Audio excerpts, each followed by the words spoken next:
Before we start, the title is at the top of the screen. A calm morning settles in and the soft sound of a church bell echoes from somewhere nearby as if the day is just beginning, and inside a quiet room a girl suddenly wakes up.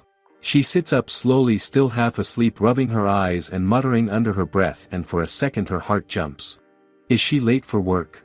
She quickly looks around searching for her alarm clock, but something feels off because the room does not look familiar at all, and she pauses with her hand hovering in the air, then glances down at herself, noticing that her hair looks different and her body feels lighter somehow. What is going on? She stays still on the bed holding her head as the confusion settles deeper, realizing it is already noon.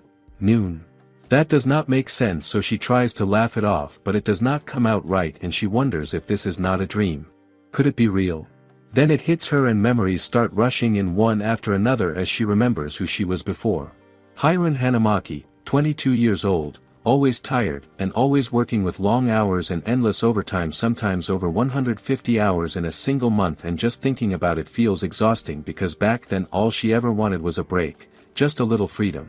More memories follow of part-time jobs and struggling through university while saving every little bit she can, and there are small happy moments too, like celebrating with her mother after getting through something tough, which feels warm, but they never last long because work always comes back. She remembers lying down after work, too tired to even move properly, unable to rock herself to sleep, and all she can do is whisper that she is tired before her consciousness finally slips away.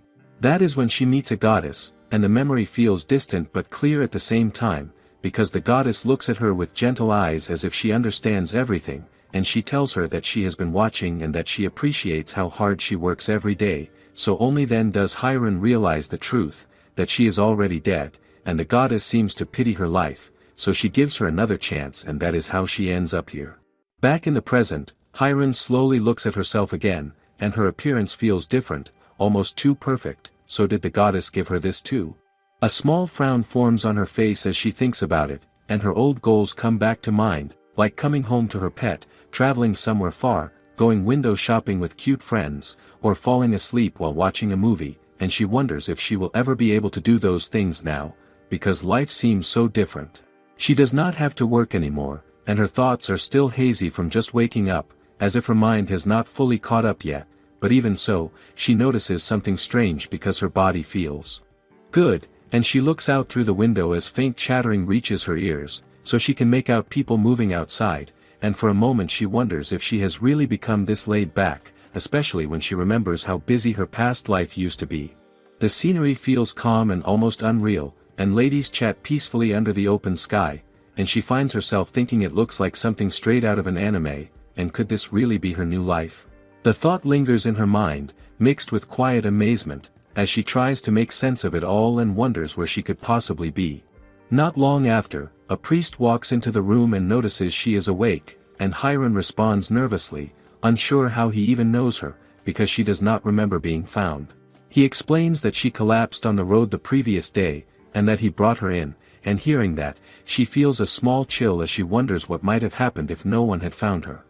Hiron starts to piece things together and quietly assumes that the goddess must have protected her, and she thanks the priest, who introduces himself as Isekais, the archbishop of the Mephisto Stella faith, and the name sounds unfamiliar to her, so she takes it in as he gently reassures her that she does not need to be formal and can rest if she still feels unwell, and his calm and kind presence makes it easier for her to relax.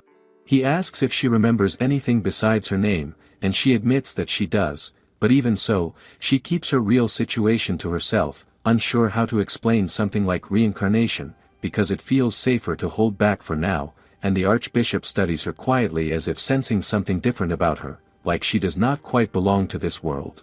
Then he tells her that she seems to have nowhere else to go, and he suggests that she has the qualities of a saint, and he offers her a place to stay with food and a bed and a simple life devoted to prayer, and the offer feels almost unreal, because in her past life, she used to wake up early every day and stay busy without rest. But now she is being given a life that feels slow and gentle, and could this really be her new life?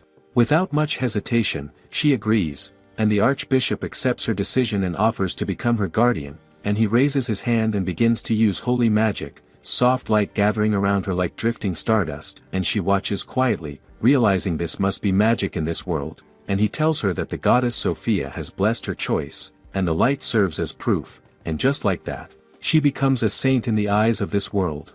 The weight of it all feels sudden, and she already feels sleep pulling at her again, but she promises to do her best, though her voice fades as a yawn slips out, and she wonders if she can really handle everything tomorrow. The Archbishop mentions that a maid will begin taking care of her starting the next day, and he hopes they will get along, and by then, she is already pulling the blanket over herself, settling in without hesitation, and sleep takes over quickly, so she simply lets herself rest. Later on, the Archbishop quietly thinks about her, and even when he stands right in front of her, Hiron shows no fear at all, and that alone feels unusual, so he wonders what kind of person she really is, because that kind of calm takes more than just innocence, and maybe there is something special about her. He tells her to call for him if she ever has any problems, and she softly calls out to him, her voice light, as she talks about how the world seems to shine so brightly, just like the stardust she saw earlier, and hearing that, Securities cannot help but feel that there is something different about her, because the way her bright blue eyes look almost makes it seem like she is seeing something beyond this world, as if she is standing somewhere between two places at once. He gently tells her to get some rest, and he gives her a soft pat on the head, and when he asks if she is sleepy, she simply agrees, and not long after, she drifts off, but even in her sleep, the faint radiance around her does not fade, and watching this, he feels a quiet shock, because what he first thought was just a coincidence now starts to feel guided, as if the goddess herself led this meeting. The next morning, Hiron wakes up slowly, and she realizes she has overslept, and her body feels a little sore, but in a strange way, it is not unpleasant, and it has been so long since she last felt this kind of rest, so she finds herself thinking that maybe the futon could be a bit softer, and as she stretches, she suddenly notices someone standing nearby. And she wonders quietly if this is the maid she will be meeting for the first time. The maid watches quietly from the side, and Hiron quickly realizes this must be the one Zacutes mentioned, so she greets her and introduces herself, and the maid responds politely, saying her name is Janta. Hiron looks at her closely, noticing how small and delicate she seems, almost like a doll, and she stares a little too long without realizing it, which makes Janta blush under the attention, so Hiron quickly apologizes, her tone soft as she says it is nice to meet her. She reaches out and takes Janta's hand, inviting her to sit and talk, and since Hiron is supposed to have amnesia, there is so much she should learn, and this seems like the easiest way to start, while Janta, still a bit shy, cannot help but think that Hiron herself looks just like one of the dolls her grandmother used to keep. How can someone so small and delicate manage taking care of another person all day? Then, without warning, a small sound breaks the quiet, and Hiron's stomach grumbles loudly enough to be noticed, so she casually remarks that it feels like something is living inside her stomach and even asks Janta to press it, which catches Janta off guard, but she carefully does as asked, and the sound comes again, leading Janta to softly conclude that it must just be hunger. Who would expect hunger to sound so loud in such a quiet room? Later, in the dining hall, Hiron sits in front of her breakfast and looks at it thoughtfully, and she asks Janta if apprentice saints are allowed to work part-time somewhere, even just once a week, and Janta explains that it is not allowed, because apprentice saints are not supposed to handle money at all, so Hiron quietly notes that it means she cannot even buy candy. Are the rules for apprentices really this strict? Janta can only look at her, unsure how to respond to something so simple yet oddly serious. Afterward, Hiron goes through her bath with Janta's help, and soon returns to rest again, slipping easily back into sleep like it has become her natural state, and when she wakes, she sits while Janta carefully combs through her hair, softly commenting on how pretty and smooth it is, and Hiron listens while thinking to herself, wondering if giving up things like soft futons or even proper meals might be a downside, but having someone gently take care of her like this feels almost too comfortable, almost like a quiet luxury she never had before. Does comfort like this ever become ordinary after a life of hardship? As her hair is brushed, Janta begins to share small stories about the world around them, and Hiron listens closely, noticing how Janta speaks more smoothly than before, and the slight stutter from earlier is gone, and she seems more at ease now. How much difference can gentle care make in someone so quickly? Janta quietly explains that this world is called Eversphere, and the place they are in is the royal capital of the Canvas Kingdom, where saints of the Mephisto Stella faith gather, and she mentions that many of the buildings look old because most of the money goes into labor rather than repairs, which makes one wonder if the kingdom values work over appearances more than comfort. As Janta keeps talking, she adds that maids are trained here before being sent out to different places, some stay behind to serve saints, some are hired by nobles, and others, like her, have no family ties at all, which raises the question of how anyone manages a life so bound by duty. When Janta finishes brushing Hiran's hair, she thanks her and asks if the clothes suit her, and Janta says they do, but her attention lingers for a moment, noticing Hiran's long eyelashes casting soft shadows over her eyes, and even though she is smiling, there is something quietly distant about her, which makes one wonder whether amnesia brings more than forgetfulness, perhaps some hidden unease as well. Hiran then asks what they are supposed to do next, and Janta begins listing the schedule: an hour of prayer at the church, making the bed, listening to the priest's words, memorizing lines of spell casting, meditating to improve magic, giving alms to people outside the church, having lunch, touring the city while reciting verses, and eventually returning to the church. And today's route is through the Madera district, which makes the day look long and exhausting, and it prompts the question of how anyone keeps up with a routine so tightly packed. She asks if a saint's life is always this busy, and Janta eagerly agrees, saying it is all part of working hard for the sake of world peace, which might make observers wonder if even noble intentions always require relentless schedules. Before Janta can continue, she notices Hiran has drifted off again, and leaning closer, she sees her pale skin and asks quietly whether she is feeling unwell, as it seems remarkable that someone so small could handle such strain. Janta continues, explaining that when a saint accomplishes something great, she can become a great saint, someone respected and admired by the people, and that great saints have their own churches and are responsible for purifying the surrounding area, which leads one to wonder whether having their own place makes their life easier or even more freeing. Hiran asks if that church also becomes their home, and Janta says it usually does, which highlights how much responsibility comes with status and makes one consider how saints balance duty and comfort. Observing Hiran reflecting on her past life, it is easy to imagine the exhaustion she must have felt, and the thought arises whether anyone would want to repeat such a relentless routine. Seeing her quietly decide to aim for becoming a great saint, it seems natural to wonder if following this path will allow her life to be more balanced and meaningful this time around. For a brief moment, Hiran's gaze sharpens, and Janta is caught off guard by the seriousness in her eyes. There is a faint intensity flickering like a blue flame beneath the surface, and it seems almost impossible to tell what might lie behind it. Then Hiran leans forward, resting her head on Janta's shoulder, and falls asleep without warning. Janta stiffens, unsure how to react, and it is strange to see someone completely surrender to rest in the middle of the day. The warmth of Hiran's body pressing against Janta fills the space quietly, and the moment lingers longer than expected. The stillness itself feels unusual, as if the room is asking why two people can find comfort in such an unexpected position. Before long, Janta's own eyes grow heavy, and the quiet of the room presses gently against her. It seems almost natural to follow the rhythm of sleep, yet a part of the moment quietly wonders how brief it might be before the world pulls them back into motion. Hiran stands by the cooking area, softly chanting spells as she prepares the food. The rhythm of her voice blends with the simple task, and before long, she serves a bowl to a poor man waiting nearby.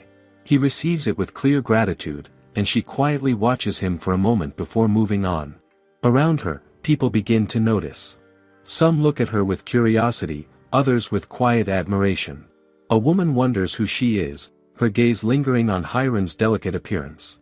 It does not take long before someone explains that she is a new apprentice saint. Word has already spread, and people talk about her in light tones, saying she can heal others just by how gentle she feels. Some even go as far as calling her something like a soft angel or a being that does not quite belong here. It makes the whole scene feel a little strange, almost like she is being seen from a distance rather than as a normal person. Others thank her as well, not just for the soup but for the spells she quietly adds while serving.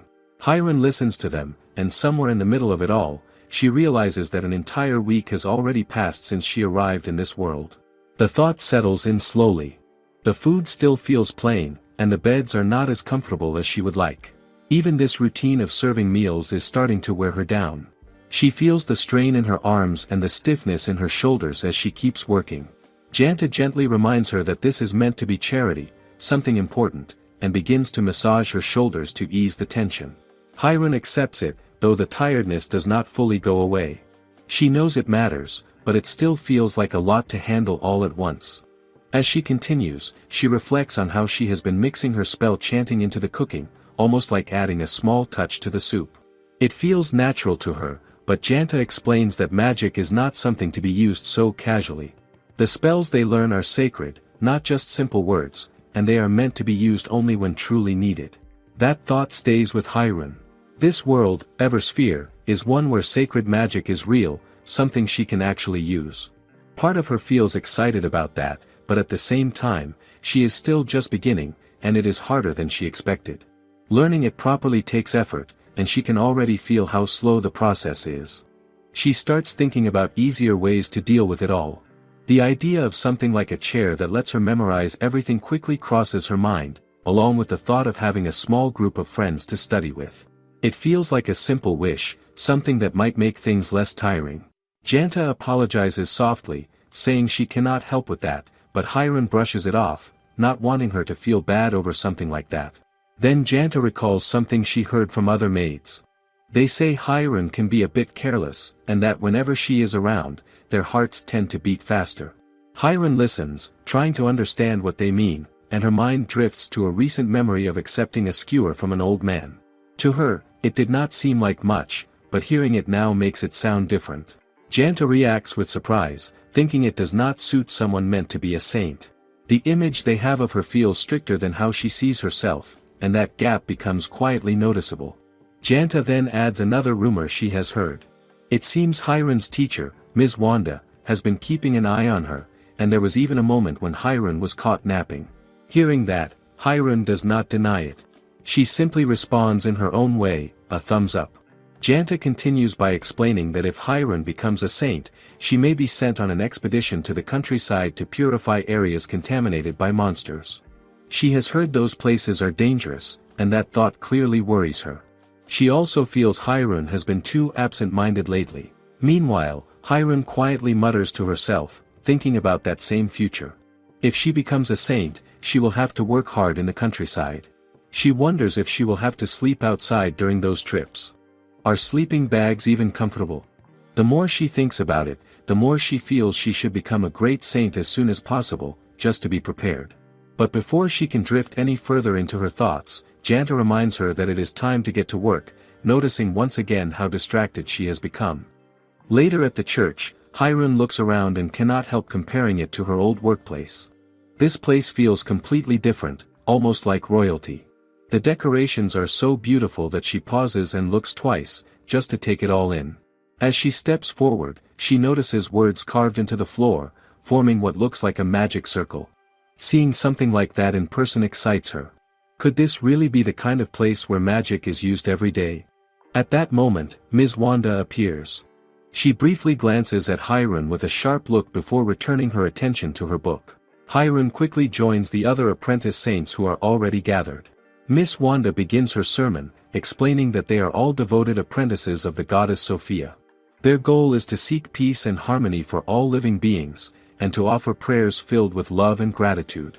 Hyrule listens, but she cannot help thinking that the sermon is quite long, and that Ms. Wanda seems very serious. Still, she knows she has to focus. As she prays, Hyrule quietly gives thanks to the goddess Sophia. But soon, a gentle warmth surrounds her, and her eyes begin to feel heavy. The magic light feels soft and comforting. Is it really okay to feel this relaxed during prayer? Just as she starts to drift, Ms. Wanda warns her to stay focused, reminding her that only sincere prayers will allow her to feel the goddess's power and truly control her magic. Not long after, Hyrule begins to feel something different. It feels as though she can actually use magic. She wonders if this is because the goddess has granted her some kind of protection. Should she try reciting a spell? As she thinks about it, an apprentice beside her quietly opens one eye and notices something strange. Hyrule is glowing with a soft light. Hyrule then realizes she is trying to support her body with magic instead of using her muscles. If she does that, her body can stay completely still, even while relaxed. Curious, she lets it happen. Her body remains frozen in a perfect praying position, but inside, she begins to drift into sleep. Is she really managing to sleep like this? Miss Wanda suddenly senses a surge of power. It feels unusual, not something she expects from an apprentice. She starts to understand why Zacutis showed respect to Hiron at first sight. From the outside, Hiron looks like she is deeply focused in prayer, but in reality, she is sleeping peacefully. Later at the dorms, Hiron quietly admits to herself that she feels much better after that nap. She knows Janta would not be happy if she found out. Soon, they are assigned cleaning duties, and Hiron looks forward to dusting the beds. She even considers using magic to make the task easier. At that moment, another apprentice calls out to her. Hiron turns and notices the girl has blue hair. The girl asks if Hiron had fallen asleep during the session. Hiron tries to brush it off, asking if she might be imagining things. But the girl explains that she was right beside her and noticed her strange breathing. Hiron simply admits the truth, saying she was taking a nap. The girl looks surprised at how easily she confesses. Still, her curiosity grows. How did Hiron manage to stay completely still without moving even once? Hiron casually explains that it is magic, saying she used a spell to control her body. The girl is clearly shocked and asks what she means. Hiron then notices that others nearby are starting to pay attention, making the moment feel a bit tense. Seeing this, the girl leans closer and quietly asks if Hiron can still do it. Hiron simply says yes. However, the girl points out something important. Magic is supposed to require chanting out loud, so if Hiron really did it in a place like the chapel, someone should have noticed. Hiron responds calmly that she only recited the spell in her head. That answer makes things even more surprising. Can magic really be used that way? Wanting to ease the moment, Hiron politely introduces herself and asks for the girl's name. The girl replies that her name is Holly and explains that she became an apprentice 3 months after passing the exam. She then asks Hiron's age. When Hiron says she is 8 years old, Holly is surprised but also says she is the same age. Hearing that makes Hiron feel relieved. It is comforting to meet someone her age here. Holly then admits that Hiron is very pretty, but also a little strange. After all, reciting spells in her head should not be possible unless someone has already mastered magic, and that usually takes years. Hiron decides to prove it instead of arguing. She picks up a dusty goblet and simply looks at it. In an instant, it becomes completely clean. Holly stares at it in shock. She admits she can usually only clean one side at a time, but then quickly insists that she is still better. Is she trying to protect her pride? At that moment, Ms. Wanda walks over and scolds Holly for making noise. Holly looks like she wants to explain, but she holds back and apologizes instead. Wanda remarks that it is unlike Holly to cause a fuss and tells her to be more careful next time. Then Wanda turns to Hiron and asks if she was talking with Holly. She also asks if Hiron is enjoying the prayers. Her tone becomes stricter as she adds that if she catches Hiron sleeping again, she will have to sweep the hallways. After that, she tells them both to continue their work quietly. Once Wanda leaves, Holly reaches for another dusty goblet. This time, she cleans only one side at first, making the difference between hers and Hiron's result obvious. Then she focuses, carefully chants a spell, and finally manages to clean the entire goblet until it shines just like Hiron's. Looking at both goblets, Holly begins to think more seriously. For Hiron to use magic so easily at the age of 8, she must be very talented. Holly had always believed she would become the youngest saint at 9. Could that record be taken from her? Just then, Hiron calls out to her and asks if, when she has time, she could teach her some spells. Holly looks confused and asks what she means. Hiron explains that she struggles to remember spells and could get into trouble because of it. Meanwhile, Holly can say them smoothly without hesitation. She even mentions how difficult it was to follow the priest's lesson the day before.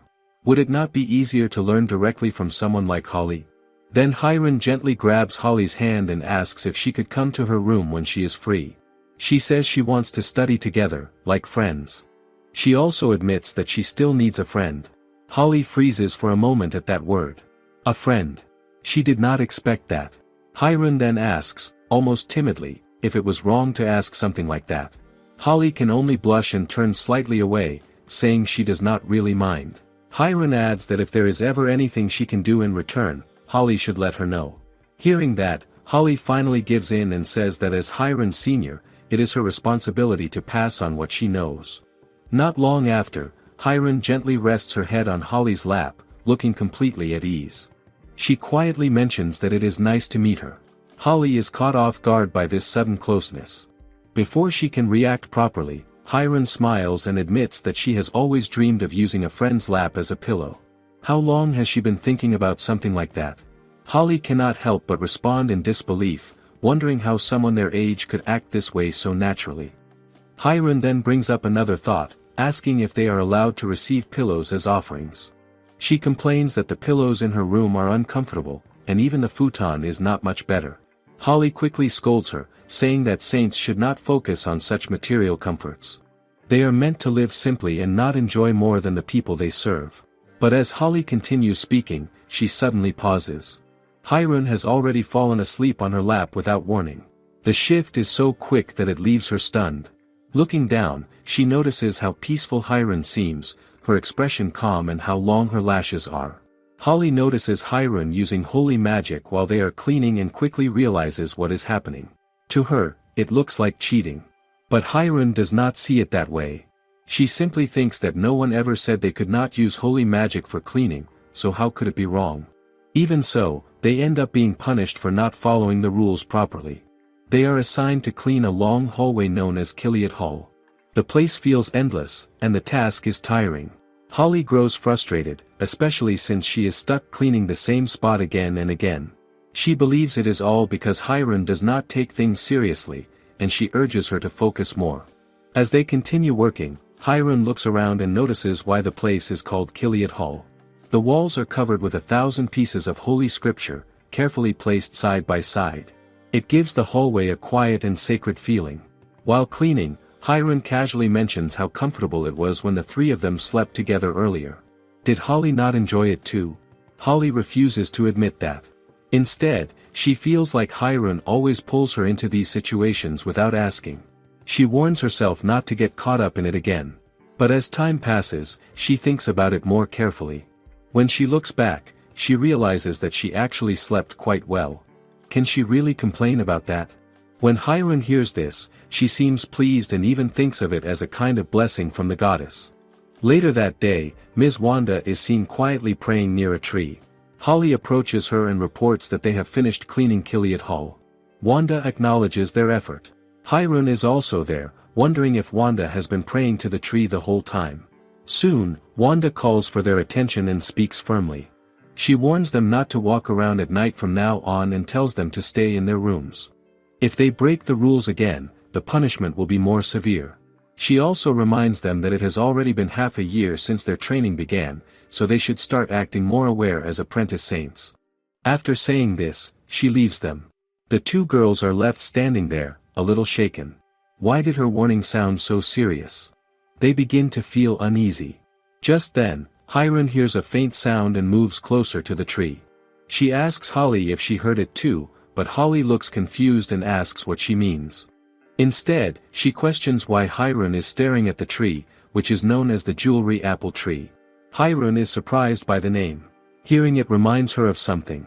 The fruit they used to get during meals has stopped appearing recently, and that was something she always looked forward to. Why did it suddenly stop?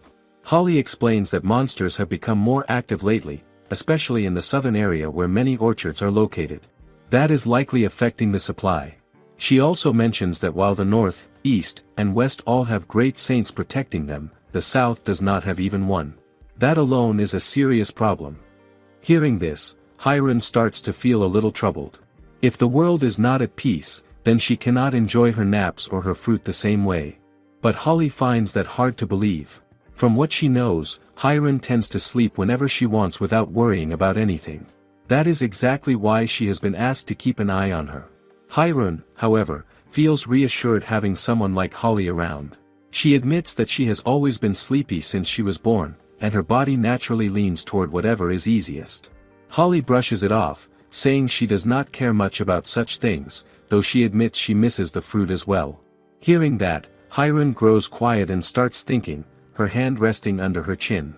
Later that night, Hiram returns to the tree Wanda was praying to earlier. Curiosity leads her closer, and she begins to examine it more carefully. The jewelry apple tree is said to be over 200 years old.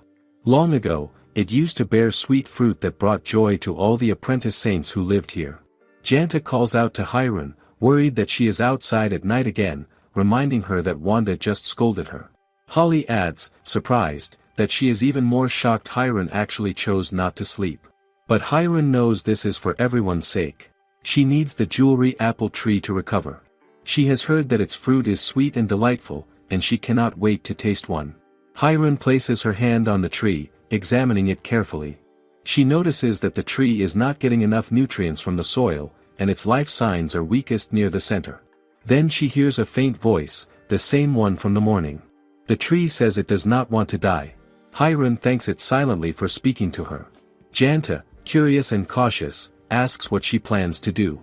Hiron calmly explains that she intends to supply the tree with nutrients using healing magic, shocking both Holly and Janta. Hiron has always been sleepy, naturally taking the easiest path in life, but sometimes a little effort is worth it. She begins chanting a spell, focusing her magic on the dried tree.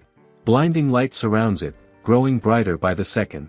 Memories from her past life flash through her mind. She recalls her mother in the hospital, saying she did not want to die. Hiron reminds herself that her mother's work is always difficult, but she has faith her mother will get better. That faith fuels her, and she resolves to keep trying, just as she wants the tree to survive.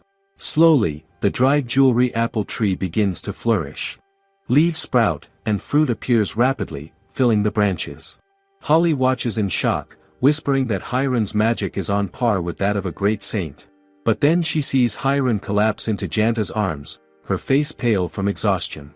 Holly quickly notes that Hiron is suffering from magic deficiency, a condition caused by using too much magic at once. She reassures Janta that Hiron will recover after some rest, explaining that many inexperienced apprentice saints experience the same thing. The next morning, other apprentices gather around the tree, amazed to see it full of leaves and heavy with fruit. Some call it a miracle. One whispers that Hiron must be a miracle worker. Even Wanda is impressed, shaking her head and murmuring that it is unbelievable. Amid the excitement, someone asks what is going on. Meanwhile, Hiron slowly wakes up, unsure of where she is. Janta asks how she is feeling today. Looking around, Hiron notices sliced apples nearby and realizes Janta must have been taking care of her while she was unconscious. Janta probably did not sleep, yet she seems energetic. Hiron can see that Janta is genuinely fine, not pretending. Hiron recalls that Janta began sleeping with her recently, and she seems more lively for some reason. Oddly enough, the same is true for Holly too. It seems that being around Hiron brings out a new kind of energy in both of them. Janta tells Hiron that she is her personal maid and that Hiron does not need to worry about her. She explains that being Hiron's maid is something she is proud of, especially because Hiron's actions help everyone at the lodge. Hiron, however, is already focused on the fruit Janta offers her. The sliced apple is from the jewelry apple tree. Hiron takes a bite and is immediately amazed. The fruit is succulent, filling her mouth with a perfect sweetness. It feels wonderful to be fed apples while lying in bed. Holly enters and notices Hiron is awake. Hiron quickly apologizes for making her worry, but Holly waves it off and takes a slice of apple for herself. She remarks on how good it tastes, making Hiron wonder how anyone could complain about it. Hiron asks what happened while she was asleep. Holly explains that Miss Wanda asked her a stream of questions after Hiron passed out, leaving her exhausted. Hiron invites Holly to lie down on the bed with her, but Holly refuses, insisting that it isn't the time for that. At that moment, Archbishop Isekais arrives with Miss Wanda. Hiron, Holly, and Janta are all surprised to see him.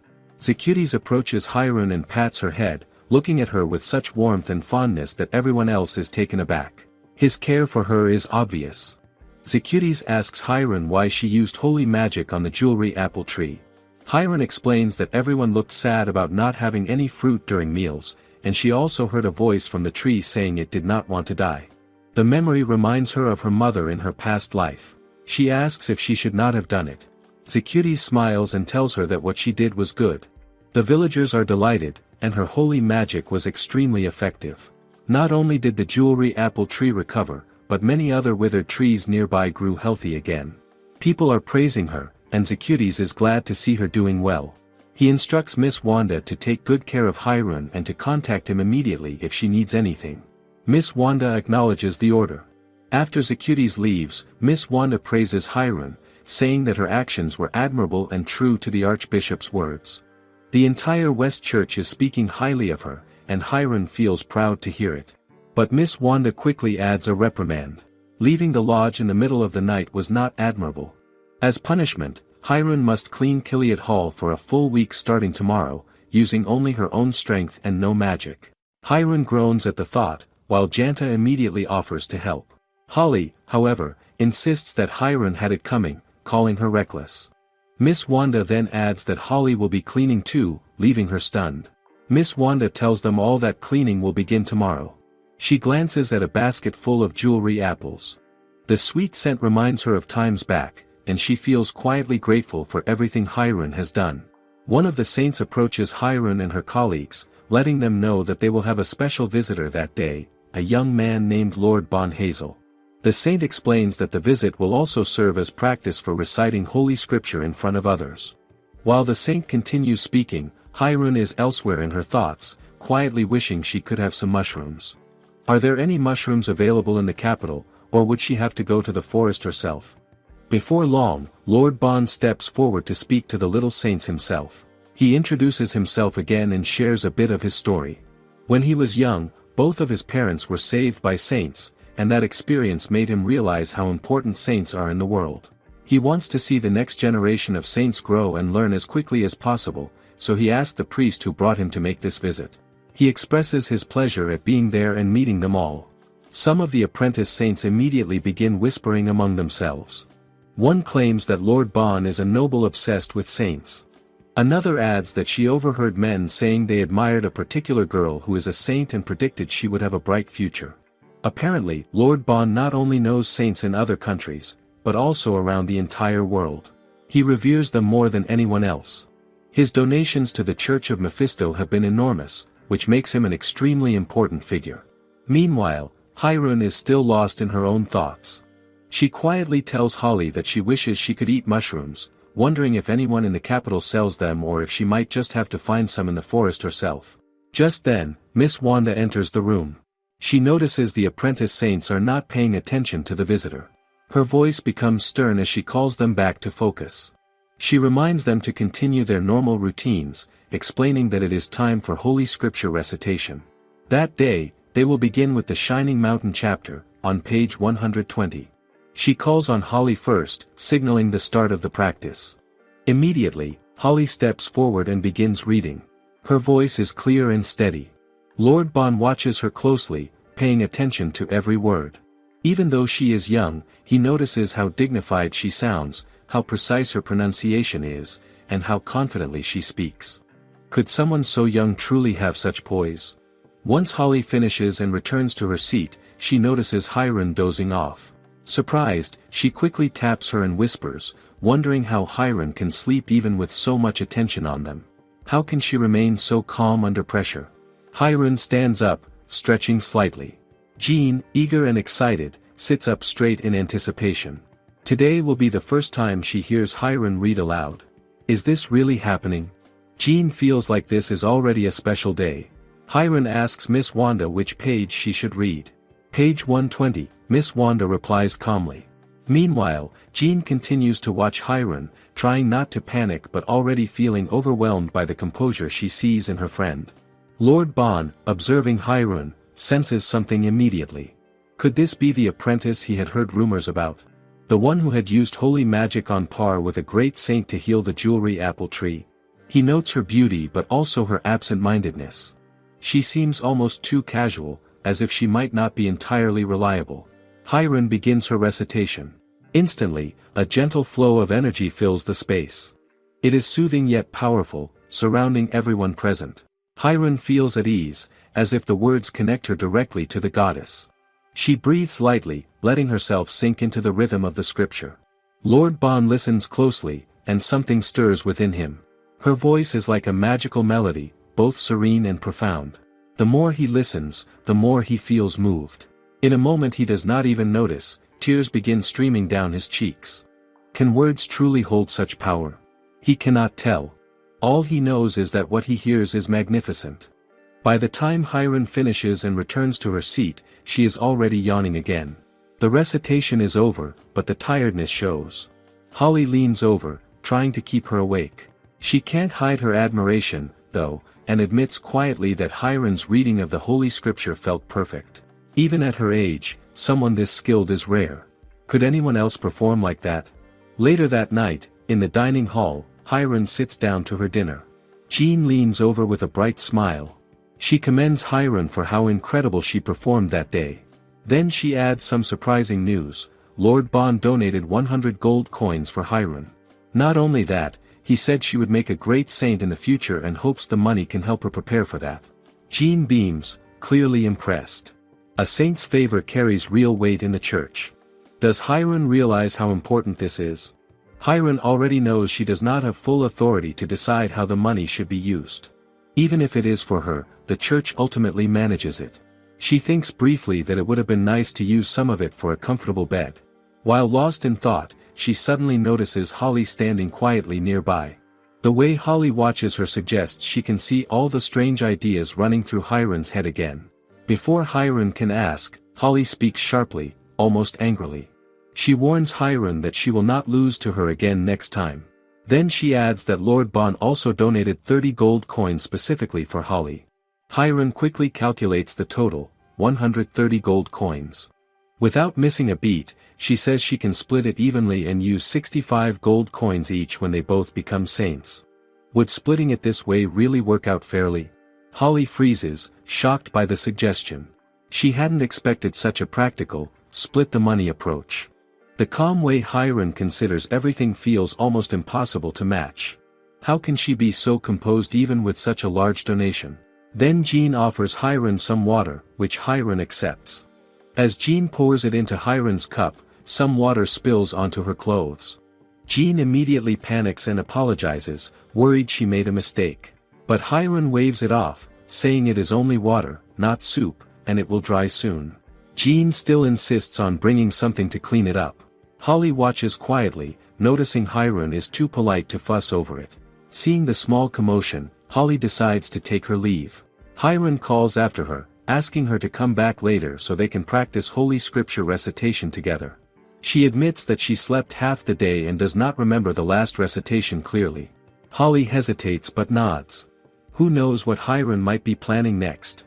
Hiron glances at Jean, who is cleaning the spilled water. She feels a little worried about how hard Jean works for her.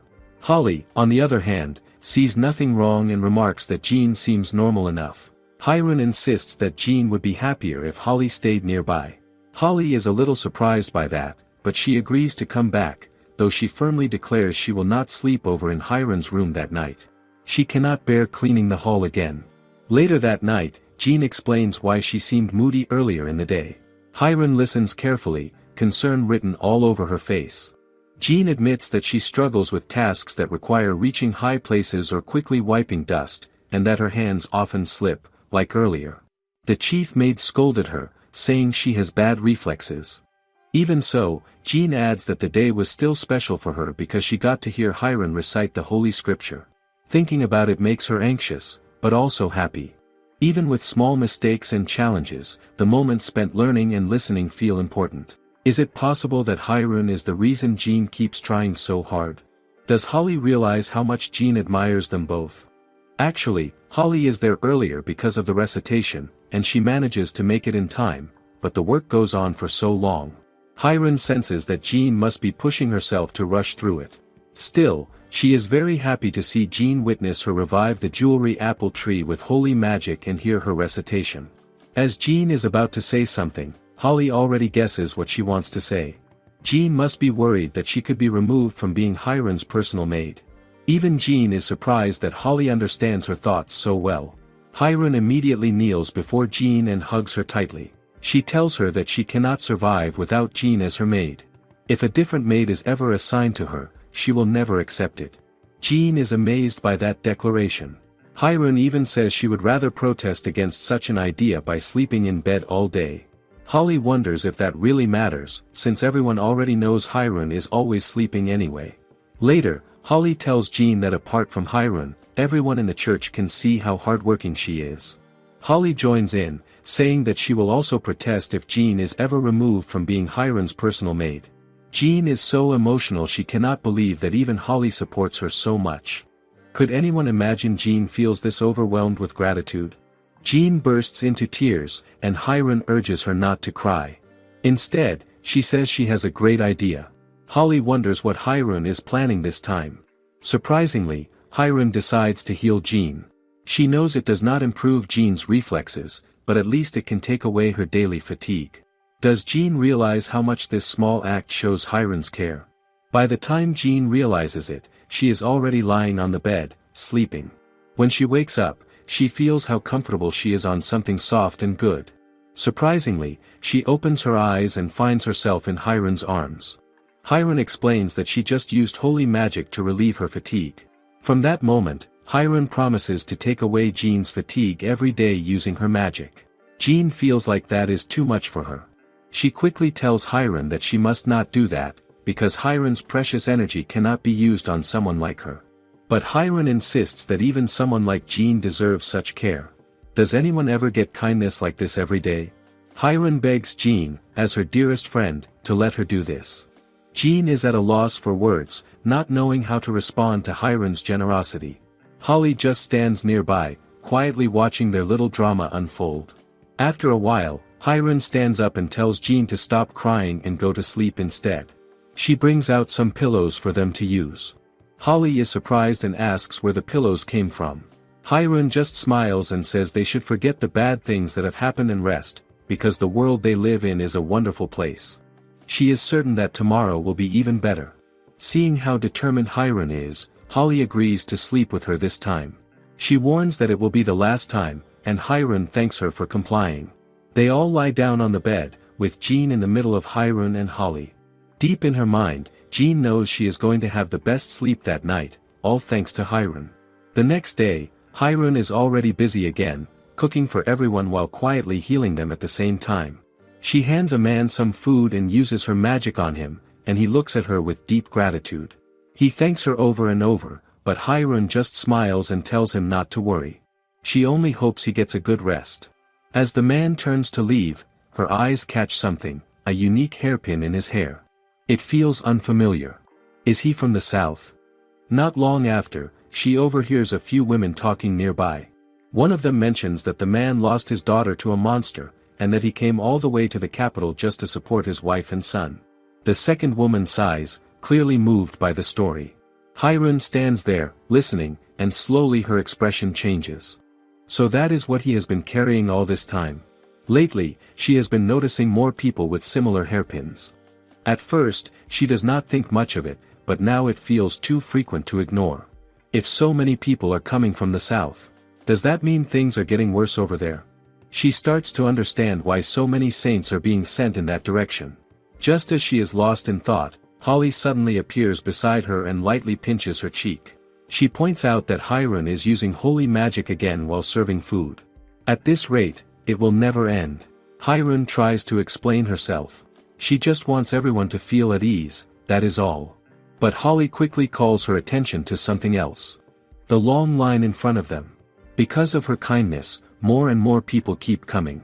Hiron turns and freezes. When did it get this long? From the crowd, an old man steps forward and apologizes, saying they all gathered here because they admire her so much.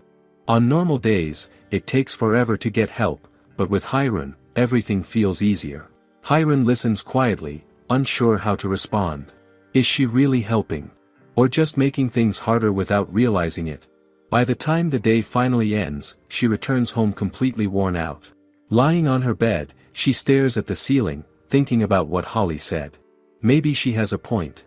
But even so, now that she can use holy magic, how can she just stop? If she has the power to help, shouldn't she use it? Just then, she hears her name. She already knows who it is. Jean. Hiron does not even sit up, she simply asks her to open the door herself. Jean manages to come in, her face bright, though both her hands are full. Hiron lets out a small sigh and helps take the items from her. What happened? Jean explains excitedly that a noble praised her for her hard work today. Not just that, he also said she was well-mannered. As a reward, he gave her something rare, a cockatrice egg. Hiron pauses. A cockatrice? What is that? Jean quickly explains that it is a flying monster, and the egg is quite valuable. Hearing that, Hiron looks at the large egg again. So this really came from a noble. Jean cannot hide her happiness. This is the first time something like this has happened to her. Hiron watches her for a moment and notices the change. She really seems to have gotten used to her work as a maid. When Hiron points it out, Jean nods and thanks her, saying it is all thanks to the daily healing she receives. Hiron says nothing for a second. Is that really the reason? Since they now have the egg, Jean suggests they should eat it. Hiron tilts her head slightly and asks if they should make an omelette. Jean looks confused. An omelette? What is that? Hiron explains simply, cooking the egg in a pan and shaping it as it cooks. But Jean still does not quite understand. Is it a cultural difference? In the end, Hiron just tells her to come along to the kitchen and watch. When they arrive, they meet the head chef, who is surprised to see such a large egg. She helps them break it open, and they both thank her. Hiron starts whisking the egg, but it quickly becomes too much. The size alone makes it hard to handle. The chef watches her struggle for a moment before stepping forward to help, but Hiron stops her. She says she will handle it. With magic? She quietly uses her holy magic, giving the mixture a kind of movement, then drops her chopsticks inside. The egg begins to stir on its own. Jean and the chef stare in shock as it mixes smoothly in no time. Hiron watches it carefully. Is it safe to eat it like this? To be sure, she says she will purify it as well. The chef hesitates and wonders if using holy magic for cooking might bring bad luck. Jean quickly responds that this is just how Hiron does things. Hiron says nothing, only looking at the egg. Is this really a problem, or just something they are not used to yet? Meanwhile, Hiron starts thinking about the cooking itself. If she cannot control the heat of the wood fire properly, then she might have to rely on holy magic again. That would be easier, but should she? Then a memory comes back to her. The way she used to make omelettes in her previous life. With that in mind, she decides to try it herself this time. She adds the oil, spreads it carefully, and begins mixing the egg as it cooks. It takes more effort, and it is slower, but she keeps going without using magic. Even though she knows it would be easier that way, she still continues. Jean and the chef watch closely. The process alone surprises them. Jean asks if she is using holy magic, but Hiron simply shakes her head. No, this is just cooking.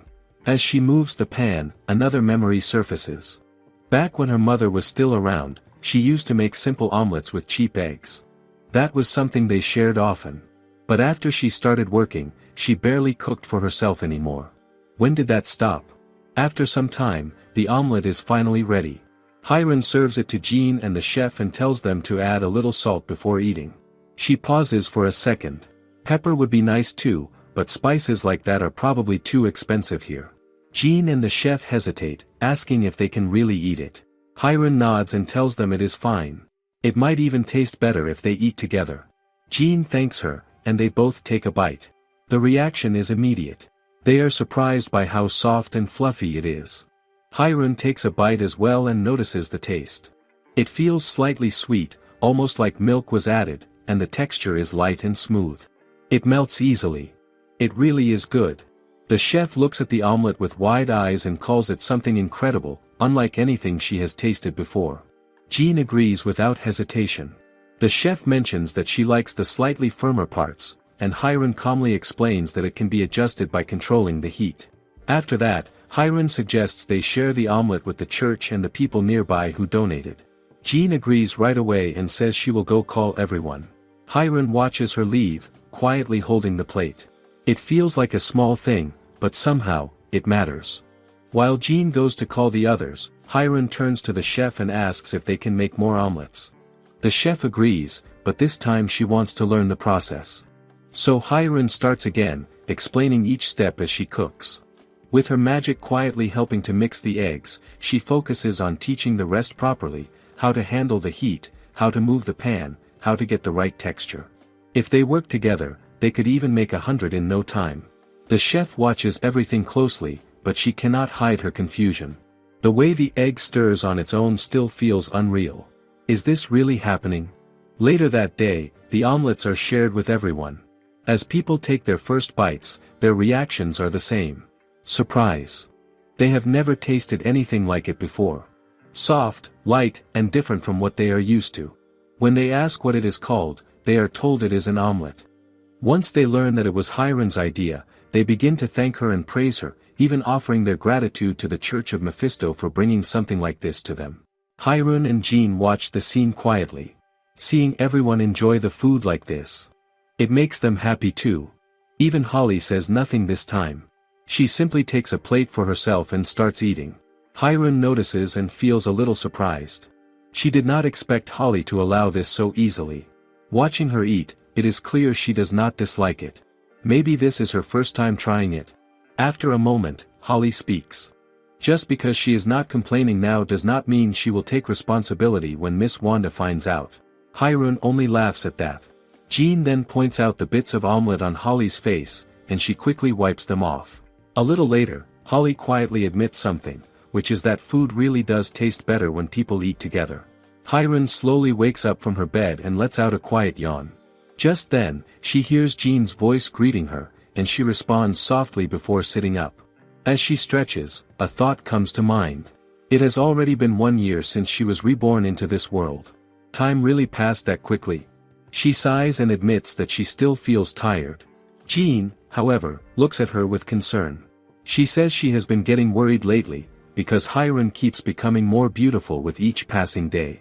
The thought alone bothers her. What if someone takes her away one day? Hiron looks at her for a moment before brushing it off, saying there is no need to worry.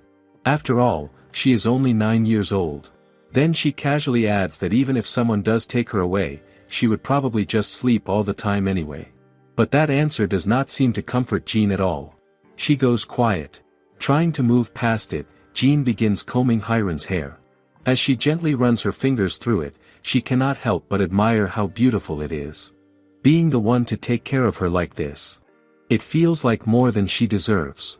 She holds on to that feeling quietly. Hiron notices the change in her mood and tilts her head slightly. What is wrong with her? Without thinking too much, she suggests that Jean could skip work for the day and just stay with her. But the moment she says it, Jean quickly panics and tells her not to say things like that. She reminds Hiron that she has duties to attend to at the healing clinic today. Hiron pauses, then nods. That is true.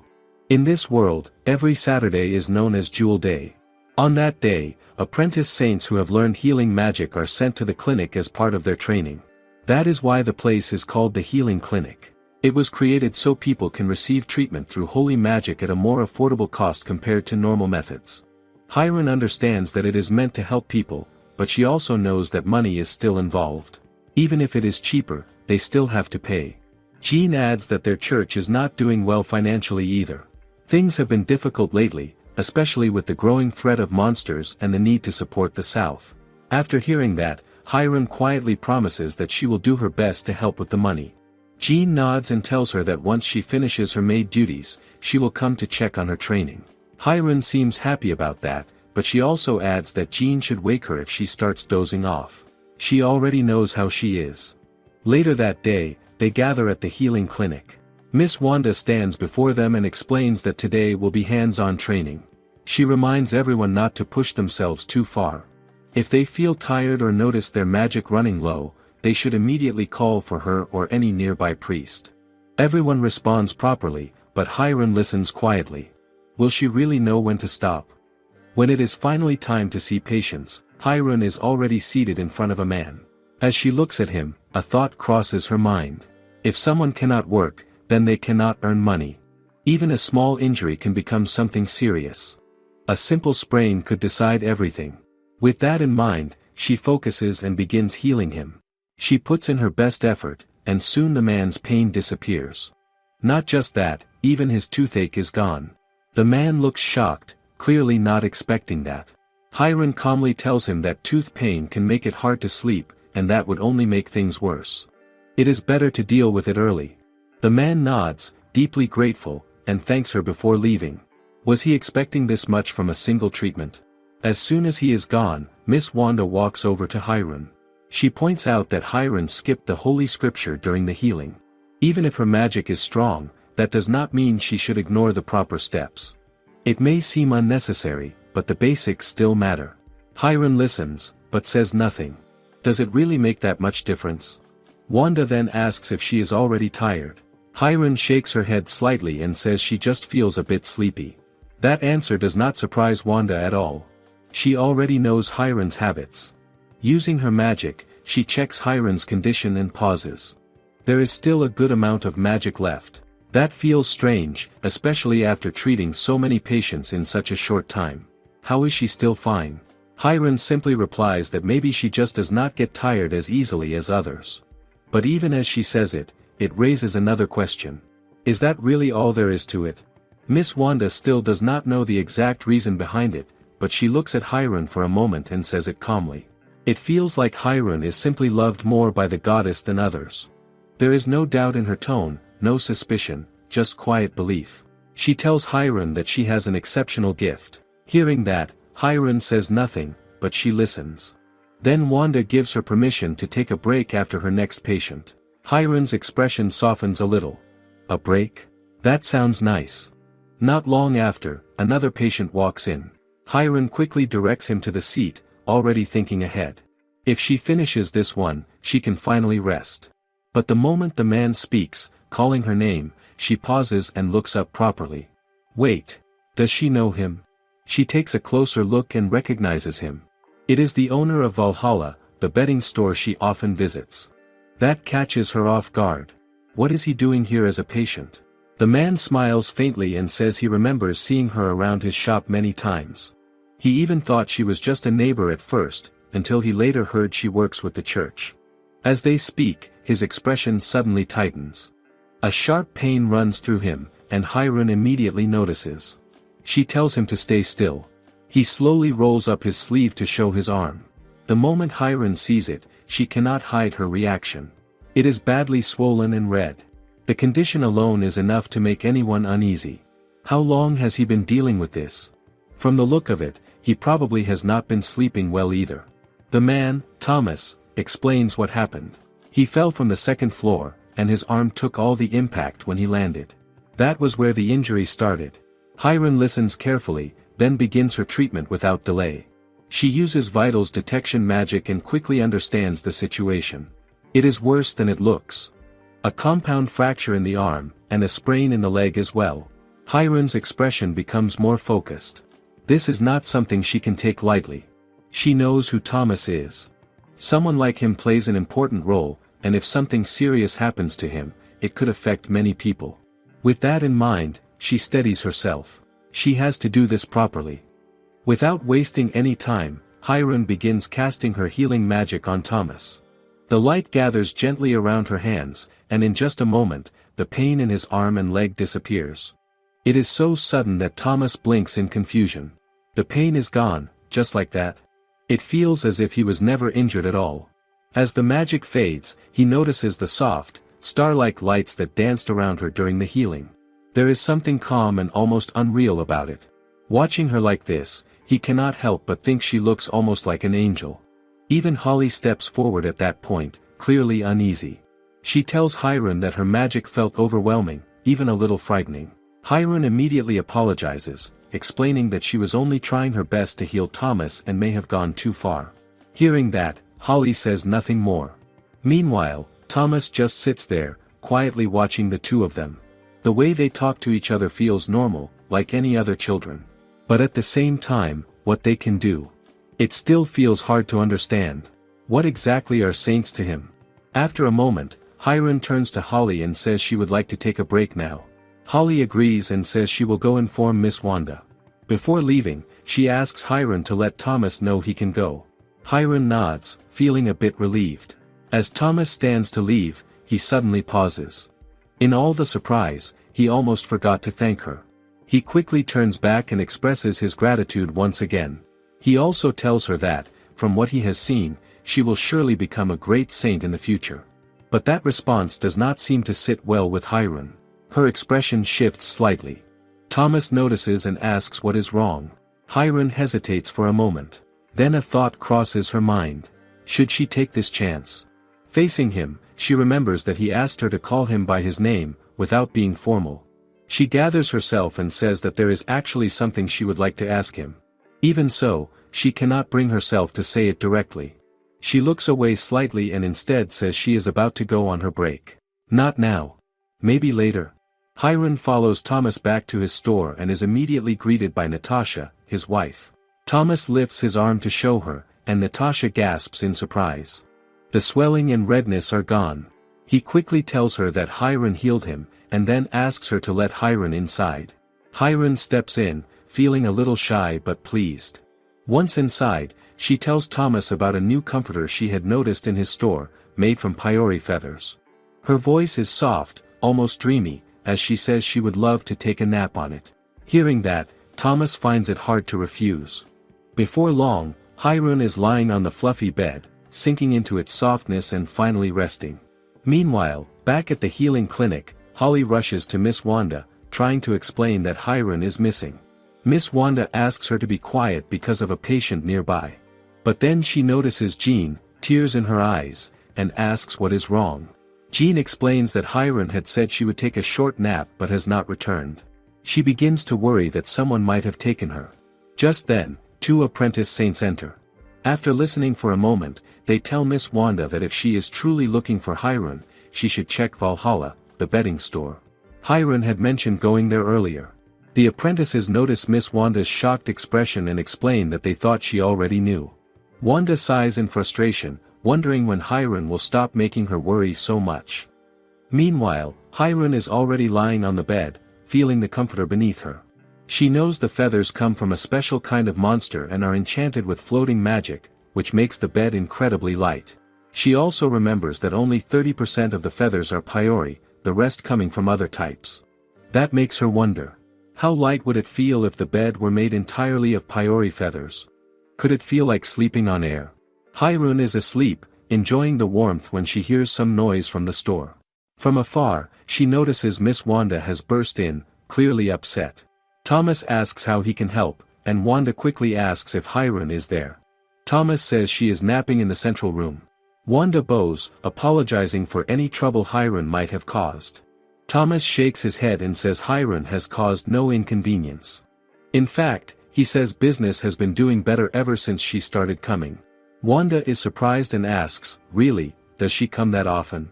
Thomas nods, saying sometimes she stays just 5 minutes, sometimes 20.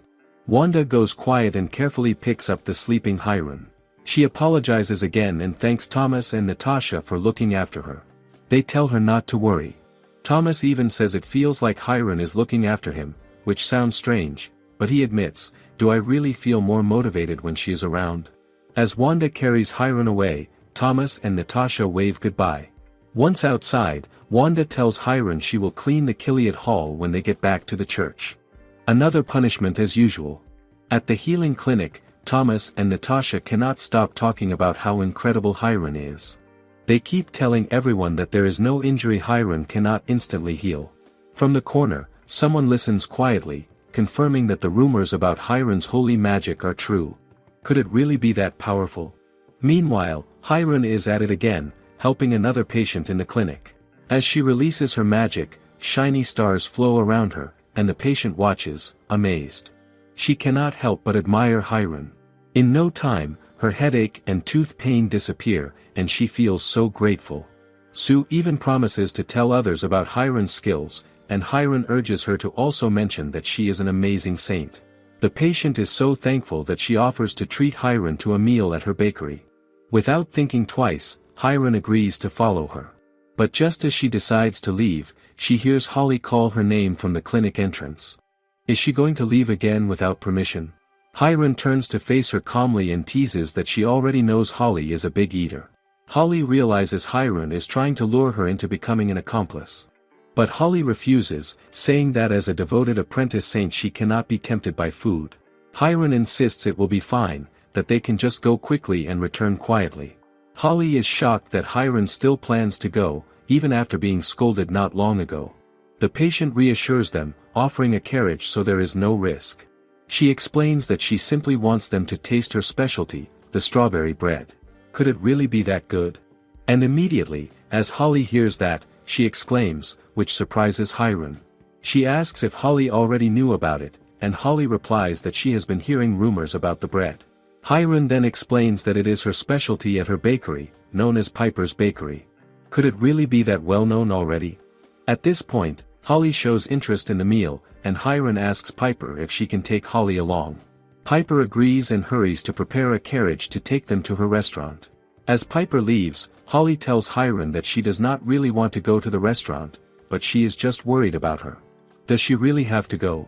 She asks herself silently, but she agrees to follow. Hiram feels really grateful to her for that. While the two are still waiting for Piper, the young man who was eavesdropping on Thomas's conversation about Hiram earlier appears. He tells them that he can see they are having a good little chat. They are surprised to see him. Holly wonders who he is. Is he an examiner, or has he come to determine if they are fit to be in the next generation of saints? Hiram immediately starts explaining to the man that they are not slacking off. She says they were very diligent and had already finished their work for the day a few moments earlier. Holly notices that Hiram is talking more than expected and quickly cautions her. Surprisingly, the man says he is already aware of what Hiram told him. He has witnessed how they all worked. Then he says he has 2 questions for Hiram. The first question is how long she has been able to memorize the Holy Scripture. She answers sincerely that it was right from the very beginning. This shocks the man. He already suspected that Hiram must have been the sleepy princess, but looking at her now, he can tell her talents seem even better than the rumors. Holly wonders who he is. Is he an examiner, or has he come to determine if they are fit to be in the next generation of saints? Hiram immediately starts explaining to the man that they are not slacking off. She says they were very diligent and had already finished their work for the day a few moments earlier. Holly notices that Hiram is talking more than expected and quickly cautions her. Surprisingly, the man says he is already aware of what Hiram told him. He has witnessed how they all worked. Then he says he has 2 questions for Hiram. The first question is how long she has been able to memorize the Holy Scripture. She answers sincerely that it was right from the very beginning. This shocks the man. He already suspected that Hiram must have been the sleepy princess, but looking at her now, he can tell her talents seem even better than the rumors. While the man is still trying to figure things out, Hiram decides to ask for his name. The man suddenly remembers that he never introduced himself and says that his name is Bishop Mamillon. Hearing his title, Hiram thinks that his rank must be below Archbishop Isekais. She then asks what the second question could be. The bishop explains that it is the most important one. He says he has heard that Hiram is an orphan and wants to know if she has ever wished for a parent. Hiram realizes she has never really thought about that before. Her father in her former life died early, so she hardly remembers him, and she has never known a mother. In her current world, she feels like her mother would be the goddess. Could she even imagine having a parent in this world? Mamillon then asks if she cares, he could adopt her, saying it would be good for her to have a solid backing. Hiram is shocked to hear that he is ready to adopt her. Suddenly, Mamillon senses a huge release of energy around him, making him feel that Hiram can see through him. The sparkle in her eyes makes him feel guilty. He decides to be honest, knowing he should not try to take advantage of a kind child. He explains that he actually serves Archbishop Zapan, which means he is from a different faction than Hiram's guardian, Archbishop Isekai. He adds that he has heard many rumors about Hiram's exceptional talent, which is why he planned to adopt her and bring her into his faction. Hiram is shocked. She does not even know who Zapan is. Holly, on the other hand, is realizing that there has been a political movement in the church that they did not even know about. After thinking carefully, Hiram answers Mamillon, declining his request. She cannot betray her guardian. Mamillon does not force her. Instead, he tells her that more people may come to persuade her, just as he has. He says he can come to her if she ever needs anything and that he will be at the Hall of Shooting Stars in the church headquarters. He also warns Hiram to remain mindful of her surroundings. Then he takes his leave. Hiram bows, thanking him for his kind words. Could she really have someone like that watching over her? But as Mamillon is already on his way, he suddenly recalls something he says is very important. He tells Hiram that he is going to recommend her for promotion to saint and that he will extend the same offer to Holly, knowing that the two of them would make fine saints. Hiram and Holly are both glad to hear this. Holly even thanks him. Even though Mamillon knows he has failed to achieve his initial goal, he feels relieved to see a smile on Hiram's face. Then he finally leaves. Not long after, Piper arrives with the carriage she went to bring. She directs them inside, and as they enter, they are immediately greeted by the aromas of the strawberry bread. It smells so sweet. But can it really taste as good as it smells? Piper explains that the strawberry bread is the most popular item in her bakery. She even asks if she should wrap some as a gift. At first, Hiron declines, but then she remembers Jean and thinks she might like some. Before Hiron can turn to look, she sees Holly heading toward the foods on the cabinet. When Hiron calls her name, Holly asks if they can really try these pastries. They look so lovely and enticing, she says. However, Hiron knew they should be thankful to Piper for the opportunity. Piper tells them there is a bench in front of the bakery where they can eat. As they go outside and sit down, they watch people pass by. Holly notices how many people there are. Could it really be this busy every day? Hiron later says that it must have been the handiwork of the saints. Their constant efforts are why everyone can live peacefully now, so they should be grateful. They start munching on the bread, enjoying every bite. After a while, Hiron says she is already feeling sleepy from the sweet smell of the strawberry bread. That alerts Holly. She stands up immediately and reminds Hiron of what Bishop Mamillon told them before they left. The church headquarters has high expectations for them. As the youngest saints, they have the potential to spread great influence throughout the city. Holly tells Hiron they cannot leave everything to the current saints, they also have to live up to everyone's expectations. Hiron is surprised at how serious Holly has become. At that moment, Piper finishes attending to a customer. She notices the noise outside and decides to check.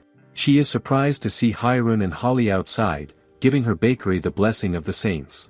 People begin to gather around, and Piper becomes emotional seeing how far the girls have gone for her. It shows how appreciative they are. Meanwhile, Hiron and Holly have also enjoyed their stay at Piper's bakery. The bread has left them full and satisfied. While releasing their blessing on the bakery, Hiron remembers the goddess who brought her to this world. She feels grateful for how kind the people around her have been. At the Church of Mephisto headquarters, some elders have gathered and are about to begin the Saint Promotion Approval meeting. Could this be the moment that changes everything for Hiron and Holly? The meeting is now in session, and two names come up again and again, Hiron and Holly. Archbishop Isekais is the one who puts them forward, calmly suggesting that both of them should be promoted to saints. He then looks around and asks if anyone disagrees. For a moment, everything feels still. Will anyone speak up? Archbishop Zapan is the one who responds. He brings up the reports he has been receiving about Holly. They are not exactly good. He mentions her constant sleepiness and how people have started calling her the sleepy princess. It is not something he can ignore. So he turns to Isekais and asks if there is any explanation for this. Isekais does not hesitate. He explains that Hiron sees the world in a different way from others. Yes, she sleeps often, but that does not mean she lacks ability. In fact, he believes the opposite is true. Her magic power is vast, far beyond normal, and because of that, her body gets tired more easily. That is simply how she is. This is how he understands her. It is clear that Zapan and Isekais do not agree on many things. They rarely see eye to eye. Usually, the Eastern Great Saint steps in to calm things down and guide the discussion, but today her seat is empty. Without her, the tension lingers a little longer than usual. Isekais then calls on Mamillon to speak. He asks him directly if he also supports Hiron's promotion. Mamillon answers without hesitation, saying yes. This catches Zapan off guard. Why would he agree so easily? Mamillon explains that from the very first moment he sees Hiron, he senses something unusual about her. There is something special that cannot be ignored.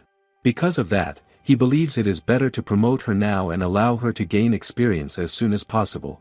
Far away from the meeting, Hiron is in her room, already feeling sleepy again. She does not even want to change her clothes before going to bed. Is it really that hard to stay awake just a little longer? Jean stands beside her, holding out a dress and gently trying to get her to change first before sleeping. Before anything is decided, the door suddenly opens. Holly rushes in without warning. Jean is startled and questions her sudden entrance. Holly quickly says it is an emergency. Even so, she adds that it is not bad news, noticing how uneasy Hiron looks. Hiron studies her expression and starts to wonder. Has something finally been decided? For a moment, she guesses that maybe they have received something simple, like a mattress donation. But that guess only annoys Holly. She snaps, making it clear that this is not the time for such thoughts. Then Holly finally says it plainly.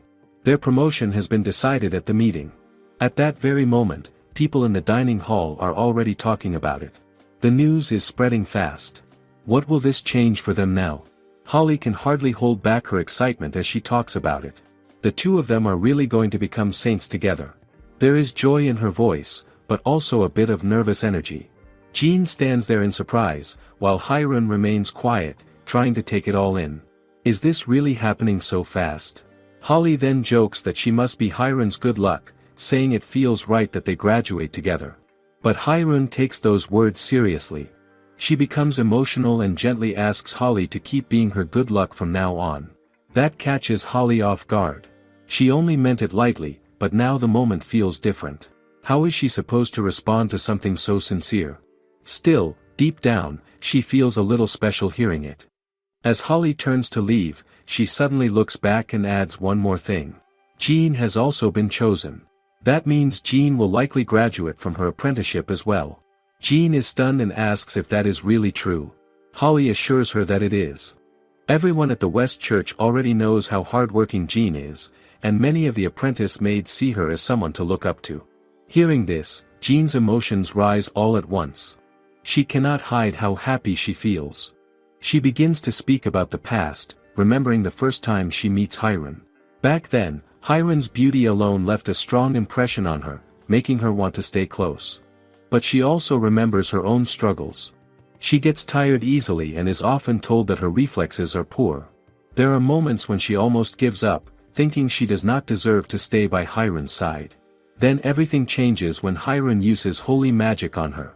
It is something she never expects, especially for someone like herself.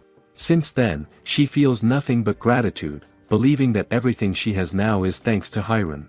Hiron, however, does not accept all the praise. She simply believes it is because Jean works hard for it. That answer only makes Jean more emotional. She steps forward and hugs Hiron tightly, unable to hold back her tears. The feelings pour out before she even realizes it. Seeing this, Holly also feels her eyes grow wet. She quietly hopes that the two of them can always stay happy like this. Can moments like this last forever? At last, the day of the saint promotion ceremony arrives. In the preparation room, Hiron is being dressed for the occasion. Jean reminds her again not to fall asleep during the ceremony. Hiron responds that she understands, but inside, she feels the weight of her tiredness. After all, Jean wakes her up as early as 4 in the morning. Will she really be able to stay awake until the end? Jean gently tells Hiron that it is time to try on her saint robe. She assumes Hiron already knows about it, but still explains that each saint has a different style of robe. With that, she walks over and opens the wardrobe to show it. Inside, a beautiful gown is revealed. It stands out immediately. Jean explains that the robe is made from the many donations Hiron receives from people who admire her. Because of that, it carries the hopes of everyone who supports her. It is not just a dress. It is something special, something that belongs only to her. In fact, it is said to be the only one like it in the world.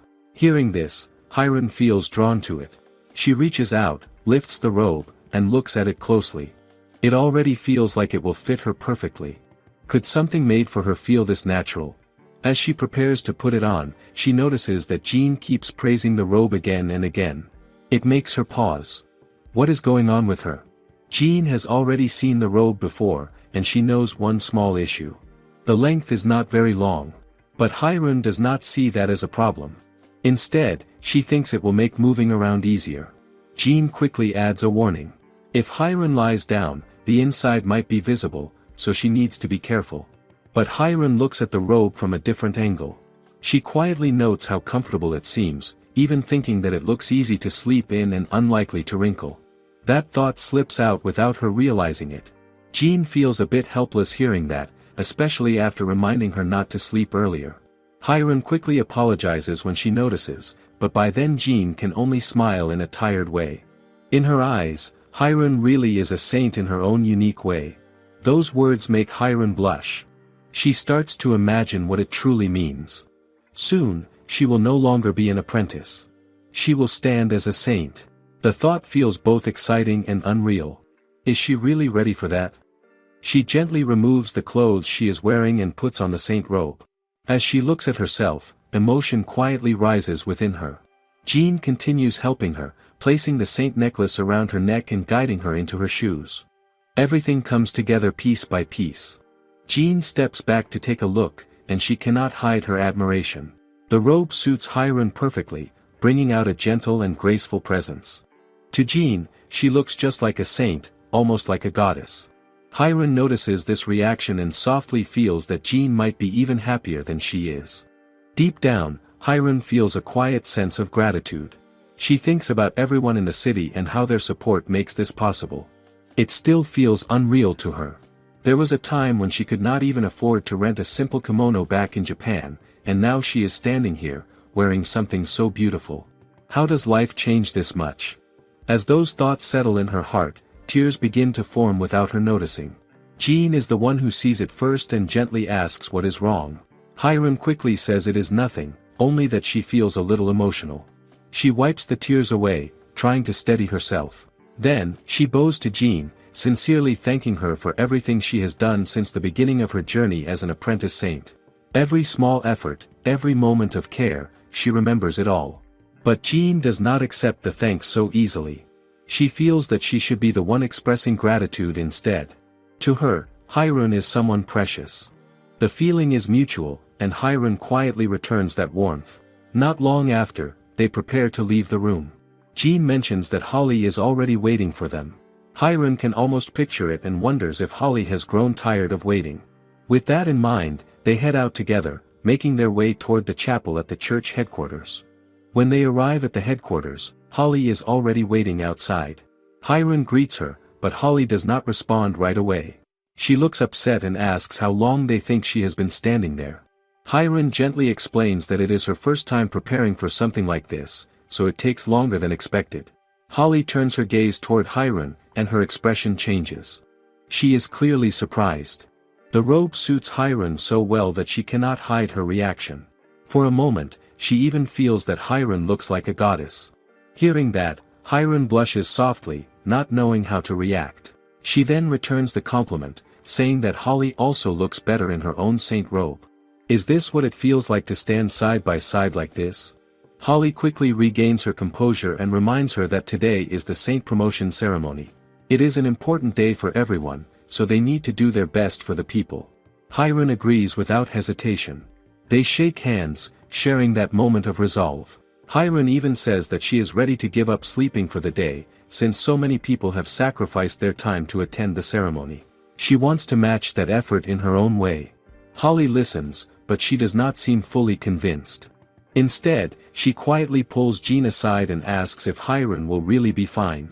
From the way Hiron looks, she still seems very drowsy. Jean answers honestly.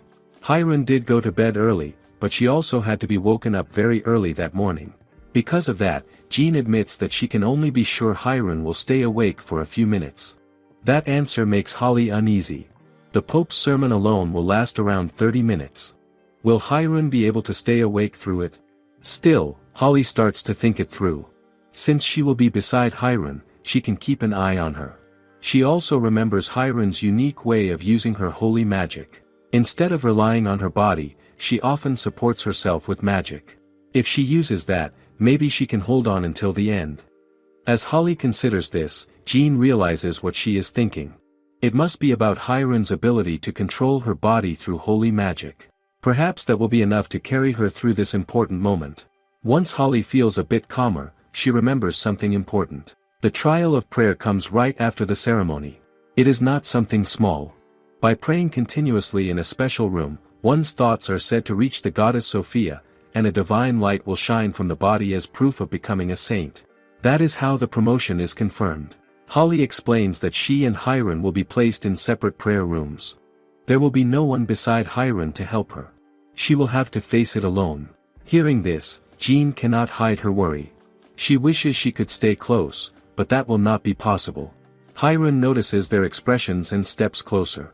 She can tell they are talking about her.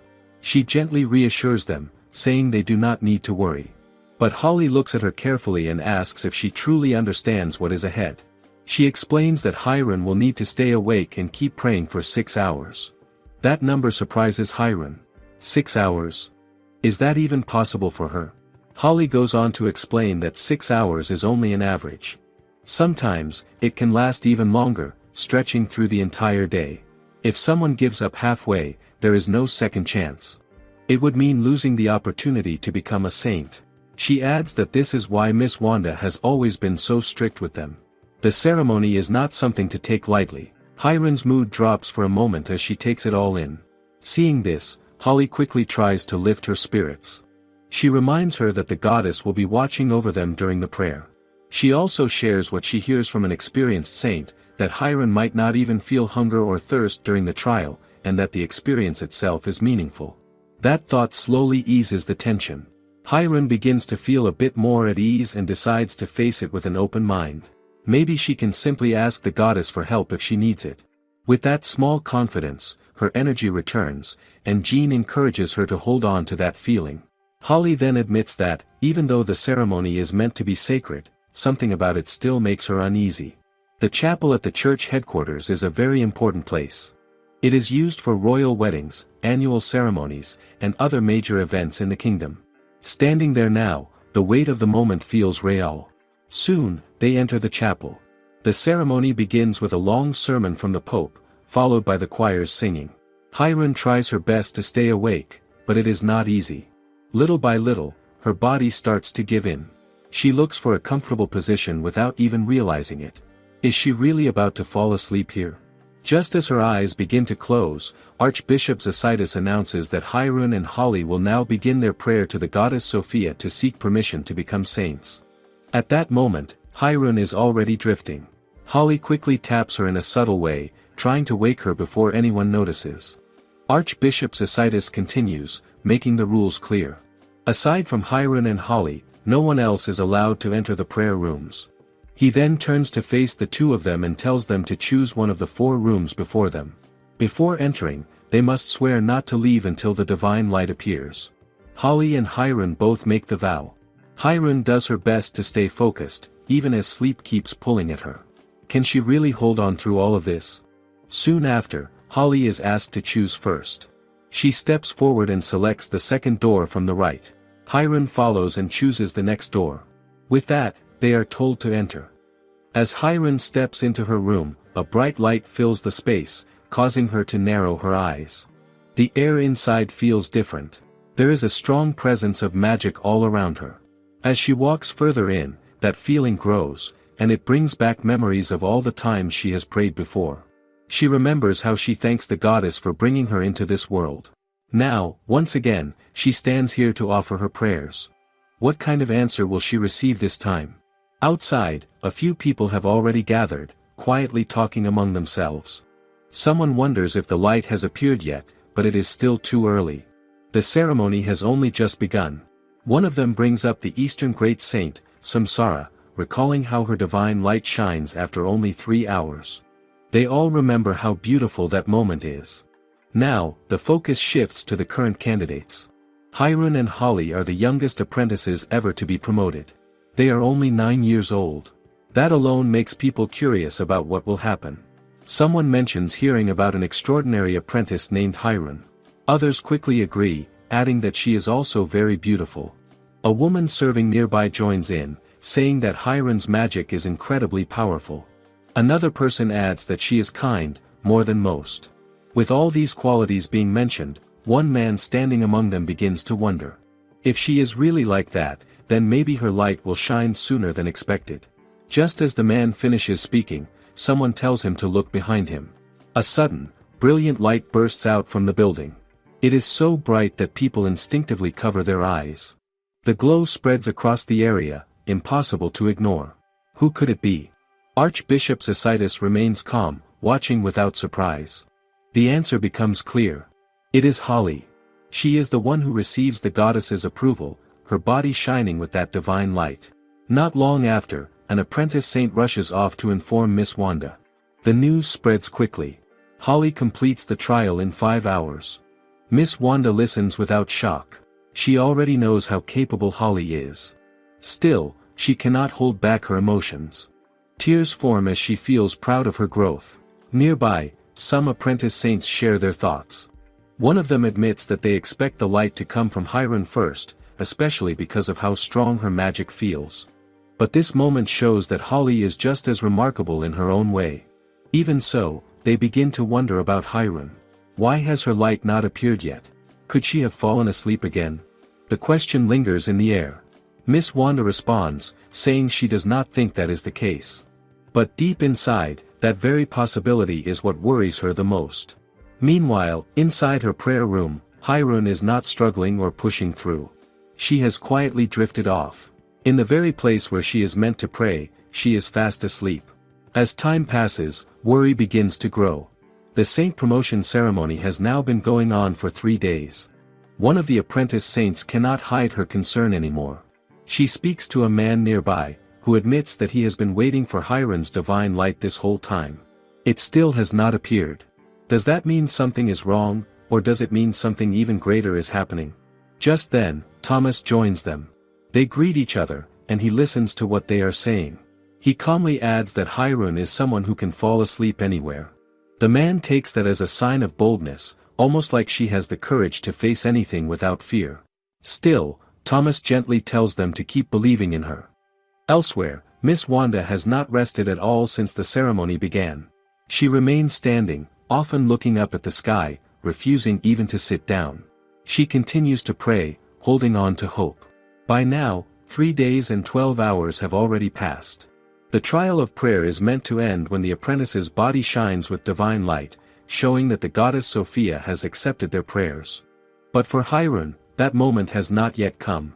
There is a record from long ago, 22 years back, where the trial takes 1 day and 5 hours. That is already considered long. Now, this has gone far beyond that.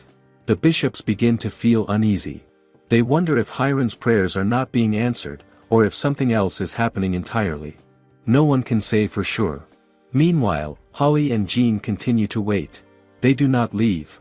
Holly notices how exhausted Jean looks. She has not slept since the ceremony started.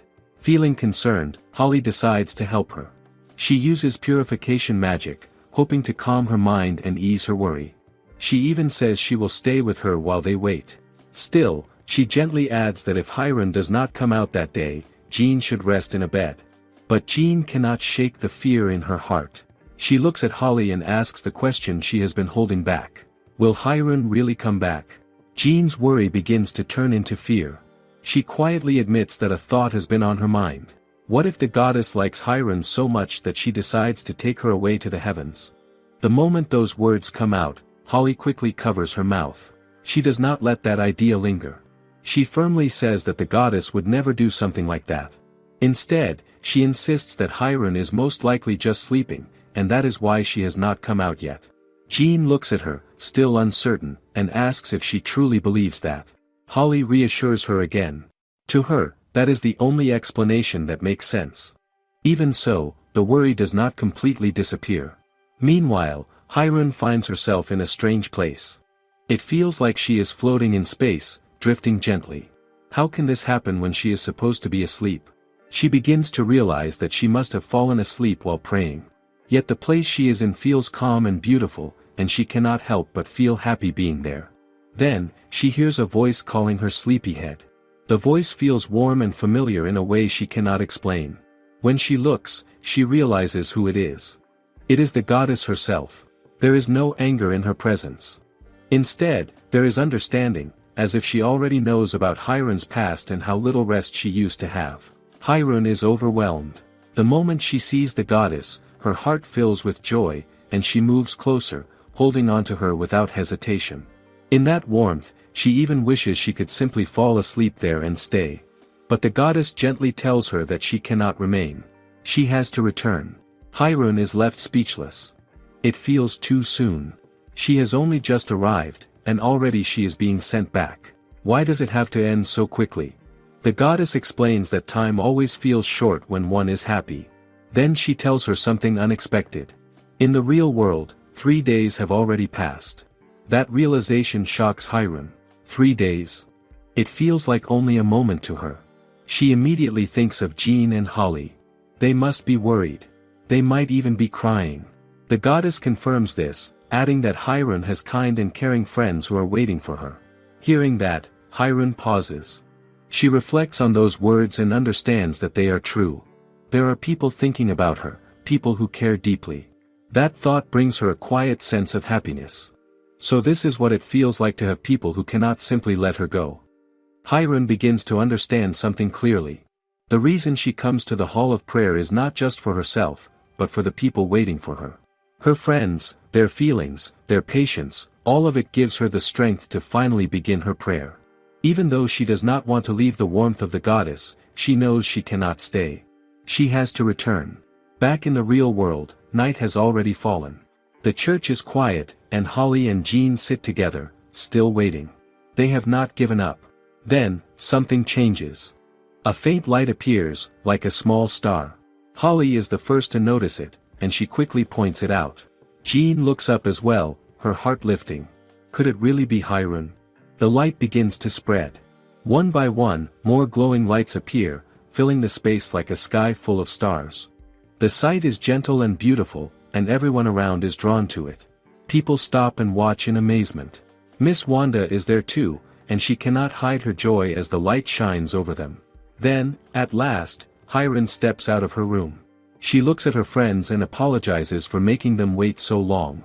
She even admits, in her usual way, that she ends up taking a nap inside. But at that moment, does any of that really matter? Before she can say anything more, Jean and Holly rush toward her. They are simply relieved to see her again. Their happiness says everything that words cannot. Above them, the light continues to glow. It rises into the sky and parts the clouds, forming a soft, round opening. Through it, a golden full moon appears, calm and gentle, almost as if it shares Hirun's quiet, sleepy presence. It has been 2 years since Hirun was reborn in Ever Sophia, and she yawns as usual, stretching lazily. She is 10 years old now, an age that feels both long and short to her. Her own room at the church headquarters gives her a sense of independence, though she grumbles that her new comforter is not all that great. In her mind, the comforter she had before seemed far cozier. Her gaze falls on the drool wipe Jean had patched together for her. Hirun knows, almost instinctively, that the drool wipe encourages comfy sleep, regenerates magic power and stamina, and even helps avoid nightmares, though she does not fully realize it has been subtly enchanted with holy magic. Could a simple patchwork cloth really do all that?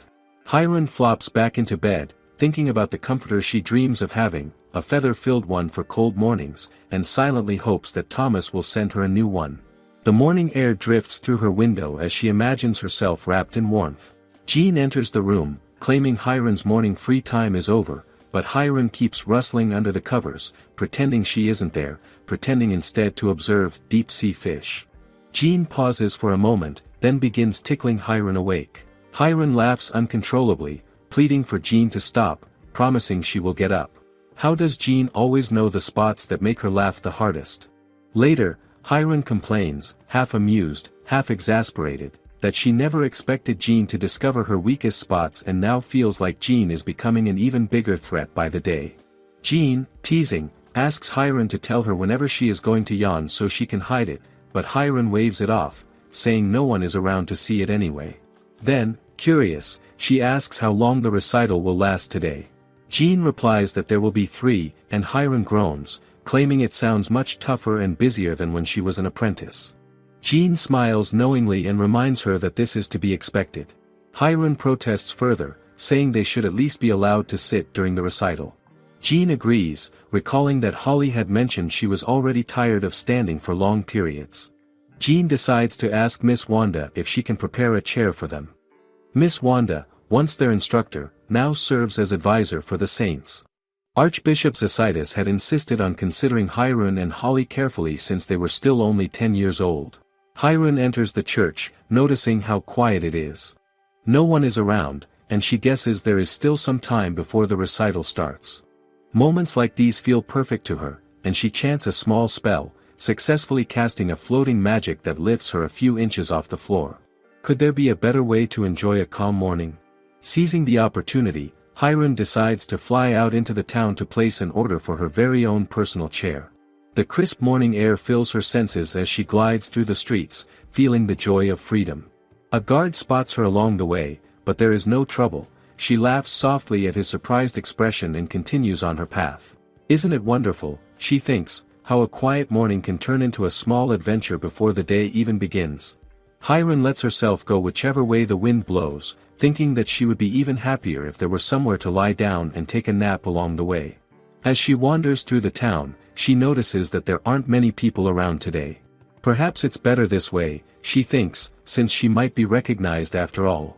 Her fame has grown enough that she has even seen her own portrait displayed on one of the buildings. Could anyone recognize her if she stays careful? Soon, she arrives at an especially quiet area and spots the perfect furniture store. She heads inside, catching the attention of a young lady, the storekeeper. The lady remarks on how rare it is to have a customer today. At first, she thinks Hirun is an angel, dazzled by her presence, but then she realizes she is the new saint. Excited, she calls out to her father, but Hirun gently grabs her sleeve, letting her know that she has something important she wants made. Later, Hirun sits down with a cup of tea, confirming that the young lady's name is Lin. Hirun explains that this request is important for her life as a saint, so it must be done carefully. She picks up a cushion, noting that it feels like buckwheat and seems perfect for what she wants. Lin, feeling hesitant, says she is still a novice craftsman and that Hirun should ask her father for such a request. Hirun observes the atmosphere of the store, noting a kind of darkness to it. She learns that the store has been financially troubled and that Lin's father has been taking on furnishing requests to keep things afloat. When Hirun asks about her mother, Lin admits that her mother's health has declined and she has gone to stay with her parents. Lin seems downcast, explaining that her father has been working non-stop to cover expenses and barely has time to sleep. Hirun notices that the dim atmosphere feels even heavier as Lin speaks. Curious, Hirun asks if Lin is the only one available to make the chair. Lin hesitates, worried about taking on sole responsibility for a request from a saint, but still asks what Hirun wants. Hirun describes the chair she envisions. It must not be an ordinary chair.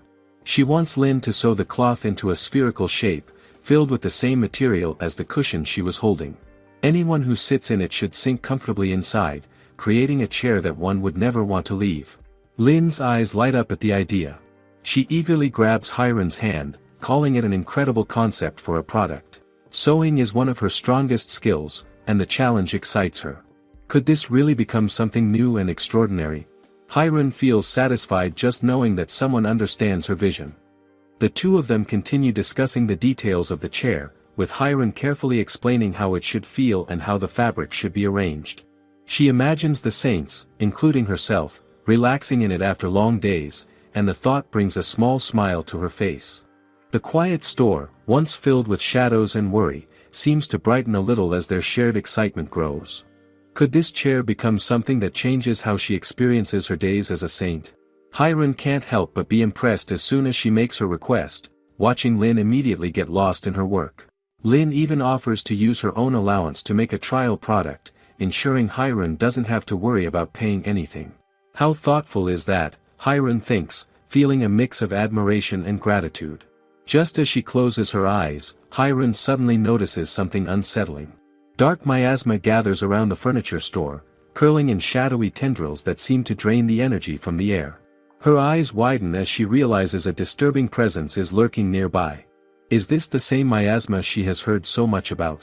After all, a saint's most important job is the purification of miasma, the substance that monsters are made of. Even a small amount can steal life from its surroundings, making people uncomfortable or forcing them to leave. Hirun wonders why it would appear here, especially in the capital, which should be protected by a purification magic circle. She focuses her holy magic and begins searching for a breach. Soon, she feels the miasma weaving its way past the protective circle through an old pipe in the basement.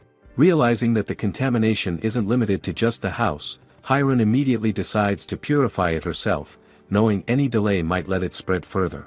A sudden flash of light bursts from the furniture store, causing passers-by to stop and wonder what is happening. Lin and her father rush outside, startled by the brightness, only to find Hirun focusing her magic. She spots lingering miasma around Lin and uses her holy magic to cleanse it. Lin, astonished, asks what just happened, and Hirun explains that a small amount of miasma was leaking into the surrounding market district. After she purifies it, she checks if Lin feels better, and Lin admits she feels suddenly refreshed. Both she and her father are surprised to witness the power of a saint firsthand. Lin remarks that her store will surely flourish again, and her father feels embarrassed, unsure how to thank Hiron. Lin quickly produces the allowance she had saved up and offers it to Hiron. Hiron shakes her head, reminding her that she is the customer and cannot accept money, as it conflicts with her position as a saint. Lin, undeterred, promises to exceed Hiron's expectations by making a chair that no one would ever want to leave. Hiron's eyes light up with excitement at the thought. Meanwhile, back at the church, Jean notices a glow of holy magic through the window. Holly peers outside and remarks that it must be Hiron, probably slacking off again. Miss Wanda, observing from a distance, shakes her head slightly. She notes that Hiron lacks full awareness of her responsibilities as a saint and that, considering her naturally laid-back personality, it will take some time for her to balance her duties with her usual habits. How will Hiron manage her saintly duties and still maintain her carefree ways? Only time will tell. Hiron sits comfortably in the bean-bag chair Lin made, sinking into it with a contented sigh. She thinks this is exactly the kind of chair she always wanted, and she keeps letting out little murmurs of pleasure as she relaxes. The material inside and outside could still use some improvements, she notes, but it is already very good, and she hopes she can visit Lin's furniture store again when she has the time. Could she find more things there that make life easier for a saint? The thought makes her quietly excited. She has been active since morning and feels genuinely tired from all the praying before breakfast and the long sessions of Holy Scripture incantations. She reflects on Holly, who manages herself well, keeping perfect pacing, and Jean too, who has recently had a lot of energy and works harder by the day. Hiron thinks inwardly how energetic children are these days and shakes her head with a small smile. After a few quiet moments sitting in the bean-bag chair, she realizes she is thirsty. Using her holy magic, she conjures a jug and a cup, pouring herself water carefully. She purifies it before drinking, savoring the taste and noting that recently she has realized water tastes even better after purification. Could something as simple as water really feel this luxurious when treated with magic? She tilts back, enjoying the sensation of being fully at ease. Hiron reflects on how nice it is to be able to lie back like this, thinking about how overworked she had been in her previous life. Staying up all night is definitely out of the question, she reasons, since people go crazy without enough sleep. She knows Jean will be back any moment and lets out a sleepy yawn, grumbling that break time goes by too quickly. She really doesn't want to get up yet and wonders if there is some clever way to stretch the break just a little longer. Could she convince anyone to let her rest a bit more? Soon, Jean arrives, placing the books she carried on the table. She notices Hiron still sleeping comfortably in the chair, though Jean already expected it. She reminds Hiron that break time is almost over. UST 5 minutes left. And that she needs to wake up. Jean gently pokes Hiron on the cheek, trying to wake her, then shakes her lightly, reminding her that rehearsal for the ceremony is about to start and that there are scriptures she still needs to memorize. She thinks back to Zacydus' instructions and the importance of punctuality, knowing that Miss Wanda will scold Hiron if she ends up late. Seeing that Hiron continues to sleep, Jean resolves to carry her over herself and leave the rest to Miss Wanda. When Jean attempts to lift Hiron from the bean-bag chair, she finds that Hiron is completely stuck. No matter how she tugs or pulls, the chair seems to hold her firmly in place. Jean notices the faint twinkling lights around the room, and a thought crosses her mind that, could Hiron have magically glued herself to the chair? The possibility makes her panic slightly, realizing that time is running out. She starts pushing the bean-bag chair along, trying to move them both toward the ceremony as quickly as she can. Meanwhile, Hiron mutters quietly in her sleep, completely unaware of the struggle. Holly spots them in the hallway, noting that they are late and wondering where they have been. Jean hurriedly explains the situation, admitting that she cannot remove Hiron from the chair and suspects that holy magic is involved. Holly examines the situation, confirming that the magic holding Hiron is strong enough that even she might struggle to undo it. She remarks on what a waste of such powerful magic it is and immediately offers to help Jean carry Hiron. Jean protests at first, insisting that Holly is one of their precious saints and should not be bothered, but Holly reminds her that they are friends and urges her to get moving. Together, they push the bean-bag chair down the hallway, trying to make up for lost time. Can they make it before the ceremony starts? Several days later, Hiron is back in her room with Holly and Jean. She stretches and sighs, feeling the weight of responsibility lifted now that the ceremony is over. Holly expresses surprise that Hiron managed to get through it all, noting that the purification defenses of the capital are now stronger against miasma and that more funds have been allocated to aid the South in combating the aggressive monster invasions. Hiron agrees that their duties were successfully carried out, though she laments the confiscation of her beloved beanbag chair, which she fondly calls her precious fallen angel of corruption. Hiron turns to Jean, asking for her opinion. Jean comments that Hiron could never get up from that chair on her own and that limiting its usage is wise. She recalls the embarrassed expressions on Miss Wanda and Zacaitis' faces, which still make her blush just thinking about it. Holly adds that Zacaitis really froze up like a statue during the incident. Jean proposes that Hiron can only use the fallen angel of corruption twice a week, and Hiron agrees, realizing that this limitation will help her control the temptation of comfort. She also quietly imagines that in the near future, this chair could become a booming success. The guards are stationed around the carriage, keeping a careful watch as Hiron prepares to head to the armory. Her task today is to purify the weapons used against monsters, a duty she takes seriously. Upon arriving, Hiron glances around the dimly lit armory and comments that the place feels somewhat menacing, and she doubts she will be able to sneak in a nap here. Jean adds that the air smells strange, a mix of metal and oil, while Hiron feels relieved that there is no blood or gore to contend with. The guards express their honor at serving as her bodyguards, assuring her she can focus on her work without worry, and Hiron quietly thanks them. She pauses for a moment to pray to the goddess, asking for blessings for the guards, and they immediately feel a lightness in their bodies, amazed by the gentle power flowing from her. They realize this must be the same force that will be applied to each weapon. Hiron moves among the racks, inspecting swords, spears, shields, and other arms. She intends to sharpen every blade, purify each one, strengthen the shields, and enhance the spear's penetrative power. The guards watch in awe as she floats from one weapon to the next with ease, and Jean whispers how cool Hiron looks in action. Hiron briefly worries about the sheer number of weapons, realizing purifying them individually would take forever, so she decides to purify the entire armory at once. A soft glow spreads across the floor, spreading upward to the weapon racks, casting the room in sparkling light. The guards stand frozen, astonished that the work is already complete, while Jean stares at the shimmering weapons, mesmerized by their newfound beauty. With her work done, Hiron looks around for something to rest on, her eyes landing on a cypress stick. She claims it will serve as a pillow, joking that anyone who previously used the stick as a weapon need not worry about it now. Jean blushes furiously at the sight, while the guards exchange bewildered glances, having heard rumors about Hiron's unusual habits. Hiron curls up and drifts off to sleep atop the stick, entirely at ease. In a separate armory, Holly finishes purifying all the weapons under Miss Wanda's supervision. Miss Wanda praises her work and wonders if Hiron has already completed hers. Holly simply guesses that Hiron must have finished long ago and is likely loafing around, as usual. Back in Hiron's armory, Jean gently calls out, waking her from her unusual slumber. Hiron stretches, rubbing her neck from the uncomfortable position on the stick, then uses holy magic to heal herself. The guards and Jean watch in awe as the energy flows, restoring her instantly. Jean quickly informs Hiron that the carriage is waiting to take them home. 1 week later, the monster subjugation squad is gathered, discussing the situation as they prepare for action. One member remarks that he never expected miasma from the south to have reached this far and notes that this is the largest squad they have formed yet.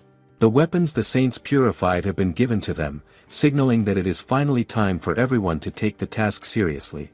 However, concern lingers over one member, Tap, who has always struggled with swords and spears despite his dedication. An older guard taps him on the shoulder, pointing out that everyone knows how much effort he has put in without significant improvement. Tap admits he doesn't understand why he hasn't improved, only that he continues to try. Another squad member explains that Tap often does not take practice seriously and hesitates during training. Tap tries to defend himself, saying that he hesitates only when facing humans in practice but would not hesitate against monsters. The older guard responds firmly, explaining that kindness can be a weakness, and anyone who cannot take practice seriously will also struggle on the battlefield. Tap listens silently, feeling the weight of the criticism, realizing that his carefulness is being seen as a flaw. The topic then shifts to a cypress stick someone brought along. One member dismisses it as a useless weapon, wondering why anyone would bother practicing with it. The older guard picks up the stick and hands it to Tap, explaining that he cannot join the front lines until he has mastered even a simple weapon. Tap should return only when he has worked through the basics properly. Another squad member moves to encourage Tap, telling him not to feel discouraged. The strictness of their superior is meant to protect him, not punish him.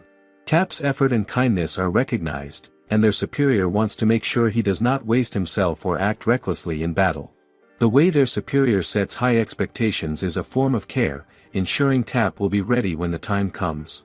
Tap stares at the cypress stick, a mix of frustration and determination filling him.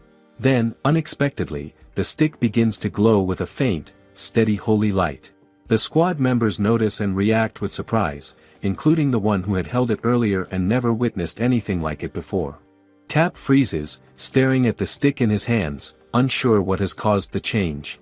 The glow is not overwhelming, but it is noticeable, filling the small area with a gentle radiance. The squad members exchange cautious glances, quietly wondering what this means for Tap and whether the stick's glow could indicate some hidden potential. Afterwards, Jean calls out to Hyrun with her usual cheerful energy. Hyrun, still comfortably settled in her beanbag chair, asks what it is, assuming it has something to do with her twice-a-week limit for using the chair. Jean shakes her head and shows her a sealed letter instead. Hyrun leans forward, curiosity piqued, as Jean explains that the soldiers have written in to express their gratitude for the outstanding work accomplished using the weapons Hyrun purified. The letter is filled with thanks and admiration for her holy magic, recognizing how much it contributed to their success. Hyrun feels a warm sense of pride, quietly remarking to herself that it is satisfying to know she helped so many people. She realizes that taking the job seriously had real results, and she feels her efforts were not wasted. Jean, pleased with Hyrun's response, encourages her to keep their spirits high and continue working hard today as well. Hyrun, however, is already thinking of taking a brief rest, reasoning that she has already done a lot. But can a saint really rest while others are depending on her? Among the soldiers who performed exceptionally was Tap, whose unusual fighting style immediately drew attention. Using only the cypress stick, he moved with precision and surprising strength. Each strike seemed to carry extra force, and in the blink of an eye, monsters were sent flying or incapacitated entirely. Hyrun watches in mild amazement, wondering how such a simple weapon could have such an impact. Is it the stick, or the wielder's spirit that makes it so powerful? Tap's ability with the stick is remarkable, his calm, kind-hearted approach combining with the holy magic to create results that even seasoned soldiers found impressive. The monster subjugation squad completed their mission successfully, and it quickly became clear that Tap had risen to the role of squad ace. Using nothing but the cypress stick, he demonstrated that courage and determination could overcome limitations, and that perhaps the goddess had subtly guided him, offering encouragement in a way he could channel through his weapon. Could this be a lesson for all the soldiers, that true strength comes from the heart as much as skill? His success becomes the talk of the squad, leaving everyone to wonder whether the stick itself had some divine influence or if it was Tap's spirit that made it shine. News of the cypress stick spreads beyond the squad. The clergy of the Church of Mephisto gathers with 10 nobles to officially recognize its significance, giving it a name, Cypress Bulgaria. It becomes known as a weapon only those with genuine, kind hearts can wield effectively, cementing its reputation as both a practical tool and a symbol of virtue. It has been half a year since Hyrun became a saint.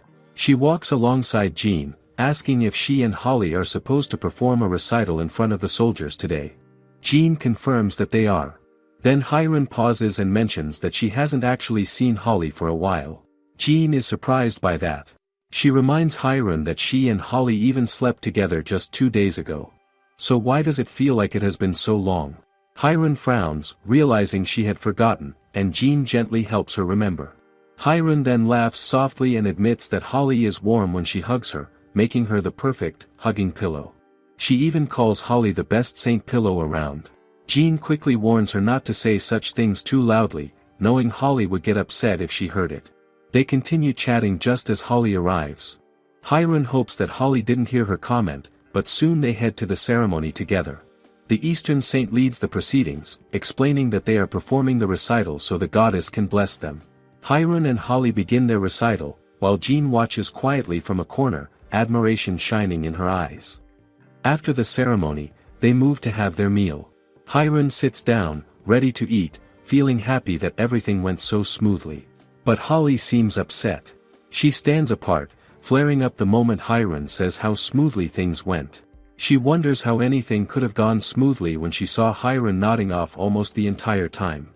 Jean chimes in, telling Hiron that she's not done with everything yet, reminding her that there is still work ahead. Jean reads aloud the next activity for Hiron.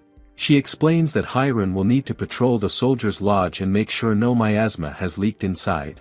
Holly, however, is unimpressed. She knows the real reason behind these tasks. The higher-ups want the saints to boost the soldiers' morale. Having saints walk around gives the soldiers the sense that they need to work harder. Slowly, Hiron begins to understand the purpose behind it all, but by now, her eyelids are heavy. Can she even finish her meal before drifting off?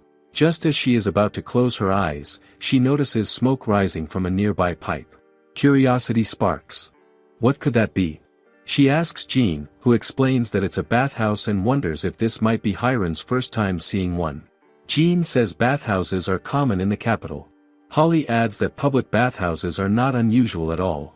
Hiron's interest immediately flares. Can she really just sit there knowing there's a bathhouse nearby? Sleep suddenly feels impossible. She feels a strong urge to try it. Holly is completely dumbfounded. Could Hiron really be planning to go to the bathhouse right now? Hiron explains that she has wanted a proper bath for a long time. She had always assumed bathhouses were only for nobles. Why had she never considered a public bathhouse before? Until now, she had only ever thought about household baths. Jean notices something unusual on Hiron's face. Her expression suddenly becomes serious, almost determined, and Jean wonders what she's thinking. Before anyone can react, Hiron tries to convince Holly to let them go to the bathhouse together. She says that taking a bath really helps one fall asleep. Will Holly believe her? Not yet. Holly knows Hiron falls asleep easily anyway, so she is not persuaded. Without hesitation, Hiron moves to draw the curtains. Holly immediately becomes upset and angrily asks why she is opening the window. Jean watches quietly, realizing that this is not going to end well. Is Hiron going to get scolded, or at worse, get angry at herself? Hiron does not give up. She keeps asking Holly to go to the bathhouse. Both Jean and Holly are shocked by her determination. How can she be so stubborn, ignoring all their warnings? Holly tries to resist too, reminding Hiron that it is unthinkable for a saint to use a public bathhouse. But Hiron is confident. She assures them that they can hurry in and out without anyone noticing. She even calls Jean to come along. She assumes Holly is already coming, whether she likes it or not. Then Hiron asks if they are worried about towels. Before anyone can answer, she uses her holy magic to prepare them. Jean finds herself floating in the air, and in the blink of an eye, they arrive at the bathhouse building. Standing there, Hiron remembers her previous life, how she once visited a bathhouse as a reward for working hard. The memory makes her smile. But before they can step in, people notice them. Some instantly recognize Hiron as the sleepy princess. Others are amazed at how she seems to have arrived there, with one person even thinking she might have come down from the sky. Holly and Jean feel a shiver of fear. Holly whispers into Hiron's ear, warning her that if rumors spread about saints going to a bathhouse while on duty, the punishment will be more than just cleaning the Kiliot Hall. Jean agrees, adding that Miss Wanda would lose her mind if she found out. She even says she has never heard of a saint using a public bathhouse before. Can they really get away with this? Hiron does not seem worried at all about the cautions Holly and Jean keep giving her. Instead, she smiles brightly and acts as if everything is perfectly fine, insisting they all take the bath together. Shocking, isn't it? That's just how Hiron is. Even Jean is left speechless, realizing that with Hiron so determined and adamant, she has no choice but to go along and take the bath with her. Holly is completely dumbfounded, watching Hiron confidently lead the way into the bathhouse. As Hiron steps inside, she notices how large the place is. Peeking around, she sees that it resembles a typical public bathhouse, but the walls are made of stone. Some people sit nearby, cooling off after their bath. While Hiron studies the surroundings, she notices Holly and Jean expressing their gratitude to an old woman for allowing them in without charge. Holly's gestures show appreciation for the woman's understanding, while Jean's polite stance emphasizes that they are only there to complete their duties. Then Hiron spots a poster on the wall indicating that each customer is supposed to pay 3 copper coins. Realization hits her. They do not have any money, and she freezes, feeling speechless and slightly embarrassed.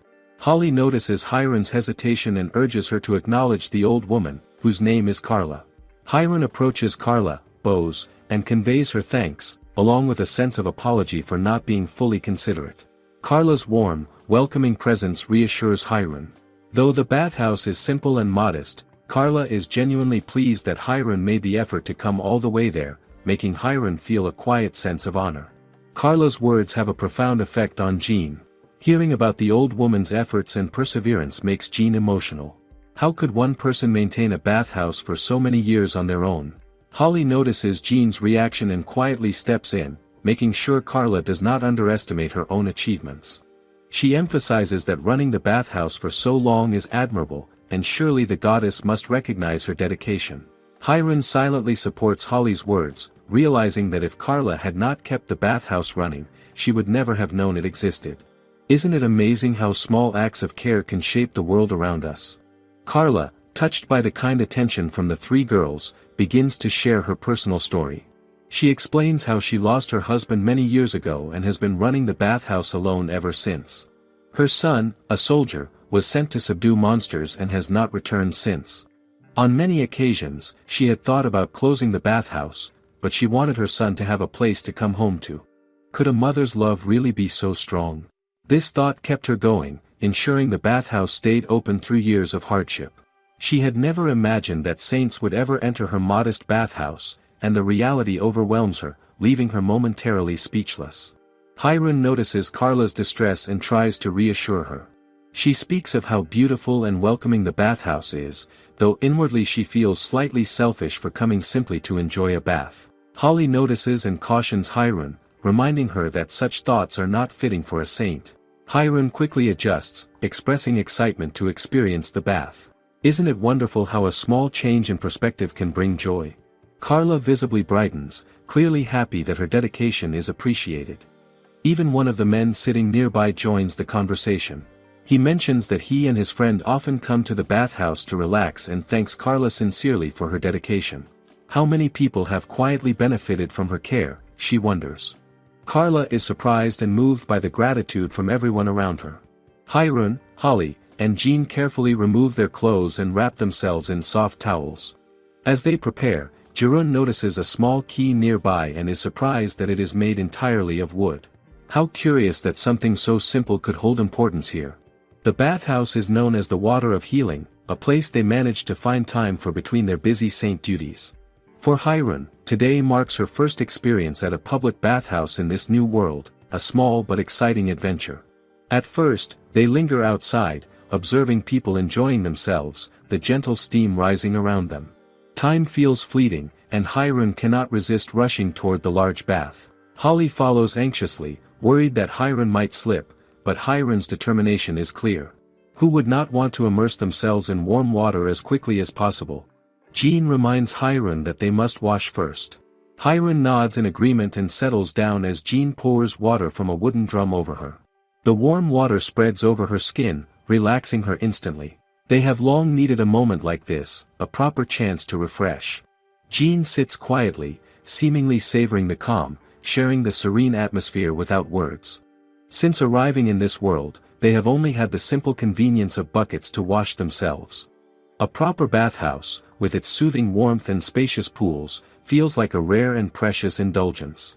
Holly, however, is cautious and not quite ready for Hiron's eagerness. She feels that rushing in might be careless and unbecoming of a saint. Still, she decides to bathe herself, determined to manage on her own. Jean hurries to assist but respects Holly's wishes, stepping back when Holly insists she can handle it. After Holly finishes, Jean helps her dry off, checking carefully to see if she feels any discomfort. Holly is quietly impressed, her eyes widening at the gentle attention. Hiron notices her friend's surprise. Who else would show such thoughtfulness and care? Holly teasingly tells Hiron to be quiet, imagining herself in that situation one day. Then, Hyron says that is why she considers Jean the best maid in all of history. When it is Jean's turn to wash, Hyron asks for the towel and offers to bathe her as a small gesture of thanks for all her hard work. Jean politely refuses, insisting she wants to do it herself. To Hyron's surprise, Holly decides to help as well. Together, Hyron and Holly carefully wash and dry Jean, sharing quiet laughter as they work. While they are busy, Carla stops by to check on them. She reminds them that once they are all clean, they should step into the bath, noting how wonderful it feels. Doesn't that sound tempting to anyone standing nearby? Without hesitation, they step into the warm water, immediately amazed at how soothing it feels. Hyron notices that, even though it is a public bathhouse, the water comes from a natural hot spring. Could this really bring them extra health and energy? They splash and move gently, having so much fun that even Holly cannot help but admit it is genuinely relaxing. Hyron apologizes to Holly for always being a little selfish, and Holly admits that Hyron keeps her on her toes. She reminds Hyron that they will likely have to clean the Killiot Hall again if Miss Wanda finds out. Hyron feels happy simply being here with everyone, sharing this rare moment of ease. Holly turns to Jean and asks if she has ever been to a bath like this before. Jean replies that she has, a long time ago, in a hot spring in her hometown. Doesn't that sound like a lovely memory to hold on to? Meanwhile, Hyron thinks about showing her gratitude to Carla. An idea comes to her mind: since the bath is used by everyone, why not help the bathhouse itself? She quietly focuses her holy magic and casts a gentle healing power into the water, hoping it will benefit all who come to enjoy it. Some women in the bathhouse notice starry lights dancing above the water. They immediately recognize it as holy magic. Jean and Holly see it too, though Holly pretends not to notice. Later, the women spot Hyron casting the magic and realize that she is the saint known for radiating the brightest holy light in history. Holly quickly approaches Hyron, warning her not to use holy magic like that again because she startled everyone. Hyron bows slightly and apologizes for the commotion, but instead of anger, the bathhouse visitors show appreciation.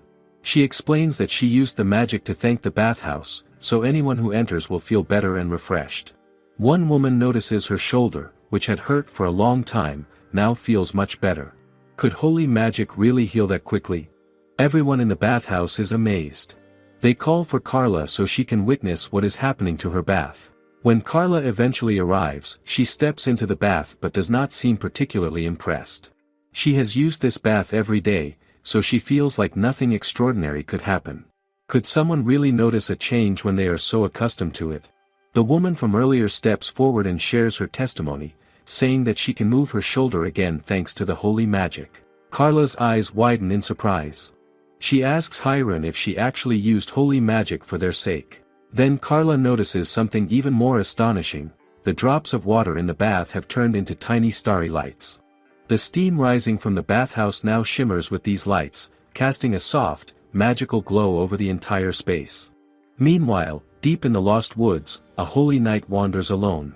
He seems to be the lost son of Carla. He laments quietly, thinking about how long it has been since he was separated from his squad. Even though he has managed to find some water to drink, he longs for a real bath. He misses the bathhouse back home more than he expected. He wishes that if he ever returns to the capital, he could help his mother, Carla. He thinks about how he should have taken over after his father's death, yet wonders if leaving things as they are or dying here would make him a complete failure as a son. Who could bear such a burden alone in the wilderness? Suddenly, in the middle of the lost woods, the holy knight notices starry lights scattered across the dark sky. They shine brilliantly, twinkling like tiny gems, and he immediately recognizes them as the type of lights that appear when saints use holy magic. His eyes widen as he sees a blurry figure moving steadily closer through the glowing lights.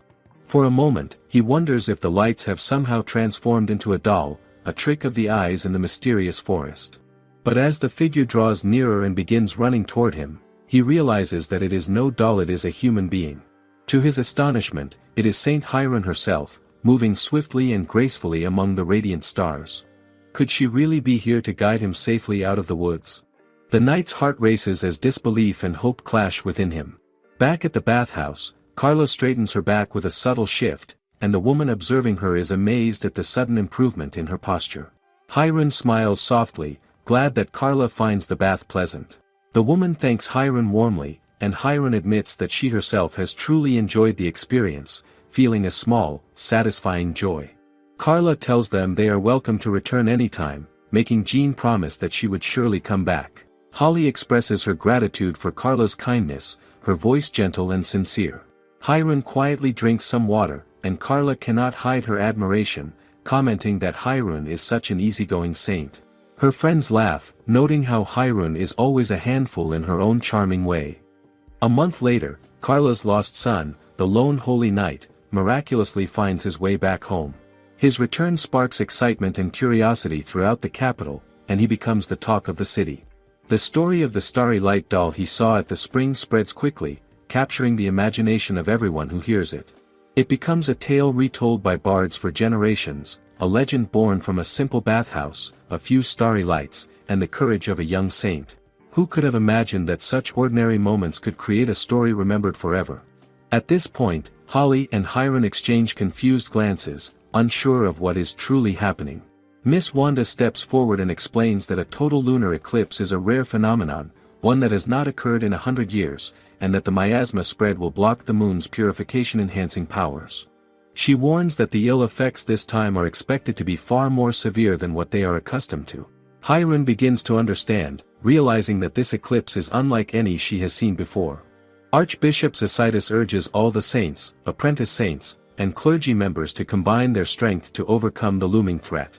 He explains that they must activate a magical barrier centered at the church headquarters to protect the citizens of the capital. Miss Wanda adds that many saints are currently away purifying the south, so only a limited number will be available to maintain the barrier overnight. How can such a small group protect an entire city?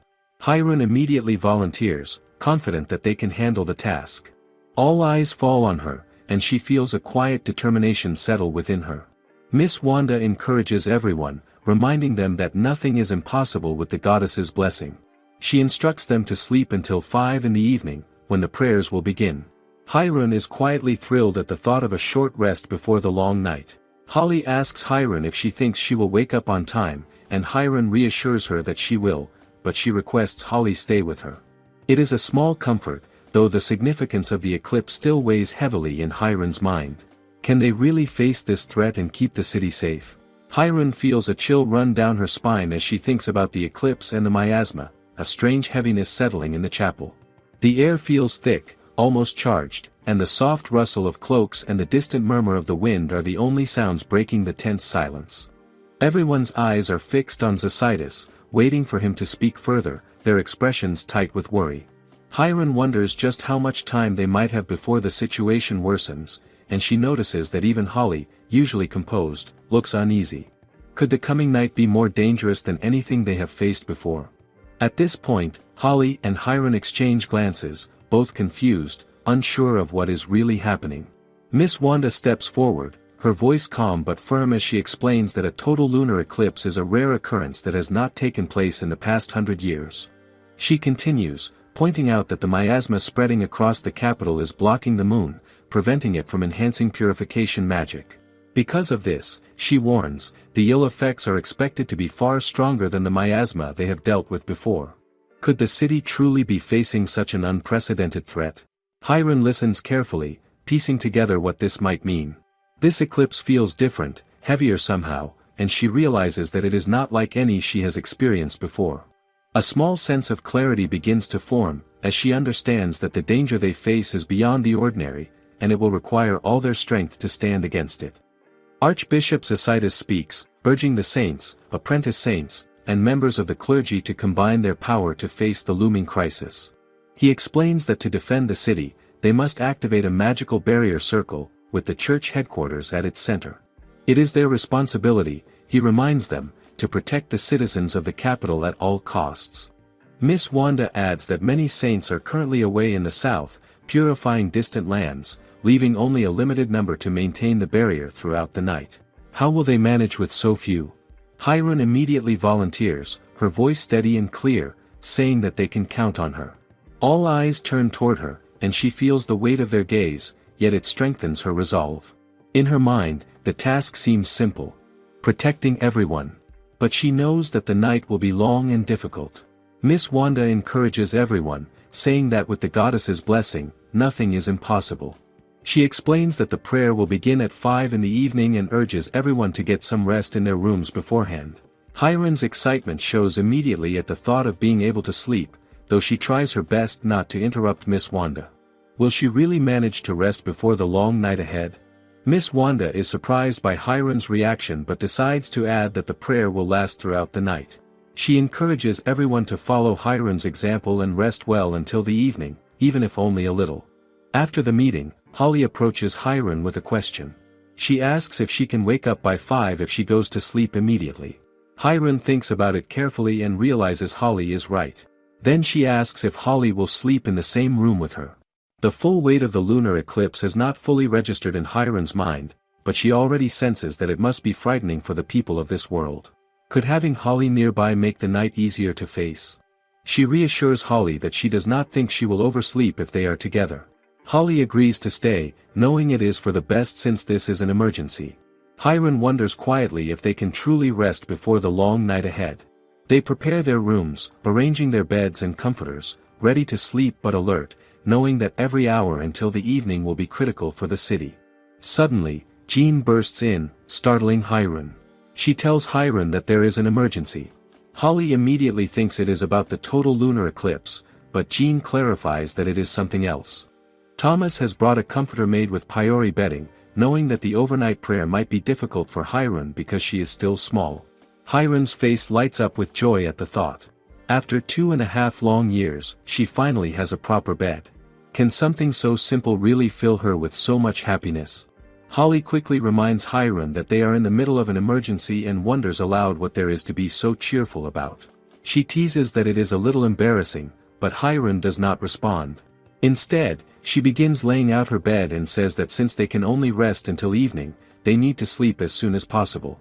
Jean rushes to stop her, pointing out that Hiron has not eaten and has not brushed her teeth. Hiron asks if that is really necessary, considering she will only be resting for a short while. Jean insists, saying it is important. She knows Hiron will fall asleep immediately once she lies down, making it impossible to brush afterward. Even Holly sympathizes with Jean, understanding how much effort it takes to caution Hiron. Jean reassures them both that she will return soon with Hiron's meal. She warns that if Hiron does not eat properly, she will only dream of food and end up with heartburn. Hiron nods and agrees to wait, eventually eating her meal together with Holly. After finishing her meal and tidying up, Hiron climbs onto her priori comforter, holding it close as she enjoys its gentle warmth. Holly stands quietly nearby, observing Hiron's small display of happiness, a soft smile on her face. Jean speaks up, telling them she must take her leave to attend to other maid duties. They bid her a quick farewell, and Hiron remains on her bed, clutching her comforter like it is the most precious thing in the world. How can something so simple feel so significant? Holly watches her closely, feeling a quiet warmth in her heart. Before Jean leaves, she pauses for a moment, glancing at Hiron and Holly. She thinks to herself that these two are enough to scare off any miasma. Holly notices Jean's thoughtful gaze and wonders what she is thinking. She asks if something is on her face, but Jean shakes her head and says it is nothing. Will Jean really come back to wake them when the time comes? Jean promises that she will, and Holly feels reassured. Holly and Hiron lay down together on the bed. Hiron turns toward Holly and asks what she thinks of the comforter she received. Holly smiles warmly, saying that it feels good, both light and warm. Can something so simple really bring such comfort? A short silence follows before Holly asks if Hiron is truly not afraid of the total lunar eclipse, which has been described as a dangerous and disastrous phenomenon for ages. Hiron shakes her head, saying they will be fine. They have Goddess Sophia with them, and their reliable saint friends will be there to help. Holly nods in agreement but admits that she is not scared herself. Her worry is only that Hiron might be. Hiron blushes at Holly's concern and thanks her for always thinking of her. Feeling grateful, she asks if she can hug Holly, and Holly agrees. Hiron feels a rush of warmth as she holds her close. Could hugging Holly really make her feel so safe? She notices that her body temperature might be a little higher than usual, perhaps because of the closeness. Holly laughs softly and cautions her not to go around turning everyone into her hugging pillow. Not long after, Holly notices that Hiron has fallen silent. She looks over and is surprised to see Hiron already asleep, wrapped securely in her comforter. The gentle rise and fall of her chest shows how peaceful she is. Seeing this, Holly realizes that it is her turn to rest as well, knowing that they will need all their energy for the long night ahead. It is already 4 in the afternoon, and the total lunar eclipse is beginning to form, the moon slowly darkening under the weight of a wicked miasma that spreads across the sky like an inky stain. Jean comes to wake Hiron, her voice gentle but insistent, reminding her that the prayer will begin at 5. Hiron stirs slowly, blinking against the fading sunlight, and glances beside her, realizing Holly is not there. She asks where Holly has gone, and Jean explains that she has already gone ahead to the chapel. The urgency hits Hiron, and she quickly understands that she must prepare herself without delay. The miasma is no ordinary phenomenon, its threat to the people of this world feels palpable, pressing down on the city like a tangible weight. Efforts to form a large-scale barrier protecting the capital are already in full swing, and the city hums with the energy of coordinated panic and resolve. Hiron's eyes take in the chapel with new awareness, noticing for the first time that its architecture is integrated seamlessly into the magic circle itself. The intricate designs and meticulous setup suggest that the ritual will be far from simple, and the careful movements of those preparing make it clear that precision and focus are essential. Jean points out where the others are gathering, and Hiron hurries to join them, trying not to let the tension slow her pace. By the time she arrives, most of the participants are already assembled. Even Miss Wanda, ever observant, notes that Hiron could improve her sense of urgency. Hiron offers a quiet apology, admitting that her bed had been far too comfortable to leave without reluctance. Can a bed really hold that much sway over her? Miss Wanda allows herself a small, knowing smile but quickly redirects everyone's attention, urging focus. Her gaze settles on Hiron, the youngest saint among them, whose calm demeanor stands in stark contrast to the anxiety that brushes the edges of the room.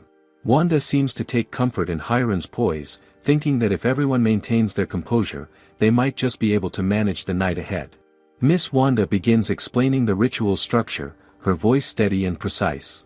She points out the 12 magic circles etched carefully into the floor, describing the flow of the participants as they move clockwise from one circle to the next, chanting and praying in unison. The saint stationed in the center circle will bear the greatest burden of magic, and she will signal when adjustments are needed. Around her, the others will provide continuous support, their voices rising and falling in coordinated rhythm as they rotate through the circles. The pattern is designed to continue throughout the night, a relentless cycle of concentration and devotion, meant to hold back the miasma and protect the city from the encroaching darkness. Hiron quickly understands what she is meant to do. Everyone will take turns standing in the center, while those around them offer support, their voices and prayers forming a protective hum. There will be no rest for anyone, and she realizes she must remain alert and focused until the prayer is complete. Is it really possible to maintain this level of focus for the entire night? Hiron knows it will be exhausting, but she steels herself, determined to play her part in shielding the capital from the looming threat. Miss Wanda calls out Ashley to be the first to stand in the middle. Hiron, already on edge, asks Holly which number she would like to be, but Holly simply shrugs, saying it does not matter. Just then, Miss Wanda announces Holly's name for the 11th spot and tells Hiron that she will be the last. She explains that no one can know exactly how many rotations each person will need to complete. The priority is to maintain the barrier until dawn. If the miasma breaches their defenses, disaster would strike immediately. The safety of the capital rests squarely on the shoulders of the saints. Hiron feels the weight of responsibility pressing down on her and knows she must stay vigilant no matter how tired she becomes. Meanwhile, the maids are assigned as the rear standby squad, ready to assist where needed. As the clock reaches 5 in the evening, Hiron senses that something is off. Holly notices it too. The air feels unusually heavy and oppressive, carrying a subtle, uneasy tension. Hiron wonders if the miasma is already inching closer. Holly leans in slightly, urging her to focus, reminding her that with so many saints present, they can hold the barrier and protect everyone. And Hiron steadies herself in preparation for the long night ahead. Miss Wanda activates the barrier, and the protective magic hums to life, filling the chapel with a subtle, shimmering energy. Ashley steps into the center magic circle and begins praying, her voice steady, while the others chant in rhythm, moving carefully around her. Every movement, every word of prayer is meant to sustain the barrier and channel magic outward to shield the city. Outside, the citizens grow anxious as the moon disappears behind the eclipse and the creeping miasma. A man tries to calm the women around him, reminding them that the saints are protecting them and all they need to do is stay indoors.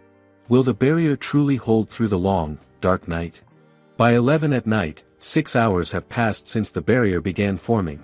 Archbishop Isekais approaches Miss Wanda, his expression solemn, and asks how the saints are faring. She replies that they are in the midst of their third rotation and that Ashley, Holly, and Hyrule are barely sustaining the barrier with their combined magic. Miss Wanda knows she must prepare for the worst. Normally, at least 15 saints would be required to maintain such a barrier, but they do not have that many.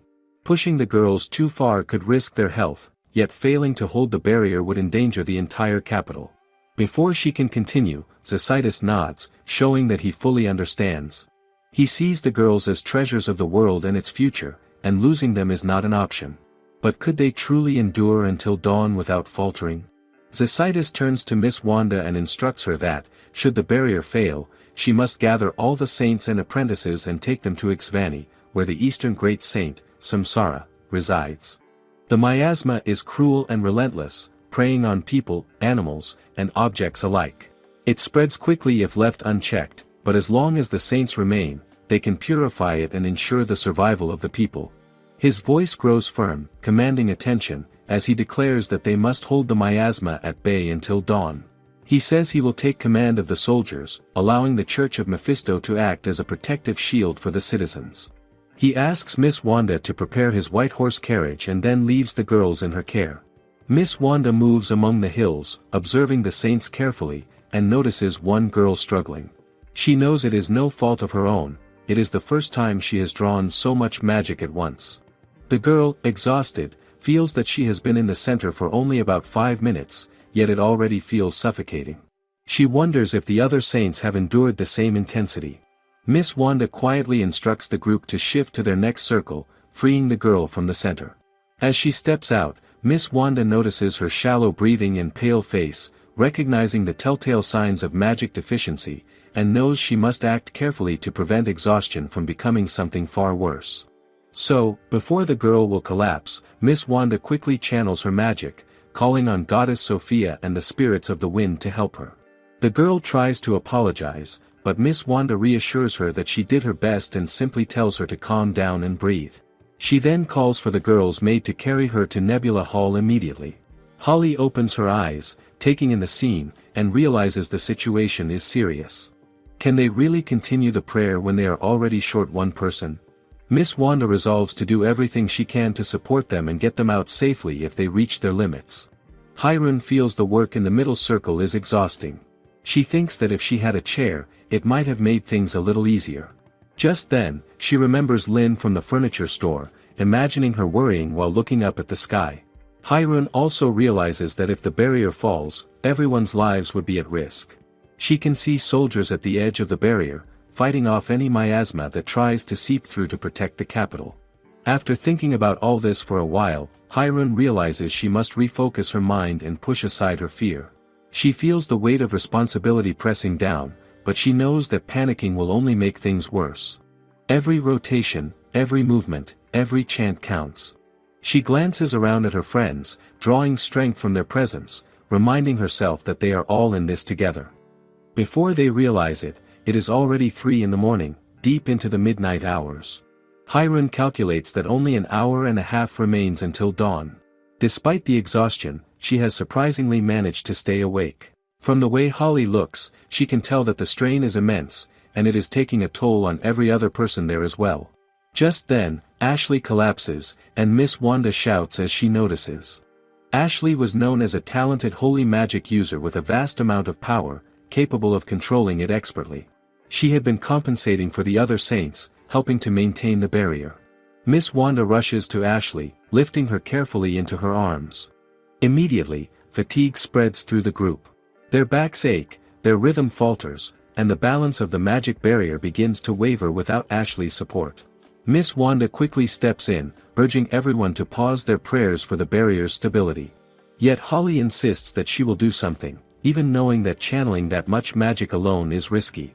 She refuses to let the barrier fail.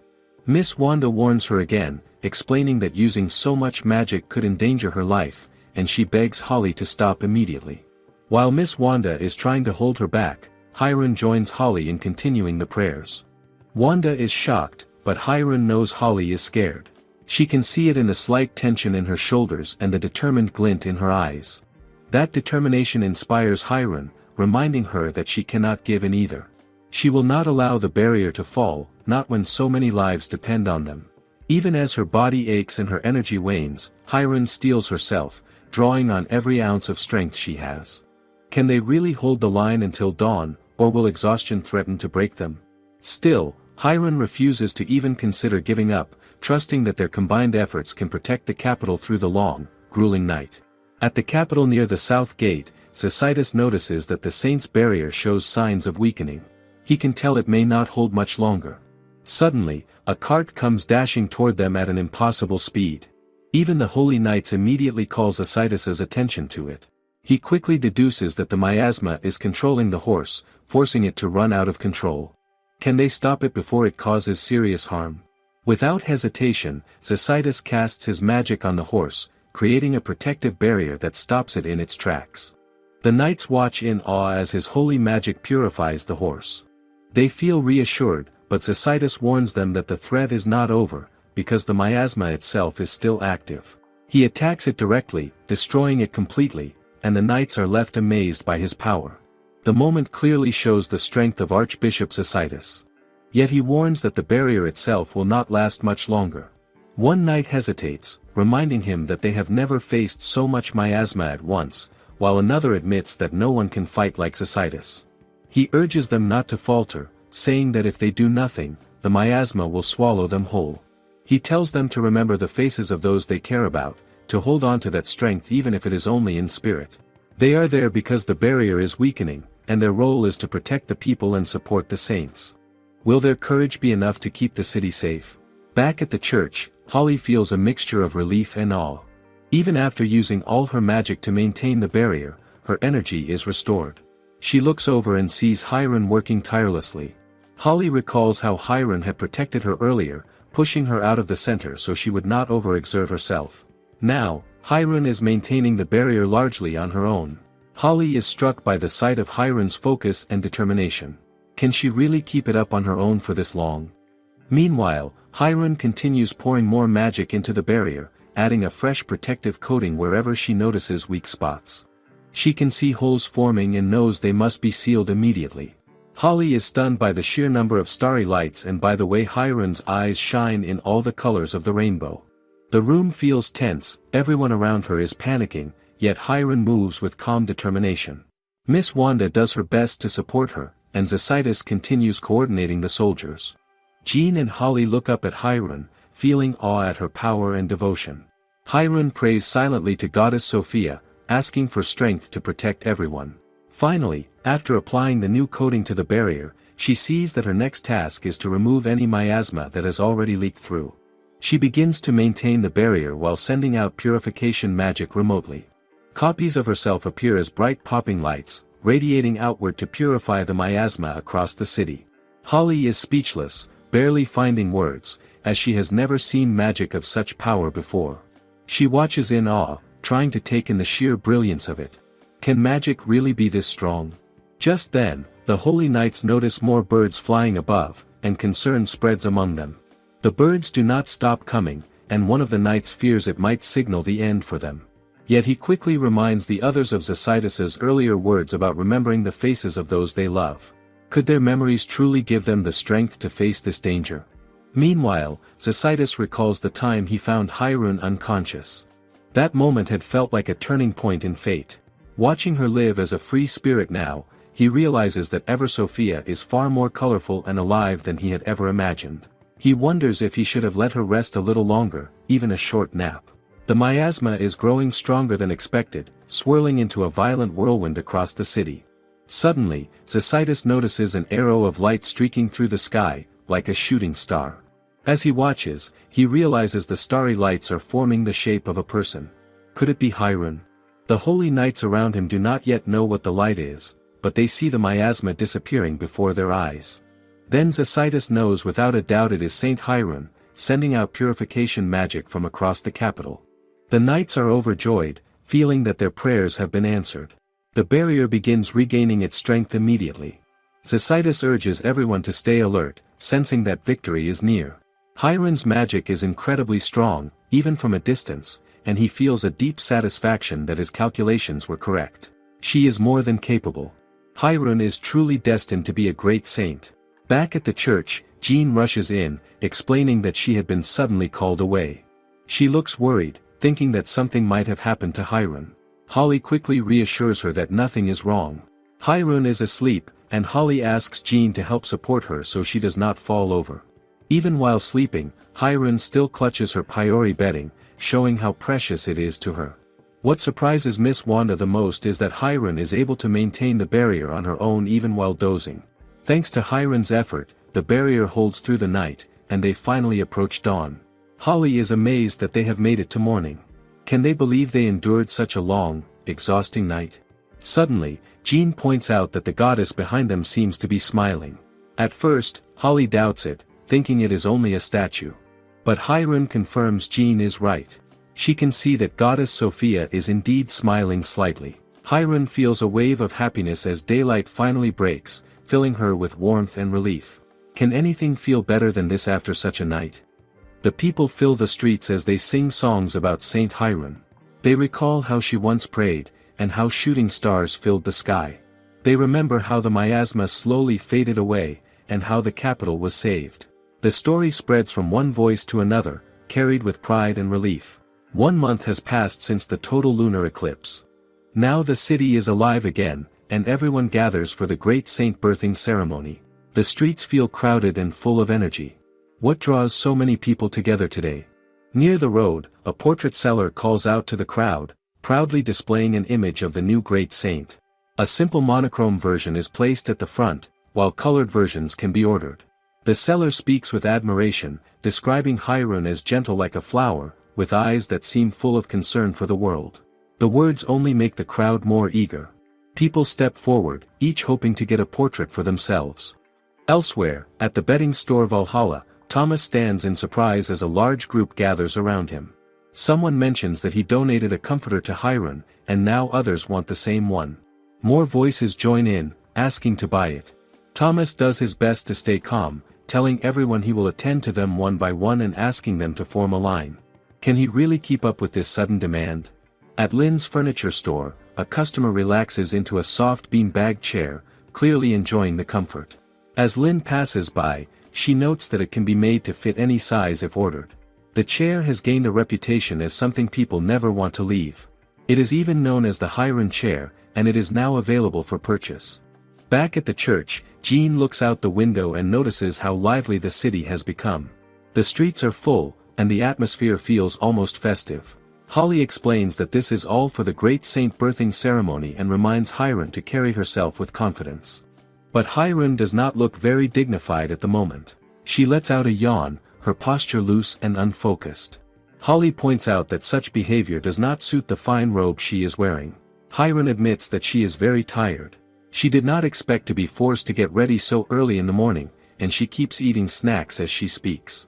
Jean gently notes that eating like that will only make her feel even sleepier.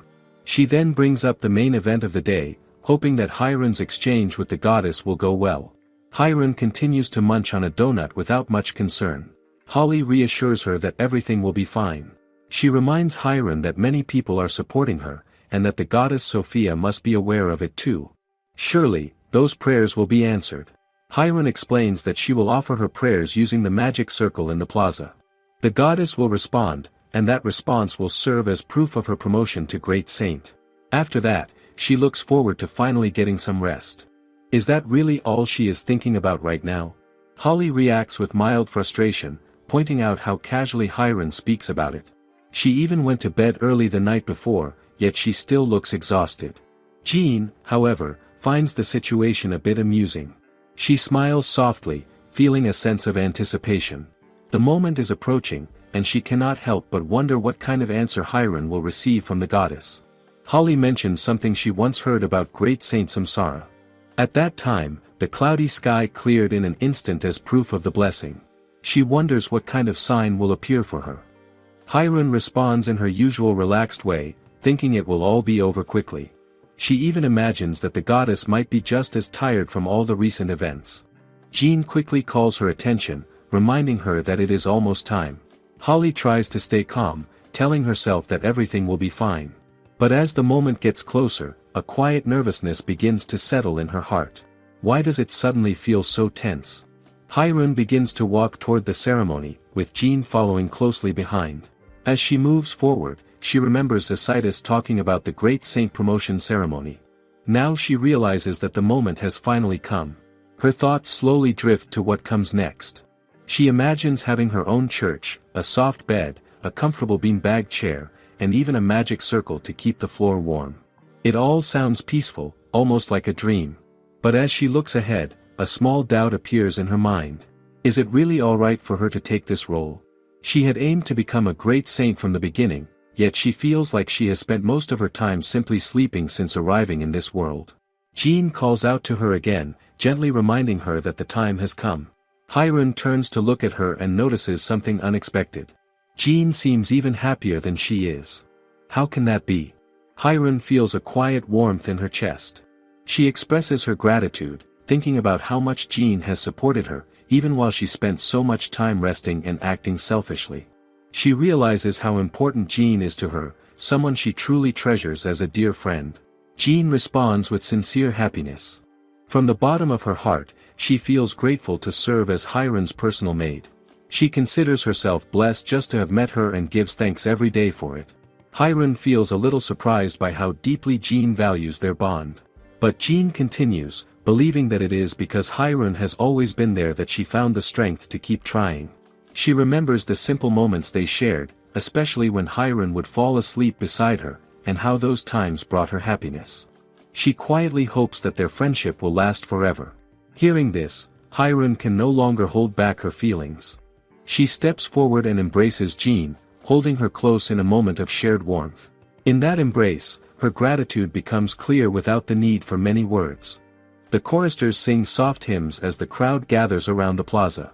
The air feels calm, yet full of expectation. Everyone watches closely, waiting for the moment to begin. Hirun arrives, letting out a quiet yawn as she steps forward. A few murmurs spread through the crowd at the sight, but no one looks away. Even now, all eyes remain on her. She moves to the center and kneels down, closing her eyes in prayer. In that still moment, her thoughts become gentle and clear. She feels that this world is beautiful, filled with light and warmth. She remembers her past life and the path that brought her here. From the bottom of her heart, she feels grateful to the goddess for guiding her to Ever Sophia. As her prayer continues, the goddess appears before her. The presence feels calm and reassuring. Hirun senses that becoming a great saint may come with pressure, yet she is reminded not to lose herself in the process. She should continue to live in her own way. A simple thought crosses Hirun's mind. She wonders if it is truly fine for her to keep living as she always has, even if that means spending much of her time resting. The answer she receives feels gentle. A little rest will not trouble anyone, as long as her heart remains full of gratitude toward others. Then, something changes. Hirun rises into the sky, her figure surrounded by a soft glow. Divine wings appear on her back, shining with a quiet brilliance. The crowd looks up in shock and wonder. Is this really happening before their eyes? She continues her prayer, and soon small lights begin to fall from above. They drift down like stars, filling the space with a calm, radiant beauty. The entire scene feels almost unreal, yet no one can deny what they are seeing.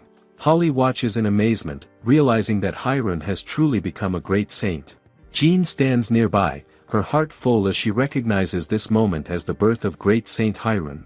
As the light slowly fades and the moment settles, Hirun returns to the ground. The ceremony is complete. And yet, even after such a grand moment, Hirun lets out another quiet yawn. Now that everything is over, she feels completely at ease. A wave of tiredness washes over her again. After all that, is it finally time for her to rest? The moon hangs quietly in the sky above the church, casting a soft light over the night. The ceremony has finally come to an end, and a calm silence settles in. Isekais reflects on the past, thinking about how it has been 2.5 years since he first found Hirun collapsed on the ground. Back then, He never imagined she would rise to become a great saint so quickly. Now, seeing her standing here, the change feels almost unbelievable. Hiron expresses her gratitude to him, believing that she has come this far because of his support. Zycitus gently pats her head, making it clear that he does not take credit for her achievement. To him, everything is the guidance of the goddess Sophia. The great saint birthing ceremony has ended without any trouble, though it lasted an entire day. Hiron admits that it has left her completely exhausted. Holly quickly points out that Hiron was already tired by noon. It almost feels surprising that someone who kept yawning through such an important event still managed to become a great saint. Jean, however, finds it fitting. In her eyes, that is simply who Hiron is. Zycitus then shifts to a more serious tone.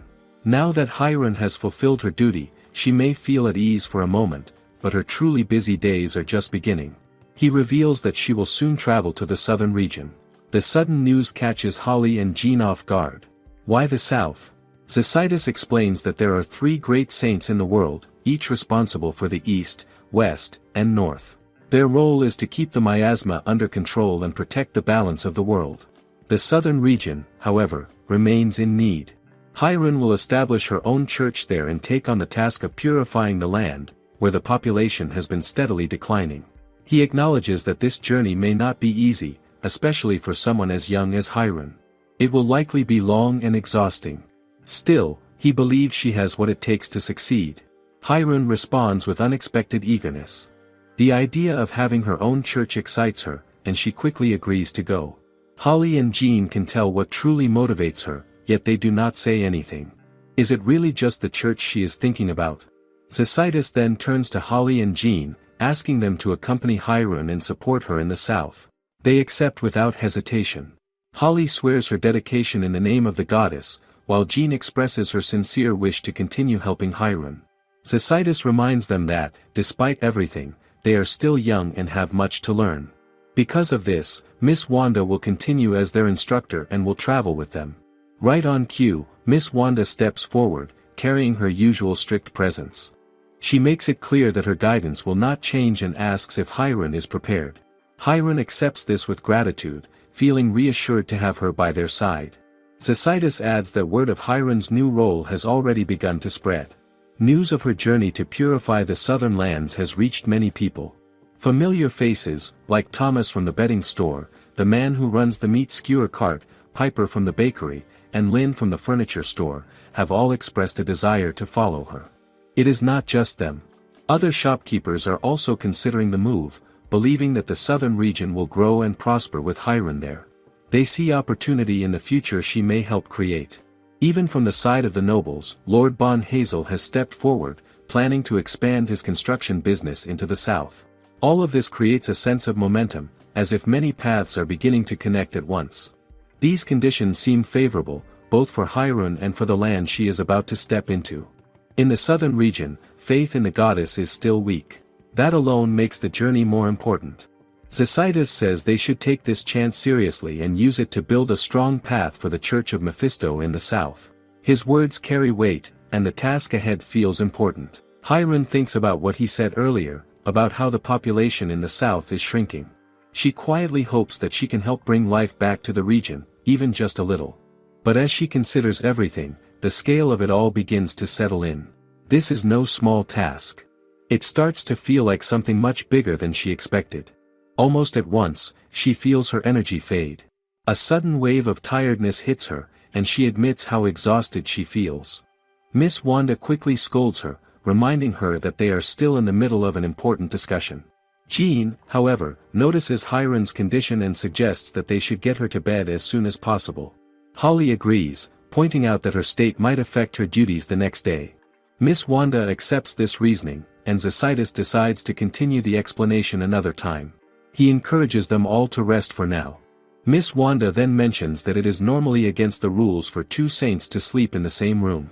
Still, with Zycitus giving permission, she allows an exception for the night. Zycitus quietly takes his leave, and Hiron happily waves as he goes. Later, Hiron lies in bed, her thoughts drifting. The idea of having her own church fills her with a quiet sense of comfort. It feels like something she can look forward to. Before long, she falls asleep. Holly watches her and notes how carefree she looks. Jean wonders what kind of dream she might be having. As Hiron murmurs softly in her sleep, Holly tilts her head in confusion, wondering if it is some kind of magic chant. Or is it just her talking in her dreams? Despite everything, Hiron has now been given the important role of the Southern Great Saint. Yet she still looks so relaxed. Holly and Jean eventually join her on the bed. Holly quietly admits that she admires how calm Hiron always seems. Even with so much responsibility, she does not appear weighed down by it. Soon, the day of departure arrives. The time to leave for the south has come. Hiron raises a simple concern. She wonders why she cannot bring her Priori comforter with her. Isekais explains that placing a feather-filled comforter on a great saint's carriage could damage her image. It is not something fitting for her position. Hiron thinks it over and admits that the comforter would be quite bulky anyway. She decides that once they arrive, she will find a better one, especially since Thomas will be traveling with them. That thought seems to satisfy her. Still, she cannot leave everything behind. She chooses to take her old, worn comforter with her. It may not look like much, but it holds meaning. It is the first one she used after coming into this world. Not long after, Jean comes to inform her that they will be departing soon and that she should get ready. But when she enters, she finds Hiron already wrapped up tightly in that same comforter. Hiron explains that the blanket is still in use because Jean repaired it so well. She praises Jean warmly, calling her the best. Jean can only respond by saying that moments like this tend to make people feel sentimental. But Hiron insists that she is simply appreciating Jean again. She even starts to imagine that if anyone were to ask for Jean's hand in marriage, they would have to go through her first. Jean quickly reacts, feeling that Hiron is going too far. Hiron then gently pulls the blanket over Jean as well, saying she does not want to give her up. Jean blushes, asking her not to tease her like that. She also points out that it is not as if anyone could easily take Jean away, especially with Hiron being a great saint. Hiron brushes that aside, saying that being a great saint is just a way to hide her true identity. In her mind, she is still just the young lady from the bedding store. Hearing this, Jean begins to suspect something. Could Hiron be acting this way simply because she does not want to leave her bed? She tries to wake her properly, reminding her again that it is almost time to depart. But Hiron remains wrapped in her comforter, still drifting in sleep. Even now, at such an important moment, she refuses to let go of her rest. How will they ever get her moving? Jean leans closer and quietly speaks, making sure Hiron can hear even in her sleepy state. She mentions that the carriage prepared for the journey to the south has a special cushion made just for the great saint. There are also plenty of snacks waiting, including strawberry bread. She continues, adding that Isekais even ordered a custom sleeping pad. It is said to be as soft and fluffy as the kind of mattress Hiron has always wanted. Thomas worked hard to finish it in time for the departure, and he designed it to match the dignity of a great saint. Everything about it promises the most comfortable rest. Almost instantly, Hiron's eyes open. The moment she hears this, her interest is clear. She lifts herself up, saying that something like that is worth trying out. Did that finally get her moving? Jean quickly tells her to get ready, reminding her that they need to change her into her great saint robes. There is no more time to waste. Hiron gets dressed, and as she does, Jean watches with a gentle smile. She notes how much Hiron seems to have grown into her role, even appearing more beautiful now that she has become a great saint.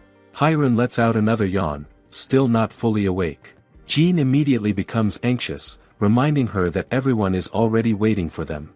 Hiron responds calmly, saying she already knows. With that, she gathers herself and prepares to move forward. At last, it is time. They step out, ready to begin their journey to the south. Jean explains that the journey will take 3 weeks before they reach Exendel, a city in the southern region. Hearing this, Hiron freezes in shock. 3 weeks. Did she really hear that correctly? She insists there must be something wrong with her ears. Jean calmly replies that she only cleaned them the day before and has no intention of doing it again so soon, since it is not healthy to clean them every day, just as Miss Wanda and the doctor advised. Hiron quickly dismisses the topic, saying they should forget about ear cleaning. What matters now is what Jean just said. 3 weeks on the road. Jean confirms it again and adds that the journey could take even longer if they encounter monsters along the way. That only makes things worse. Hiron cannot believe it. A 3-week trip without a proper bed feels almost unbearable to her. She begins to wonder if she should have thought more carefully before agreeing to this mission. Her thoughts drift back to what Isekais explained. Exendel is known for having many areas filled with miasma, which is why the city is surrounded by a protective outer wall, even though it lies in a remote region. The people living there face constant danger from monsters born from that miasma. The land itself, however, is rich in resources, which is why it has not been abandoned. Instead, soldiers and saints are sent there regularly to keep the situation under control. Now, Isekais wants Hirun to give her full effort in helping that region. Hirun recalls hearing that traveling through the southern lands is usually the first challenge for new saints. Yet she has skipped that step entirely and become a great saint already. This will be her first time going there. It feels as if she has reached the highest level without learning how to handle the journey itself. Can she really manage this responsibility? Are great saints truly as capable as people believe? Can she solve a problem like this just by going there? For a moment, doubt creeps in. But she quickly shakes herself out of it. She reminds herself to stay positive. She has a dream. One day, she will build her own grand church and make it the most beautiful place in all of Ever Sophia. Still, the thought of spending 3 weeks inside a carriage lingers in her mind. She begins to mutter quietly to herself. Jean watches her and assumes she is reciting something complex, perhaps sacred words to calm herself. It seems to her that Hirun must be feeling anxious about the journey ahead. Wanting to comfort her, Jean gently points out something reassuring. Even though the trip is long, Hirun will not have any duties along the way. There will be no prayers to lead, no patrols, and no ceremonies. She will be completely free. In other words, she can sleep as much as she wants during the journey. Hearing this, Hirun pauses. That does not sound so bad after all. Maybe the trip will be manageable. Before she can think further, Holly calls out to her, telling her not to stand around and to get ready to leave. Hirun turns to her and asks if they will be riding in the same carriage. Holly confirms it with confidence. Miss Wanda has placed her in charge of looking after Hirun during the trip. She adds that while her outfit may not match the elegance of Hirun's great saint robes, she has prepared herself well.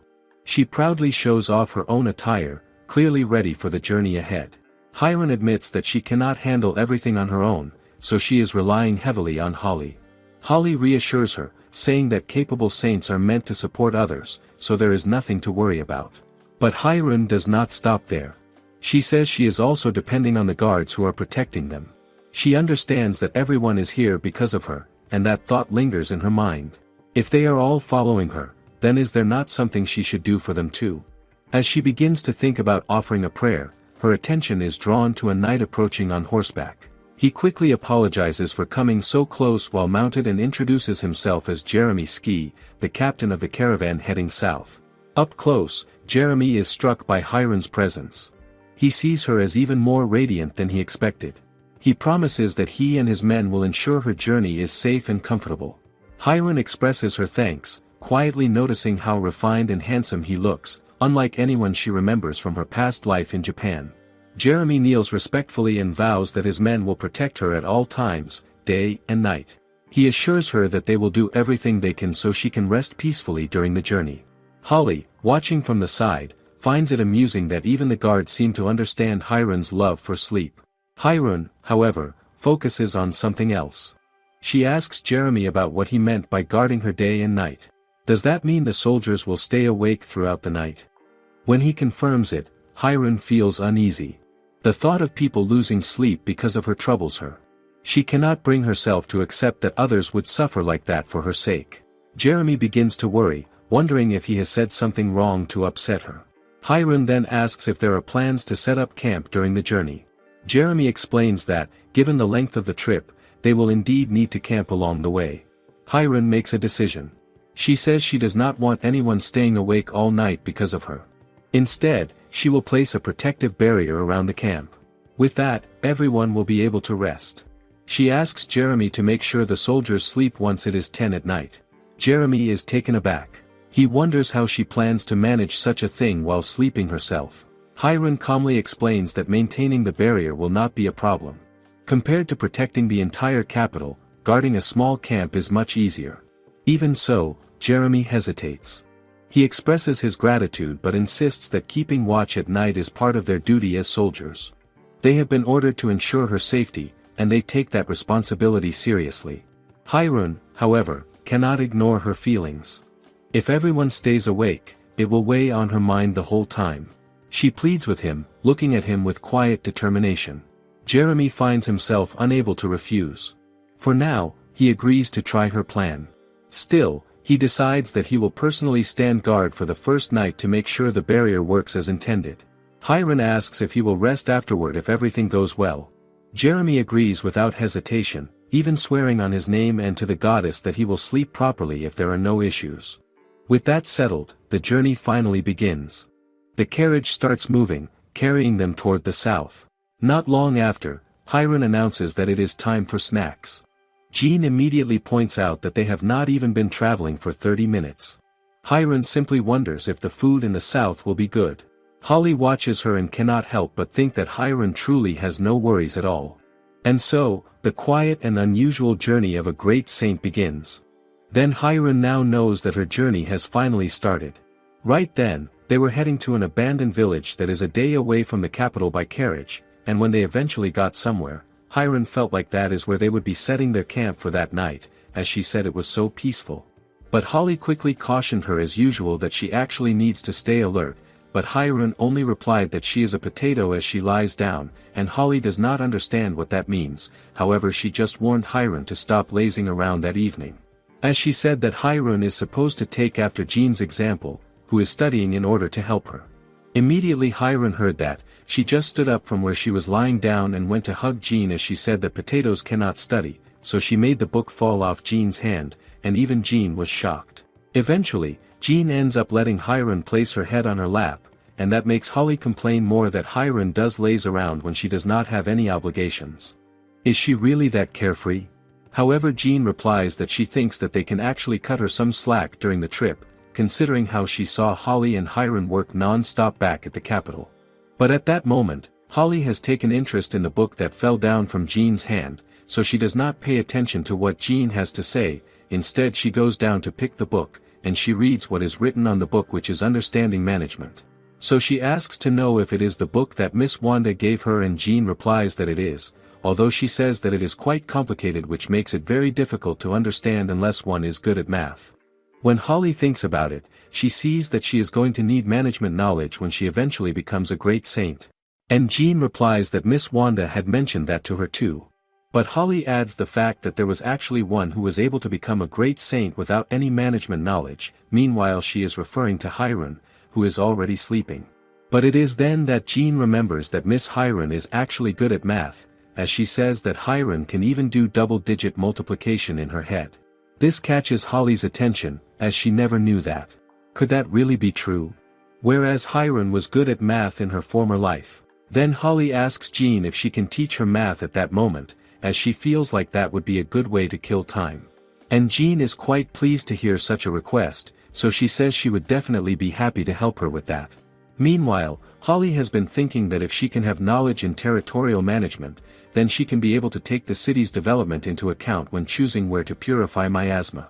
Because she knows the fact that it is not only their duty as saints to protect, but to bring life back to the abandoned villages as well. Just then, they get to a stop, and Hirun wakes up, as she comes out with her friends, asking if that is where they would be camping for the night. She can tell that the place feels like the remains of a lost village, so she does not think that there is going to be any food there. But Jean replies that their next campsite is going to be at a town with people, and that she also hears that it has a pretty lake, plus monsters do not get near it, therefore she urges Hirun to let them stay positive. Instead, Holly concludes from what Jean says, that they should be expecting more monsters at where they would be camping for the night then.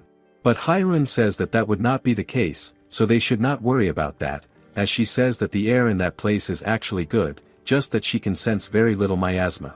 So Holly says that that maybe means that not even monsters show up once the place has gotten that desolate. Then, Hirun asks Jean if they are still far from her hometown yet, and she replies that they are, as she says that her village is deep inside Exendel, where they are being headed. How far could it still be? Then Hirun drinks some water, and apologizes to Jean for just bringing that up out of the blue. But Jean replies that she should not worry, after all that was all in the past, because now, she has Hiron by her side all the time, therefore she believes that she is not lonely. Then Hiron holds Jean's hands, and they both stare at themselves awkwardly, even the soldiers looking at them are wondering what is going on there. Meanwhile, Holly is starting to get jealous, as she is left alone, so she has to speak up that Hiron is making Jean uncomfortable by holding her hand, and that she can just pick another timing for all of that. Whereas Hiron already gets what Holly means, so she replies that she has not actually forgotten about her, thereby she goes to hold her hand as well, as Hiron stays in the middle of them. Even one of the knights has to interfere as he says he can see that the three of them are close, and Hiron replies that they are, but that is what Holly is trying to avoid, which is she has been telling her to pick a better timing and a better place. Just then they notice a very tall boulder before them, and Jean asks to be sure that the boulder is not part of the debris around there. And Holly replies that maybe the boulder is the guardian deity of that place, in which Hiron also supports that she may be right about that. What else could it be? So Hiron goes ahead to place her hand towards the direction of the boulder, and from using her holy magic, she can detect that the power of the boulder has greatly weakened, but yet the boulder seems to have the ability to purify, which is why Hiron is not able to see any miasma in the village. She can even see that long ago, there were many people and that it was a lot of fun back then, but because it is better to be safe than sorry, the villagers fled to the capital in fear of the monsters, whereby that weakens the boulder's purification powers the more. As Hiron is able to obtain that information, she decides to use that boulder as a starting point to create the barrier for their camp, and then make it last for as long as possible. So she begins the process, and it shocks everyone, as there is a bright light, and Captain Jeremy quickly rushes to Hiron to ask what is wrong, but Hiron assures him that it is nothing to be worried about, and Holly also adds that Hiron is just using some holy magic, so she only asks the captain to let them wait for her to finish what she is doing. Hiron is still in the process of creating the barrier magic, and she sees that if she is to make the barrier last a long time, then it would be better to inscribe holy scripture onto the inside of that white boulder. Thereafter, she would extend the barrier to cover a river close to the village that they can use, and then supply as much of her magic as possible. So she begins the process, as she asks her starry lights to protect the village. Jean is amazed as she sees that Hiron's magic is absorbing all the starry lights. Even Jeremy is surprised, because even though he has heard about her holy magic abilities, he has never thought that it would be that extravagant. And Holly on the other hand can tell that Hiron is on another level again. Could this really be the full extent of her power? And so as the shades of night begin to fall beneath the soft canopy of stars, the starry lights soar, dance and sparkle, and those of the caravan are captivated, whereby it feels like everything is telling them that their journey is going to be a safe one. Is this a sign that they will be safe through the night? Just then, the barrier is done, and all the knights are happy that the great Saint Hiron has just created a barrier for them, whereby they can now camp there without worry. Then Hiron comes back to ask Jean when they would be having dinner, as she says she is kind of hungry after using so much magic, but instead Holly asks Hiron to explain what she just did for everyone, because she just made a magic barrier out of nowhere, so she can imagine many of them are confused. Just then, Captain Jeremy comes to meet Hiron to provide everyone with an explanation, as he also agrees with what Holly says. Then Hiron goes forward to address everyone and urge them to be assured that the barrier she just created will last them a long time, as she says the barrier keeps out miasma and monsters and that she has made it so that they can sleep peacefully. So everyone is pleased to hear that. But Captain Jeremy still says that there is some exaggeration in what Hiron has said, as he feels it is a small thing. Is he underestimating her ability? And just then, one of his soldiers comes to report something urgent and strange to him, saying that the bandits they thought were tailing them earlier have been suddenly engulfed in a ball of light and blasted off into space, joining the stars. What could have caused something like that? As Hiron hears this, she just blushes. With that being heard, Captain Jeremy then sees that a night watch will not be necessary. And Holly says that they will all be having a peaceful night, all thanks to the great Saint Hiron. Could it really be that safe now? Then, Jean comes running to Hiron that Piper is calling for her, and with that, Hiron already imagines that Piper must have made some strawberry bread, so Holly asks her to let them hurry there. Hiron says Holly is such a big eater, due to how she is telling her to hurry up, but Holly does not want to accept that. Instead she says she is only saying that so they will not keep Piper waiting. Then they both hurry to her. Meanwhile, nobody actually knows the fact that the barrier Hiron has just placed on the southern road can withstand the test of time for hundreds of years to come. Who could have guessed that it would last that long?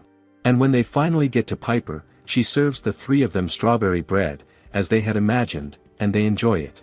However, with that barrier at its center, the southern roads will experience growth yet again, although that will be a story for the future. Eventually they are at Modella, a town by the lake that serves as a hub between the capital and the remote city of Exendel. Also, it is said that the surrounding lake suppresses the miasma, allowing the town to thrive, and travelers on the southern road always stop there to resupply for their journey. Immediately, upon seeing the arrival of the great Saint Hyrule and her friends, they are very happy to welcome her, as they praise and pray that she brings peace to the south. Even Hyrule is happy to receive such a warm welcome, as she is blushing, but as Jean looks at her face, she notices some drool on her face, and so she quickly asks her to wipe it off. But Holly says that they should have actually woken her up earlier, if they knew that they were going to be welcomed like that. Immediately, Holly and Hyrule are shown their lodge that they will be staying at for the night. And as the three of them see it, they are so amazed at how lovely the building is from the outside. But Hyrule sees something that catches her attention, and when she goes towards it, she is so surprised, as she has never thought that she would find a hammock in Ever Sophia. But Jean is confused, as she asks what a hammock is, because she says what Hyrule sees is called a veril, which is used to dry fruits out in the sun. But Hyrule argues with her, saying that it is a hammock, as she says she has decided to change its name starting that day henceforth. However, Holly wonders how Hyrule suddenly becomes energetic, when she was just dozing the entire time before. What could have sparked that sudden excitement? But Hyrule does not even reply. Instead she goes ahead to purify the veril, since she hears that it is used to handle food. Just then, Thomas comes by, and Hyrule decides to seize that opportunity to ask him to lay her down on the veril. At first Thomas is hesitant, but later he asks to confirm if Hyrule really means what she says, and she replies that she is sure, so he carries her, but in the process, he wonders that if he tries to drop Hyrule on the veril, and he mistakenly injures her, he knows that he would not be able to live that down. So that gets him more tense, that even Holly can notice that, but Jean feels like they cannot blame him though. And when Hyrule is finally laid down on the veril, she enjoys how it swings side to side, making her sleepy, plus the breeze at that place also feels great as well.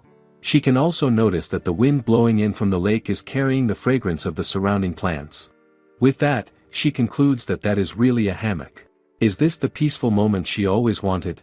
Meanwhile, she has always been daydreaming of a swinging hammock on a tropical island that is completely free from worries, because she has always wanted to do that in her former life, and right now, one of her dreams has come true. She even asks Thomas what he thinks about where she sleeps, if it looks comfortable. And Thomas replies that she is right, because he can see that being able to sleep without touching the ground is a really brilliant idea and that it can as well be used for camping. But some of the villagers can see what Hyrule is doing, and one of them begins to wonder what Hyrule is trying to do, so another man replies that it shows that being able to fall asleep anywhere is a testament to her greatness. Does it really show her greatness? Even Holly is just tired of Hyrule, as she says that her ability to find new ways to sleep has her at a loss for words at that point in time. But Jean is not surprised, as she already knows what Hyrule is capable of doing. Although Jean wonders what Miss Wanda would have done if she saw that, and Holly accepts that, knowing that they actually have a duty to purify the two after that. And just when they are talking about Miss Wanda, she appears behind them, and they are shocked, wondering when she got there. However, Miss Wanda has come to let Hyrule particularly understand that it is imperative that she is a great saint, and so she should conduct herself accordingly, as she is told never to act on impulse. She even lets Hyrule know that Holly did tell her everything, about how Hyrule has been lazing around during that long trip, and a great saint is not supposed to behave like that. But Miss Wanda notices that Hyrule is not saying anything, instead her eyes are just wide open, and from that, she can deduce that she must have been sleeping again, and just using the holy magic to keep her eyes wide open. Could she really be asleep at a time like this? At that point, Miss Wanda is just tired of Hyrule. She just has to warn her to be sure that she gets herself in order by tomorrow. As she makes her way outside, it is then that Hyrule just seems to wake up. And before they know it, when Jean takes her inside her room, she is already sleeping by the time she is laid on the bed. Even Jean is surprised at how that is possible, but then she can see that Hiron is really a handful with how she is just sleeping moments ago, and now she is sleeping again. Just then she remembers that she does not see Holly, so she wonders where she could have been, as she can reason that she has not seen her for some time now. Where could she have gone? And surprisingly, when she opens the door outside, she just sees Piper waving at her to come, and when she gets there, she shows Jean something called mini berry jam, and there is an old woman who says she brought it, to treat the great saint who has just traveled all the way there, to something nice. And just then Jean sights Holly, when Holly mentions to Jean that the jam is that town's specialty. This shocks Jean because she never expects that she would meet Holly there, as that makes her ask her to know if she has interest in how jam is made, but Holly says that is not the case. They are still talking about that, when Hiron arrives as well, saying that she smells something sweet. So she questions Holly about what she has been eating in secret from them, but Holly quickly replies that she is not eating anything. Instead she says she is just watching, as she has nothing to be ashamed of. Is she really just watching? And so, she begins pushing Hiron to go back, that they have work to attend to, because since Hiron has taken some nap, she tells her that she should be prepared for the lot of work they have to do. Then as they are both leaving, Piper lets Hiron know that she is really rooting for her, and that she will be waiting for her with some homemade bread to put jam on. With that, Hiron cheers up and promises Piper that she will do her best.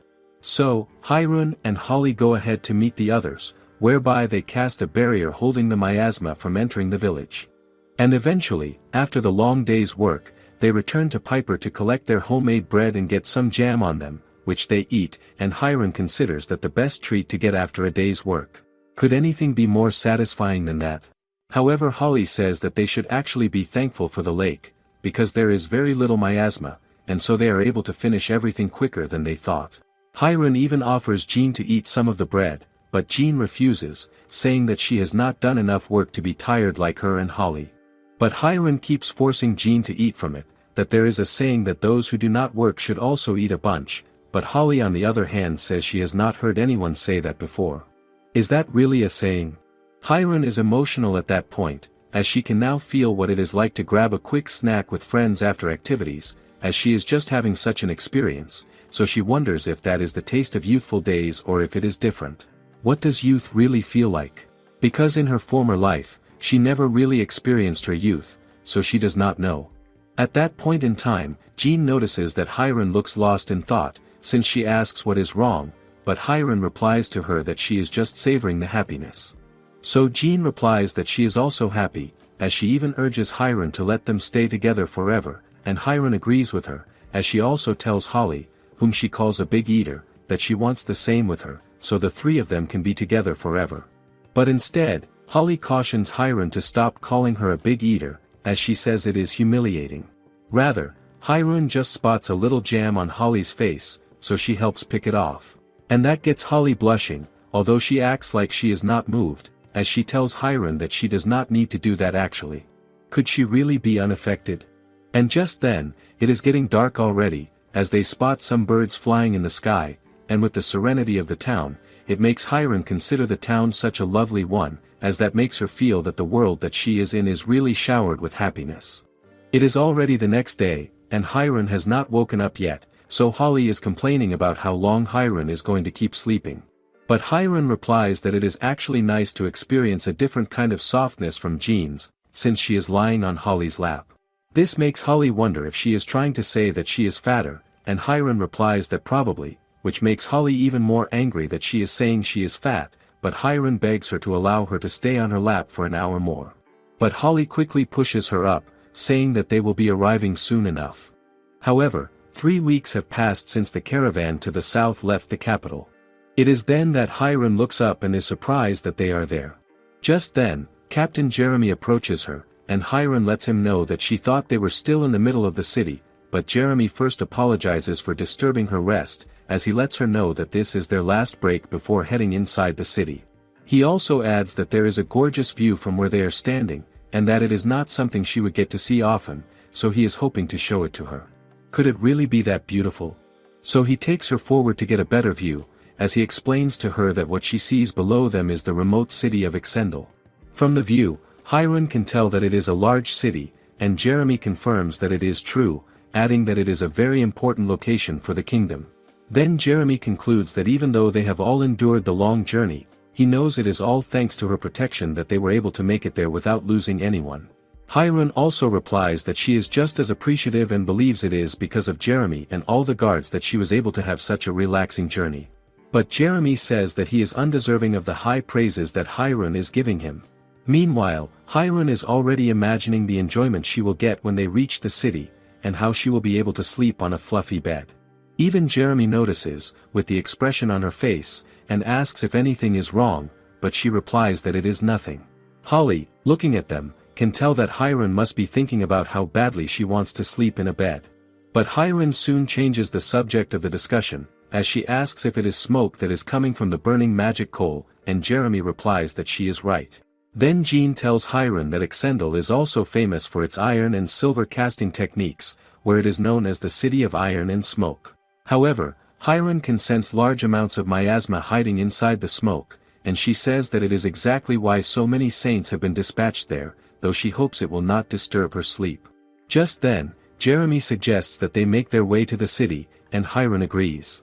Not long after, they eventually arrive in the south, and the people welcome the great Saint Hiron, believing that with her visit, their city has been given a ray of hope.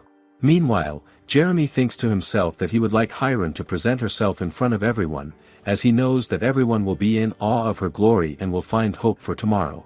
But from the way Hiron sees everyone, she can tell that it has been hard on them, because it is her first time ever seeing so many people shed tears while still being welcomed. Even in the way Hiron talks, Holly can tell that she seems unusually alert for a change. However, Hiron notices that the city has several traces of monster attacks, and she is sure that there are many refugees and people who have lost family. But Holly adds that it is actually very different from the capital.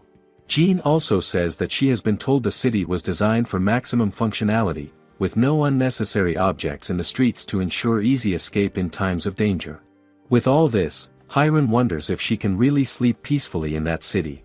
Could she truly find rest here, knowing everything that has happened? But later she consoles herself with the saying that, home is where one makes it, so she guesses that it will all work out as long as she and Holly keep purifying little by little. She then yawns, and immediately Holly is concerned again, remembering that Hiron had mentioned earlier that she felt awake. What is with the yawning? Hope she is not trying to fall asleep again. However, Jean tells Holly that she knows Hiron always has her way of doing things. Later, they head to a building, where Hiron asks if it is the South Church, but Jean says she can see something deeper in the hills.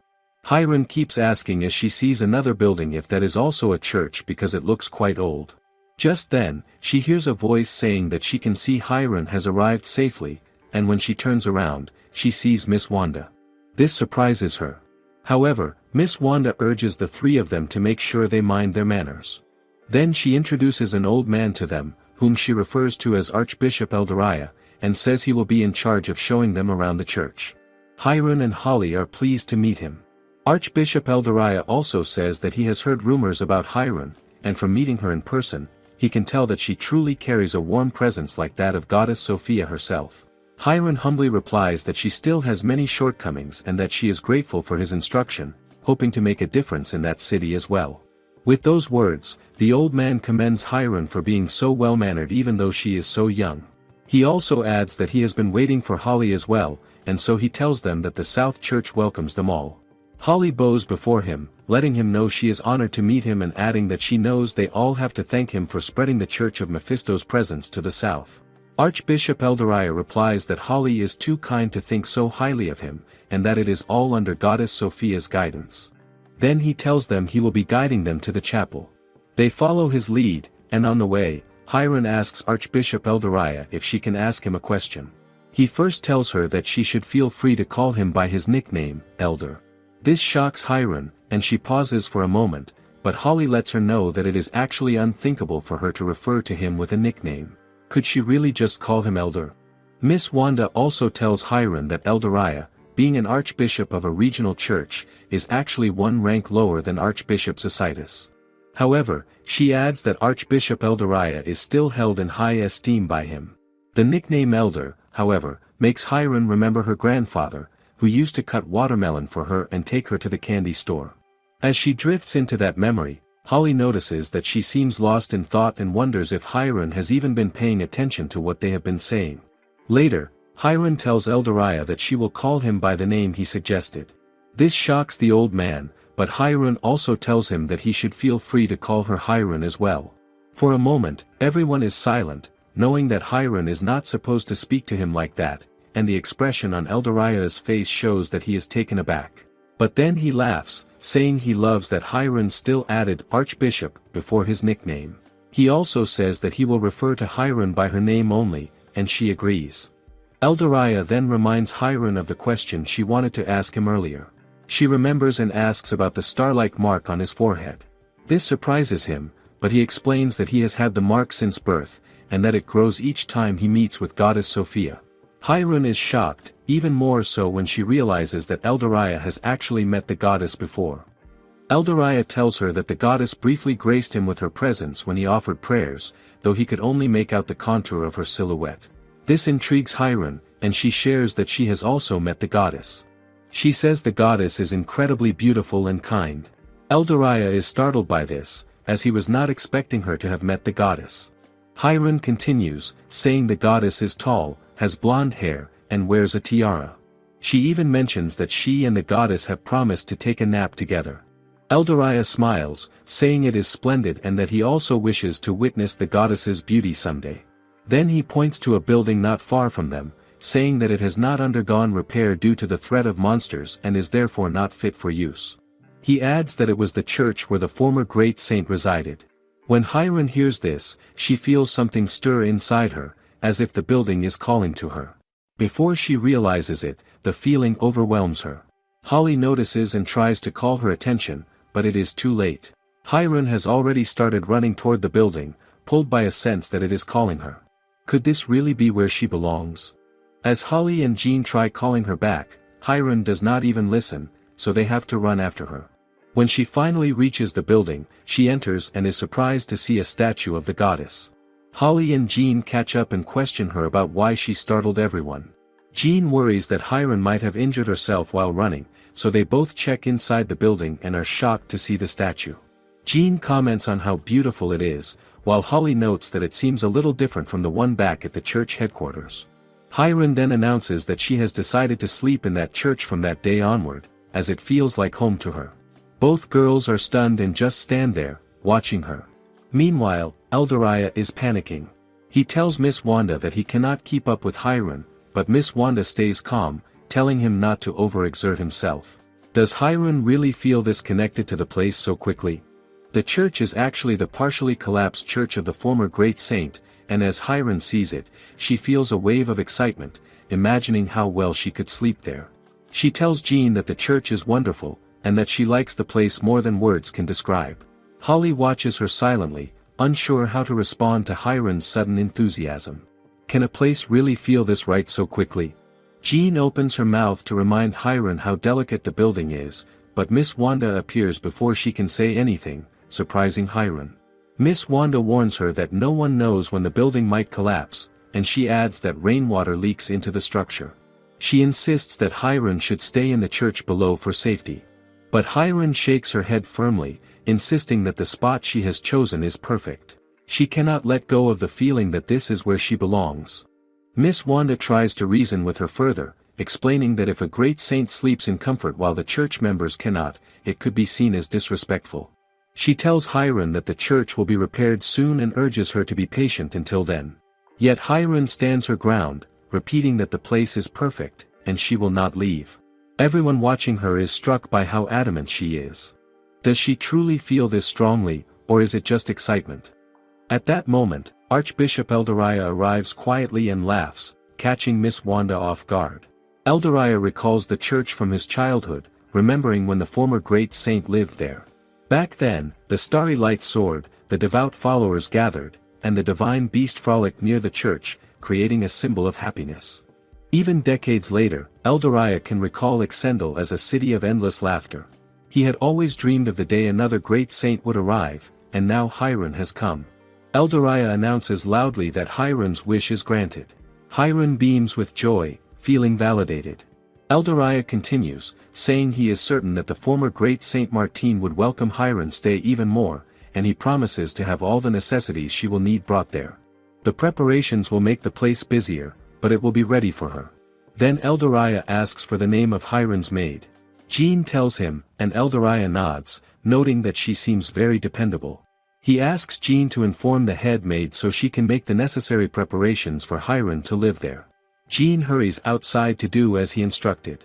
Meanwhile, Miss Wanda leans toward Eldoraya to whisper, questioning if he is truly certain about all that he has said. Eldoraya remains silent for a moment, his gaze distant. He finally admits that in the past, many attempts were made to repair the church, but each one ended in failure. Can this time be different, now that a new great saint has arrived? Oddly enough, even after the church is repaired, it seems to revert to the way it was before, as if it does not want anyone to disturb it. Yet, despite the years of rain and wind, the church never collapses. It endures, maintaining that dilapidated state for roughly 40 years.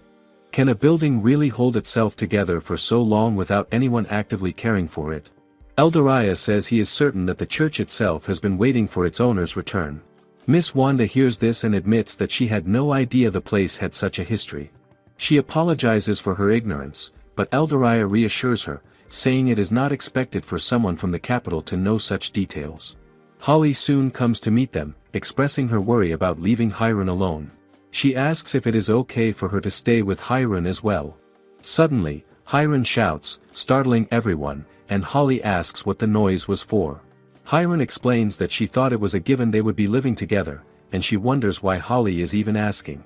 Holly reminds her that saints are supposed to sleep separately, but Hiron insists that Holly will sleep with her every day, holding on to her tightly. Holly quickly asks to be let go, pointing out that Archbishop Eldoraya is still watching.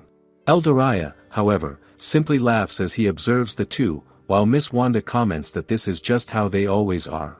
Always a handful. Eldoraya smiles and admits that it has been a long time since he has seen the church filled with such joy, and it brings him great relief. Just then, Jean arrives. Hiron eagerly asks if she has finished speaking with the head maid, but Jean shakes her head, saying they have a bigger problem. She delivers bad news: the monsters are back. A soldier enters to confirm that the miasma has returned, spreading across the area, and urges everyone to stay on guard.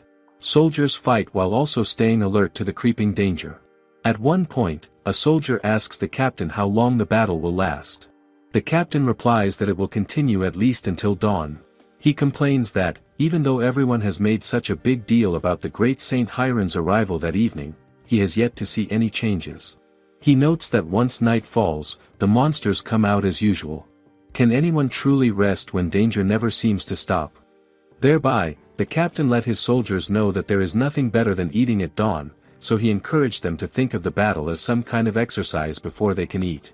And so, the soldiers acted along, moving with purpose and determination, while also trying to imagine the warm meal waiting for them once the long night ends.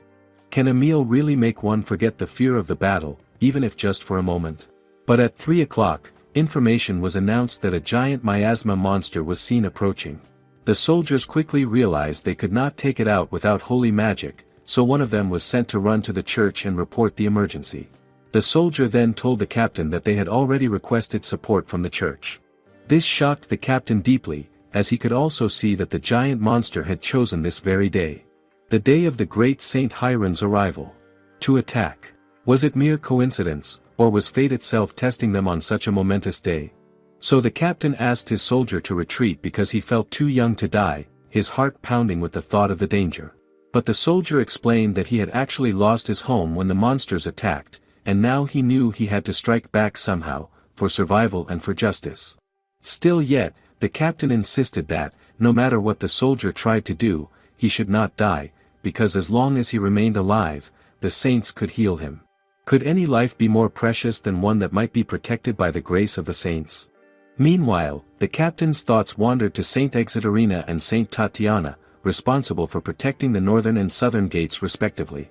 He did not know if they could reach the scene in time. He felt he could not rely solely on the church's help either, and for the first time in the night, he wondered if it might be his turn to face the monster alone. And just as he was about to confront the threat single-handedly, he saw starry lights appear in the form of a human being. It was Hiron. He stared, wondering what the vision meant. Can a single saint truly change the tide of battle so swiftly? One of his soldiers explained that when they requested aid from the church, Saint Hyrun immediately responded with her holy magic. She had declared that she would protect all of Exendel entirely, leaving no corner of the city unguarded. The captain watched, awestruck, as the great saint truly came through. To his utmost surprise, the soldier also said that Hyrun had sent a letter along with her arrival. It stated that the captain should sleep in a proper bed that night and that she would do the same. She even specified that bedtime should be 11 o'clock.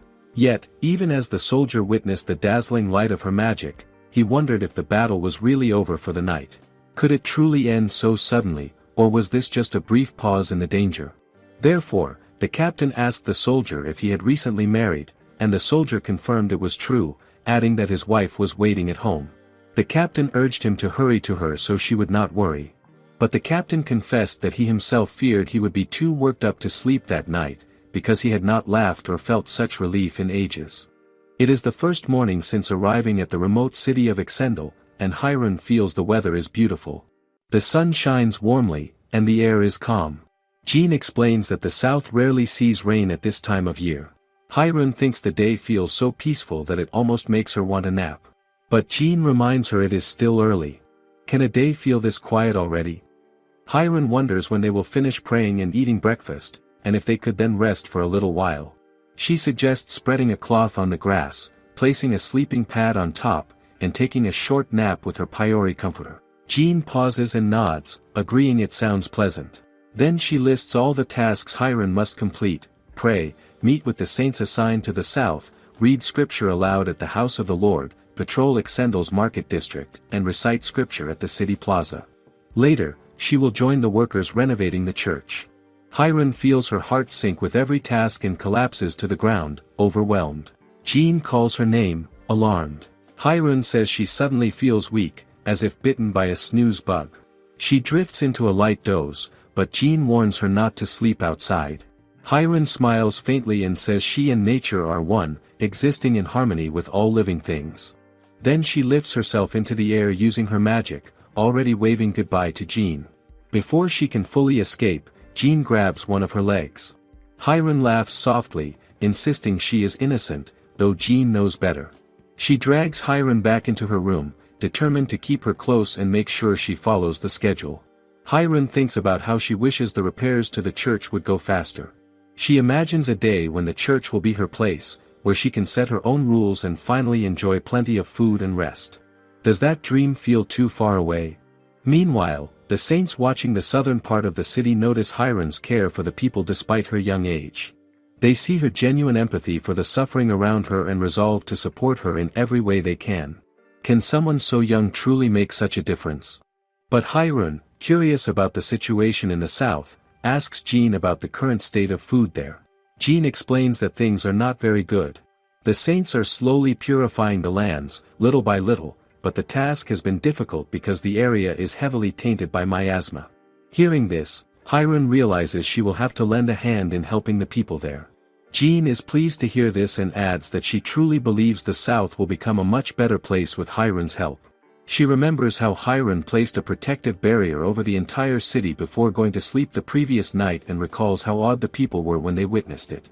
Jean even mentions that the citizens want to hold a festival every year to celebrate the day of her arrival. Hyrun smiles and says there is no need for such celebration, insisting that she was merely using a power granted to her by the goddess. Then Hyrun remembers Holly and wonders if she is not around. Jean explains that Holly has gone to purify the miasma that morning. After discussing the matter with Miss Wanda, it seems Holly is focusing on the gardens and farmlands, helping the people while also hoping to enjoy good food with them. Hyrun feels a warm affection for Holly, recognizing her kindness, and smiles at the thought of her friend's dedication. Jean reminds her to make sure she praises Holly like that when she sees her next. Hyrun nods and adds that she also cares deeply for Jean. Jean thanks her sincerely, saying she is very happy to have Hyrun with her. Hyrun reflects on the work they are doing and understands that, though it may be difficult, everything they do is meant to protect the happiness and well-being of the people in their daily lives. Still, she knows there is a limit to what one person can handle. Feeling the need for a small rest, Hyrun sits down on her beanbag chair. Jean warns her not to sleep there. Hiron insists that Jean push her onto her bed, as she does not want to stand up, but Jean explains she cannot do that and says she can only help pull Hiron up from the chair. Before Hiron knows it, she is already lifted out of the chair. While she protests, saying she does not want to leave yet, Jean reminds her that they need to go greet the workers who will be repairing the church. Jean explains that the meeting will likely be strict and follow traditional customs and urges Hiron to compose herself before they leave. Can she really manage all of this before even taking a proper rest? On getting there, Hiron is surprised to see so many people gathered. Jean explains that what she is seeing is only about 1/10 of what was initially planned, and that the entire crowd is made up entirely of representatives. Hiron feels a deep sense of gratitude toward the people who have come. How could so many have come just to help? She wonders briefly if they all truly understand what this restoration will mean. Hiron steps forward, her mind set on the belief that peace will finally return to this land once the church is restored. She feels certain that it will bring relief and comfort to all the citizens as well. Remembering that the city once had a great saint who resided in this very church, Hiron hopes that their efforts will help bring back those peaceful days. She envisions a future where the city becomes the fairest of all, a place where everyone can live in harmony and even take a nap together in safety. Can such a day really come again? While Hiron is still lost in her thoughts, Miss Wanda arrives as usual, her presence unexpected yet comforting. She explains that the construction faces several significant hurdles. The first, she says, is a severe lack of materials. She asks everyone to listen carefully as the stonemasons explain the details. Stonemason Pompey steps forward and addresses the group, explaining that the stones they plan to use come from a quarry in the west. He emphasizes that he wants to use the Saint quartz found there to build the great saint's church. But before he can continue, another stonemason, Bardic, interrupts him. Bardic argues that the west quarry is far too heavily tainted by miasma and would be dangerous even if the great saint were to accompany them. He suggests they should not use Saint quartz at all and instead focus on gathering star urusite from the southwest to construct the outer wall. Pompey insists on using Saint quartz for the outer wall. He tells Bardic that if he is afraid of dying, then he should stay in the church, far away from the quarry. Pompey is confident they can manage without him. Bardic becomes furious at these words and grabs Pompey by his clothes, demanding if he is out of his mind. Is he really planning to strike the old man? Could things escalate even further if they do not resolve this disagreement? However, Pompey begins to explain that, 2 generations earlier, his workshop regretted not using Saint quartz for the entirety of the church's outer wall. He insists that just any ordinary rock would not be good enough for a proper church dedicated to the great Saint Hiron. Bardic, growing more impatient, asks how Pompey expects them to mine the quartz, and Pompey confidently replies that they will carve it with determination and a strong mind. Bardic's anger only grows at this, his frustration barely contained. Can they really carve such stones by sheer will alone? At this point, Hiron steps forward to ask about the materials themselves, curious to understand the difference between Saint quartz and star urusite. Bardic explains first, saying that star urusite is a hard, sturdy material, known for being imbued with divine protection. It helps to ward off miasma, he says, and can be made even stronger if combined with other stone materials. He adds that it is not only practical but also very beautiful, giving a sense of elegance to any structure built from it. Could such a stone truly protect the church from all harm? Pompey then explains Saint quartz, describing how it emits a radiant, rainbow-like glow. He adds that it can store magical power, staying cool in the summer and warm in the winter, making it the highest quality material in its class. Isn't it remarkable that a stone could hold such properties? Hiron listens carefully and finds the information fascinating. She takes a moment to think, considering both perspectives and how they might be reconciled. Not far away, Jean and Miss Wanda watch her and wonder what she is planning. Hiron then asks how far the quarry with Saint quartz is. Pompa explains that it takes about 3 hours by horse. Bardic adds that the western quarry is filled with miasma, making it dangerous to enter. Hiron listens and agrees that the danger is real, but she believes that if she goes with them, she can purify the place quickly. Then she brings up another idea. She wonders if they can mine enough Saint quartz not only for the church but also for everyone's homes. Bardic finds this question surprising and wonders why they would do that. Hiron feels it is not right for the church to keep all the benefits to itself. She wants others to enjoy it too. Jean and Miss Wanda feel impressed as they listen. Hyrun, however, quietly thinks about how it might look if she alone lives in comfort while others do not. Would that not feel unfair? Pampa feels deeply moved by her kindness, yet he explains that Saint Quartz is usually meant only for the great saint. Hyrun then wonders if there is not enough to share. Bardic explains that there are actually two materials, Saint Quartz and Star Urusite. If the Western quarry is purified, they can mine both. In that case, Star Urusite can be given to the public. Pampa looks surprised and asks if the quarry truly has Star Urusite as well. Bardic recalls that his apprentice once saw it there. This makes Pampa question him, since Bardic had been against going to that quarry before. Bardic admits that he has changed his mind. Hearing Hyrun place the people's needs before her own moves him deeply. He explains that Star Urusite is easier to work with. It is lighter and carries a form of divine protection. Because of this, he believes many people will want it. Hyrun feels pleased. Getting both materials sounds like a perfect solution. One can serve the church, while the other can be shared with everyone. Is that not the best outcome? The next day, Bardic speaks with Miss Wanda when a night approaches. He introduces himself as Captain Carlos and explains that he is in charge of protecting the Eastern Gate. He volunteers to join the expedition. Nearby, Jean gently reminds the sleepy Hyrun to acknowledge him. Hyrun looks at him and recognizes him as the one who delivered a message earlier. He feels honored that she remembers.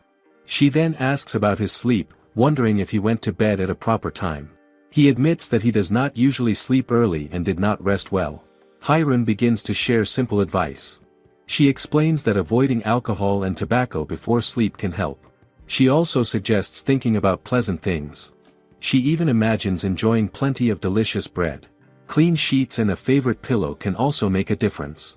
Captain Carlos listens and accepts her words, then assures her that she can rely on their protection so she can rest in the carriage. Hyrun admits that she feels tired, but she still chooses to continue for the sake of what she calls the sleeping stones. Jean hears this and wonders if she is talking about the Saint Quartz. Later, they arrive at the Western Quarry. The air feels heavy, and the presence of miasma is clear. Captain Carlos quickly gives orders to the guards. He tells them to submerge their weapons in holy water since no one knows when the miasma might strike. The guards follow his command without hesitation. Nearby, Jean stands with Miss Wanda, watching the scene with concern. She wonders if they will be safe in such a place. Miss Wanda admits that even she did not expect the miasma to be this overwhelming. It spreads farther than they imagined. She raises her voice and tells Hyrun and Holly not to push themselves. If they cannot purify everything, they should return at once. Both of them agree. Hyrun looks around at the thick miasma. The sight unsettles her. She compares it to a place left unclean for many years, yet even that would not look this bad. How could it get to this point? As she glances at Pampa, she realizes that he once planned to mine here despite all this danger. That thought surprises her. Still, she gathers her resolve. She reminds herself why she is here. It is for the church, and for the sleeping stones she wants to recover. If she succeeds, she can finally enjoy a peaceful life in her warm and comfortable church. That thought gives her strength. Before acting, she decides to survey the area. She needs to understand how far the miasma has spread so she can contain it with a barrier. Captain Carlos steps forward and asks if she would like to ride with him on his horse. She agrees, explaining that she needs a better view of the area. She also mentions that she will place a barrier around them so they can move safely. Holly then adds that while Hyrun is away, she will take charge of maintaining the barrier at their current position. Captain Carlos accepts this plan. He helps Hyrun onto the horse, while Holly warns her to be careful since the miasma grows denser further ahead. Hyrun settles in behind him and immediately creates a barrier that surrounds both her and the horse. With this, she feels safe enough to even think about resting. Would it be possible to sleep while riding? As the horse begins to move, that idea quickly fades. The ride is rough and unsteady, making it impossible for her to relax. She realizes that sleeping like this will not work at all. As they ride through the quarry, Hyrun notices something shining among the rocks. Small sparkling crystals catch her attention. She understands at once that these must be the Saint Quartz. She also observes how the miasma seems drawn to them, as if attracted by their magic power. That thought strengthens her determination. She decides that she will not let the miasma take them.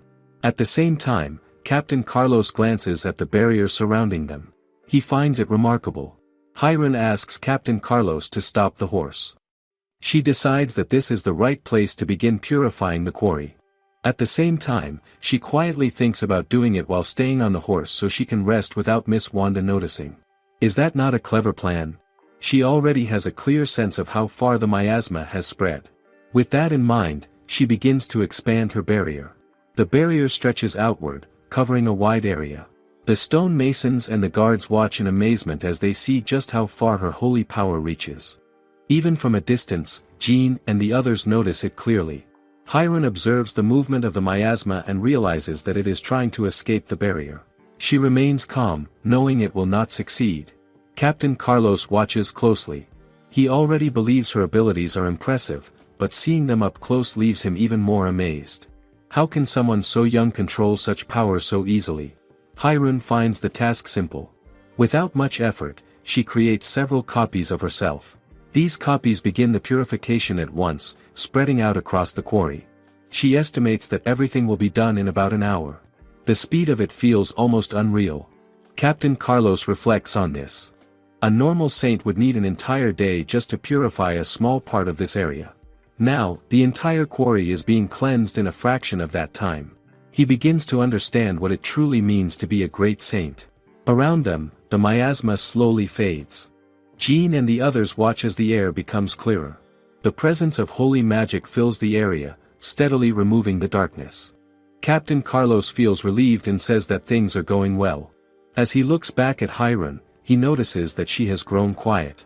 She speaks softly in her sleep, her words drifting out without awareness. She mentions that nothing here can hurt him like whatever caused the large scar on his face, and that he does not need to worry.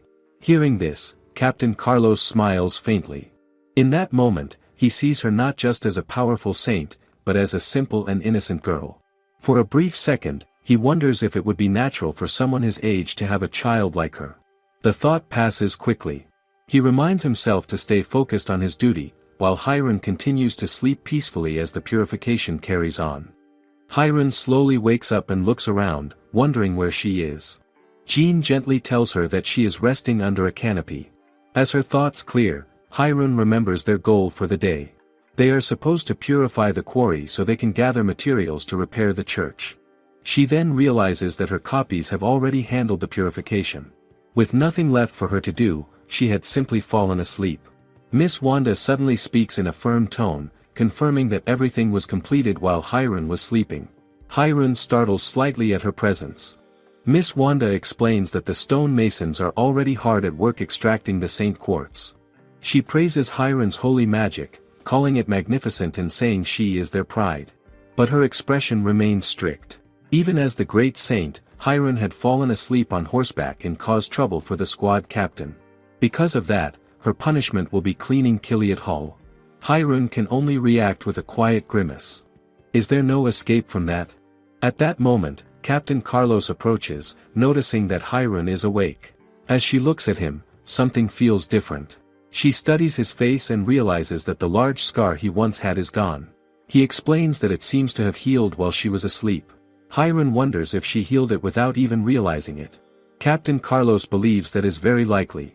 Only someone like her could heal such an old wound. Thanks to how quickly the purification was completed, they are now able to prepare for an early departure.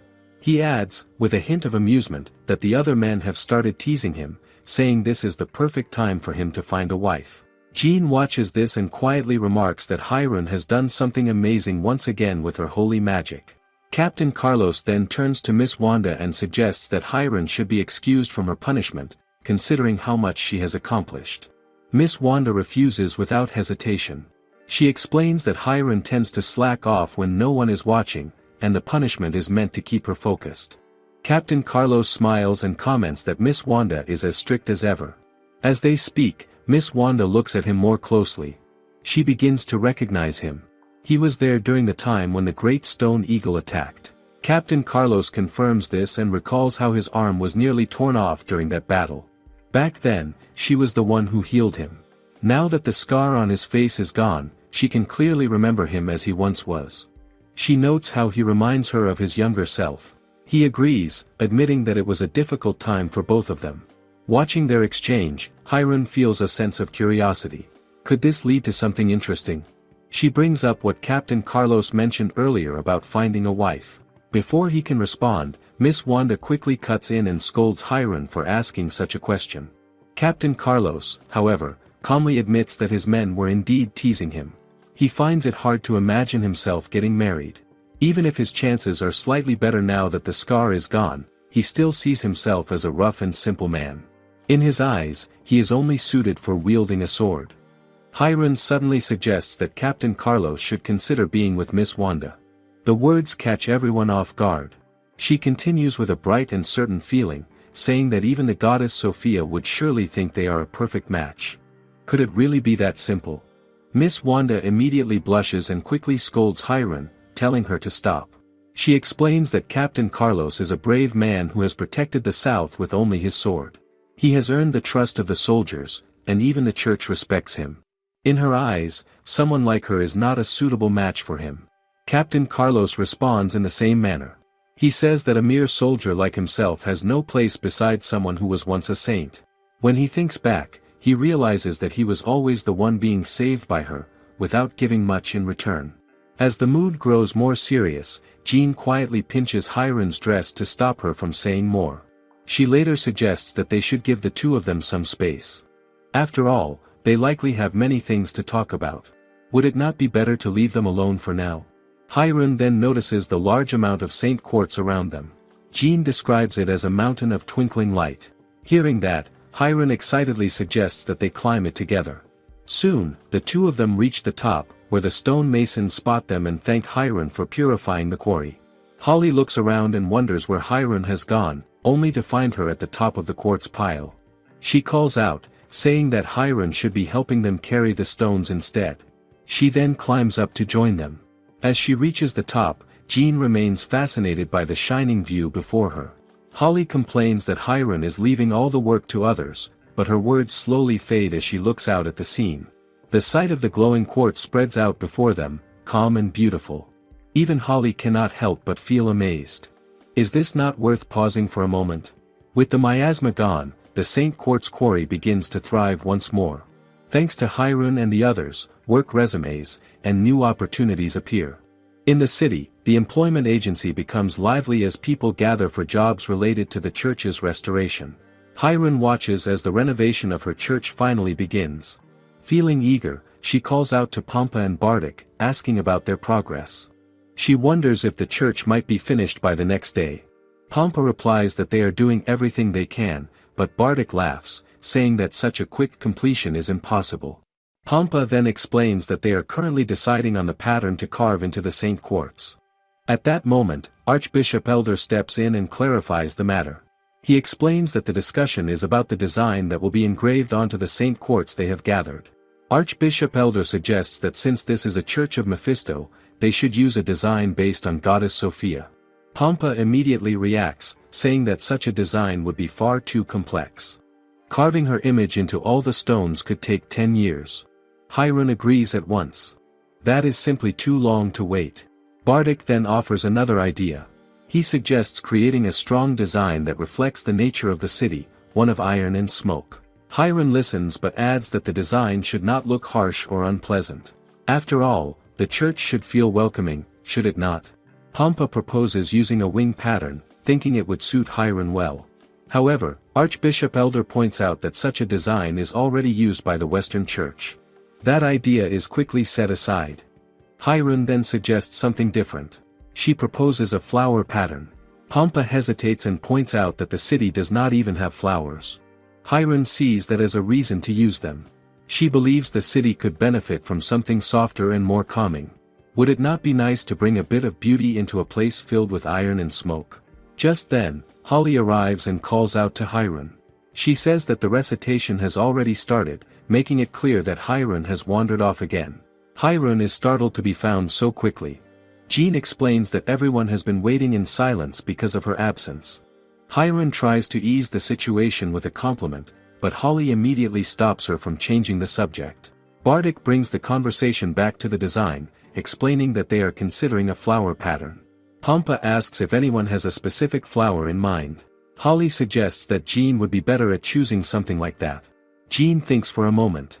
She recalls her home village, where small berries bloom in the spring, and in winter, beautiful snow lilies appear. Hiron becomes curious and asks Archbishop Elder what a snow lily looks like. Archbishop Elder quickly sketches it out.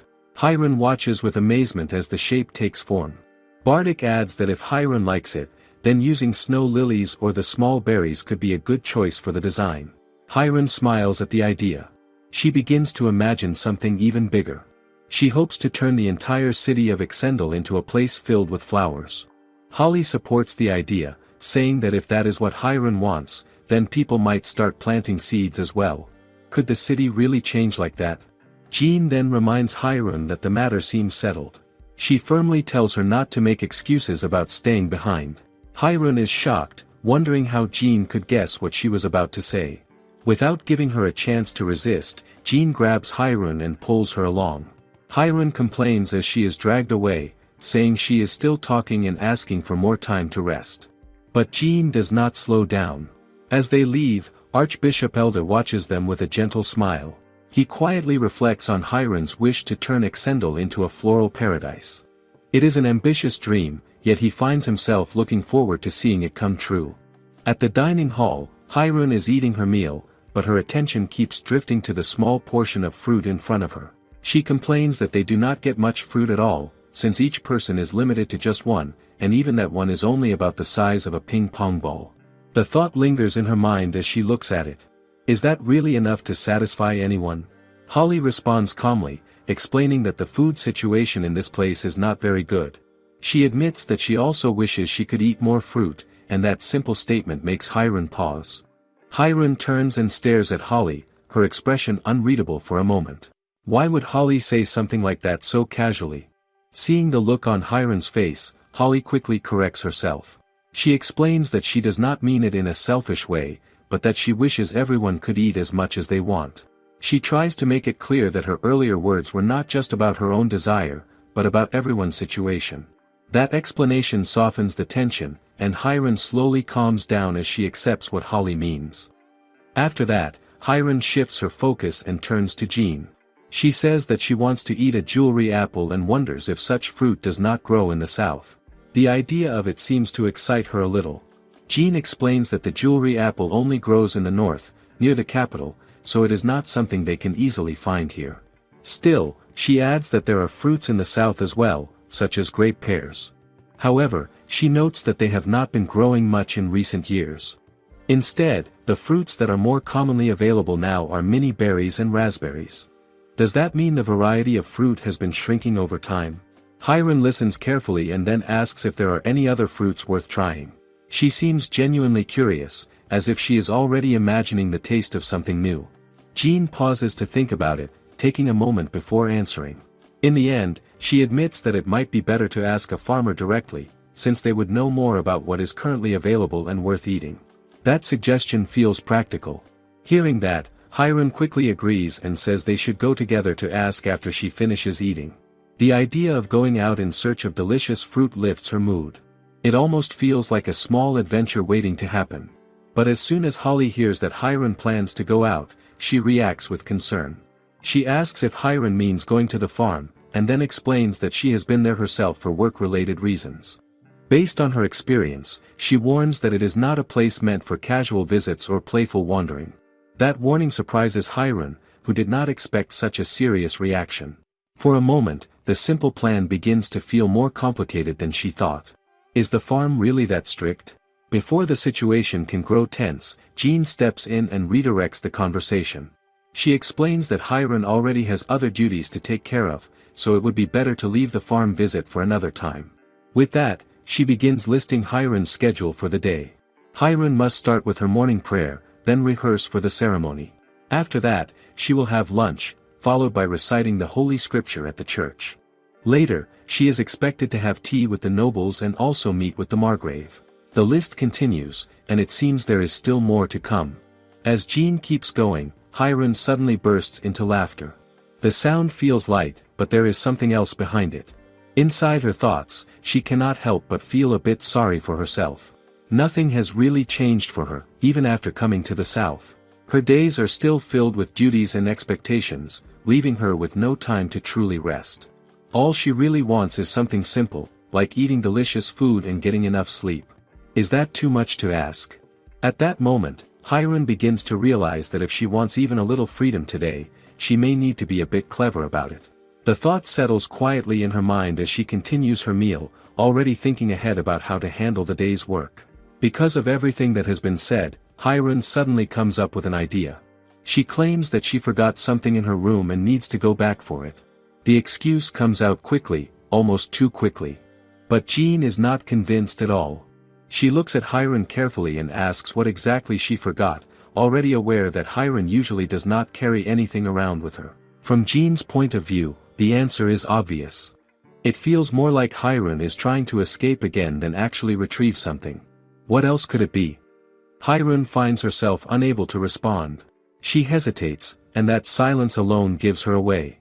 At that point, Holly lets out her frustration. She says that Hyron is still acting the same way as always, almost as if she is not the great saint everyone looks up to. The words are not loud, but they carry weight. Hyron grows quiet, fully aware that what she is doing is not right. Holly then asks Hyron to listen properly. She begins to explain things in a serious tone, making Hyron understand that she is now the center of attention in the southern region. She reminds her that great saints only came into existence because Goddess Sophia showed compassion toward humanity. Without that divine pity, humans would not have had any connection to holy magic at all. The explanation continues, going deeper into the past and the meaning behind it all. It is meant to make Hyron understand her role and responsibility. How can someone in her position take things so lightly? Even before Holly finishes, Hyron quietly says that she understands what she means. But Holly does not stop there. She keeps going, continuing to talk about the history and the meaning behind everything. Her words stretch on, one after another. However, Hyron is not someone who enjoys long talks, especially when both Holly and Jean continue for so long. As the explanation goes on, her attention slowly fades. Without even realizing it, she drifts off and falls asleep right there. After some time passes, Holly notices what has happened. The realization stings. She feels hurt that Hyron is not listening to her at all, especially after she tries so hard to explain something important. Is Hyron really taking any of this seriously? A while later, Hyron wakes up again. She stretches slightly and apologizes, saying that her mind simply shut down for a short nap. Jean watches her with confusion, unable to fully understand how Hyron can fall asleep so easily in the middle of something like that.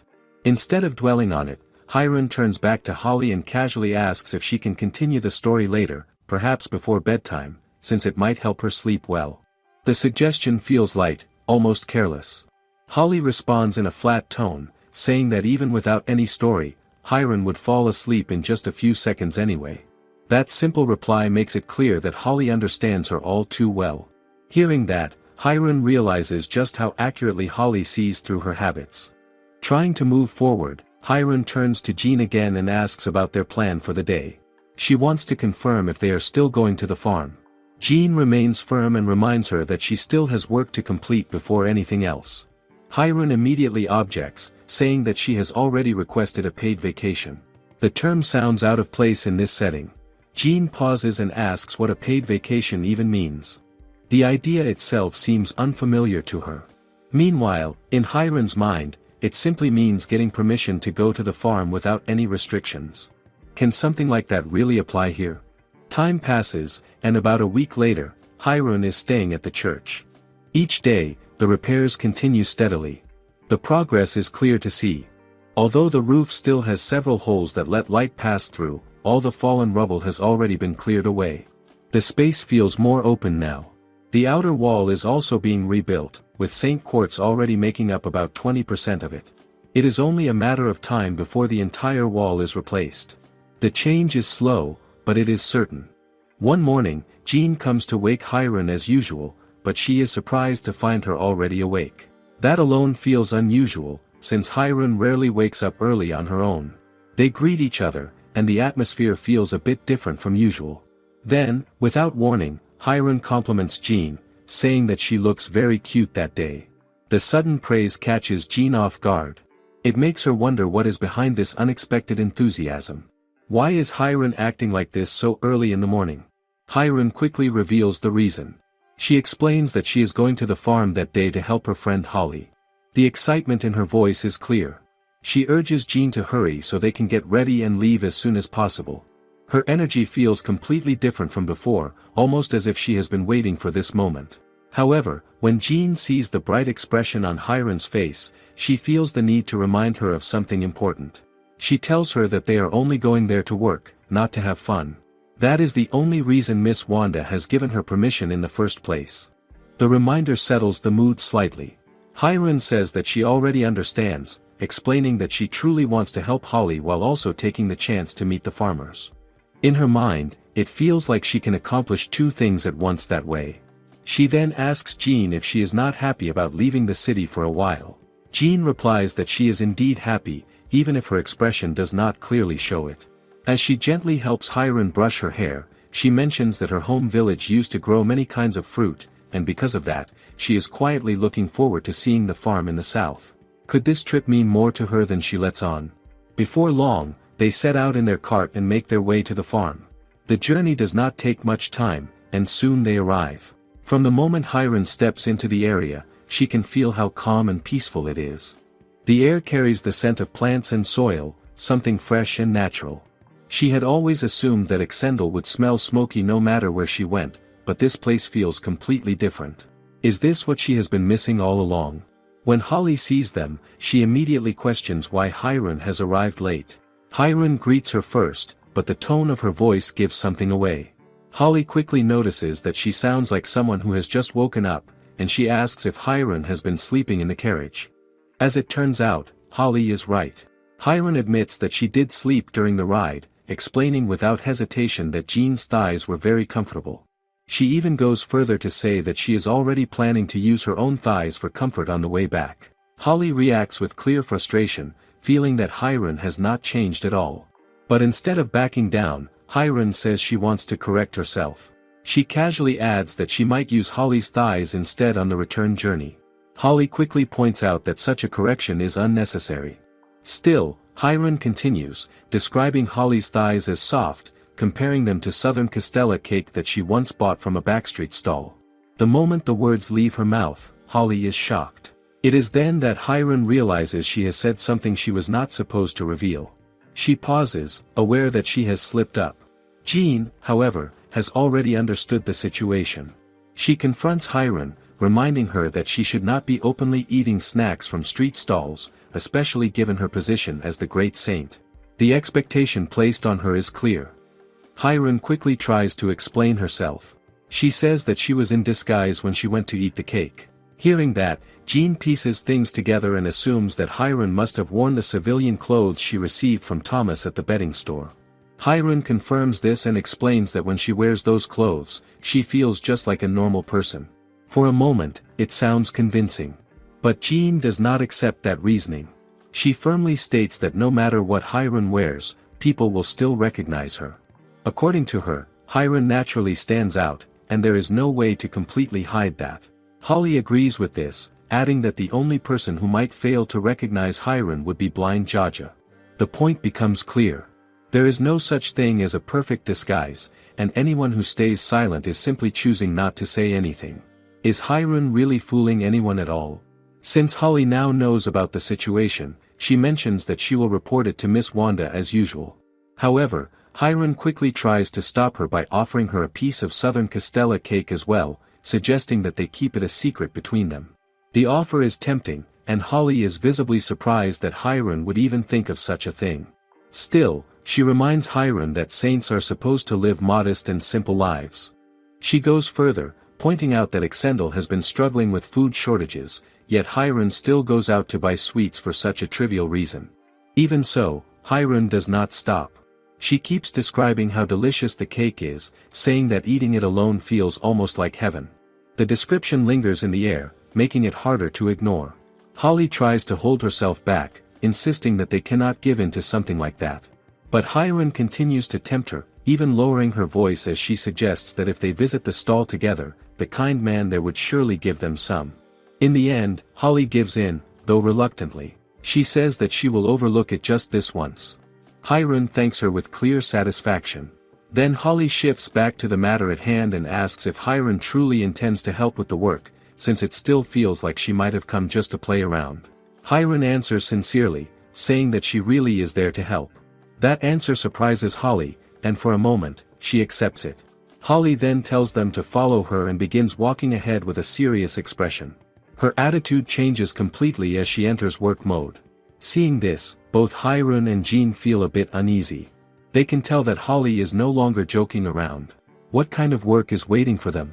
Meanwhile, Hiron quietly holds on to her own expectations. She hopes to come across some fruit during their time at the farm, since that is the main reason she wanted to come in the first place. At the same time, she starts to wonder just how demanding Holly's work really is. As the three of them head deeper into the main farm, Hiron begins to notice the villagers around them. They greet her with respect, acknowledging her presence as a saint, but something feels off. Their faces do not carry joy or relief. Instead, there is a quiet heaviness in their expressions. Why do they look so troubled even after seeing her? The reason soon becomes clear. Hiron has come to the village mainly to purify the orchard, since the land is supposed to be protected by the power of the saints. However, the spread of miasma has already done serious damage. Only about 1/10 of the land remains suitable for farming. The rest has been overtaken, leaving the village in a fragile state. As they move further in, Hiron takes a closer look at the surroundings and begins to understand just how bad things are. The condition of the land feels almost like a disaster. The soil looks weak, and the plants do not seem healthy. Seeing this, Holly explains that the villagers have been feeling depressed because the orchard is in such a dangerous condition. Their livelihoods depend on it, so the decline affects everything. Jean also begins to understand why so little fruit ever makes it to the city. There is simply not enough being produced. Could things really have gotten this bad? Holly then reminds them that this is exactly why saints must do everything they can to purify the land. Without their help, the situation may only get worse. As she says this, she begins to release her holy magic, directing it into the soil in an attempt to cleanse it. The effort is visible, and for a moment, it feels like something might change. But Holly soon admits that no matter how much she tries, her purification has not been effective enough. She explains that just the day before, she worked on an area not far from where they are standing, but even then, the results were limited. By the time she reached this exact spot, she could barely make any progress at all. It becomes clear that simple purification is no longer enough. If they want real results, they may need a different approach. What else can they possibly do? Hiron watches Holly closely and feels moved by her determination. Even with repeated failure, Holly does not give up. That persistence leaves an impression on her. At the same time, Hiron begins to think deeply about what could be done differently. Just then, her attention shifts to a man nearby. He is working the ground with a dagger, carefully tilling the soil. The sight looks unusual, and Hiron walks closer to ask what he is doing. The man calmly replies that he is preparing the ground. He explains that he wants to grow another sugar muscat vine. Hiron finds herself confused, since she does not know what sugar muscat is. Jean steps in to explain that the South is well known for sugar muscat grapes.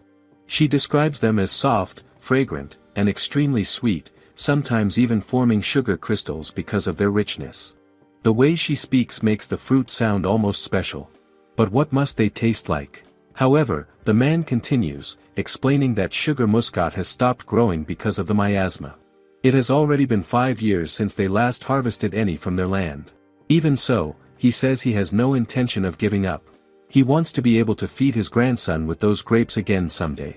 His words carry quiet determination. He also mentions that the other villagers think he has lost his senses. They have tried to stop him from working the soil, saying it is dangerous, but he refuses to listen. He politely asks Hiron not to worry about him. There is something stubborn yet sincere in his resolve. Jean attempts to reason with him, but Holly gently tells her that it is useless. She has already tried to stop him herself, warning him about the danger, but he never listens. At this point, Hiron cannot help but feel sympathy for the man. Is his persistence foolish, or is it something admirable? As Hiron continues to watch him work, she suddenly notices something strange. For a brief moment, she sees traces of miasma mixed into the soil. It appears faintly, almost like a shadow, and then disappears. She wonders if it moved away to avoid the sunlight. From what she can tell, the miasma in the soil seems weak against light. But then she notices something else. The miasma clinging to a fallen tree nearby does not seem affected at all, even though it is exposed to the same sunlight. Why is there a difference? That observation triggers a memory.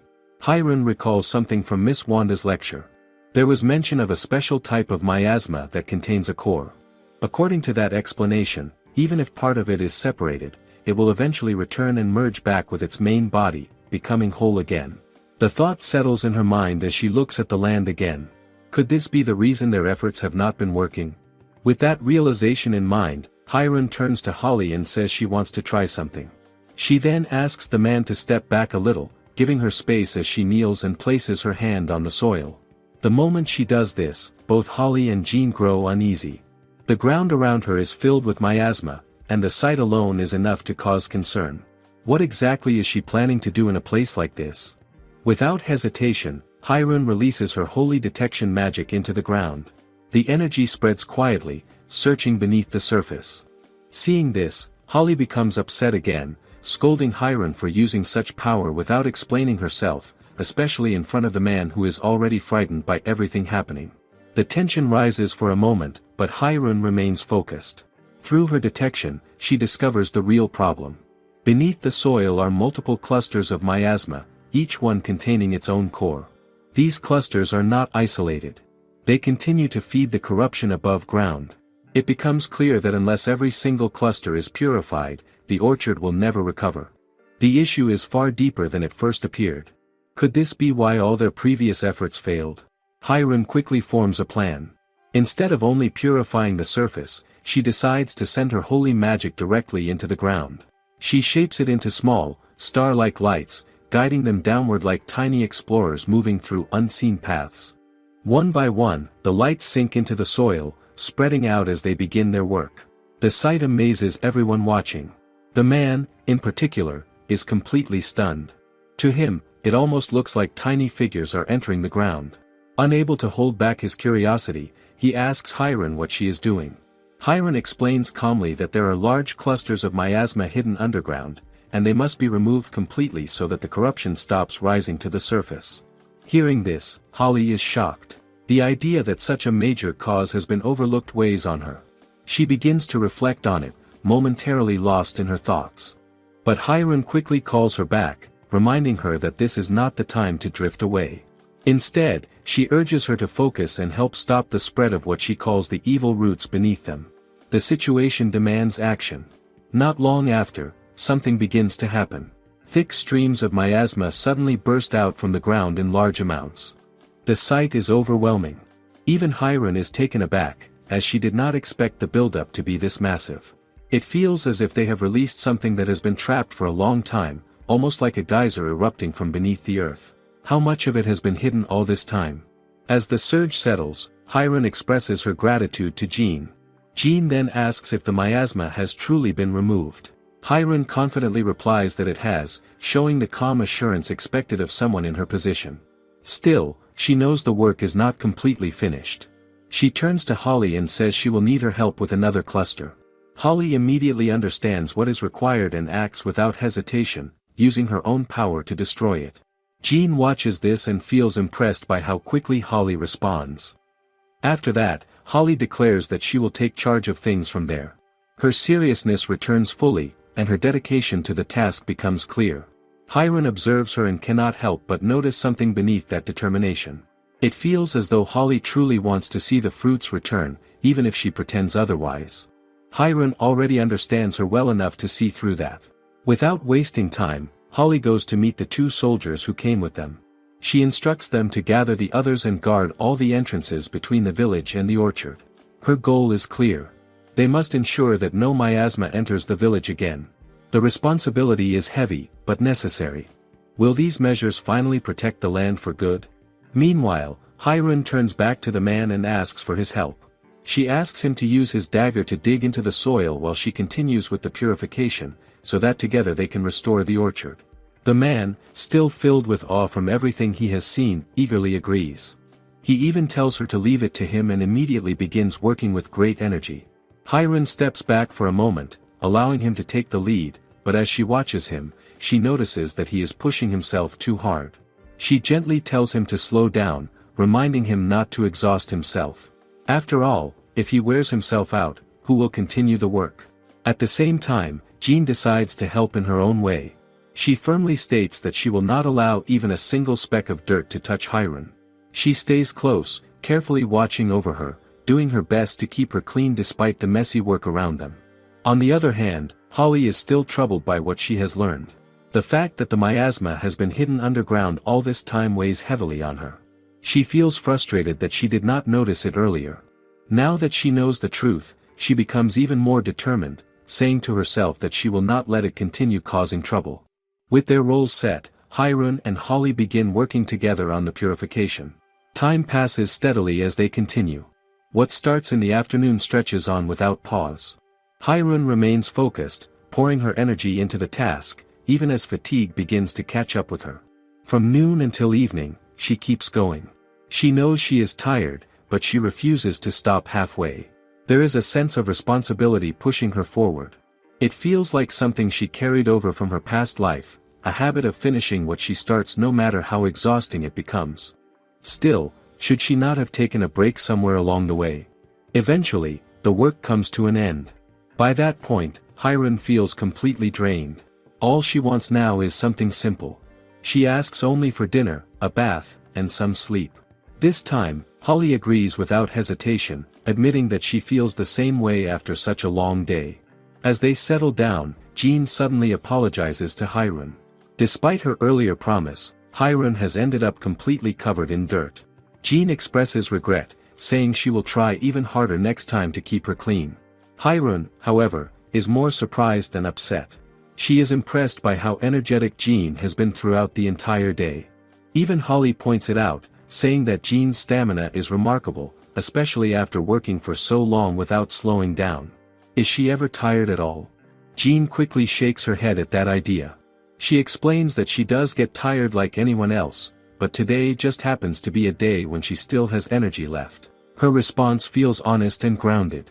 The man, who has been watching all of this, cannot help but admire her as well. Her effort leaves a strong impression on him. After a while, Hiron asks Jean to get her something to drink. Jean immediately hurries off to do so.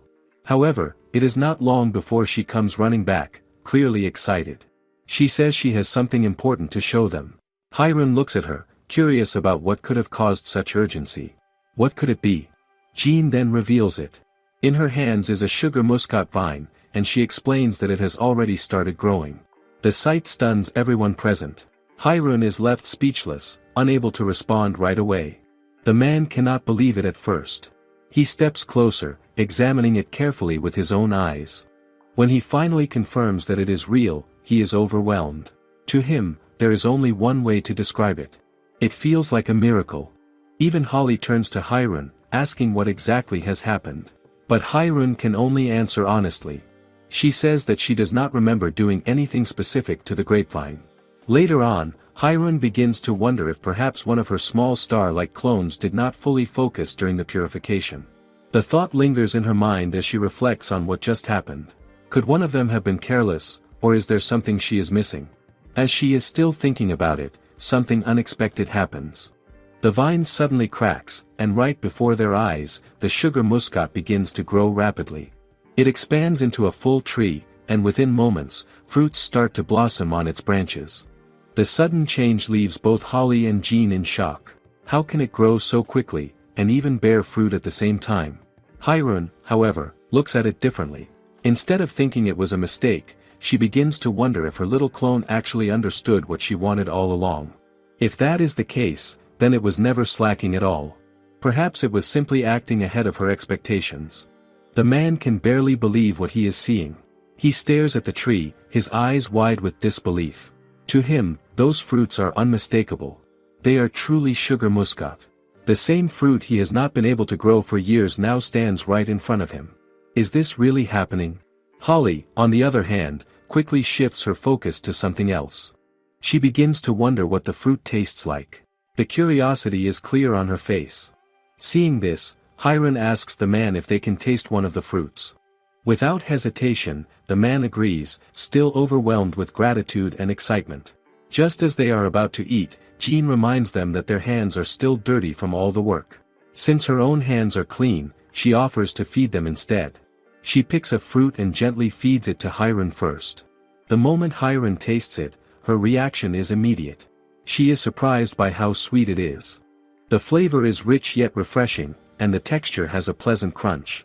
It feels even better after such a long and tiring day. Could anything taste better at a time like this? Holly watches closely, unable to hide her anticipation.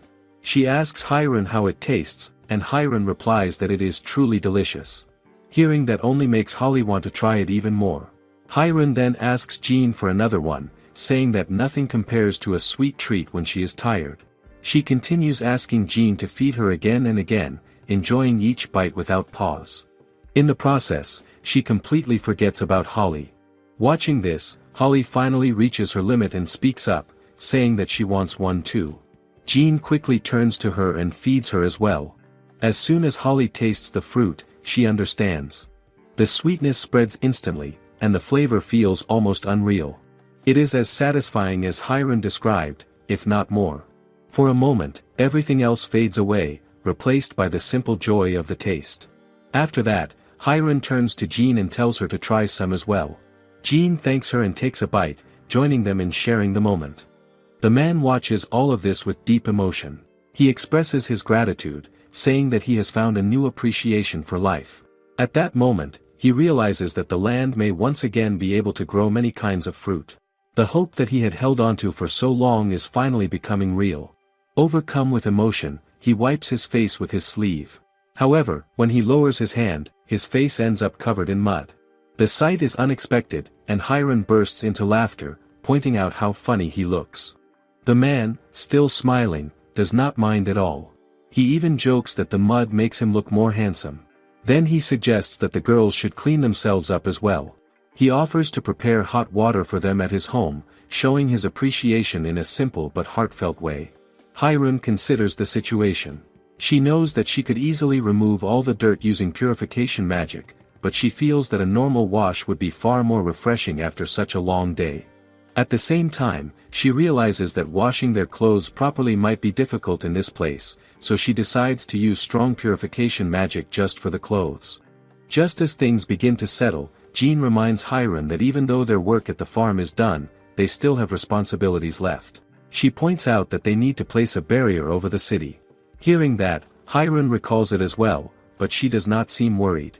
She tells Jean not to stress about it, explaining that if it is only for one day, the barrier can maintain itself once it is set.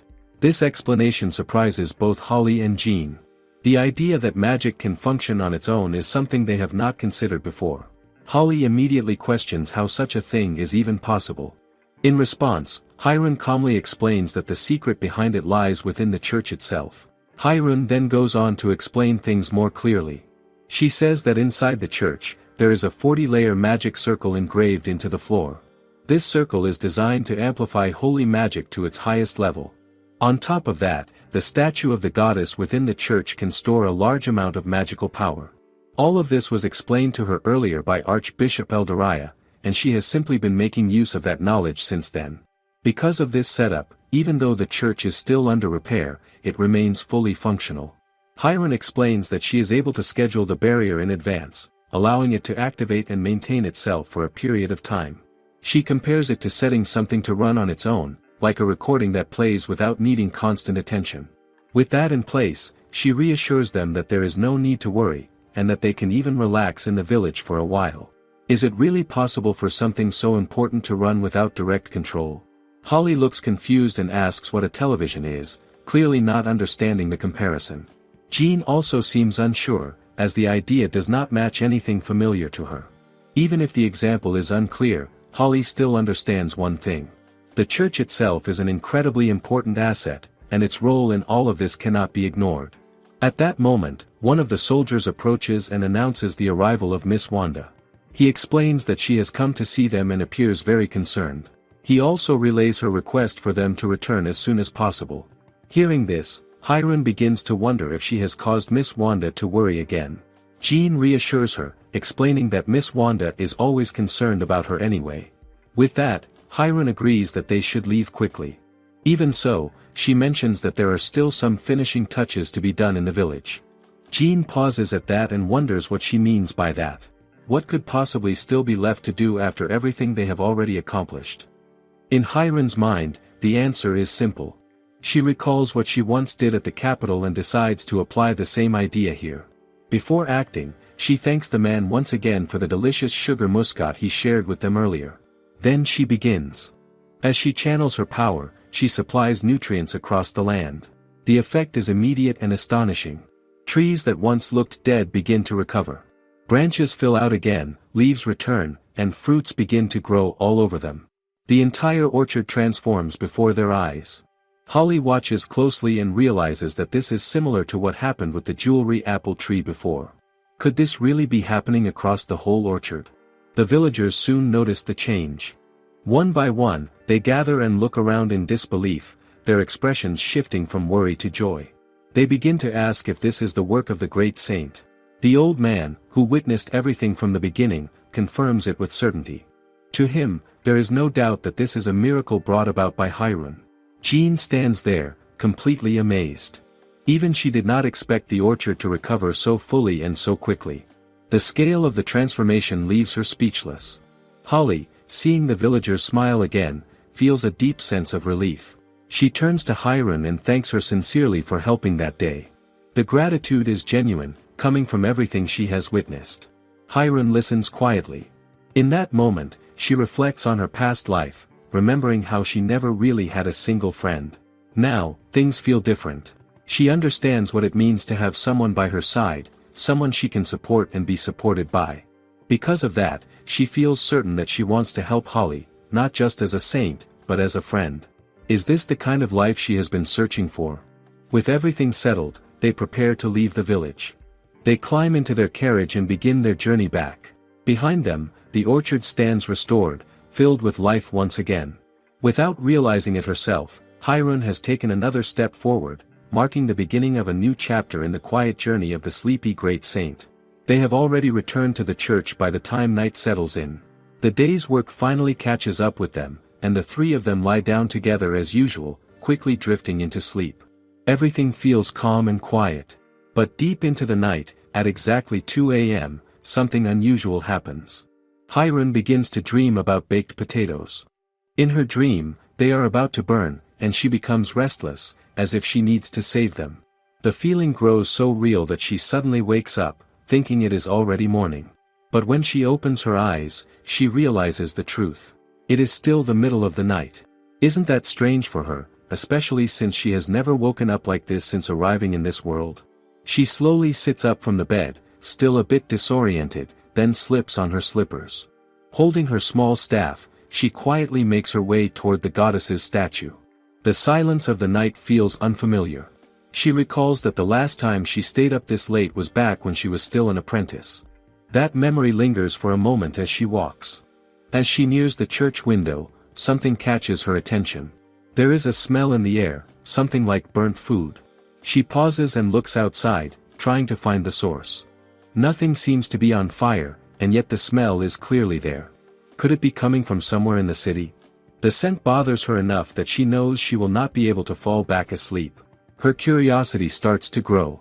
What exactly is going on out there? Then another thought crosses her mind. If she is already awake, why not step out for a bit? Maybe even grab a snack along the way. After all, waking up in the middle of the night has made her a little hungry. With that, she decides to disguise herself, just in case. She changes her clothes and quietly heads to the kitchen. There, her eyes land on a full bowl of sugar muscat grapes. Even at a glance, they look incredibly delicious. These are offerings from the orchard, brought in fresh every day. Without hesitation, she starts eating them. One after another, she munches happily, even slipping a few into her pockets. At that moment, she jokingly accepts the idea that she might as well be the greatest thief in all of Ever Sophia. Is this really how a saint should behave? At first, she considers using her holy magic to move quickly out of the kitchen, but then she stops herself. Drawing too much attention would be risky. Someone might recognize her as the great saint. And if Miss Wanda were to catch her like this, she can already imagine the long lecture that would follow. That thought alone is enough to make her choose the quieter option. So she walks. As she moves through the city, she begins to notice something unusual. Various areas are reinforced with iron plates. It gives the place a rough, practical look, as if the focus is entirely on defense rather than appearance. She assumes it must be related to protecting the city from monsters. Still, it feels a bit excessive. Why go this far? Then it clicks. She recalls hearing about people burning large amounts of magic coal to shape iron. The smell in the air suddenly makes sense. It is thick, heavy, almost like someone has set a massive pile of leaves on fire. She also notices the direction of the wind. It is blowing from north to south, carrying the smoke straight toward the church. Until now, she had never really paid attention to it. How did she miss something so obvious? Following the smell, she reaches an area where the smoke is especially dense. At that point, she concludes that she has found the source. To her, this looks like a serious problem. Working at this hour, surrounded by such conditions, feels completely unreasonable. Isn't this a clear violation of proper working standards? She begins to feel a sense of responsibility. If this continues, then something has to be said. In her mind, Exendel should become the fairest city of all. With that thought, she pushes open the door and steps inside. What she sees confirms everything. The place is filled with ironworks, massive and imposing. It is clear that this industry is at the heart of the city itself. The heat inside is intense, but she is not surprised. After all, she already knows they are melting iron here. Her eyes move around, taking in the scale of the machinery. It is huge, far larger than anything she expected. The entire place feels alive with activity, even at this hour. Then she notices a man working.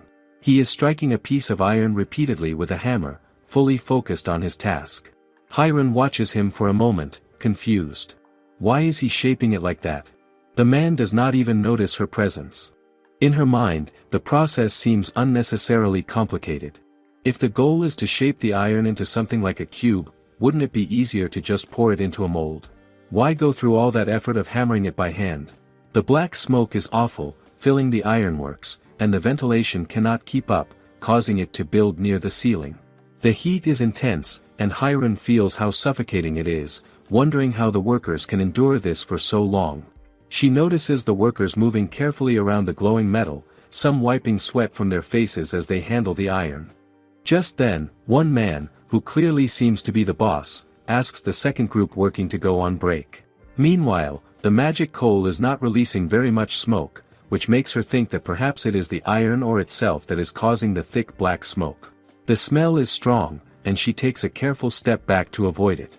The man then notices Hiron staring at one of the workstations and walks over to her, asking what she is doing there at this hour, considering how small she is. He warns her that it is dangerous and she should get out immediately. Hiron realizes that dressing in normal clothes might not have been enough, as she feels a little exposed in this place. As the man prepares to warn her not to get hurt, he gives her a closer look and recalls the rumors he has been hearing about the great saint sneaking into the town lately. He did not believe the stories at first, but seeing her face, it matches the picture that was placed at the tavern. He thinks about how people say the great saint patrols the city out of concern for the people. Still, he doubts that the great saint would appear suddenly in the ironworks at this hour. Hiron bows slightly and apologizes to the man for coming into the ironworks without asking. The man, thinking that if she really snuck into his place of work he should not show recognition, asks why she came to the ironworks, knowing it is dangerous. Hiron replies that it is just part of her field trip. The man then asks her to come back the next day, since it is already late. Seeing that the man is now being gentle toward her, Hiron brings out her stubborn side, insisting that her visitation has to happen at that very moment. The man does not argue with her and agrees to show her around, thinking that she must have taken time out of her busy schedule to visit the ironworks. Hiron thanks the man, thinking he probably sees her as just a regular kid. She decides to introduce herself, though she lies about her name, saying she lives near the Church of Mephisto. She asks for the man's name, and he says he is Zugri, the owner of the ironworks. Zugri asks Hiron whom she wants to see first, and she says she wants to see where the smoke comes from. As he shows her around, The workers immediately notice her, their eyes settling on her as the rumors about her sneaking around the town turn out to be true.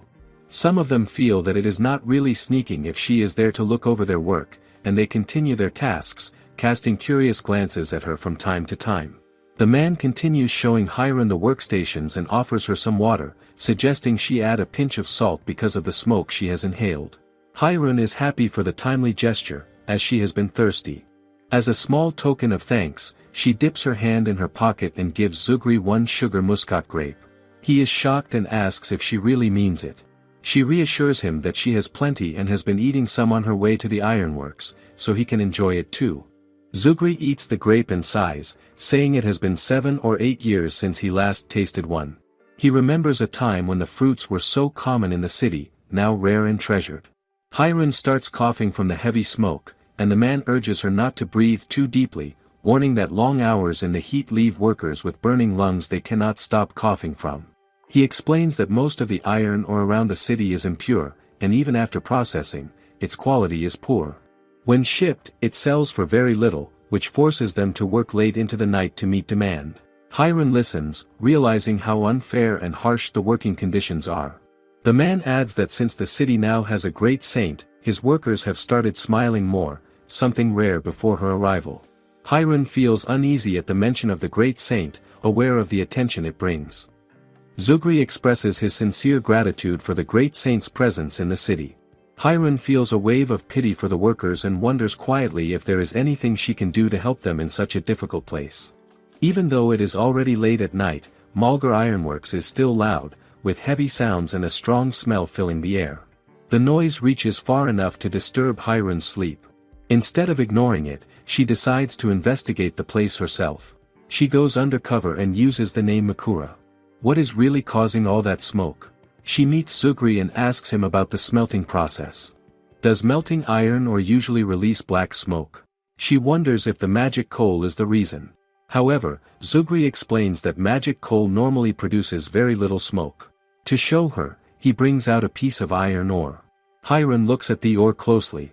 It almost feels too beautiful to burn, like a decorative stone.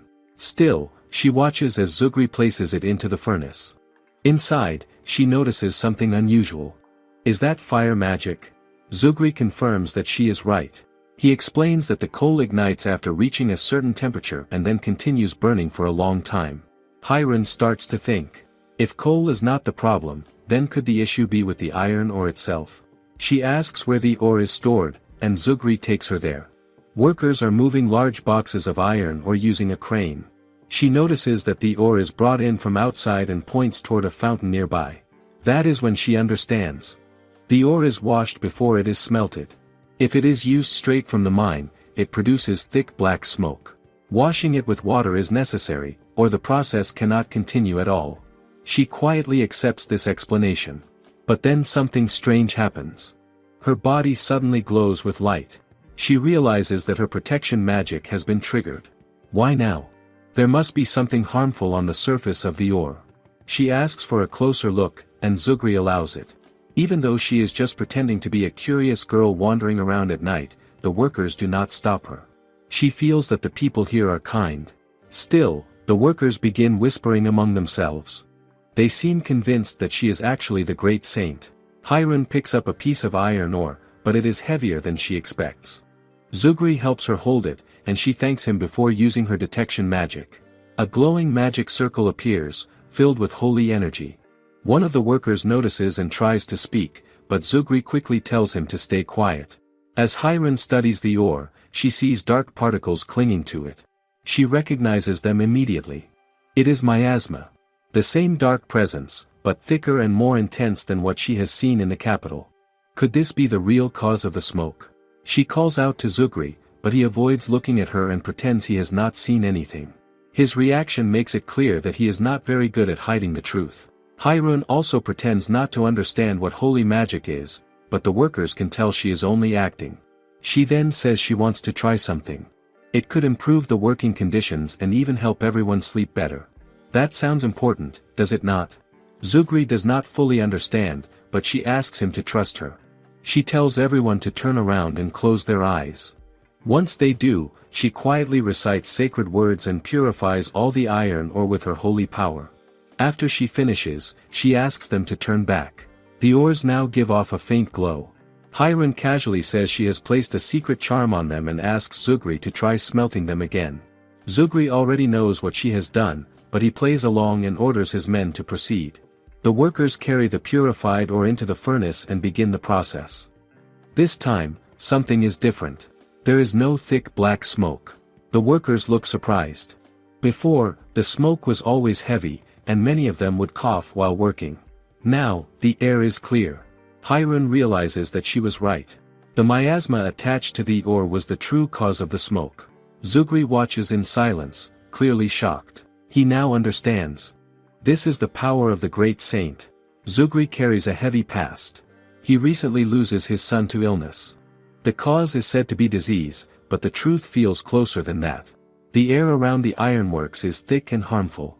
Many workers suffer from lung problems, and over time, they begin to call the illness a badge of honor. But is it really pride, or just a way to endure a harsh life? They continue working because they have no choice. It is the only way to survive. After seeing the change in the furnace, Zugri bows deeply to Hiron. He believes her charm is the reason the smoke disappears. For the first time in a long while, he feels like he might sleep peacefully. Hiron smiles and reminds him that sleep is very important. Hearing that, Zugri admits he finally feels hopeful about the future. Maybe one day, the smoke in the ironworks will disappear completely. Hiron notices that he is trying to end things there, but she is not finished yet. She walks toward the fountain outside. The sound of water splashing feels calm and refreshing. She looks at it carefully. This is where they wash the iron ore covered in miasma. If that is the case, then this place must be important. Could this be the key to improving everything? She leans forward, trying to see the bottom, but the water is too deep and unclear. Zugri steps in to help her up and asks what she is looking for. Hiron studies the water level. It seems unusually high. Could there be a water vein beneath it? She senses something faint, but familiar. There is a trace of holy power. To be sure, she strengthens her detection magic and looks deeper. What she finds surprises her. Far below the surface, there are large amounts of Saint quartz, stretching hundreds of feet underground. The presence of these stones seems connected to the water gathered here. That must be why this fountain exists in the first place. It is all supported by these special stones, the same kind she values so much for rest and comfort. Now she has an idea. She decides to turn the fountain into something special. She plans to place a charm on it, all in the name of better sleep and a healthier environment. Suddenly, she speaks out with energy after being quiet for so long. Zugri is caught off guard.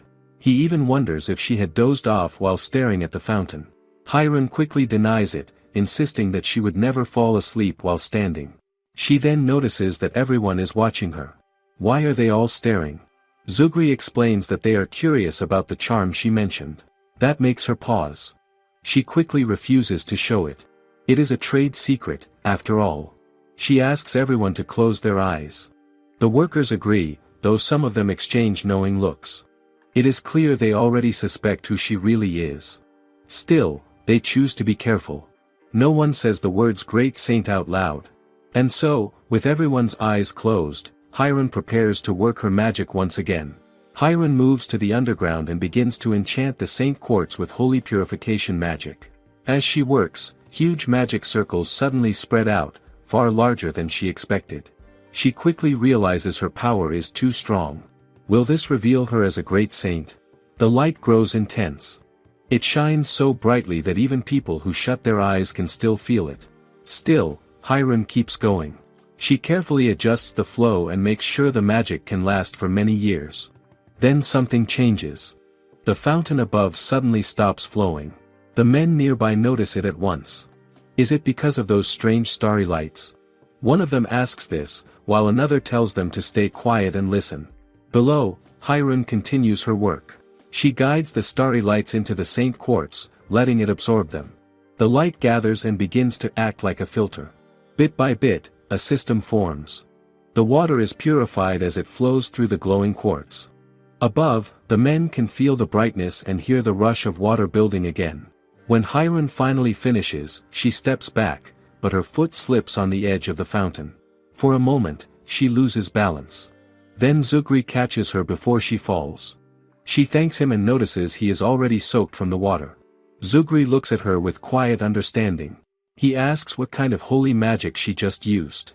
Hirun pauses, realizing he has figured it out. There is no point hiding it now. She admits the truth in a simple way. She has turned all of it into holy water. In the middle of the night at Malgar Ironworks, Zugri calls everyone together and asks them to listen.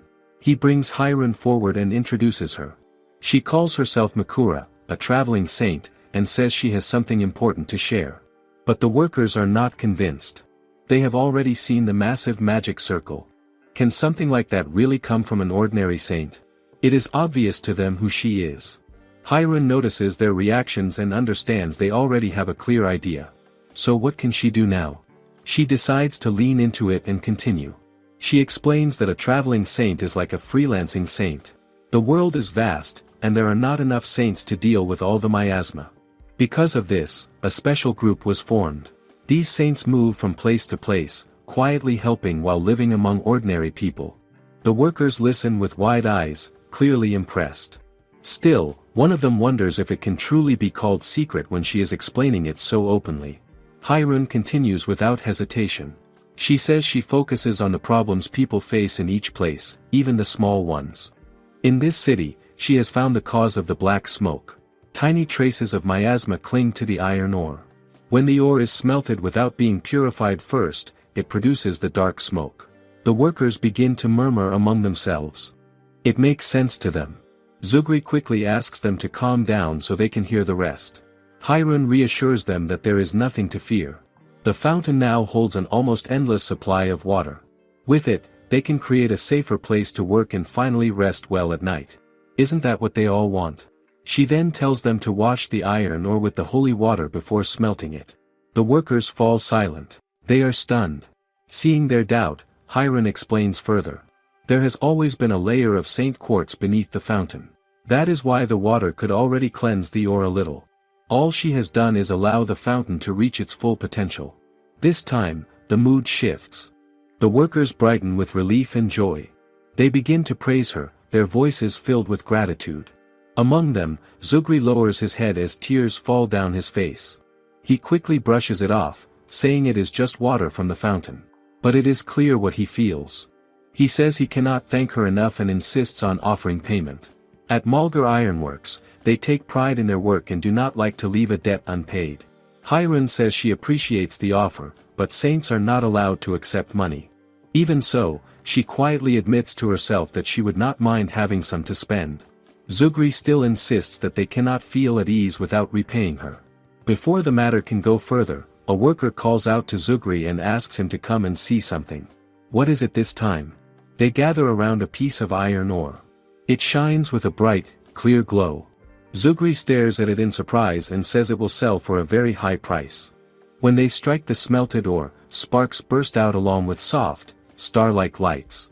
Hirun watches closely and can see that the process is finally taking proper shape. She finds the sight quietly beautiful. Zugri examines it more carefully. Hirun explains that the miasma is completely gone. The ore is now denser than before, and a gentle holy glow runs through it from the inside. Everything about it has changed. Zugri reflects on their past work and realizes how different this is. It feels as if all the flawed products from before never existed. He turns to Hirun, and for a moment, he is struck by the calm kindness in her eyes. They remind him of the image of Goddess Sophia. In that moment, he truly understands how remarkable the great saint is. Hirun then says that if he really wants to thank her, he should let her try striking the metal. Zugri hesitates and points out that the hammer is heavy. She asks him to guide her instead. She wants to see those sparks and star-like lights up close. Zugri explains that he usually does not allow anyone to handle the iron until they have worked there for years. Still, he agrees this time. Hirun takes hold of the hammer. It feels heavy in her hands, but she believes she can manage. Zugri stands beside her and helps guide her movement. He explains that the key is to strike evenly, not with brute force, but with steady control. She follows his lead and brings the hammer down. Sparks scatter into the air, glowing brightly. She watches them with clear excitement. Up close, the red glow of the metal looks even more vivid. It is a sight she cannot ignore. The others watch as well, amazed by the result. Hiron smiles and tells Zugri that making iron like this is truly wonderful. It shines so brightly, just like the smiles around them. Zugri smiles in return, sharing that quiet moment. Then Hiron gently urges them forward. There is still more work to do, and they should continue. Hiron looks around and sees everyone working with all their strength. She can tell just by the walls and the tools. Everything is old and worn, yet carefully maintained. It shows how much they have endured. Even so, there is energy in the air. Everyone feels alive, just like the sparks flying around them. Isn't that a kind of strength on its own? As the glow of the refined iron grows brighter, Zugri feels something stir within him. Memories begin to rise, one after another. It feels as if his whole life is passing before his eyes. Among them, he sees his son, smiling and saying he wants to become an ironsmith just like him.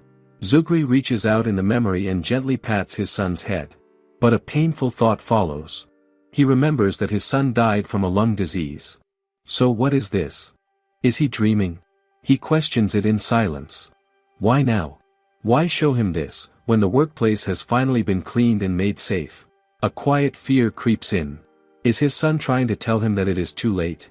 The memories shift. He sees his son again, this time coughing, struggling with the illness. Zugri cannot bear it. He does not want to watch his son suffer again. Then his son speaks with calm resolve. He talks about their long hours and low pay. He says that without their work, Exendel would be overrun by monsters. They have been protecting the city and its people all along. Shouldn't they be proud of that? The vision fades. In the present, the iron now shines with a clear silver light. Hiron looks around and notices the workers seem dazed. Did they all just see something? She quietly asks Zugri if anything like that happened to him too. Zugri quickly brushes it off and says it is nothing, only dust in his eyes. Hiron gently uses holy magic to heal him anyway. He lowers his head and says she has helped him more times than he can count. How can he ever repay her? Hiron simply tells him there is no need for that. Then she lets out a small yawn. All the work has caught up to her, and she feels very sleepy. Zugri laughs softly and agrees. Of course she is. From that day on, black smoke never rises from the remote city of Exendel again. The fountain provides holy water freely, and the lives of the people steadily improve. There is even a strange rumor. If anyone tries to sell the holy water, it turns back into ordinary water. Why does that happen? The iron produced at the workshop gains a special mark, the symbol of the church, a snow lily engraved into each piece. People begin to call it Makura metal. It carries pure holy power and becomes highly valued across the land. Its demand never fades. The piece of iron that Hiron herself forged is treated differently. It is carefully preserved and enshrined as something special. Later, Hiron is seen cleaning as punishment. Miss Wanda has found out that she stayed up late. Hiron cannot understand how she was discovered, especially since she used a false name. Holly watches with a small smile and admits she is more surprised that Hiron even managed to wake up in the middle of the night at all. Thanks to Hiron's hard work, the black smoke at the ironworks disappears completely. After that, rumors begin to spread across the city. People whisper about a great saint who quietly helps others again and again. Still, Zugri never shares the full truth. Because of him, Hiron's secret work stays hidden. Not long after, Hiron and the others travel outside Exendel to a place called Diego Village. They go there to investigate and to purify the miasma in the soil. When they arrive, Jean notices how the defense forces are working hard to protect the village. The village chief explains that their role is important. They must keep producing food for Exendel. Hiron realizes that this village is like the kitchen of the city. Without it, how would everyone eat? The chief then warmly welcomes Hiron. He says it is an honor to have her visit. The villagers are clearly overjoyed. He shares that, thanks to her, the burden on the defense forces has eased. His voice becomes emotional as he speaks. Hiron gently responds that she has not done anything special. The chief apologizes for getting carried away, but he cannot hide his excitement. Seeing her in person means a lot to him. He even says her deeds are comparable to those of great Saint Martin. Hiron pauses at that name. Who is that?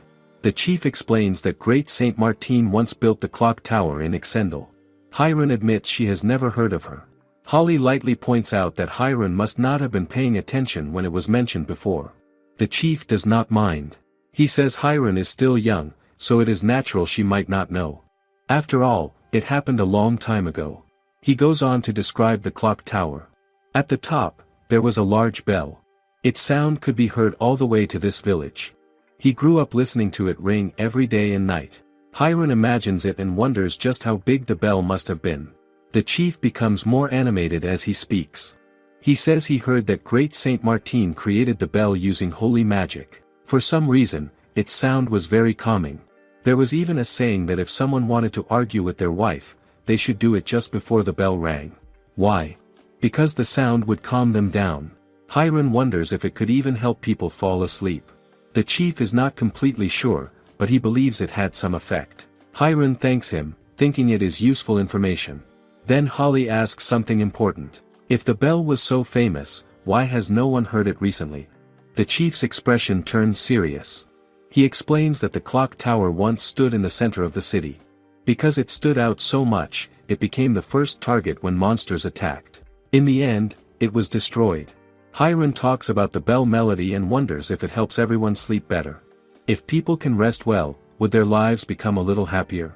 She even thinks the sound of the bell might calm Miss Wanda during her long lectures. Holly watches her and feels that Hiram is coming up with another strange idea. The village chief then tells them to look around.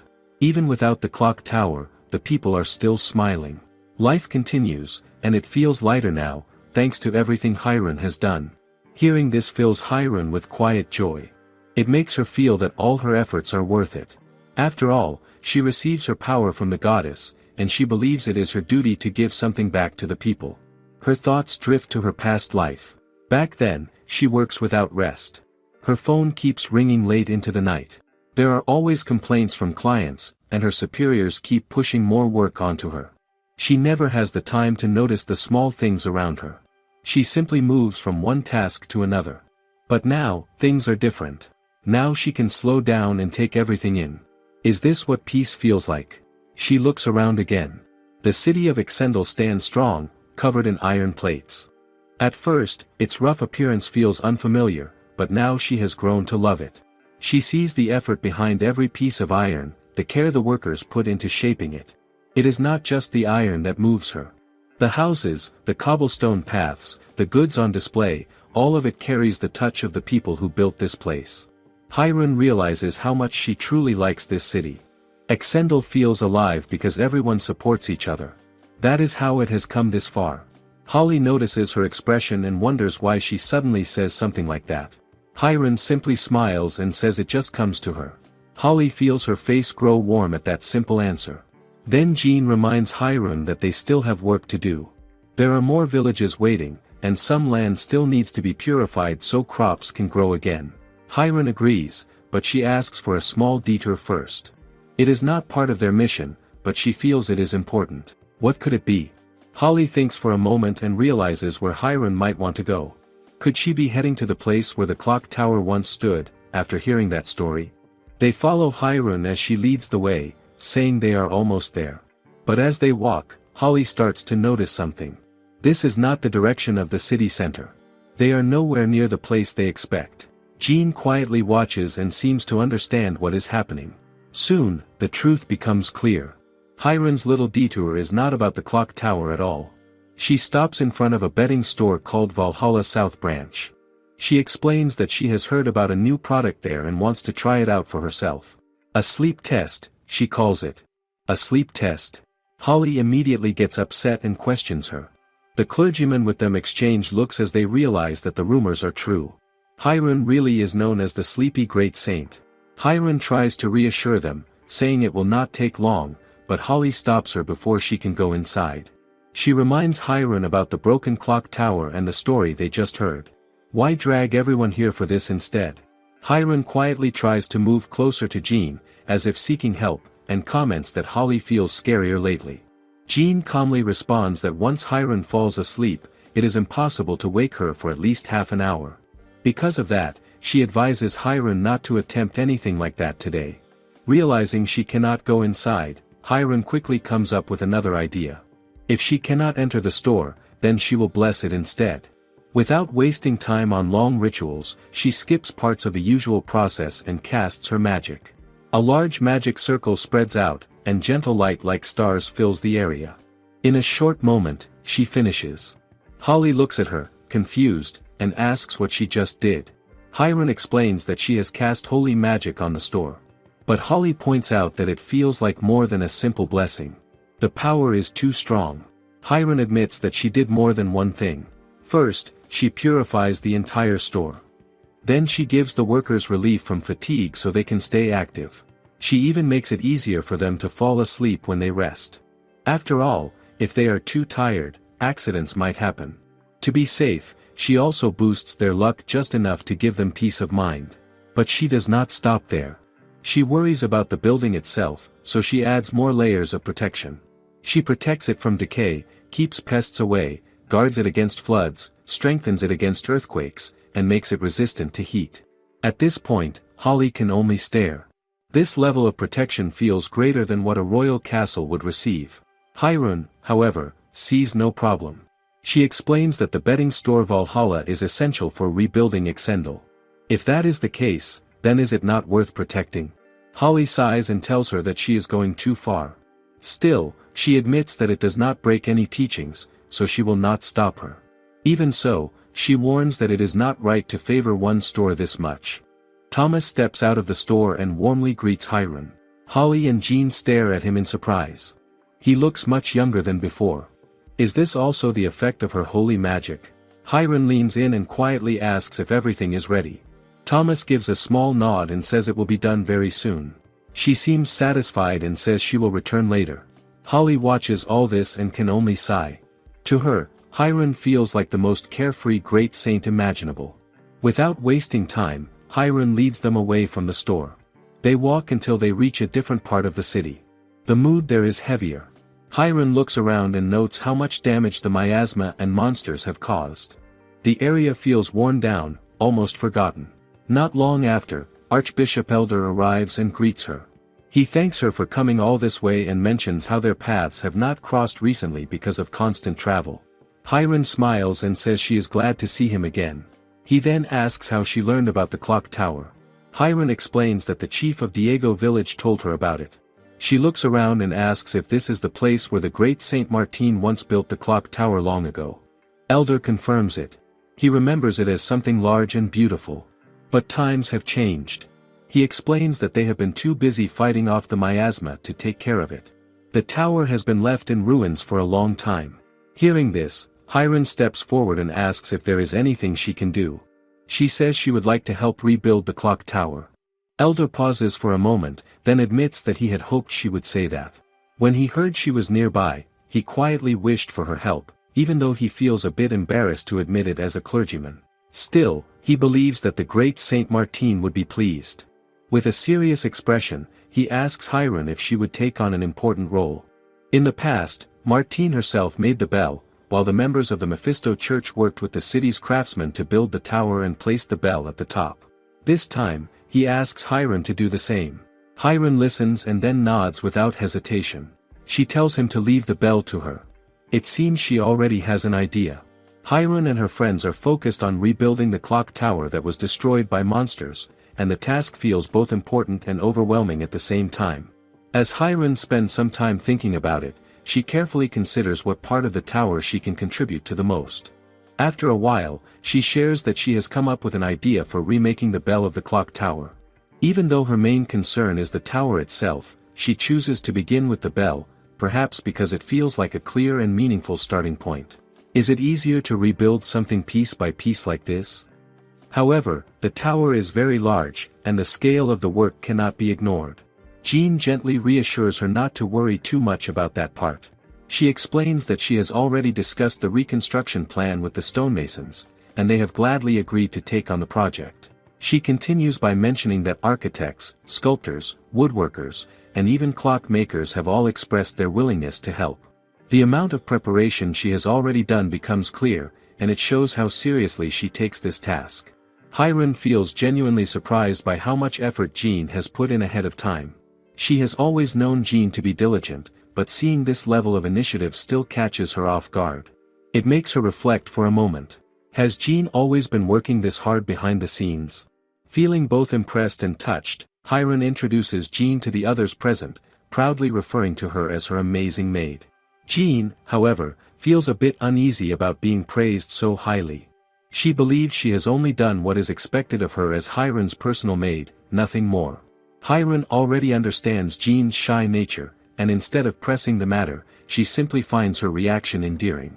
There is a quiet warmth in the way she looks at her. After that, Hiron turns her attention to Archbishop Eldariah. She expresses her concern that the clock tower project might place a heavy burden on him as well, and she wants to make sure he is truly comfortable with it. Eldariah responds calmly, assuring her that it is not a problem. In fact, he admits that just the thought of restoring the clock tower almost brings him to tears. His emotional response reveals how much the tower means to him and to the community. With that reassurance, Hiron begins to talk more about her vision for the design. She explains that she wants the tower to be a cute and white structure, something that feels welcoming and warm. She imagines it as a place where families or couples on a date might choose to meet. It is not just a building to her, but a place filled with life and small moments. Eldariah listens and commends her idea, clearly appreciating the thought behind it. As Hiron continues to picture it in her mind, she imagines something similar to a station plaza, complete with a flower bed and even a bronze statue. It is a detailed image, especially for someone who does not have direct experience with such places in her past life. Still, the image feels vivid in her thoughts. Where does this sense of design come from? Holly listens to all of this and cannot help but comment on how ambitious Hiron's ideas are. She wonders who could possibly bring such a vision to life in the way Hiron wants. Then, in an unexpected turn, Hiron places that responsibility on Holly. The decision comes suddenly, and it catches Holly completely off guard. She does not see herself as someone capable of handling such an important role. Hiron, however, has her reasons. She explains that Holly learns quickly and is very studious. She also notices that Holly reads many fairy tales, especially ones filled with pictures, and from that, she can tell that Holly has a strong sense for cute and charming designs. It is a quiet kind of confidence that Hiron has in her, built from simple observations. Holly finds herself unable to refuse, even if she feels unsure. She agrees to try her best, though the weight of the task is still clear in her mind. Eldariah expresses his happiness at her acceptance, adding that he believes everyone else will feel the same way. Even so, Holly reminds them that this is not something to be taken lightly. She approaches it seriously and asks to see the previous design and blueprints before moving forward. Because of this, Hiron decides to leave everything about the clock tower project in the hands of Holly and the others who are already involved. She trusts them to handle the planning and design, and she says that she will go to Malgar Ironworks with Jean first. After that, she plans to make the bell herself, describing it as something that will bring peace and happiness to everyone who hears it. It is a simple idea, but it carries a warm intention. Can a single bell really change how people feel? With that, Hiron and Jean begin to leave. However, Holly quickly notices something is not quite right. Hiron is already yawning, and it looks like she might drift off at any moment. Holly becomes cautious and warns her not to stop by Thomas's store along the way. Then she sees Hiron almost dozing off while standing, and she raises her voice to tell her to stand up straight. The sudden firmness in her tone forces Hiron to pull herself together, even if only for the moment.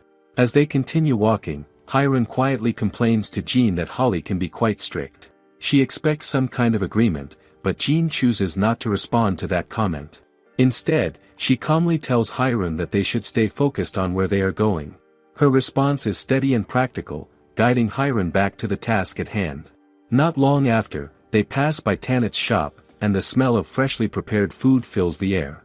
At that moment, Tanit calls out to Hiron and asks if she would like to try another meat skewer.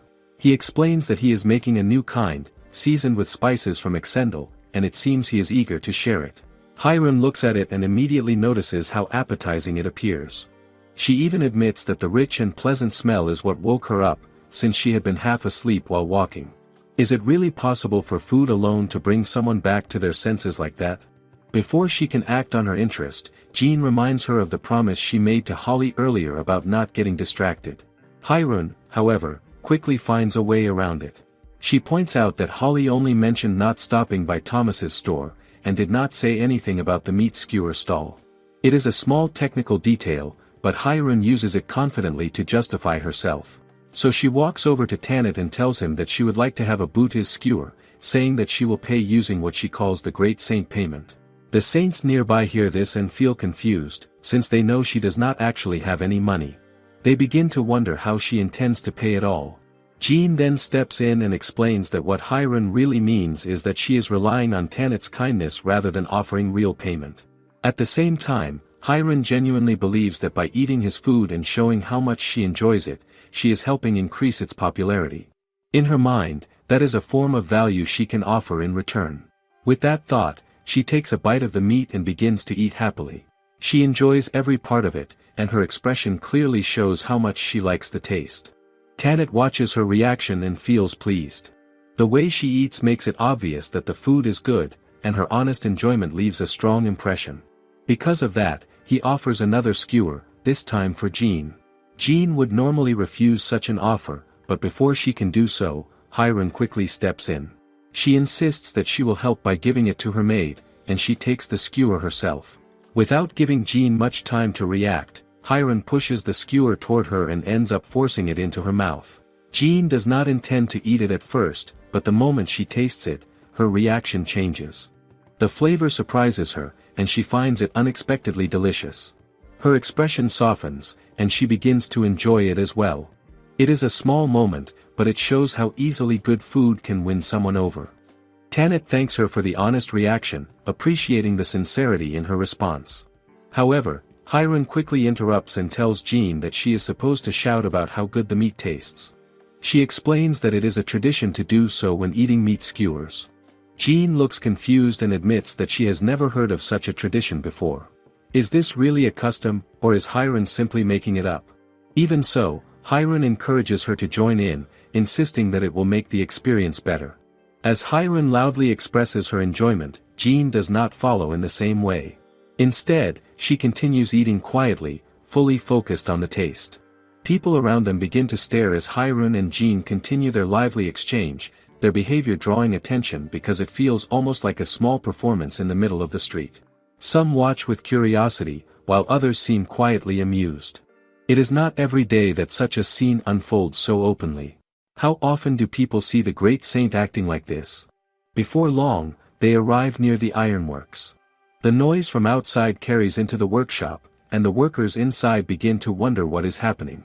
The sudden commotion makes them pause their tasks, and one of them soon realizes the cause. Word spreads quickly among them that the great saint has arrived, and the atmosphere shifts with a sense of anticipation.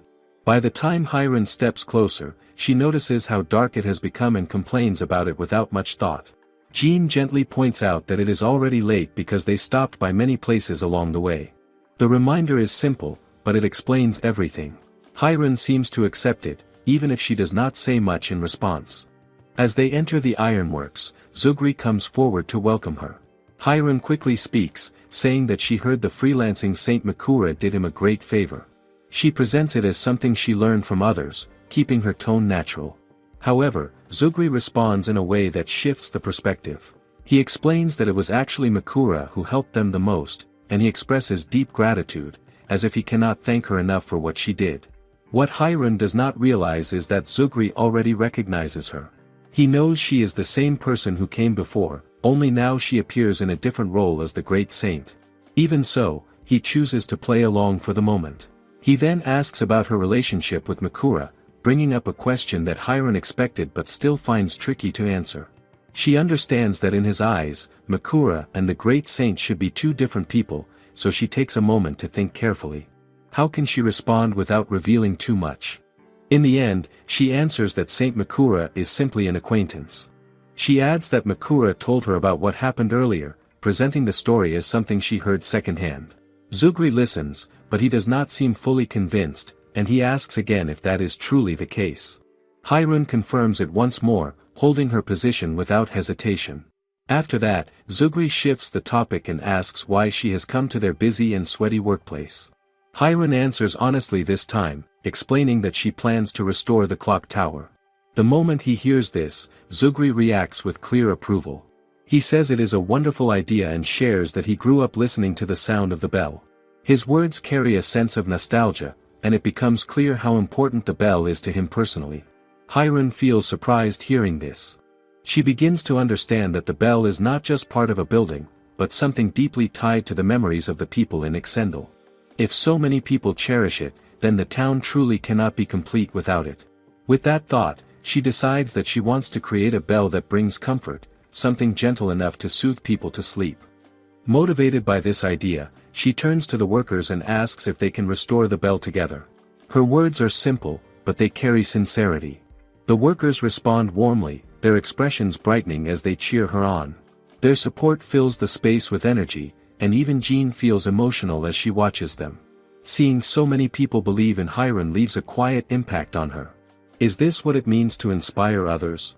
Then Zugri shares something important. He tells Hiron that his grandfather once spoke about how the great Saint Martin created the original bell at Malgar Ironworks. He adds that records of that time still exist, carefully preserved. This catches Hiron's interest immediately, and she asks to see them. Without hesitation, Zugri brings out a book and hands it to her. Hiron begins to read through the records, focusing closely on the details.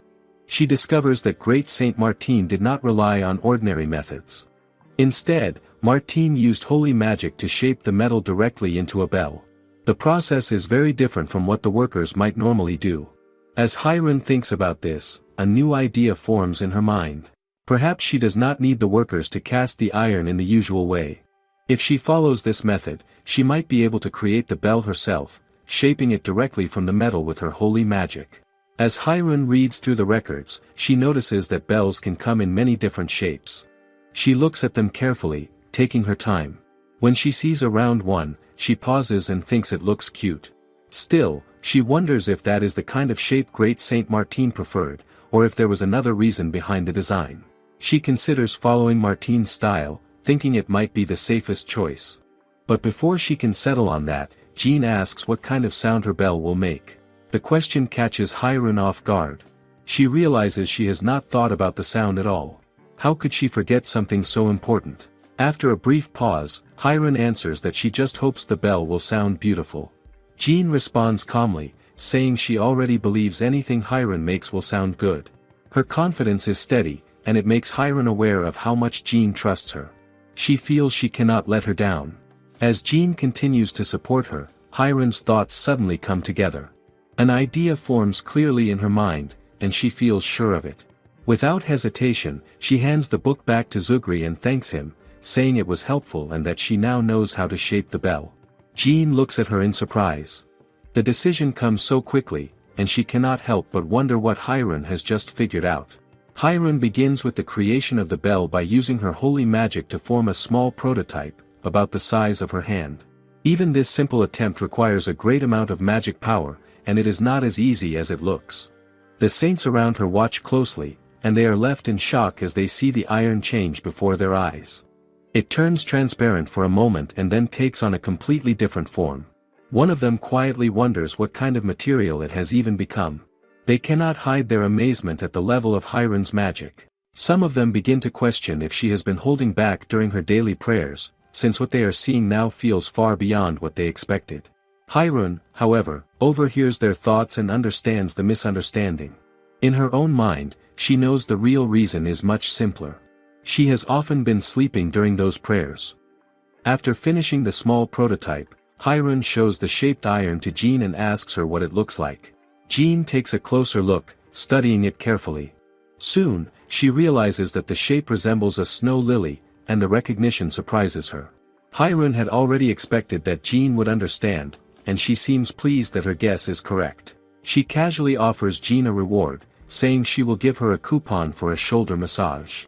Jean, however, gently refuses the offer. Instead, she says she would rather be the one to massage Hiron's shoulders. Hiron accepts this without much thought, and the moment passes in a quiet and natural way. Hiron then takes the shaped piece to Zugri and asks for his opinion. She explains that she is thinking of making the bell in the form of the snow lily, which is popular in the south. Zugri looks at her work with clear admiration. He describes her craft as something close to a miracle and points out how well the 6 petals are formed. To him, it already feels like a masterpiece, even at this early stage. Encouraged by his reaction, Hiron asks if he can provide a large sheet of iron for her to work with. Zugri responds immediately, calling out to his workers to bring the highest quality iron they have, suitable for making a large bell. He shows no hesitation in supporting her and even advises her to take it easy while they prepare everything she needs. Later on, Hiron sits down quietly, taking a moment to rest. Jean pours her some water, staying close by her side. As Hiron watches the workers moving around the ironworks, something in the scene begins to feel familiar. It reminds her of a memory from long ago, when she visited a soba shop with her mother. She recalls how she used to watch the workers through a window as they made soba, finding joy in the simple process. That memory lingers in her mind, and she begins to wonder about something. Does this world have soba too? Hiron soon starts munching on some cookies that are served to her, enjoying the crunchy texture with quiet satisfaction. It gives her a brief moment to relax after everything she has been thinking about. Jean, however, notices that some crumbs are left on Hiron's face and quickly points it out so she can clean it off. Hiron wipes her face without much concern, but almost immediately after, she asks Jean if they can just sleep right away and even asks for a pillow. This sudden request catches Jean off guard. She cannot help but wonder what will happen to the bell they came here to make if Hiron decides to sleep now. That question alone is enough to bring Hiron back to her senses. She pauses and realizes that Jean is right. She almost forgot the very reason they came to the ironworks in the first place. How did she get distracted so easily again? At that moment, Zugri approaches them and presents a refined piece of iron, explaining that it was made from high-quality iron ore. Jean looks at it closely and remarks that if a bell is made from such material, its sound could travel far beyond the city, even reaching as far as Diego village. Hiron seems to like that idea very much, and she quickly asks them to begin. She stands up with renewed focus, ready to use her holy magic on the iron. Knowing how intense the light will be when she uses her magic, she asks everyone to step back for safety. Jean supports her with calm encouragement, telling her to do her best. Still, one of the saints cannot help but speak up, pointing out that even creating a small prototype earlier took a lot of magic. They wonder what will happen when she tries to make a full-sized bell. It is a fair concern. Hiron understands that the key lies in her visualization. When she made the prototype, it turned out exactly as she imagined it. Holding on to that thought, she decides to proceed while accepting that failure is still possible. As she begins casting her magic, she focuses deeply on the iron in front of her. She knows that every detail matters, especially the structure that will allow the bell to produce a peaceful sound. As the process continues, she starts to feel the strain. The magic required is far greater than she expected. Jean notices this and asks if she is alright, but Hiron can only manage a single unclear word in response, her attention fully locked on the task. She does not have the freedom to explain herself. Then something unexpected happens. A clone of Hiron appears on its own, moving as if it understands exactly what needs to be done. It begins helping her guide the flow of magic, directing the star-like lights with precision. This eases some of the burden on Hiron, though she cannot help but feel that she might be pushing herself too far. Even so, her vision for the bell continues to grow. She wants it to ring automatically in the morning, afternoon, and evening. She wants it to support farming and daily life. She wants its sound alone to purify any miasma within its reach.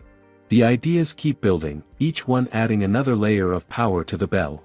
What she is attempting goes far beyond something ordinary. The level of holy magic she pours into the bell is extraordinary, far beyond what even many saints together could achieve.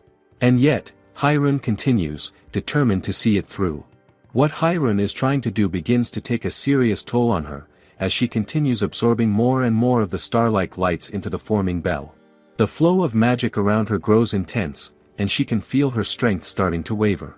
At that point, she calls out to Jean and asks if she has anything to say that could motivate her. Her voice carries a hint of strain, as if she is close to reaching her limit. Will she really be able to finish this? Jean is caught off guard by the sudden request. For a moment, she does not know what to say, and she takes a short time to think. Then, she finally comes up with something simple. She tells Hiron that she will use her own money to buy her a new comforter. The idea sounds unexpected, and Hiron immediately responds that she should not do that. She cannot accept Jean spending her own money for her sake. But Jean calmly reveals that she has already ordered it from Mr. Thomas. She admits that she originally planned to keep it as a surprise. Then she adds something more personal, explaining that since they always sleep together, it can also be considered her comforter too. Her words are gentle, but they carry warmth. Hirun hears this and becomes deeply moved. She did not expect something like this, and it touches her more than she thought it would. For a brief moment, her emotions rise, but instead of weakening her, they give her strength. She feels a renewed sense of determination and declares that she will finish the work quickly. That small act of kindness became the push she needed. Meanwhile, at the ruins of the clock tower, Archbishop Eldariah studies the design Holly has prepared. He is clearly impressed and suggests that they should use it as the basis for rebuilding the tower. Holly, however, expresses some concern. She is not fully sure if such a design can be built in reality. One of the stonemasons reacts to this, asking if she doubts their abilities. Holly quickly clarifies that it is not about their skills, but about the budget and whether it can support such a project. Just then, something unusual catches Holly's attention. She notices a bright light shining from a distance and points it out to Eldariah, asking what it could be. Eldariah also looks toward it and wonders if it is the result of holy magic. The light seems to be moving, and Holly begins to feel that it is coming closer. Almost immediately, she realizes that it must be connected to Hirun. Who else could create something like that? Eldariah agrees that it likely comes from her, but even he cannot fully understand what she might be doing at the ironworks. The brightness alone is overwhelming. Holly watches in awe, questioning what kind of magic could produce such a sight. Eldariah reflects on his experience, saying that he has witnessed many forms of holy magic over the years, yet he has never seen anything quite like this. To him, it is truly incredible. Then, something even more unexpected happens. The light begins to take shape, forming the figure of a person right in front of them. It becomes clear that it is a woman. Eldariah looks closely and suddenly recognizes her. He realizes that the figure resembles the great Saint Martin. This realization shocks Holly, and she cannot help but wonder why such a figure would appear here. The others present can only see it as a miracle. After all, the great Saint Martin is said to have already ascended to heaven. And yet, her presence now stands before them, leaving everyone in quiet disbelief. How can something like this be happening? Holly slowly steps forward toward the figure of the great Saint Martin, still holding the book that contains her clock tower design. There is a mix of hesitation and courage in her movement, but she gathers herself and introduces who she is. The moment feels unreal, yet she continues as if it is something she must face properly. Then, without any warning, the great Saint Martin raises her power and casts a holy magic. In that instant, something impossible happens. Right before their eyes, the clock tower appears, fully formed, exactly as Holly had designed it in her book. Every detail matches, as if the drawing has simply been brought into reality. How can something imagined become real so easily? Not long after, one of the stonemasons arrives in a hurry. He explains that he rushed over as soon as he heard that construction had already begun. But when he looks around, he realizes there is almost nothing left for them to do. The workers who followed him share the same confusion, unsure of their role now that the tower already stands complete. Even so, the stonemason cannot hide his admiration. He remarks that their great saints are truly incredible, seeing what has just happened as something beyond normal understanding. Archbishop Eldariah stands there quietly, almost at a loss for words. So many miraculous events have unfolded in such a short time that he can barely process them all. As he looks at the completed tower, a thought forms in his mind. He believes that the great Saint Martin must have been watching over them all along. Perhaps she saw the efforts of Holly and Hirun, and perhaps that is why she chose to appear and lend her help. It is a sunny day with a clear blue sky, and the center of the city is filled with blooming snow lilies. Today marks the grand opening of the clock tower. Jean quietly points out to Hirun how gleaming the bell looks in the sunlight. Hirun smiles and admits that she probably overdid it, as she had added so many different enchantments. Then, almost on a whim, she decides to add an anti-theft holy magic, one that could change the minds of anyone with ill intentions, and she even starts casting it right away. People nearby are instantly drawn to what she is doing. They are surprised and a little awed that it is holy magic. But Holly quickly steps in, cautioning Hirun not to always use holy magic so openly, as it might confuse everyone. Miss Wanda also adds that Hirun needs to learn better control over her abilities. Hirun is taken aback to see both Holly and Miss Wanda there. She had not realized they had arrived. Miss Wanda gently scolds Hirun for startling the workers inside the clock tower for no reason. Hirun immediately apologizes, feeling slightly embarrassed. Miss Wanda then explains the importance of the clock tower, pointing out that it has appeared in all of Exendel's old stories. The bell, she says, has always been a part of daily life, bringing protection and peace to the city with its beautiful melody. It is more than just a bell, it represents Exendel itself. She recalls that when she was still an apprentice saint, she often read about it in the church library and later witnessed the effect firsthand. After the great saint made the original bell, its sound brought peace to everyone who heard it. Jean asks if that has anything to do with great Saint Martin. Holly replies thoughtfully that perhaps it means Martin responded to the prayers of the people. Miss Wanda adds that she heard from the clergy that Martin was a very compassionate person. She explains that the remnants of Martin's consciousness, lying dormant on the land, were likely united by Hirun's holy magic. In doing so, only a temporary version of great Saint Martin was brought back into the present world to assist them. Although Hirun still does not fully understand what has happened, she decides to accept it as a miracle and let it be. Miss Wanda, noticing her distracted expression, gently reminds Hirun not to fall asleep during the ceremony, since everyone will be eagerly waiting to hear the bell's melody. Hirun reassures her, saying she need not worry, as she has already slept for 10 hours and held Holly close all night. Holly quickly interrupts, pointing out that the reason she slept so long is because she has been having trouble falling asleep every night. Hirun reminds Holly of her own words, saying that Holly would always end up curling next to her so she could hug her. Holly explains that it helps her fall asleep more easily. Miss Wanda listens quietly and accepts that she had given them permission to sleep together at the church, but she warns them not to leave the premises without permission. She adds that Archbishop Eldariah is already being bombarded with questions about Makura, the freelancing saint. Suddenly, Archbishop Eldariah appears, and Miss Wanda is startled to see him again. He explains that he could not contain his excitement to hear the bell ring. Then, casually, he mentions something he overheard. Miss Wanda had described great Saint Martin as a compassionate person. Eldariah adds that while this is true, it is not the only way to describe her. He recalls a story passed down among the elders who worked with her, saying Martine was not only beautiful but also mischievous. Hirun and Jean are surprised to hear this, as they had never imagined Martine being playful. Holly remarks that Martine did seem to have a fun-spirited attitude, even if it feels slightly unbefitting of a great saint. Jean nods, realizing that Martine must have been a playful yet remarkable saint. Jean asks if they could simply say that the events around the clock tower happened because of great Saint Martin. Miss Wanda hesitates, unsure if that is accurate. Eldariah explains that the previous great saint likely used a form of holy magic that only activates when a new bell is created, though even he does not fully understand how the magic works. He admits he is unsure whether that is exactly the case. Still, he concludes firmly that whatever the explanation, the events are an act of a goddess. Something only Hirun could accomplish.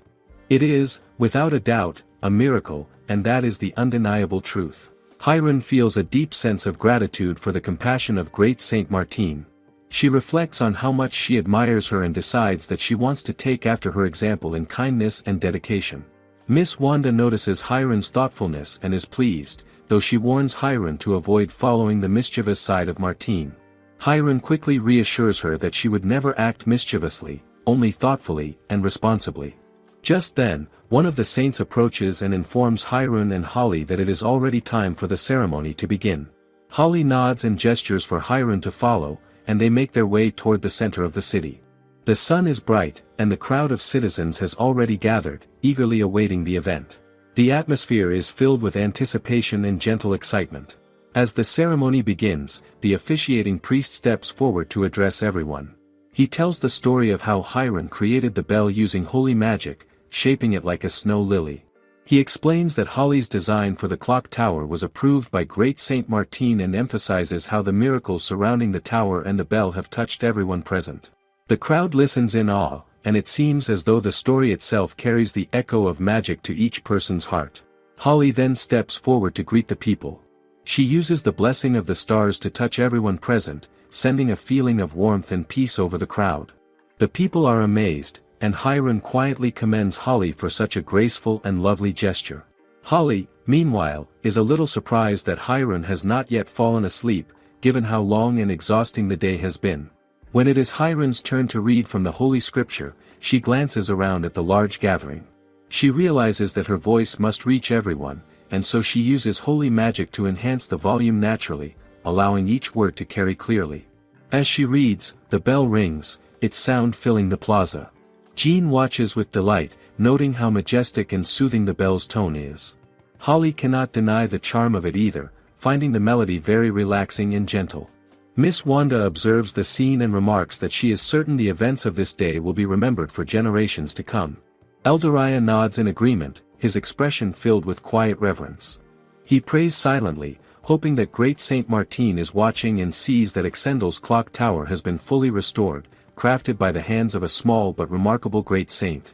Hiron feels a simple joy welling in her chest. She is proud that she has made a bell that brings peace and beauty to the city. But fatigue quickly overtakes her. Before Jean can react, Hiron slumps slightly, and Jean rushes to her side. She sees Hiron's eyes closing and hears her murmur that the sound of the bell makes her sleepy. Holly notices the scene and asks Jean if something is wrong, worried that it might be a sign of magical depletion. Jean reassures her that Hiron is simply resting, though Holly cannot quite believe it, surprised that she would fall asleep in the middle of such an important moment. Jean tries everything she can think of to wake Hiron, but every attempt fails. She has no choice but to lift Hiron and carry her away from the crowd. Despite moving her from the center, the people have already noticed. Yet instead of laughing or making fun, they cheer for her. They call out their thanks for the bell as Jean carries Hiron, voices warm and sincere. Jean feels a little embarrassed for Hiron, thinking it is too much attention for someone so small and sleepy. Holly, on the other hand, watches in surprise, realizing that everyone must have heard Hiron talking in her sleep, carried on by the holy magic she used earlier. Hiron, half asleep, seems aware of what is happening. She knows that if Miss Wanda were to hear her now, she would not need to endure a lecture, since it is clearly her time to rest.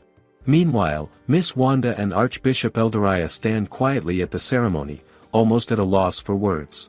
They see the crowd clapping and cheering, but Hiron is no longer there to see it herself. The scene feels full of joy and quiet wonder, as everyone's gratitude for the restored bell is expressed, even in her absence. At the outskirts of Exendel, in Diego village, the mayor steps out of his house, pausing as a familiar sound reaches his ears.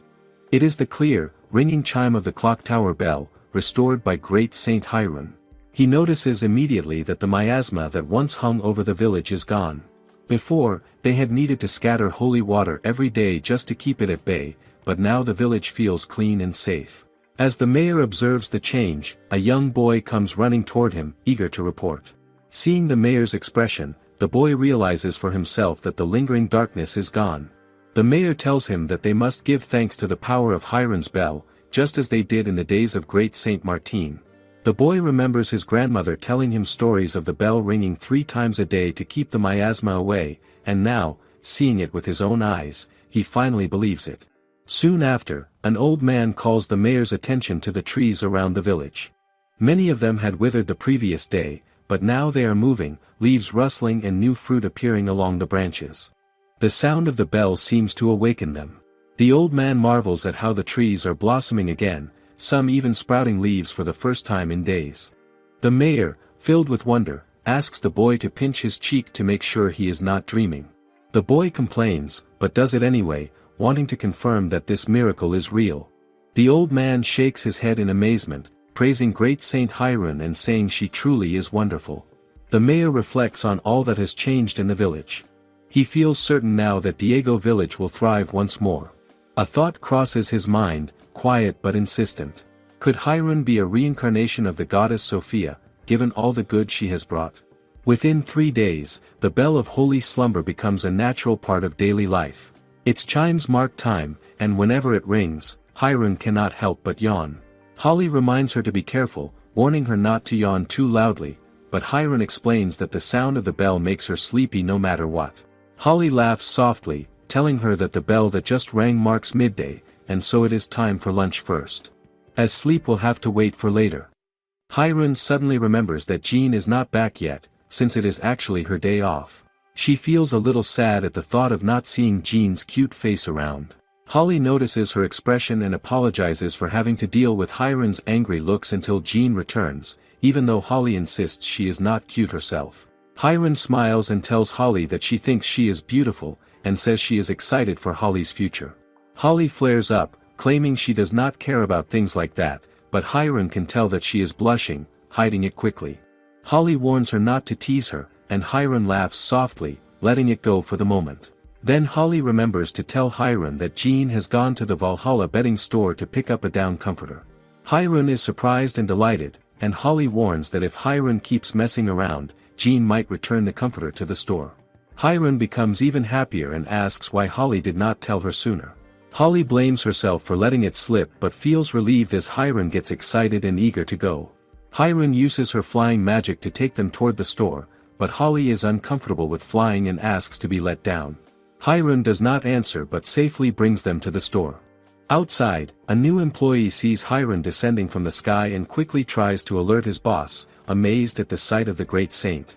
Hiron waves it off, telling him that if he is startled by this, he still has a long way to go in understanding her abilities. Holly chuckles and reminds Hiron that anyone would be startled by someone descending from the sky. As they land, Holly notices that Hiron's hair and clothes are disheveled from the flight. She helps adjust Hiron's outfit and smooth her hair, thinking quietly that Hiron looks even more beautiful when she is calm and quiet. Just then, Mr. Thomas and Jean step out. Thomas explains that they have been waiting for Hiron, and Jean adds that they had been wondering when she would arrive. Holly is surprised, realizing Jean already knows what Hiron is capable of. Once inside Thomas's house, Hiron sinks into a chair and feels completely relaxed. Holly reminds her that it is not really her house, but Jean explains that they come here 3 times a week, so it already feels familiar. Hiron smiles to herself, thinking Thomas's house is the best place to relax. Sitting on the patio, feeling the gentle air, she feels so happy and content. Just then, Jean goes ahead and lays out the comforter for Hiron. Hiron notices right away and asks Jean to confirm if it is the new down comforter. Jean smiles and confirms that it is. Hiron's joy is more than words can describe. Reuniting with a Paiori comforter is something she has always wanted. She sighs softly, feeling as if she is in heaven. The Paiori down is so soft and wonderful that it makes her heart feel light and peaceful. Because she loves Paiori so much, Hiron asks Thomas if they could make it something that Exendel becomes known for. Thomas is happy that she likes it but cautions that it will be difficult. Paiori is not a normal animal. It is a mythical creature, a legendary beast. Nobody has discovered a way to raise them yet. Hiron, however, says that she already learned about the animals during her training. She promises to find a way to raise them so others can enjoy their comfort. Then Hiron asks Holly and Jean if they can all take a nap together. Jean immediately agrees, but Holly hesitates. She says she already had tea and cannot sleep without brushing her teeth. Hiron smiles softly and, with a flick of her holy magic, cleans Holly's teeth in an instant. Holly is shocked to feel them smooth and fresh. Hiron tells her she can join them now, and Holly reluctantly agrees. Jean tries to convince Holly that they only plan to nap for 30 minutes. Holly finally trusts Hiron's magic to wake them up on time, so she lies down with them. Hiron feels warmth as Holly joins in, and the cozy feeling spreads. Even Jean cannot deny how comfortable it feels. Holly shyly admits that the Paiori down comforter is actually very comfortable. They all settle down, ready to rest. Thomas returns with extra pillows and asks them to lift their heads. Hiron already has a pillow she made herself, filled with dried sisal shells, and she thoughtfully remembered the kind of pillows Jean and Holly like. They are both grateful for her attention to detail. As Hiron closes her eyes, a soft smile spreads across her face. She feels happy and peaceful, seeing the world around her so relaxed and fun. Zugri hears the clock tower ring, and he takes it as a signal to stop work. He tells the workers that it is enough for now and that it is time for lunch. The busy atmosphere slowly eases as everyone prepares to rest. At the church, Hiron moves her mop slowly across the floor.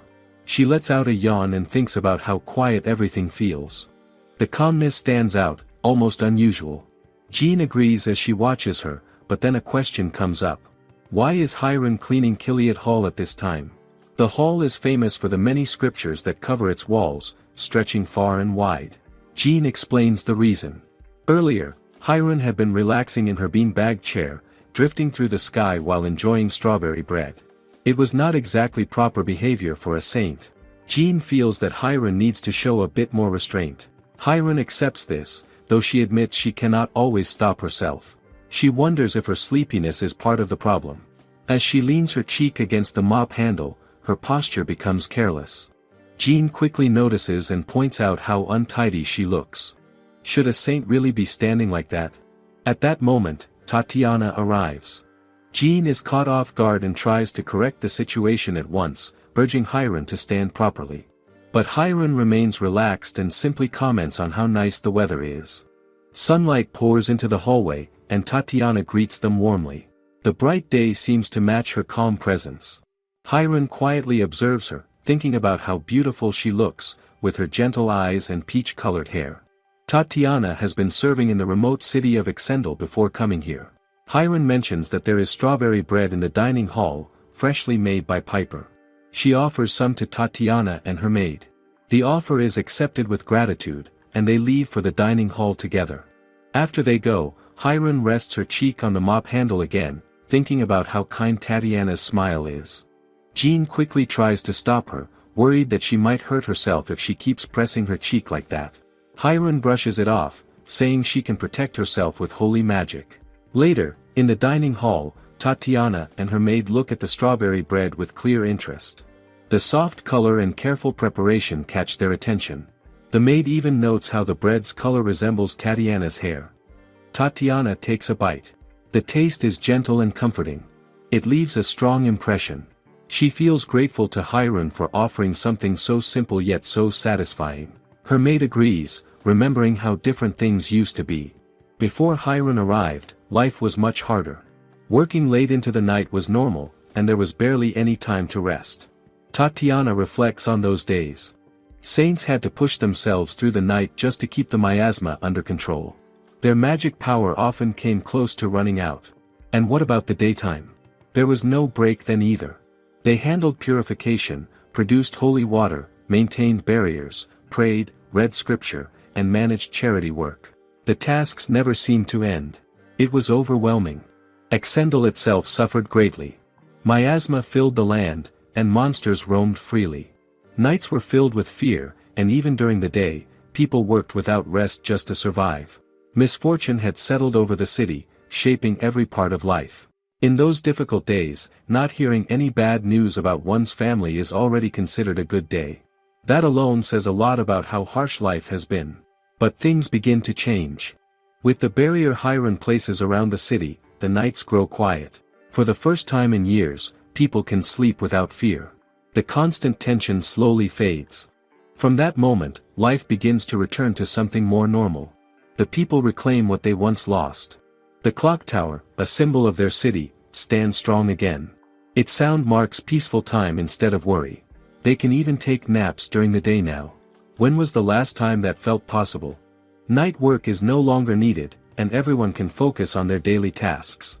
Life is still not perfect, and there are still things they lack. But there is something new in their hearts. Hope. Thanks to Hiron, they can now look toward tomorrow with quiet confidence, something they could never do before. Back in the dining hall, Tatiana's maid gently calls her attention as she serves tea. There is even time to sit and enjoy a warm drink. That alone feels special. Tatiana offers her a piece of the strawberry bread, but the maid politely refuses. She says she is already happy just having a little more time to rest. Tatiana insists, reminding her that Hiron personally recommended the bread. The maid hesitates and says it would be better to leave it for others, not someone like her. But Tatiana simply tears the bread in half and offers a portion anyway. The maid is surprised for a moment, then accepts it with quiet gratitude. Elsewhere, Jean continues to correct Hiron's posture, urging her to stand properly. This time, Hiron straightens up without complaint. Jean feels relieved, and Hiron admits that it is hard to refuse when Jean asks. She resumes mopping the floor and suggests they finish cleaning so they can head to the dining hall. Jean quickly agrees. But then Hiron makes a small remark about Jean's stomach being close to rumbling. Jean pauses, surprised. Was it really that obvious? Hiron calmly explains that she used hearing magic to sharpen her senses, and she can even hear it right now. Jean becomes flustered at once and tells her not to use holy magic for such trivial things. Should sacred power really be used like that? She insists it should be saved for more meaningful purposes. At the West Church of Mephisto, Archbishop Isekais receives an update about Exendel. The report confirms that the church construction there has been completed. This alone is important, but there is more. He is also told that the clock tower is being rebuilt, and that Hiron is doing an impressive job guiding the changes in the city. The progress sounds steady and meaningful. Could things really be improving that much? Isekais listens without showing much reaction at first. Then he makes his decision. He tells his subordinate to prepare his carriage at once. He intends to travel to Exendel himself and see everything with his own eyes. It has already been half a year since Hiron arrived in the remote city of Exendel, and during that time, her presence quietly grows into something people cannot ignore. She becomes known by many different names, each one tied to something she has done, something she has helped with, or someone she has saved. The names spread across the city, passing from person to person, until it almost feels like everyone knows her in their own way. And before she even has time to stop and think about it, she turns 11 years old in this new world. When did time move so quickly? On a calm morning, Jean comes in to wake Hiron once again. The day is just beginning, and it is already time for morning prayer before breakfast. The routine is familiar now, something that should be easy to follow. But Hiron still feels the weight of sleep holding her down. She remains in bed, warm and comfortable, and wonders if she can simply pray like that without moving at all. Would that not be enough? Jean quickly makes it clear that there is no real point in doing that. She reminds Hiron of something important, something that cannot be ignored forever. Hiron is not just anyone in this world. She is one of the only 4 great saints, and that role carries expectations. Whether she likes it or not, she will have to start acting like it properly at some point. The words are not harsh, but they carry a quiet firmness that is hard to push aside. Even so, getting Hiron out of bed is not easy. Jean finally manages to pull her up, but almost immediately, Hiron finds herself lying down again without even realizing it. It is as if her body refuses to cooperate. Jean tries again, doing her best to keep her awake and moving, reminding her that people are already waiting. How long can she keep them waiting? As Hiron stays there for a moment longer, she begins to think about Jean instead. She remembers that Jean is also 11, just like her. Looking at her closely, she cannot help but notice how gentle and adorable Jean appears. There is something about her that stands out, something that makes her easy to admire without trying. That thought slowly leads Hiron into another line of thinking. From what she has observed, people in this world tend to get married quite young, around the age of 14 or 15. It is not so far away from where they are now. If that is the case, then does that mean people might start approaching Jean soon? The idea forms naturally in her mind, almost without effort. Before she can stop herself, Hiron suddenly expresses how charming Jean is. The words come out so directly that even Jean is taken by surprise. For a brief moment, Jean wonders what Hiron means by that. Is she trying to flatter her just to avoid getting out of bed again? Jean quickly responds with suspicion, making it clear that such praise will not help Hiron return to her comfortable spot. But Hiron shakes off that idea and makes it clear that she is not flattering her at all. Instead, she begins to explain something that sounds far more serious in her own way. She declares that she will make it known throughout the city that anyone who wishes to marry Jean must first face her. The thought comes with a strange sense of determination, as if she has already decided her role in such a situation. It feels sudden, yet completely natural to her. Jean listens and feels a sense of familiarity in those words. Has she not heard something like this before? She points out that it is unlikely anyone would even attempt such a thing, especially considering who Hiron is. As one of the great saints, she stands far above ordinary people. Who would dare to challenge that? But Hiron reveals another layer to her thinking. She explains that being a great saint actually hides her true identity rather than exposing it. In her mind, she is not only a revered figure. She is also something much simpler and more personal. She sees herself as the young girl connected to the bedding store and the meat skewer stall, the places that feel just as much a part of her as anything else. This idea leads Jean to ask a simple but curious question. Between beds and meat skewers, which one does Hiron truly prefer? It seems like an easy choice at first, but Hiron does not treat it that way. Instead, she answers in a way that blends both sides of herself together. She explains that it is not one or the other. Both are equally important to her, as if they are deeply rooted within her. In her own strange but honest way, she feels that her entire being is made up of beds and meat skewers. Jean soon feels that they have talked enough for the morning. The time is already moving, and there are still things to do. She gently urges Hiron to stand up and start getting changed, reminding her that she has joked around long enough. But even then, Hiron still clings to her sleepiness. Her body feels heavy, and her mind drifts as if it would rather stay in that quiet, warm place just a little longer. Can she not rest for just a bit more? Seeing that simple words are not enough, Jean makes a small promise. She tells Hiron that if she does not get a chance to nap later, she will personally make sure that Miss Wanda allows it. That promise carries a kind of comfort, something Hiron can trust. It finally reaches her, and she slowly agrees to try. With some effort, she pushes herself up from the bed, still looking half asleep but willing to move forward. As Hiron sits on the bed, Jean begins helping her get dressed. The process is calm and familiar, something they have done many times before. While Jean carefully prepares her, Hiron quietly feels a strange realization settle in her heart. It almost feels like she has reached a point where she cannot manage without Jean being there. When did that dependence grow so strong? After getting ready, Hiron finally heads out for the morning prayer. She joins the others inside the church, a place that has only recently been completed. The structure still feels new, yet it already carries a sense of peace. As Hiron stands there and prays, her attention drifts to the saint quartz around her. The gentle glow and presence of the stones catch her interest, and in her mind, she thinks of them as her sleeping stones. There is something comforting about them, something that feels close to her nature. At the same time, another thought begins to form. Now that she has her own church as one of the great saints, she starts to feel that it is time to leave a lasting mark. She quietly decides that she wants to make Exendel the fairest city of all.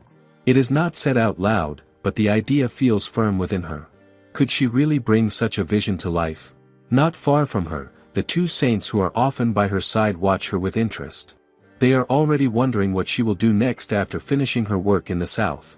They have seen how she always thinks about the world beyond herself, always considering who she might help next. It almost feels like her journey never truly stops. Jean, standing nearby, feels deeply moved as she looks around. She can tell that many people are speaking well of Hiron, repeating stories of her kindness and her deeds. It fills her with a quiet warmth. When Hiron finishes praying, Jean gently suggests that they should head to breakfast. Soon, they arrive at the dining hall. Hiron's attention immediately falls on the meal placed before her. Her eyes brighten, and a soft joy spreads across her face. The food in front of her is exactly what she has always wanted, and the sight alone makes her happy. It is such a simple thing, yet it means so much. Jean explains that food has become far more abundant ever since Hiron and Holly purified the orchard. Hiron agrees with that, but she also reflects on another reason. She believes that the clock tower has played an important role as well. The sound of its bell carries a melody that spreads purification across a wide area. Jean understands this too, knowing that the bell is something Hiron herself brought back. Still, Hiron comes to her own conclusion. She believes that the true reason for the abundance is that the farmers are now able to work with peace in their hearts. They are no longer burdened by fear or hardship in the same way. Because of that, they can focus on their work and provide more for everyone. Thinking about this, Hiron feels a deep sense of happiness with the life around her. Moved by that feeling, she suddenly stands up and offers a prayer, not for herself, but for the happiness of all the cooks and farmers who made the meal possible. As she does this, a soft light begins to shine from her, like gentle stars spreading across the space. The light fills the area in a quiet but powerful way. Even Jean is caught off guard, staring at her in disbelief. The two saints nearby are equally stunned. What just happened? One of them quietly asks the other about the cause of the sudden commotion. The answer comes simply. Hiron is extremely pleased with the breakfast before her, and in that joy, she has given her blessing without holding back. Among the people present, one of the chefs becomes overwhelmed with emotion. Tears begin to fall, and another chef quickly tries to calm him, telling him not to cry. But the man cannot stop himself. He remembers why he became a chef in the first place. It was all to make the great saint happy. Now, standing here and seeing her enjoy his food, he feels that his wish has finally come true. How could he not be moved? The scene quickly draws Holly's attention. She rushes over to Hiron, concerned clearly in her actions, and asks if she has just used holy magic. Hiron simply confirms it, without hesitation. But Holly warns her right away, reminding her that she should not overdo it. She brings up the warning Miss Wanda gave her just the previous week. Yet Hiron does not feel troubled. Instead, she looks at Holly with quiet happiness.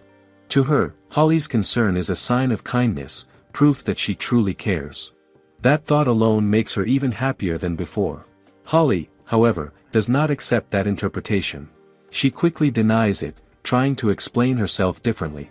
She insists that it is not about caring in that way, but rather that Hiron is not taking her food seriously enough.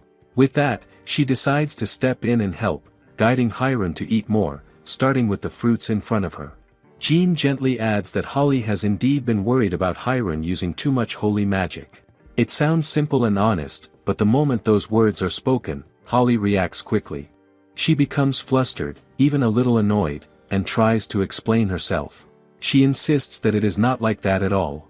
But no matter how she puts it, neither Hiron nor Jean seem convinced. They both look at her in a way that makes it clear they have already made up their minds. Hiron, instead of arguing, simply responds with warmth. She says she feels grateful to have such a cute friend like Holly. The words are soft and sincere, and they carry no teasing intent in her mind. Yet, that only makes Holly more embarrassed. What else can she even say at that point? Just then, the atmosphere shifts. Miss Wanda steps into the dining hall, her presence immediately noticeable. Her expression is serious, and it draws attention without her needing to say much. She walks in with purpose and looks directly at Hiron before asking if she has finished eating. Hiron is caught off guard. She does not expect to see Miss Wanda there at that moment, and her mind quickly begins to race. What could have brought her here? Has she done something wrong again without realizing it?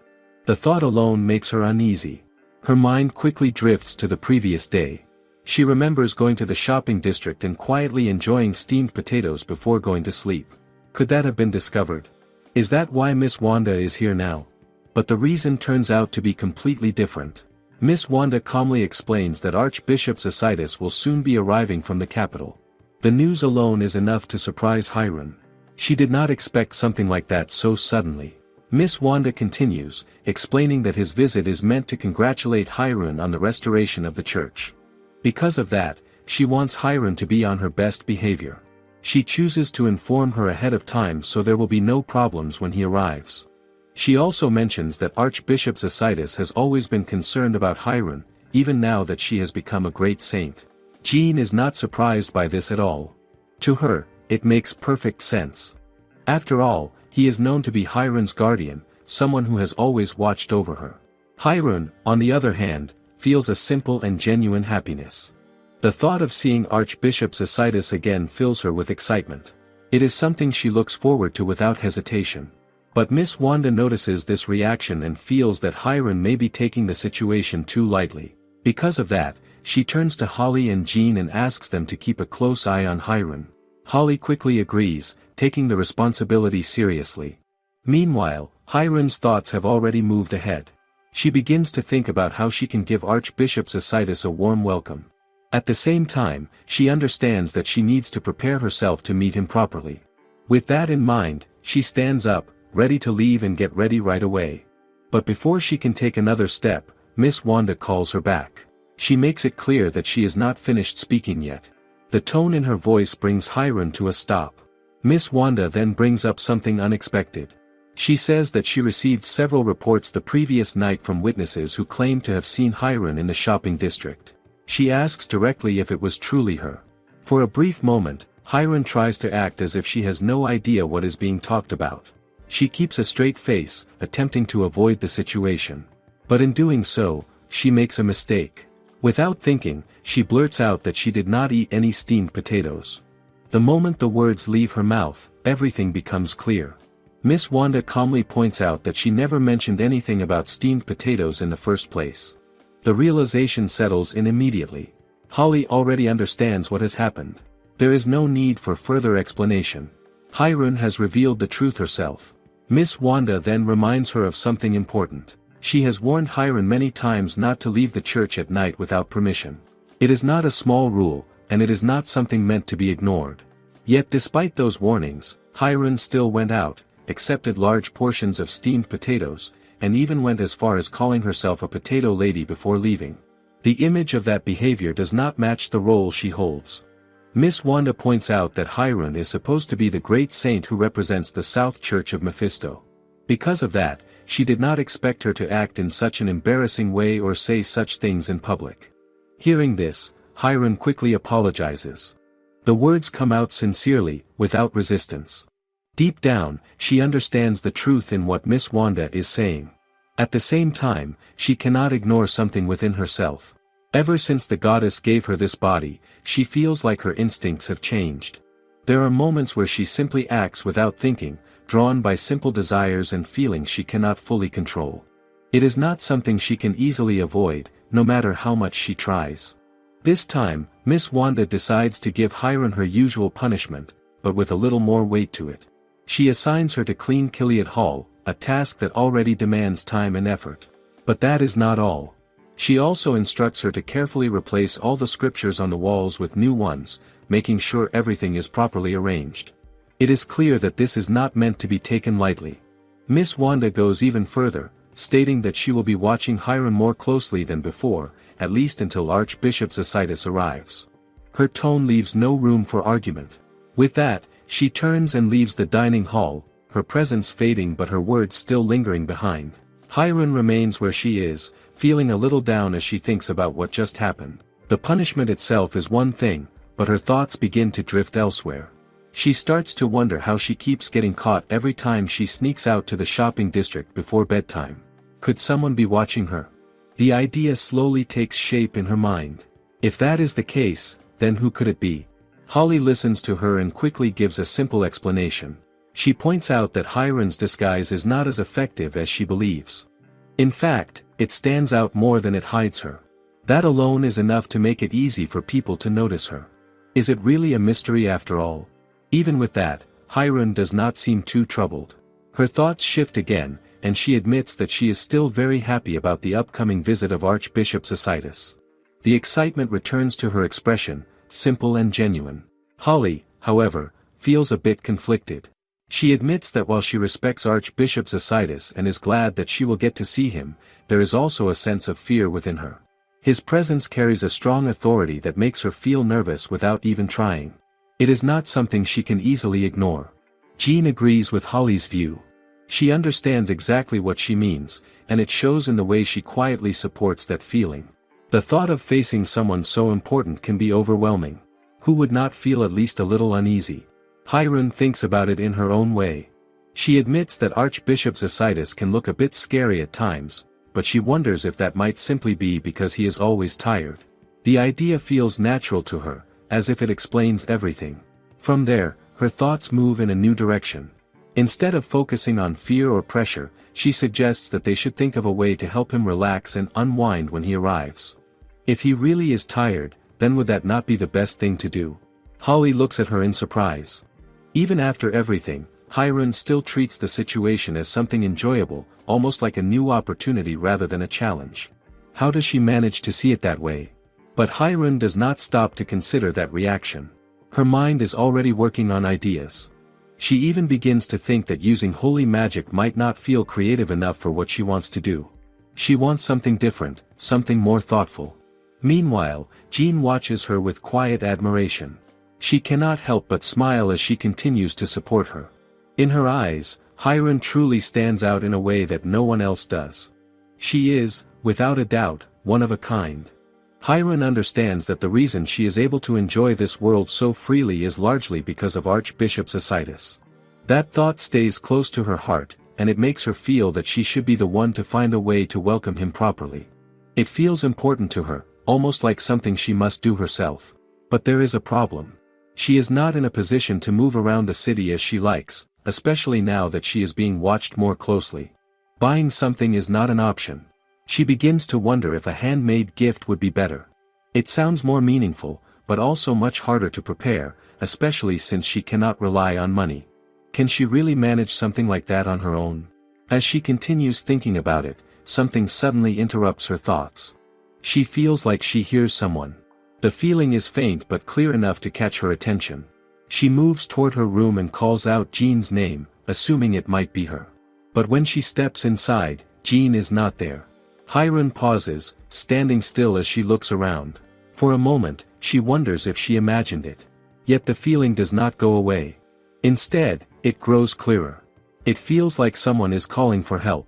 That thought unsettles her slightly. Is someone really calling her? She decides to act on it. Using her holy magic, she tries to sense where the voice could be coming from. Slowly, she picks up a direction. It seems to be coming from below, somewhere underground. Following that sense, she moves carefully until she reaches a place that feels different from the rest of the church. The air there is damp and heavy, and the surroundings feel gloomy. Even the door in front of her carries a strong, unpleasant smell. It is enough to make anyone hesitate. Still, something about it feels familiar. She recalls Holly mentioning a mysterious basement door, one that the clergy had tried many times to open without success. Could this be that same door? Even though Hyron helped restore the church into its current state, she knows that the original design belongs to Great Saint Martin. There are still parts of the building she does not fully understand. Hidden places, unknown rooms. This could be one of them. Curious, she reaches out and pulls the door. To her surprise, it opens easily. She is clearly not expecting that. If no one else could open it before, why does it open so simply now? As the door creaks open, a wave of stale air flows out. Hyron immediately notices it. The air inside feels thick and unpleasant. There is something else mixed into it as well. Miasma. It clings to the space in a way that feels heavy and sticky. She begins to wonder if that miasma was what kept the door shut all this time, strong enough to push others away and prevent them from entering. It would explain why no one else could get through. Even so, the feeling does not leave her. Someone is still calling for help. For a brief moment, a thought crosses her mind. In her previous life, she might have called someone to come with her, just to be safe. That would have been the careful thing to do. But now, things are different. As Hyron, she no longer feels that same fear of monsters or the unknown. Her concerns have changed. What matters to her now is facing things like miasma and impurities directly, without hesitation. Before Hyron fully realizes it, she is already walking down the stairs. Her steps echo softly as she continues deeper, and the path seems longer than she expects. She even begins to wonder if she has already reached the bottom. How far does this place go? At first, she does not think much about where she is, but as she looks around, she understands that this space lies underground. The thought makes her curious. Could this be some kind of storage area, or something that has been forgotten over time? Then, her attention shifts. She notices a strange slime resting on the floor. It immediately feels different from what she has learned before.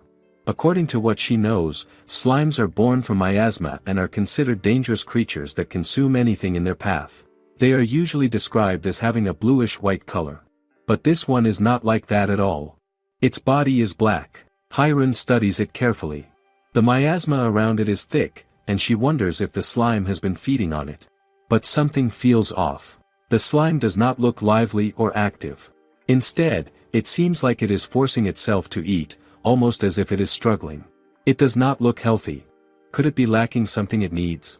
Drawn by concern, Hyron moves closer. The slime reacts by slowly lifting its body toward her, as if responding to her presence.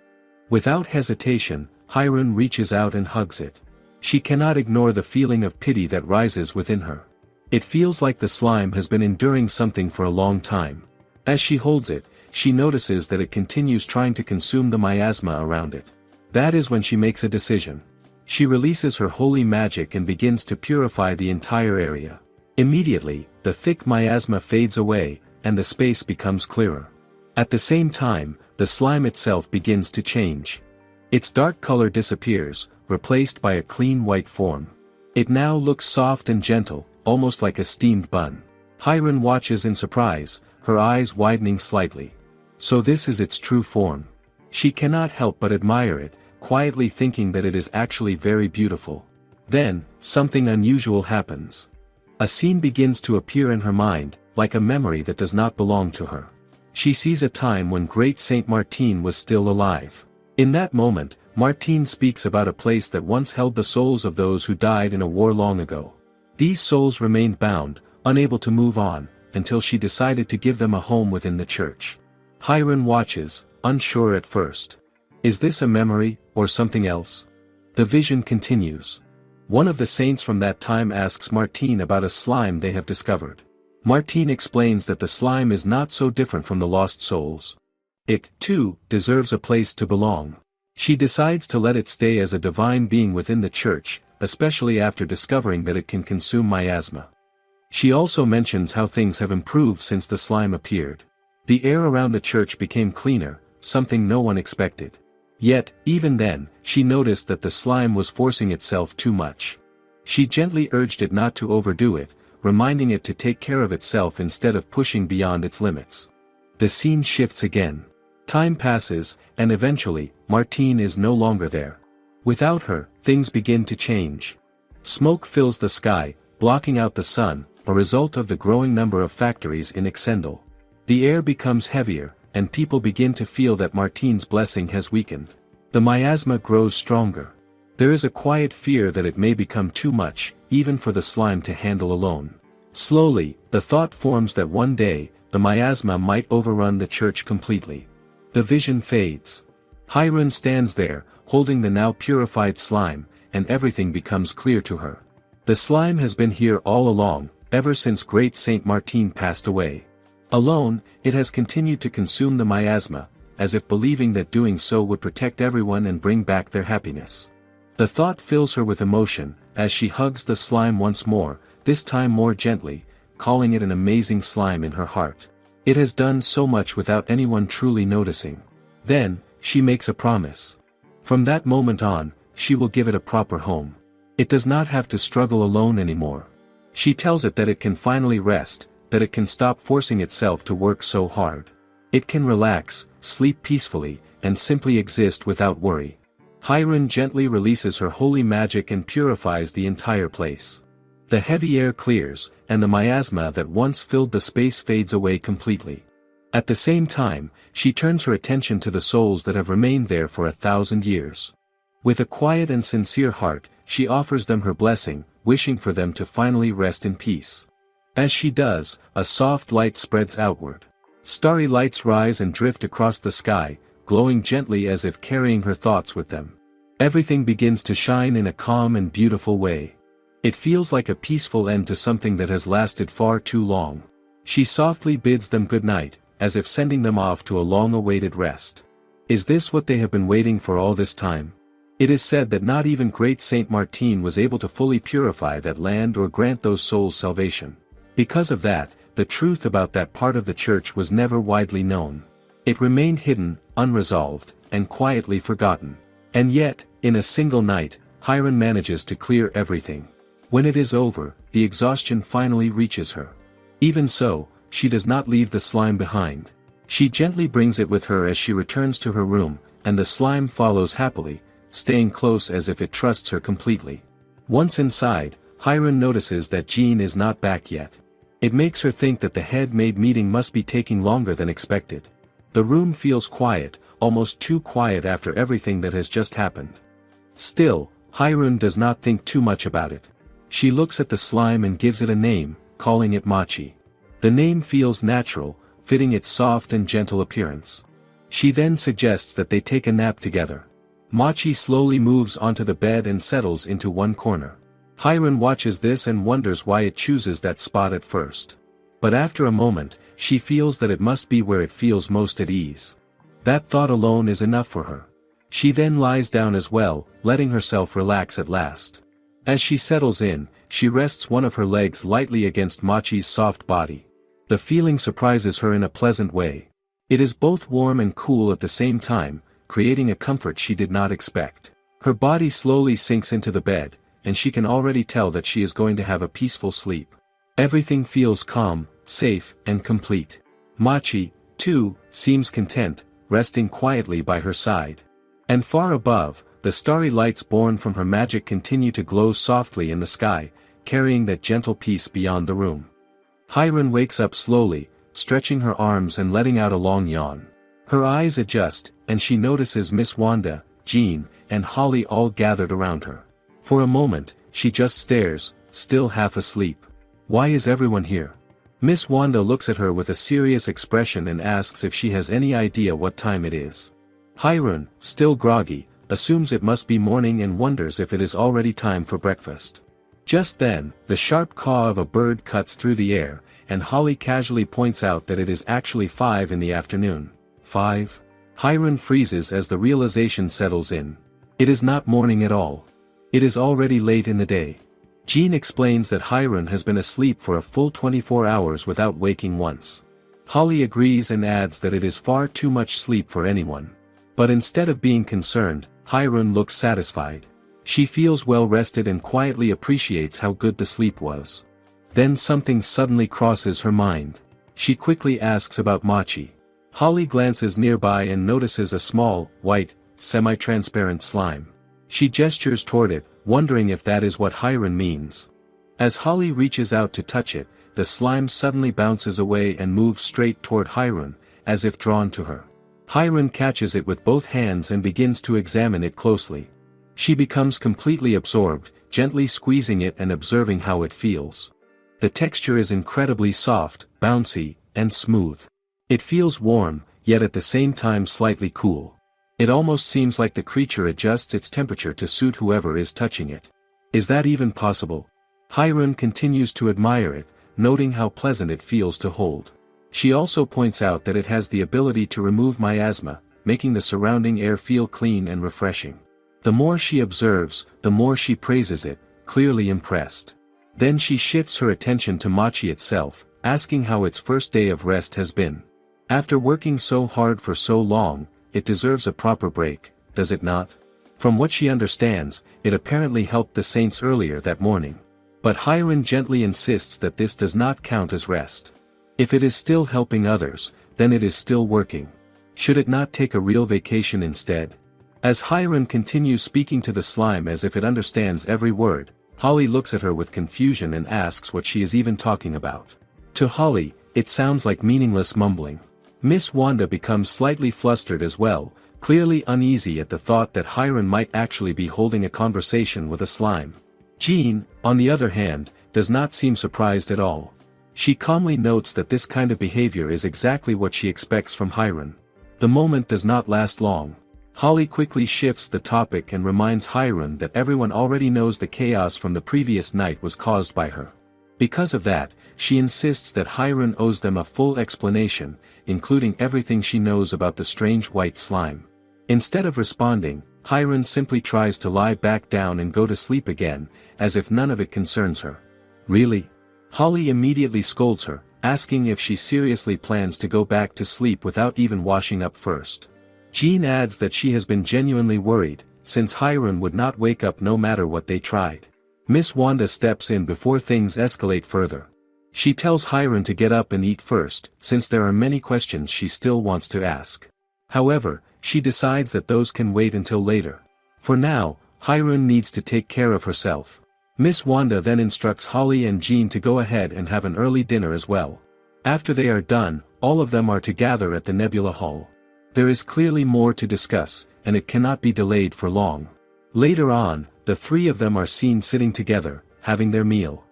The enormous burst of holy magic light that appears the previous night quickly becomes the center of attention.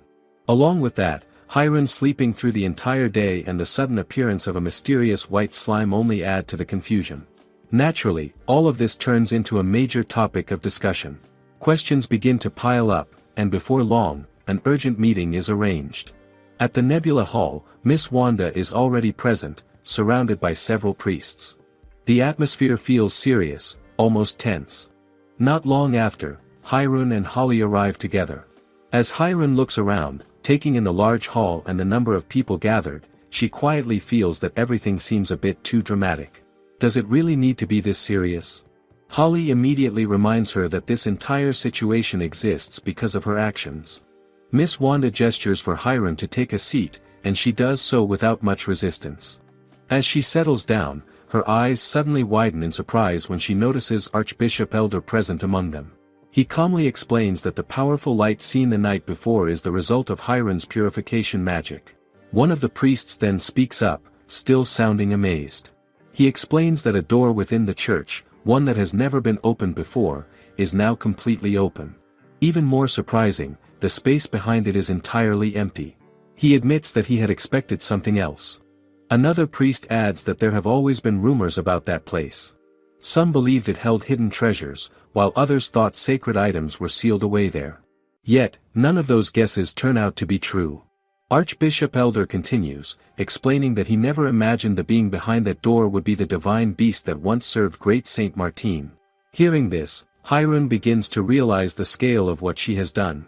She understands that her actions have caused quite a bit of worry. Jean gently explains that Archbishop Elder has been inspecting the church while waiting for Hiron to wake up. With that in mind, Hiron lowers her head and sincerely apologizes.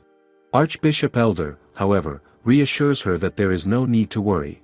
Miss Wanda then brings the focus back to the matter at hand and asks Hiron to explain everything about Machi. Hiron begins to explain calmly. She reveals that Machi is the divine beast that once served great Saint Martin, which means it has likely been living within the church for a very long time. Its role has always been to consume the miasma that rises from the church basement. Over time, it develops the ability to purify that miasma from within its own body. However, when Hiron first discovers Machi, something is wrong. Machi has consumed too much miasma, and its body has been damaged, turning completely black. It seems that even after the passing of great Saint Martin, Machi continues to carry out its duty without rest. Hiron explains that she uses her holy magic to purify Machi, restoring it to its current white form. As she continues, Hiron reflects on everything Machi has endured. It has quietly persevered through many harsh days, continuing its duty without complaint. Even Miss Wanda, who is usually strict and composed, cannot help but feel moved by this. It is hard not to be touched by something so loyal and selfless. Hiron then points out something important. If Machi had not been there all this time, Exendel might have already been overwhelmed by miasma. Realizing how much Machi has done for everyone, Hiron expresses her wish for it to finally rest. Has it not already worked more than enough? She believes Machi deserves to enjoy its time freely, without any more responsibilities. Miss Wanda listens and understands her feelings. But then, Hiron adds something unexpected. From what she has heard, Machi does not simply want to rest. Instead, it wants to help people relax, and more specifically, it wants Miss Wanda to relax as well. This catches Miss Wanda completely off guard. Why her? Hiron explains that Machi finds joy in making others feel at ease. As if to demonstrate this, Machi suddenly begins to change shape. Its body grows larger, expanding and softening until it resembles a large cushion, almost like a chair. Hiron then reveals Machi's intention. It wants Miss Wanda to sit on it. Miss Wanda hesitates immediately. The idea clearly makes her uncomfortable.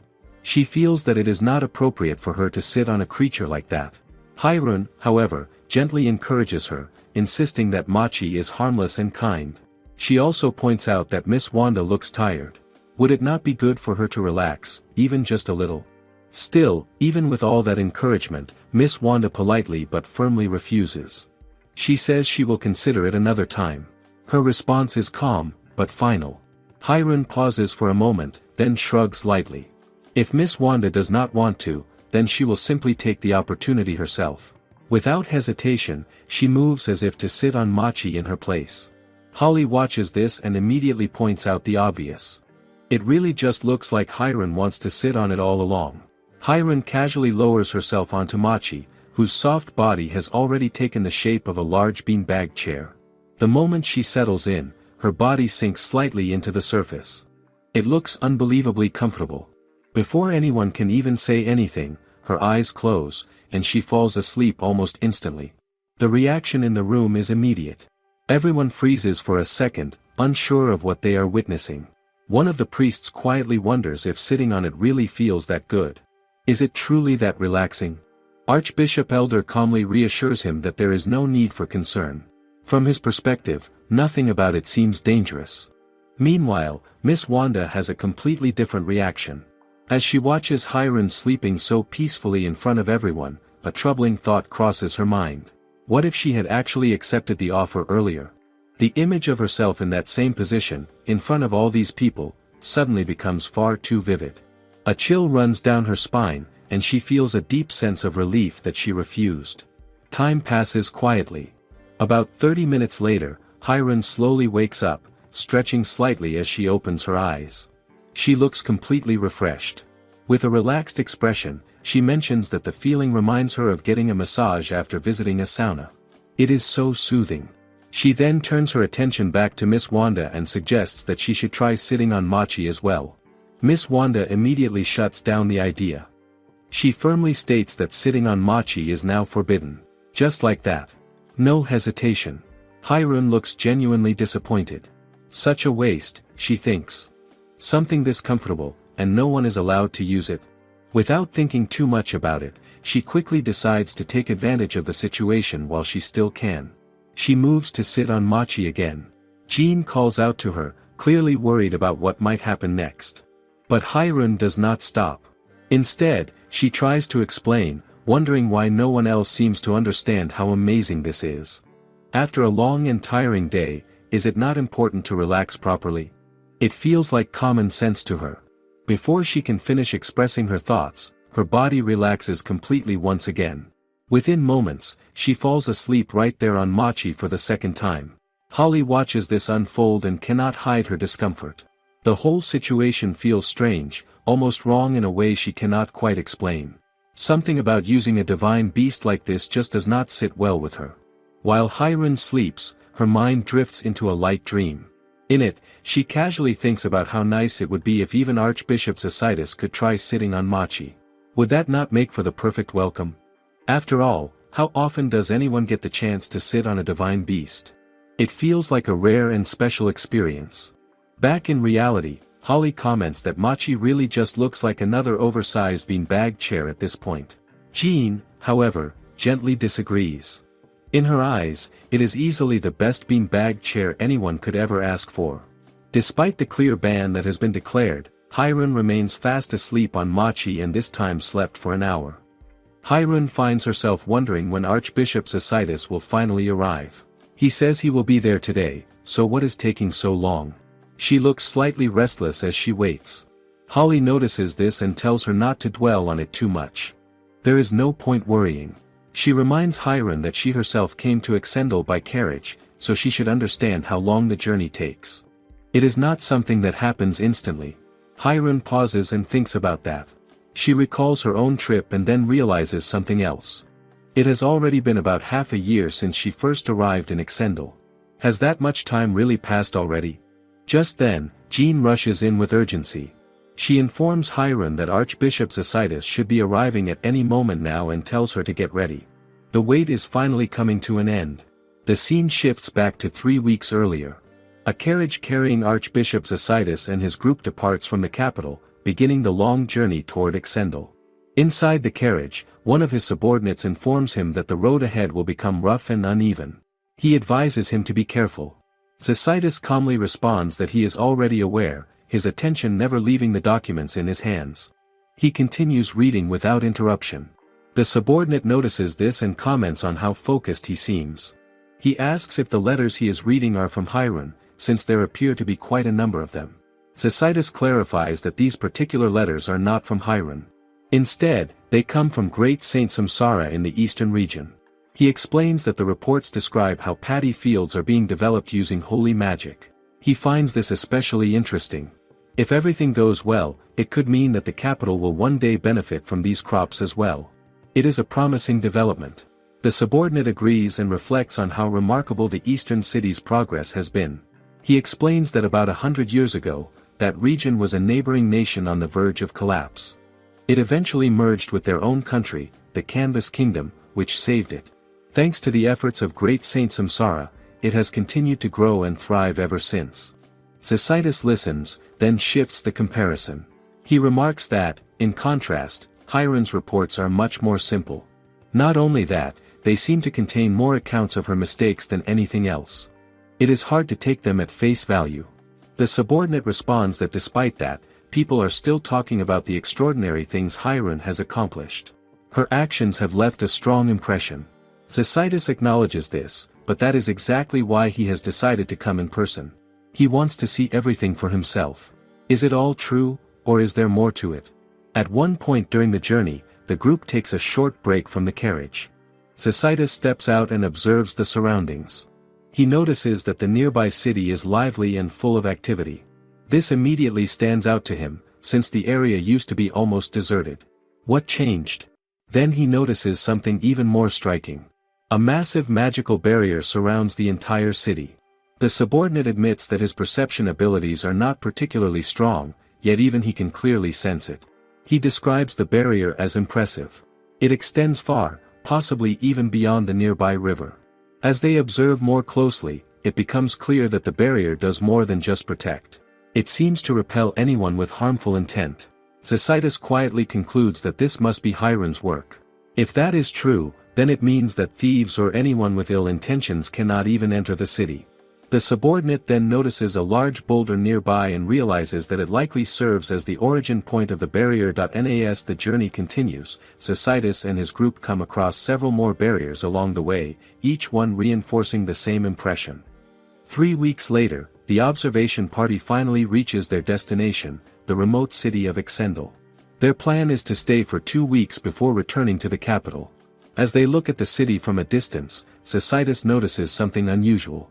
There is no smoke rising into the air. The subordinate quickly realizes the same thing. Exendel is known as the city of iron and smoke because of its constant use of magic coal. Normally, the air should be thick and heavy. Yet now, the entire area feels clean and clear. How is that possible? Then, faintly, they begin to hear a soft melody drifting through the air. Zacydus pauses and listens carefully. It sounds like the ringing of a bell. But something about it feels different. The tone is gentle and calming.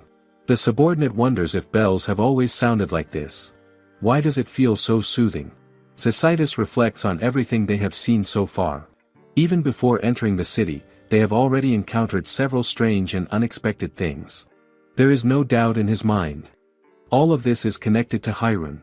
And somehow, that makes perfect sense.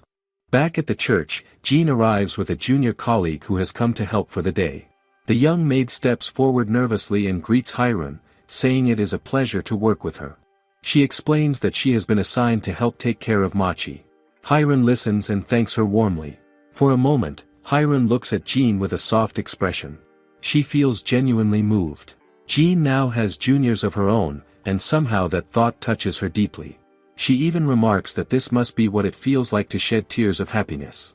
Holly quickly reacts, asking what she is even talking about. To her, Hiron sounds more like a grandmother than anything else. The maid carefully lifts Machi into her arms, holding it gently. As she does, Miss Wanda watches with concern. She can only hope that Machi behaves properly in front of Archbishop Zacydus. After everything that has already happened, the last thing they need is more confusion. At that moment, a priest enters and announces that Archbishop Zacydus has arrived. Soon after, Zacydus steps inside with his group. Hiron greets him with a bright and confident expression, proudly introducing the place as the fairest church of all. Zacydus responds calmly, saying he is glad to see her in good health. Hiron then explains that everyone in the south has been very kind to her, and that she has been enjoying peaceful and pleasant naps. Hearing that, Zacydus quietly observes that she has not changed at all. Some things remain exactly the same.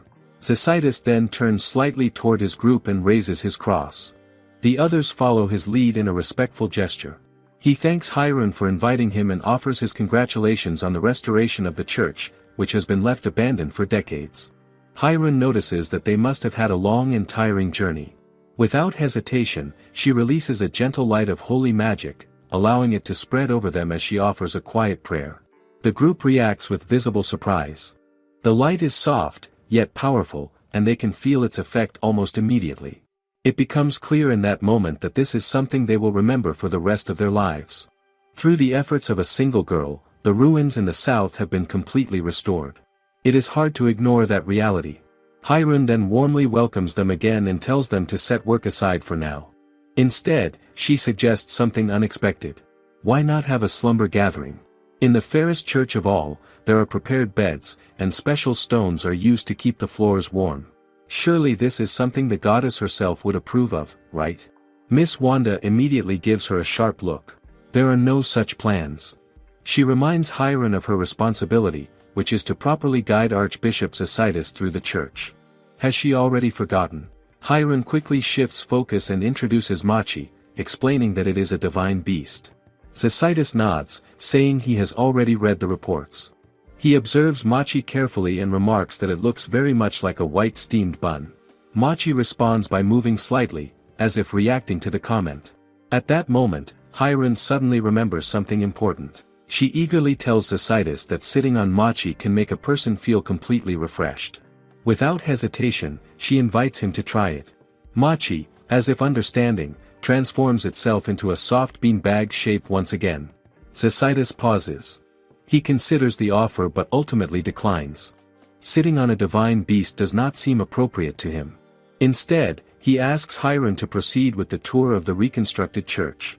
The maid lifts Machi again and follows behind them. However, as she walks, she accidentally missteps. Her balance falters, and she begins to fall. The moment feels sudden, and everyone reacts with shock. Isekais quickly moves to help, reaching out to catch her. At the same time, Machi shifts its form beneath them, cushioning the fall. Both the maid and Isekais land safely. The maid immediately apologizes, clearly flustered.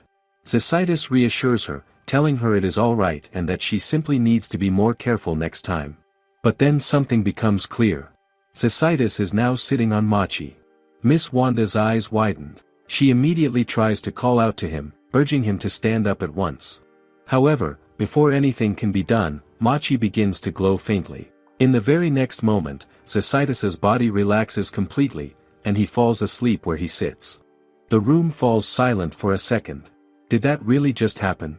Hiron looks satisfied, as if this confirms her expectations. She mentions that Isekais must have been carrying a lot of stress. This kind of rest is exactly what he needs. Miss Wanda, however, looks deeply troubled. She wonders how she is supposed to explain this later. When he wakes up, how can she possibly tell him that everyone saw him sleeping like this? Hiron, still calm, points out something simple. Isekais cannot see his own face while he is asleep.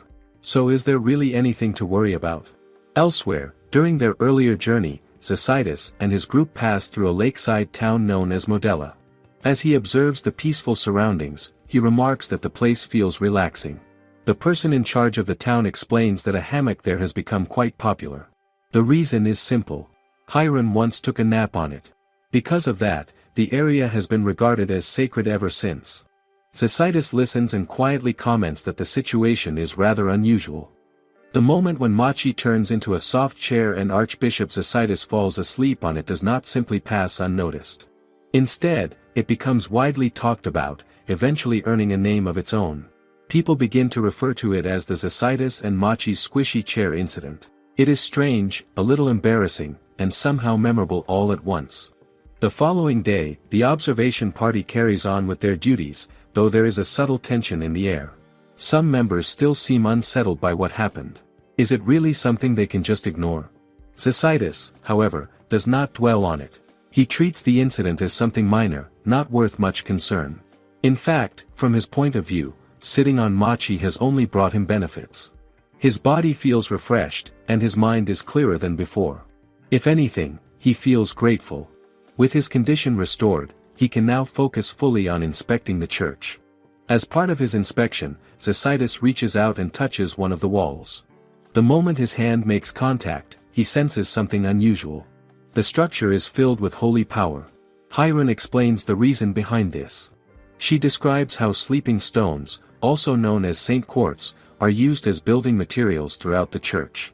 Because of this, and because purified air constantly flows within the space, the entire building maintains a special environment. She also points out that the temperature inside remains stable, making it more comfortable to stay indoors than outside. It is not just a place of worship, but a place designed for ease and rest. Jean listens and cannot hide her surprise. Hiron's explanation is clear and smooth, far more organized than she expects. Isekais nods thoughtfully. He mentions that he has heard Saint Quartz is quite rare in this region. With that in mind, he asks how much Hiron has been able to extract so far. Hiron hesitates slightly before answering. She admits that there still appears to be a large amount left in the quarry, but she is unsure whether it would be enough to supply the capital as well. At that point, Archbishop Elder adds more detail. He estimates that there is likely enough material remaining for about 5 years of mining. If Isekai intends to make use of it for the capital's church, then discussions with the stonemasons and merchants will be necessary. Hiron quickly joins in, saying that this could be a perfect opportunity. The idea seems to excite her. Then, without much pause, she makes another suggestion.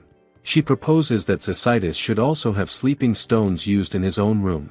If he does, she believes he will sleep deeply every night. Is that not a good thing? Isekai gently refuses. He explains that if only his room is made especially comfortable, it could set a poor example for others. As he says this, he lightly pats Hiron on the head, showing both kindness and restraint. Jean watches this and comments that Isekai is quite strict with himself. Hiron agrees, adding that he seemed to release a lot of stress when he sat on Machi. His work must place a heavy burden on him. How much pressure does he deal with every day? Suddenly, Hiron remembers something. She mentions that she has a priori comforter that she is not currently using. It was given to her by Thomas, and she describes it as being of very high quality. She offers to lend it to Isekai. Isekai immediately declines again. As an archbishop, he feels it would be inappropriate for him to use something that belongs to a great saint, especially since he also serves as her guardian. To him, that crosses a line. Hiron tries to reason with him. She points out that when people stay at a relative's home, they often borrow bedding. Is this not the same situation? Isekai explains the difference.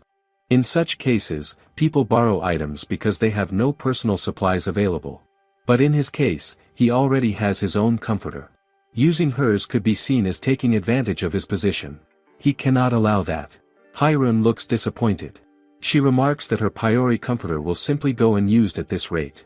She even adds, in her own dramatic way, that all the priori might be crying and rolling in their graves because of it.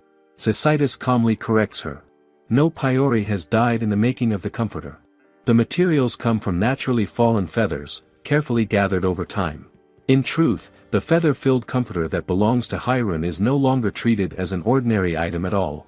It is carefully preserved in the capital as something sacred. The attendants handle it with great care, storing it like a divine object rather than simple bedding. It is even aired out regularly, just in case Hiron returns and wishes to use it again. Yet something unusual keeps happening. Every time a maid carries the comforter, she begins to feel strangely tired. Before long, she ends up falling fast asleep right there in Hiron's room. This does not happen once or twice. It becomes a common occurrence, almost expected at this point. Why does it have that effect? At some point, a noble known for his deep admiration of saints somehow learns about the comforter. Without hesitation, he offers to buy it for 100 gold coins. The people responsible for managing the item are left completely puzzled. How did things reach this point? The reason becomes clear over time. Hiron's comforter is now regarded as a divine item. A divine item refers to anything that carries the power of the goddess, whether it is an object imbued with holy magic or a tool used in sacred ceremonies. In Hiron's case, anything she naps on seems to gain that quality. It is not something people can easily explain. Even the hammock she once used in the lakeside town of Modella has changed. After she rested on it, the place became filled with her holy power. The hammock itself gains the ability to provide deep and restful sleep. It quietly turns into something special without anyone intending it. Back in the present, Archbishop Isekai still refuses to borrow her comforter. He appreciates the thought, but his stance does not change. Hiron accepts his answer outwardly, saying he can use it if he ever changes his mind. However, inwardly, she begins to think. How can she get him to use it? If every archbishop had one, then perhaps he would not object. But that would only work if there were a way to produce them in large numbers. Is that even possible? At that moment, Archbishop Elder suggests that they should also take time to look around the city. Exendel, once known as the City of Iron and Smoke, is now hosting a festival to celebrate a good harvest. The event is organized by the Church of Mephisto. Thanks to Hiron's purification, the land has regained its agricultural strength, and the people who witness her miracles show their appreciation through their support. As they walk through the lively streets, Hiron's eyes light up at the sight of so many different kinds of food. The atmosphere is cheerful and full of energy. Jean watches her closely and gently warns her not to get too carried away. If she becomes overly excited, she might embarrass herself. After all, she stands out more than anyone else here. Zacydus also offers a quiet warning. Festivals can attract trouble. If someone with bad intentions appears, Hiron should stay behind him for safety. But Hiron does not seem worried. She explains that she has Machi with her. If anything happens, she can simply make the person sit on Machi. Would that not solve the problem? Zacydus pauses at that and wonders if it really works that well against troublemakers. Hiron, however, brushes the concern aside. Since they are already here, they should enjoy the moment. As Zacydus observes the people around them, he begins to understand something clearly. Hiron has earned the trust and affection of everyone in Exendel. Before long, Hiron finds herself standing at a food stall selling meat skewers. The owner, Mr. Tanit, greets her warmly and asks if she would like one. She accepts without hesitation and begins eating right away, her expression bright as she enjoys the taste. It is good. Nearby, members of the observation team quietly exchange looks. They wonder if this kind of behavior might upset the goddess. Hiron, meanwhile, studies the skewer in her hand and wonders if the vegetables on it are shishito peppers. Mr. Tanit confirms that they are fresh, picked that very morning from the village. Since it is the harvest festival, he is doing his part to contribute. He also explains that this is his special item, the rainbow meat skewer. He only prepares 50 of them because the vegetables are difficult to arrange. Hiron looks at it with fascination. The combination of colors and ingredients captures her attention completely. She happily declares that she will buy one using what she calls her great saint payment. Hearing that, Zacydus quietly wonders what she means by it. Mr. Tanit then offers skewers to Zacydus and his group as well. Zacydus politely declines, explaining that they take pride in their simple way of living. Even so, he expresses his gratitude for the offer. Mr. Tanit does not back down. He points out that Hiron herself is enjoying one, so perhaps Zacydus could make an exception just for today. He even adds that since Hiron carries the words of the goddess, her choices may reflect the goddess's will. Refusing might even bring bad luck. Is that something he wants to risk? Hiron quickly shows him how tasty it is, encouraging him further. After a brief pause, Zacydus agrees to accept the skewer, but only as a donation. He decides he will eat it later at the church. Mr. Tanit cannot help but laugh softly, remarking that this is the first time he has seen someone refuse so firmly even with Hiron watching so closely. Hiron pouts slightly at the outcome. Zacydus calmly explains that as her guardian, he must do his best to set a proper example. Just then, Machi begins to move toward Hiron. She immediately understands what it means. Zacydus must be getting tired again. She suggests that he sit on Machi for a moment. Jean watches this and laughs lightly, saying that perhaps Hiron herself is the reason for Zacydus's constant struggles. At that exact moment, a sudden disturbance breaks the calm. A masked man runs through the crowd, clutching stolen money. People shout behind him, calling him a thief. The man rushes forward in panic and yells at Hiron to move aside as he charges straight toward her. The thief pushes through the crowd, shouting for everyone to move out of his way as he charges forward. People stumble aside in surprise, and the noise of the Good Harvest Festival in the remote city of Exendel begins to shift into confusion. What is happening all of a sudden? Archbishop Zacydus notices the man at once. His expression tightens, and he quickly tells Hiron to get behind him. At the same time, the others move as one, forming a protective circle around her. Their movements are sharp and practiced, almost like trained guards.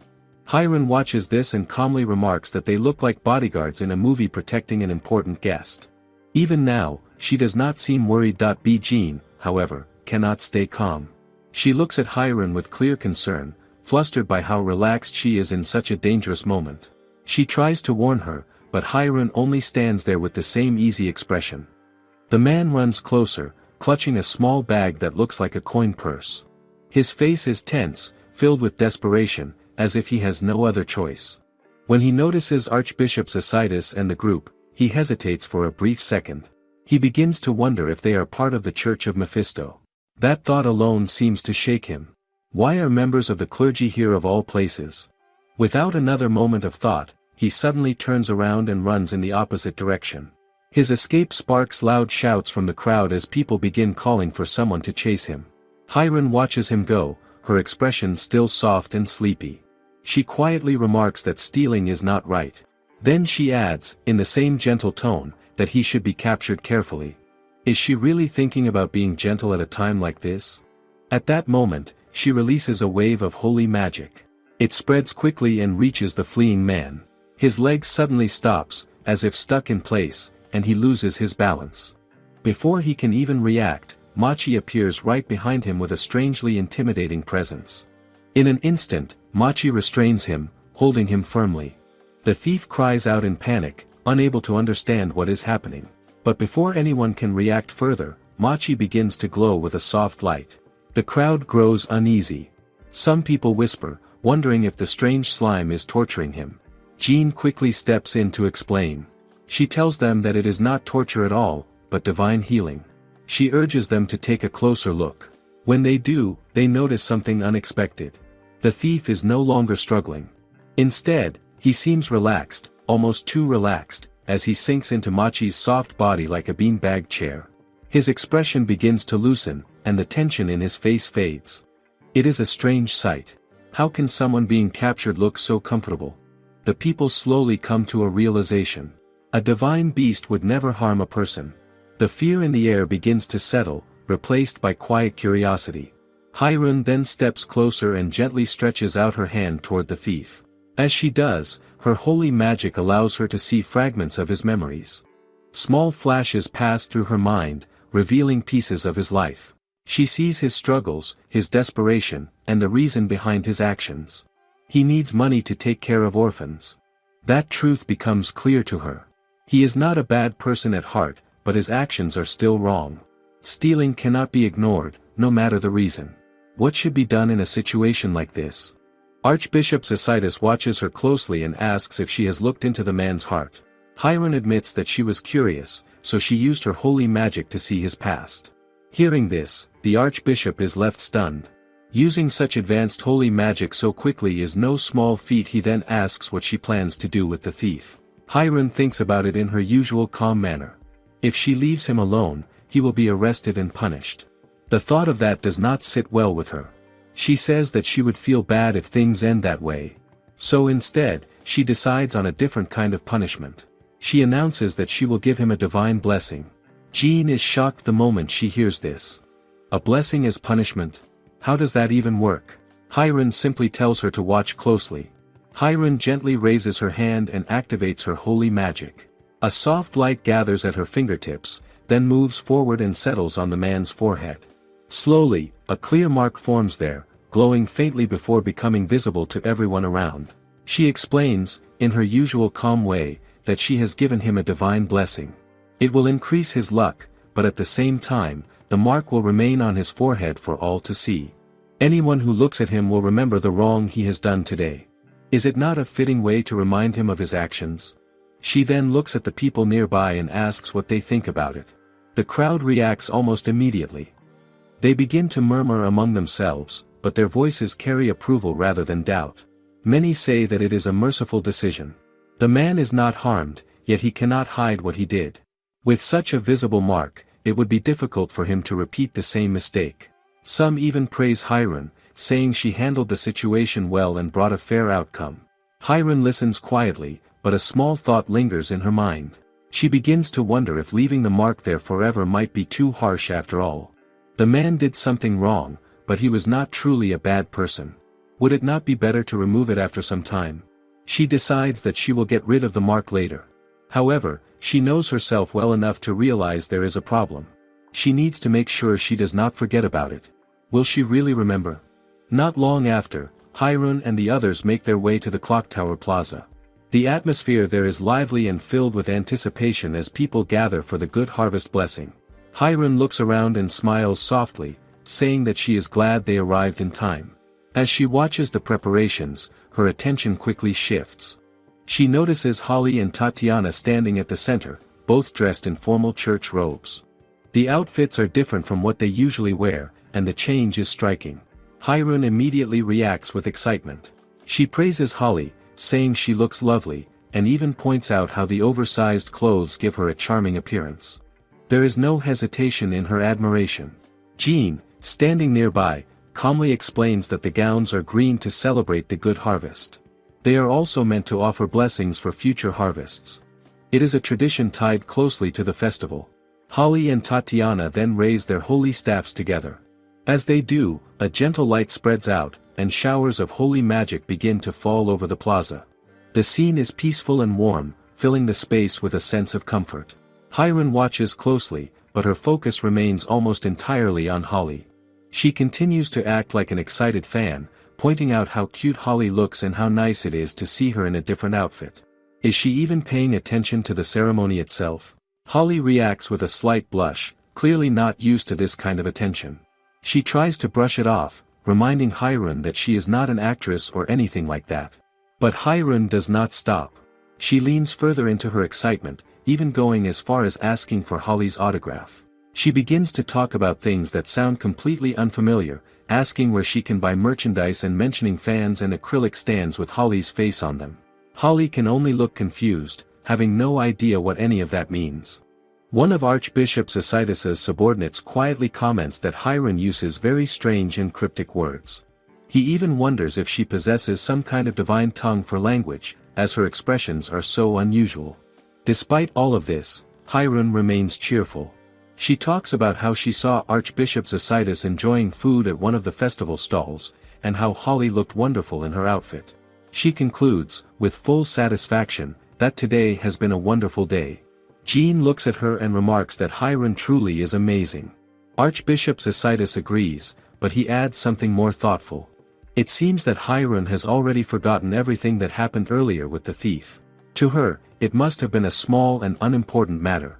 The next day, the man stands in front of a mirror, staring at his reflection. His eyes focus on the mark on his forehead. It is still there, clear and impossible to ignore. Just as expected, Hirun has completely forgotten about removing it. The mark remains deeply engraved on his forehead, a constant reminder of that day. At first glance, it might seem like an unfortunate outcome. But is that really the case? Meantime, something unexpected begins to happen. A new orphanage is established, born from the events of that incident. The man himself changes as well. He begins to believe that the mark is the source of his good fortune. With that belief, he becomes a devoted follower, dedicating his life to caring for the orphanage and the children within it. What started as a punishment slowly turns into something else entirely. As the years pass, the mark gains new meaning among the people. During the Good Harvest Festival, others begin to draw similar marks on their foreheads. What began as a single act becomes a shared custom. Chapter 46.5 Hirun takes a bite of the meat skewer, chewing thoughtfully. She nods slightly, saying the meat is, of course, delicious. Then she picks up a shishito pepper and bites into it. Its bitterness hits her tongue, and she remarks that she never understood why anyone would enjoy these as a child. Yet now, strangely enough, she finds them very tasty. Archbishop Isekais watches her quietly. He notices something subtle in the way she reacts, a small shift compared to before. Hirun has grown, he realizes, even though she is still a child in body and appearance. There is a sense of maturity in her tastes and thoughts, though every now and then, something about her feels slightly off, as if a part of her has changed in ways he cannot quite place. The day is bright, and the streets around Exendel hum with chatter as men walk near carriages chattering. From a distance, a young lady stands quietly, looking over the city. She holds an open book in her hands and remarks softly that this must be Great Saint Hirun's city. In her historical atlas of southern cities, Exendel is listed as the city of iron and smoke. She notes how much the city has changed since the new Great Saint was stationed there. Her eyes suddenly shine with excitement, and she smiles, claiming she smells opportunity. This might be a great chance for business. Her name is Benjamin Moneyford. At barely 13 years old, she is already renowned as a prodigy in mathematics. She has attended the finest academy in the capital, skipped grades, and graduated far earlier than anyone expected. Benjamin has memorized the geography of the entire world and is well versed in the popular brands, qualities, and prices of products on the market. The Moneyford family, long-established merchants, had once teetered on the edge of bankruptcy. At the age of 8, Benjamin single-handedly saved the family business, and within 5 years, she restored it completely. She also created a popular invention, the magic stove, and later, with the help of the Magic Guild, developed an ice machine, which revolutionized the transport of seafood. By the age of 10, her father had appointed her as manager of the company. Now, the money-forward company has come to the church to make a donation and receive a blessing from Hiron. Benjamin had already heard from local chatter that Hiron is an extraordinary person whose name will be remembered in history. She also notes, with quiet calculation, that Hiron is only 11 years old. Since they are close in age, Benjamin believes she can meet Hiron without drawing attention. If she earns the saint's trust, she can expand her business even further. At the church, a priest confirms that Benjamin is indeed the manager of the money-forward company. Benjamin acknowledges this calmly. The priest adds that there is another group from a different company present today and asks her to keep that in mind. He also mentions that Hiron likes to see the items that will be donated, and if Benjamin has multiple items to show, she should prepare them quickly. Benjamin nods, already planning her next moves. As she looks around the church, her sharp eyes take in the details. The walls are made of Saint quartz. She calculates silently that building something like this in the capital would cost over 1 million gold, perhaps even more than 2 million. Hiron is human after all, she notes. Living in such a luxurious building, the saint might not be immune to the greed that everyone shares. Benjamin spots an elderly man among the visitors and instantly recognizes him as the manager of Keto Company. The man's eyes widen slightly as he notices her. He remarks that he did not expect to see her in the south, adding with a hint of rivalry that he now has another competitor to deal with. Benjamin simply smiles faintly, acknowledging the challenge, while keeping her eyes on Hiron. Benjamin watches carefully as Hiron kneels in prayer. The saint's posture, the serenity in her expression, and the faint glow of her presence strike Benjamin immediately. She realizes that Hiron is not just remarkable, she exudes a sense of peace that feels almost tangible. Benjamin knows she cannot let herself be overwhelmed by it, or she might lose focus. Then, faintly, she hears Hiron mutter something about having had a great nap, and Benjamin blinks in surprise, wondering if she really heard that correctly. The priest gently informs Hiron that some merchants have come to visit, and Hiron nods, saying Jean had already told her about this. She rises, turning gracefully to greet them. With a calm but radiant voice, she introduces herself as Great Saint Hiron, watching over the south. Benjamin freezes for a moment. The saint before her is far more beautiful than she expected. Hiron's presence makes the young prodigy's heart race slightly, and she struggles to find her own words. Hiron looks at Benjamin's hair and remarks softly that it is the color of fresh grass. She asks for Benjamin's name, and Benjamin immediately stumbles, her words coming out in a flustered jumble. She panics inwardly, she has never stuttered like this before. Hiron listens patiently, then repeats the name in the same way Benjamin had said it. She calls it unique, making Benjamin feel both embarrassed and slightly reassured. Hiron wonders quietly if it is unusual for a child to appear here on her own, suspecting that Benjamin may be stepping in on behalf of her parents as the company's daughter. Hiron asks where Benjamin is from. Benjamin answers that she came from the capital. Hiron thanks her gently for traveling so far and, in a small but warm gesture, touches her cheek while silently offering a prayer. Benjamin feels the holy magic flow through her, a soft warmth that eases every tension in her body. The stress she carried seems to unravel in an instant, and she realizes this is what true holy magic feels like. She bows her head in gratitude, promising herself she will tell everyone about this moment for generations to come. Hiron, as if it is nothing, dismisses it casually, saying it is not a big deal. Benjamin feels a little awkward hearing Hiron say her name as she had stuttered it.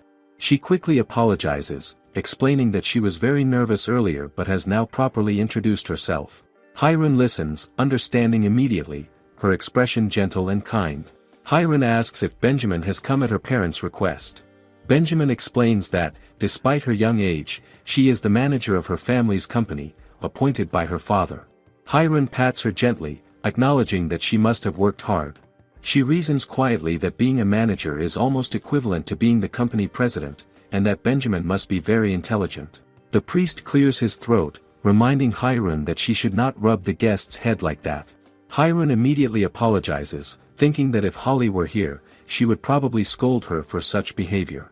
Benjamin nods, steering the conversation toward the purpose of their visit. She explains that she controls the company's distribution channels in the east, west, south, and north. With Hiron's blessing, Benjamin offers that her company can supply anything Hiron desires, and she will handle it as a donation to the South Church so Hiron need not worry about the cost. She says it with quiet authority, her tone leaving little room for doubt. The Keto company manager watches this carefully. He notices that Benjamin, who appeared so relaxed moments ago, has immediately shifted into full business mode. He cannot help but admire her skill and composure. Hiron thinks for a moment, her mind wandering to something whimsical. She wonders if it would be possible to mass-produce Paiori feather-filled comforters. She imagines placing one in every room of the church so she can dive into them for a nap whenever and wherever she pleases. Hiron yawns softly and tells Benjamin that she has a request. She wants them to mass-produce Paiori feather-filled comforters, explaining that the church is in serious need of them. Benjamin's eyes widen slightly as she quickly begins to piece together the implications. She asks if Hiron is trying to improve the circulation of Southern products, praising her insight. Benjamin points out that this plan would create jobs for the widows who lost their husbands during the long fight against the miasma. She notes that Hiron's decision would help spread wealth, improve the Southern economy, and provide opportunities for those in need. Benjamin can see that Hiron has thought far ahead, and she continues to praise the saint's foresight. Hiron nods calmly, confirming that Benjamin is more or less correct. She adds that her maid, Jean, had also been concerned about creating jobs. Benjamin's eyes widened again. She asks if Jean is educated in the workings of the economy, and Hiron simply says that Jean decided to learn about it on her own. Benjamin is impressed and asks if it would be possible to meet Jean after this, hoping to learn from her. Hiron smiles, saying Jean will be happy to meet her, since there are few girls around her in the church.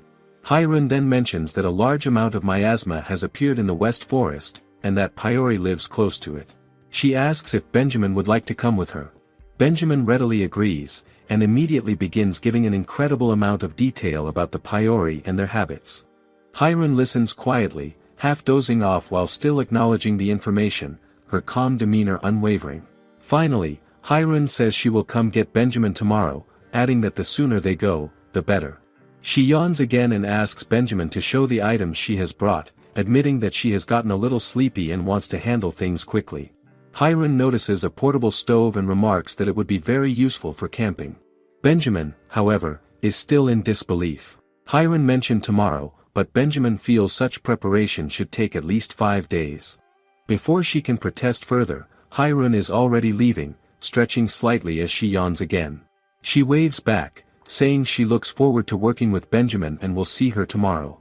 Benjamin stands frozen in shock, still processing the saint's casual announcement and the sudden pace of what is to come. At the Valhalla bedding store, Hiron arrives at the place where they agreed to meet. The moment she gets there, her mood is clearly brighter. There is a light excitement in her expression, and she can hardly hide it. She feels eager, almost like she has been waiting for this moment. What is she looking forward to so much? Miss Wanda notices this right away, and it makes her uneasy. Hiron's happiness feels a little too strong for the situation, so she decides to remind her of their real purpose. Their goal is to cleanse the West Forest of miasma. That is the task they are here for, and she wants to make sure Hiron does not lose focus or mistake the reason for their outing. Hiron listens and responds calmly. She already understands what needs to be done. She knows that searching for Paiori is only something she can do if there is enough time left after their main task. She reassures Miss Wanda not to worry, as if everything is already clear in her mind. But the moment she mentions Paiori, Miss Wanda is caught off guard. The word alone surprises her. Meanwhile, Hiron has already decided since the previous night that she wants to see one. The idea has stayed with her, growing into something she now looks forward to. Miss Wanda finds it hard to understand. Paiori are not common creatures. They are rare, even among legendary beasts, and not something people simply go looking for. She had believed that Hiron's plan was straightforward, to go to the West Forest and purify it. Nothing more. So why does it suddenly sound like something else is being added? Hiron explains it simply. She has heard that Paiori can be found in the West Forest, so she sees it as something she can check along the way. It is not her main goal, just something extra if the chance appears. She even mentions that Benjamin will help her look around as well. That statement causes Miss Wanda's concern to turn into frustration. She reminds Hiron that she cannot keep involving others every time she comes up with an unusual idea. There should be limits, especially when other people's time and effort are involved. Does Hiron really think it is that simple? Just then, a voice comes from behind them.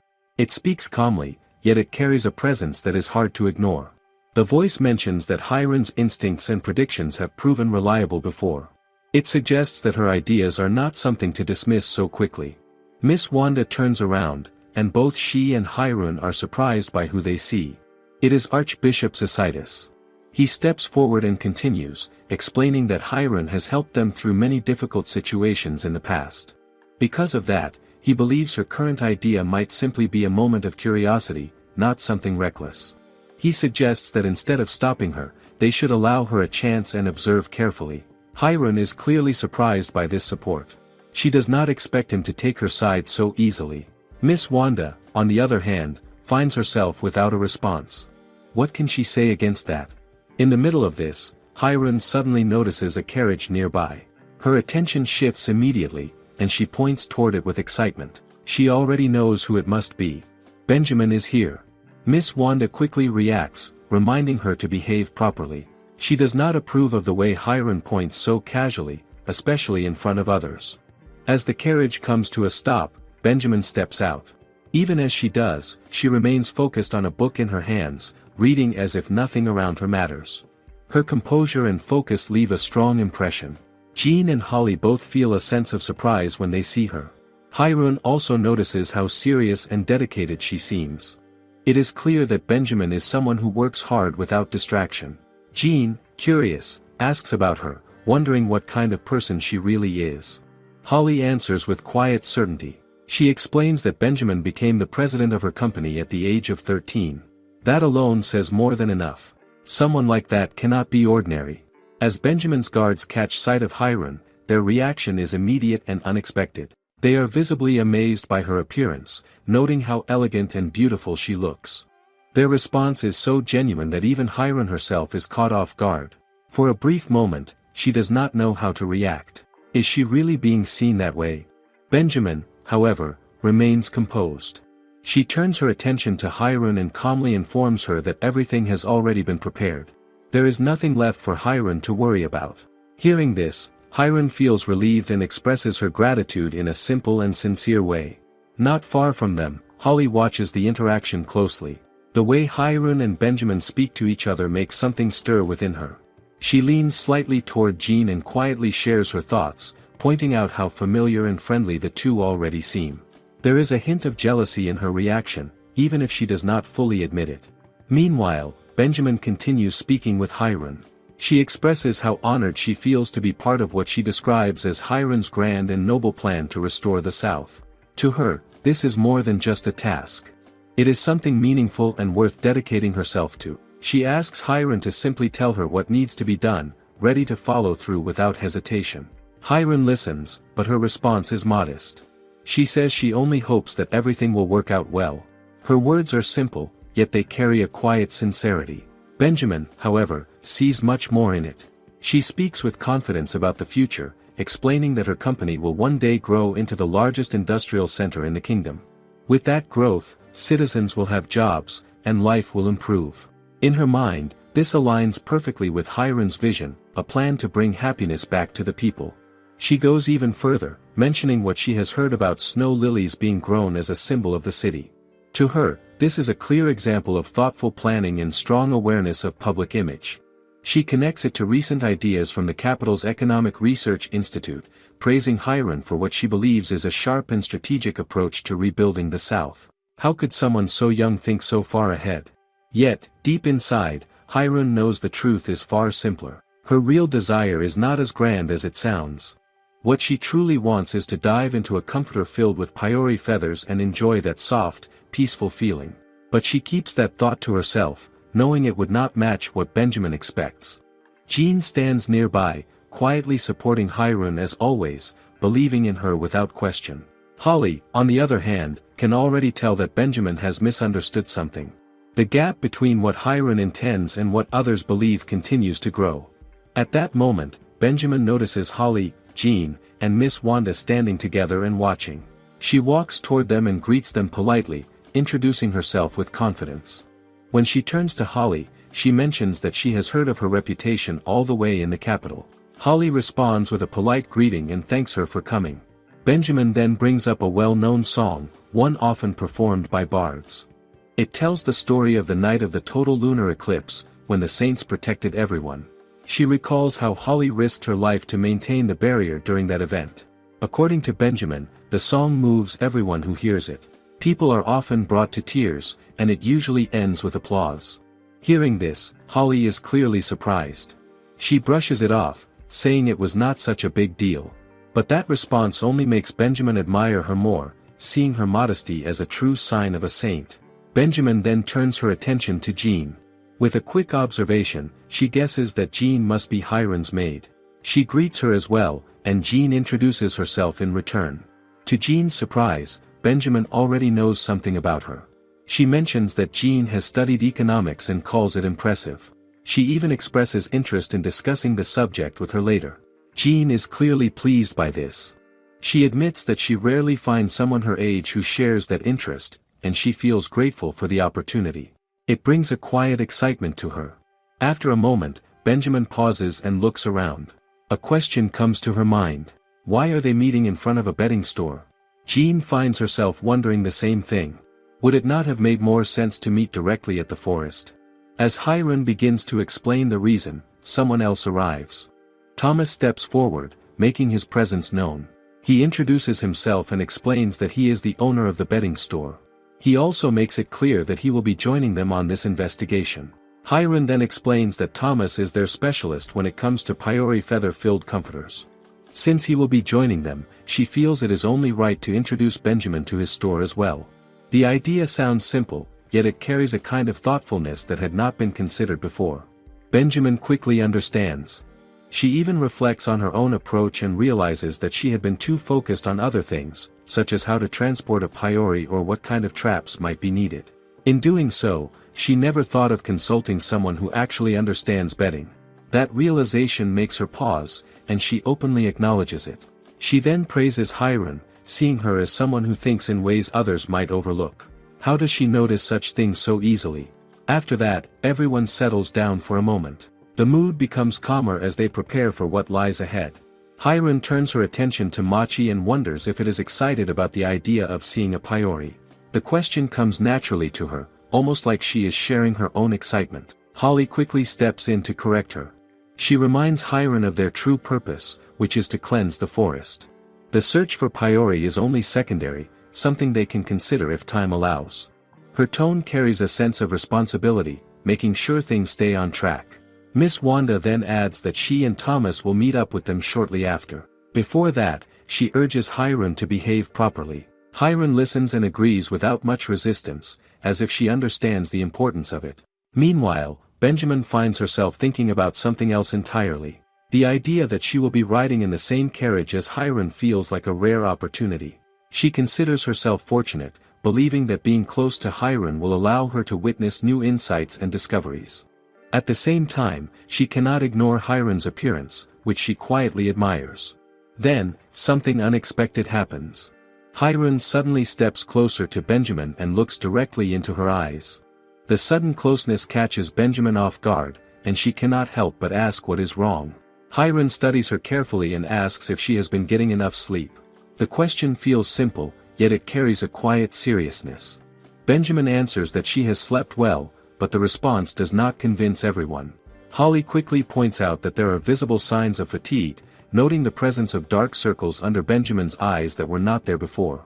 Even then, Benjamin continues to deny it, insisting that there is nothing wrong. At that moment, Hiron uses her holy magic, the eyes of clarity, to see the truth. What she finds confirms her suspicion. Benjamin has barely slept, not even for more than 2 hours. Hiron gently points this out, making it clear that such a short rest is not enough. Faced with this, Benjamin finally admits the truth. She explains that she tried to hide her condition by taking a high-quality energizing medicine. Even so, she realizes that nothing can be hidden from Hiron, and she apologizes for it. Hirun, however, does not accept the apology in that way. Instead, she places the responsibility on herself, believing that she caused this by making plans so suddenly the day before. Holly agrees with that reasoning, knowing well how often Hirun acts on impulse without thinking too far ahead. Because of that, Hirun feels that she should be the one apologizing. She thanks Benjamin for going along with her plans and for preparing everything despite the short time. Benjamin tries to dismiss it, saying it is not necessary, but Hirun insists. She understands the effort that was made, and she wants that to be acknowledged. Soon after, Hirun introduces Machi to Benjamin, describing it as a divine beast. She suggests that sitting on it might help her feel more energized. She encourages Benjamin to take the chance and try it. Benjamin is clearly impressed by the idea. At the same time, Holly and Jean grow concerned. They try to stop her for a moment, asking her to wait before doing anything. But Benjamin does not hesitate. She calmly sits on Machi, treating the moment as something valuable. To her, being able to interact with a divine beast in such a way is not something ordinary. It feels like a rare experience, one she does not want to miss. Holly expresses her surprise, wondering how Benjamin could act so quickly without hesitation. Jean, however, sees it differently. She believes that Benjamin's curiosity is simply part of who she is, the mindset of someone who seeks knowledge and understanding. Benjamin, now resting comfortably on Machi, shares her own thoughts. She feels that this moment is something special, something that will be remembered and spoken about for a long time. Not long after Benjamin sits on Machi, she falls completely asleep, so deeply that she even starts drooling. It happens so quickly that it catches everyone off guard. How did she knock out that fast? Hirun simply says they can wake her when they arrive, treating it like no big deal.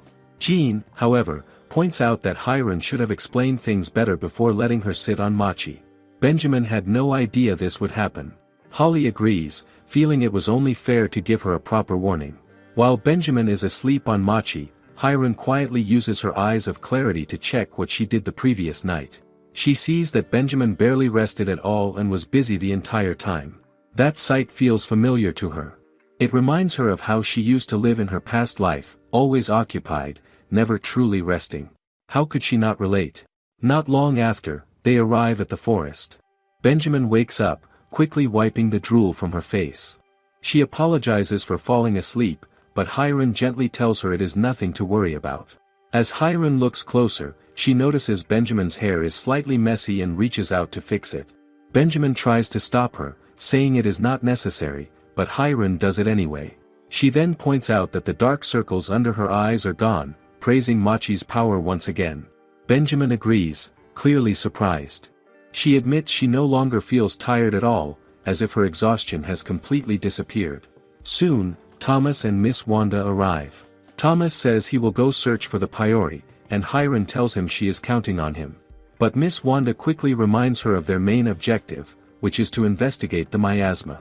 Holly supports this, emphasizing that with so many people involved, safety must come first. Hirun agrees without argument, acknowledging that safety is important. After setting up camp, the group splits. Benjamin and Thomas head off to survey the Priori, while Holly goes to examine the miasma. Hirun is left behind with Jean, and she cannot help but feel surprised. They really left her to watch the camp. Miss Wanda explains that it is intentional. Hirun is meant to stay in case anything happens, so she should not get too relaxed. Hearing that, Hirun understands, though she now has nothing to do. Seeing this, Jean decides to keep her occupied. She offers her some sugar muscat grapes. As soon as Hirun tastes them, her expression softens. The sweetness feels calming, almost peaceful. Even so, she notes that she can still sense some miasma in the air, though it remains within an acceptable range. Jean trusts that judgment completely. If Hirun says so, then it must be true. Hirun rests her head on Jean's lap, enjoying the quiet moment as much as she can. The calm feeling wraps around her, and she begins to wish they could stay like that a little longer. Would it not be nice to simply relax without worrying about anything else? She even thinks about stretching the moment for hours, letting time pass slowly while she remains comfortable. Still, Jean gently reminds her that she is already changing her goal again, as if she cannot quite decide what she truly wants to do. Not long after, Thomas returns and brings new information with him. He explains that there is a stray Priori nearby, and that they are preparing to try and capture it. The moment Hirun hears this, her interest rises at once. A stray Paiori is not something one hears about every day, so how could she stay behind? She quickly asks for Miss Wanda's permission to go and see it for herself. Miss Wanda allows her to go, though she makes it clear that Hirun must follow Thomas's instructions carefully. Hirun accepts this without hesitation. Soon, Hirun and Jean prepare to leave with Thomas. Hirun asks for the direction, and Thomas points toward the area where the Paiori was seen. The path ahead is rough, filled with uneven and rocky ground. Wanting to move quickly, Hirun decides to use her holy floating magic to carry all three of them. For a brief moment, Thomas does not understand what is happening, as he suddenly finds himself lifted off the ground. Is this really holy magic? Hirun explains that it is simply to help them pass over the rocky terrain more easily. Thomas quickly grows pleased with the idea, seeing how much faster they can travel this way. Even so, he reminds her that they must remain quiet so they do not scare the Paiori away. Hirun agrees, understanding how important that is. Before long, they arrive at the location. Benjamin's guards are already there, carefully observing the area. Some of them are even using a microscope to examine details around the Paiori. It creates a serious and focused atmosphere. When Benjamin notices Hirun, she directs her attention toward the other side of a large oak tree nearby. There, the Paiori can be seen. Hirun looks at it and feels an immediate sense of wonder. The creature appears small and soft, with an appearance that feels almost unreal. Is something so gentle really that difficult to capture? Even Jean finds herself quietly drawn to it, watching with interest. Benjamin then explains that traps have already been set around the Paiori. One is a pitfall hidden on the ground, while another is a net that can be dropped from above. Hirun looks carefully and begins to notice these traps. They are well hidden, almost blending perfectly with the surroundings. Benjamin adds that the traps are coated with a special paint made by her company. The paint is created using materials from a mama chameleon, allowing it to merge with the environment. Because of this, she believes the Paiori will not notice anything unusual. Everything seems prepared for a successful capture. However, Thomas remains silent as he watches. He understands something that the others may not fully consider. Paiori are known to be extremely cautious creatures. Over time, many hunters have tried to capture them, yet they often fail. The moment a Paiori senses danger, the entire flock can move away from its nest without hesitation. They are highly sensitive, not just to movement but also to scent and changes in the air. Could such a creature really fall for a simple trap? He also knows that Paiori feathers are very valuable. They regrow their feathers many times throughout the year, which makes them useful for bedding materials. Thomas and other bedding store owners usually gather these feathers rather than trying to capture the creatures themselves. If they can find a nest, they can collect what they need. Even then, the process is difficult. The feathers are light and do not remain in one place for long. It can take 5 grown men an entire day to gather enough, and even that may only produce half of what is needed for a single comforter. All of this makes Paiori rare and highly valued. Seeing one alone like this is even more unusual. Could it be that this particular Paiori is simply more curious than the others? As they continue watching, Benjamin notices that the Paiori has seen the fruit placed as bait.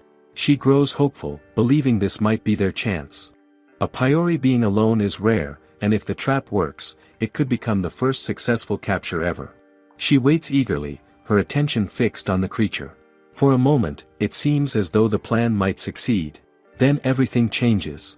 The Paiori flaps its feathers lightly, and in an instant, the fruits are blown away. The motion is simple, yet it ruins the entire setup. Everyone is caught off guard. How could it react so quickly? Disappointment spreads among the group. Hirun quietly realizes that the Paiori must be very intelligent, far more than it first appears. Even so, Benjamin refuses to give up. She remembers the second trap, the net hidden above. Without wasting time, she attempts to activate it. The net drops down swiftly, aiming to catch the Paiori before it can react. But the Paiori moves faster. It rises into the air with ease, escaping before the net can reach it. The attempt fails completely. This time, the frustration on Benjamin's face is impossible to miss. The effort, the planning, and the anticipation all fall apart in a single moment. Jean tries to calm her, sensing the tension building up. Yet Benjamin cannot accept it so easily. She feels the failure too strongly and reacts sharply, as if there is no point in staying calm anymore. Hiron quietly decides to approach the Priori on her own. The choice is sudden, yet there is a calm confidence in the way she moves forward. This alone is enough to ease some of Benjamin's frustration. If anyone can get close to the creature, could it be Hiron? Benjamin begins to think that perhaps there is still a chance. Step by step, Hiron walks toward the Priori without rushing. She does not try to hide herself, nor does she make any sudden movement. When she gets closer, she introduces herself in a gentle manner, keeping her presence as soft as possible. The Priori does not run away. Instead, it remains where it is, quietly watching her. This alone feels unusual. Why does it not react like before? Hiron notices that the creature's feathers are slightly dirty, as if it has been moving through rough places. Seeing this, she decides to act. She uses her holy magic, letting a soft light surround the Priori. The magic carefully cleans its feathers without causing any harm. The effect is gentle, almost comforting. After that, she expresses her regret for startling it earlier, explaining that her excitement simply came from seeing such a rare and beautiful creature up close.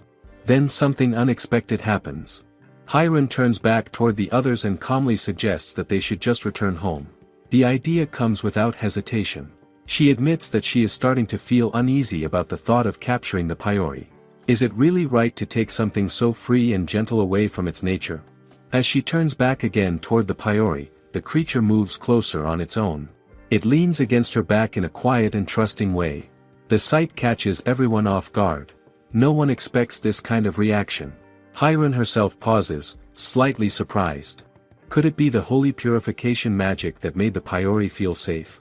Or is it something else entirely? Whatever the reason, she can feel the softness of its feathers, and there is a warmth in that contact that she cannot ignore. Benjamin understands immediately how rare this moment is. Priori are not known to grow attached to people. For one to approach and rest against a human like this is almost unheard of. Without wasting time, she takes out her jotting device and begins to record everything. To her, this is not just surprising. It is something that may never happen again. Could this truly be a historical moment? Just then, Machi suddenly comes running toward them. The small creature jumps in and settles beside the Priori, as if joining in the calm atmosphere. Hiron is now resting comfortably, with the Priori supporting her and Machi close by. The peaceful surroundings, the gentle presence of both creatures, and the quiet forest all come together in a way that feels almost perfect. For Hiron, this becomes a moment of pure comfort. Could anything feel more peaceful than this? Benjamin watches in disbelief. What she sees goes beyond anything she expected. Hiron has not only managed to get close to the Priori, but she is now resting on it as if it is completely natural. The idea of capturing it no longer even seems relevant in this moment. Jean, however, does not seem surprised. She calmly explains that Hiron often does things like this, as if such unusual situations simply follow her wherever she goes. To Jean, this is just another example of Hiron being herself. Thomas looks at the scene from his own perspective. Given everything he knows about Priori, the situation in front of him feels almost unreal. Yet one thing becomes clear to him. With the way things are now, it does not seem like anyone will be leaving this place anytime soon. And perhaps, for once, there is no need to rush at all. Benjamin can hardly believe what she is seeing. Hiron is already fast asleep, resting deeply as if nothing unusual is happening around her. It feels almost unreal. Of all things, she did not expect Hiron to use purification magic on a Priori, yet she cannot deny how effective it has been. There is a quiet admiration in her thoughts as she reflects on Hiron's sharp awareness and gentle approach. Jean, standing nearby, adds that she never grows tired of Hiron's ideas. There is something about the way Hiron acts that continues to surprise them, yet somehow it always works out. At the same time, Thomas begins to think carefully about the situation. If the Priori is intelligent enough to respond to Hiron's intentions, then could it also understand words? The thought stays in his mind for a moment. Would it be possible to communicate with it directly? He steps forward slowly, making sure not to startle the creature. In a calm and measured tone, he addresses the Priori, explaining that the person resting on its back is the great Saint Hiron, someone very important to them. He tries to make it clear that they would be grateful if the Priori could bring her back safely. It is a simple request, but in this strange moment, even such an idea feels worth trying. Before anyone can see how the Priori reacts, the Reverend suddenly arrives. He looks unsettled, as if he has been searching for them in a hurry. Benjamin quickly notices his expression and asks what has happened. Something is clearly wrong. The Reverend wastes no time and shares the news he carries. A large tree has been overtaken by miasma. The corruption is spreading rapidly, consuming everything around it. At the current rate, the farmland of Exendel may not last more than 3 days before it is completely swallowed. The situation is already dangerous, and time is running out. He explains that Holly is currently holding back the spread of the miasma, doing everything she can to slow it down. Even so, it is not enough. They are still in serious trouble. That is why he has come. He needs Hiron's help. Jean then explains the situation, pointing out that Hiron is still asleep on top of the Priori. The Reverend turns and finally sees her. For a brief moment, he is taken aback by the sight. Even so, he quickly suggests that they should bring her to where she is needed, even if she remains asleep.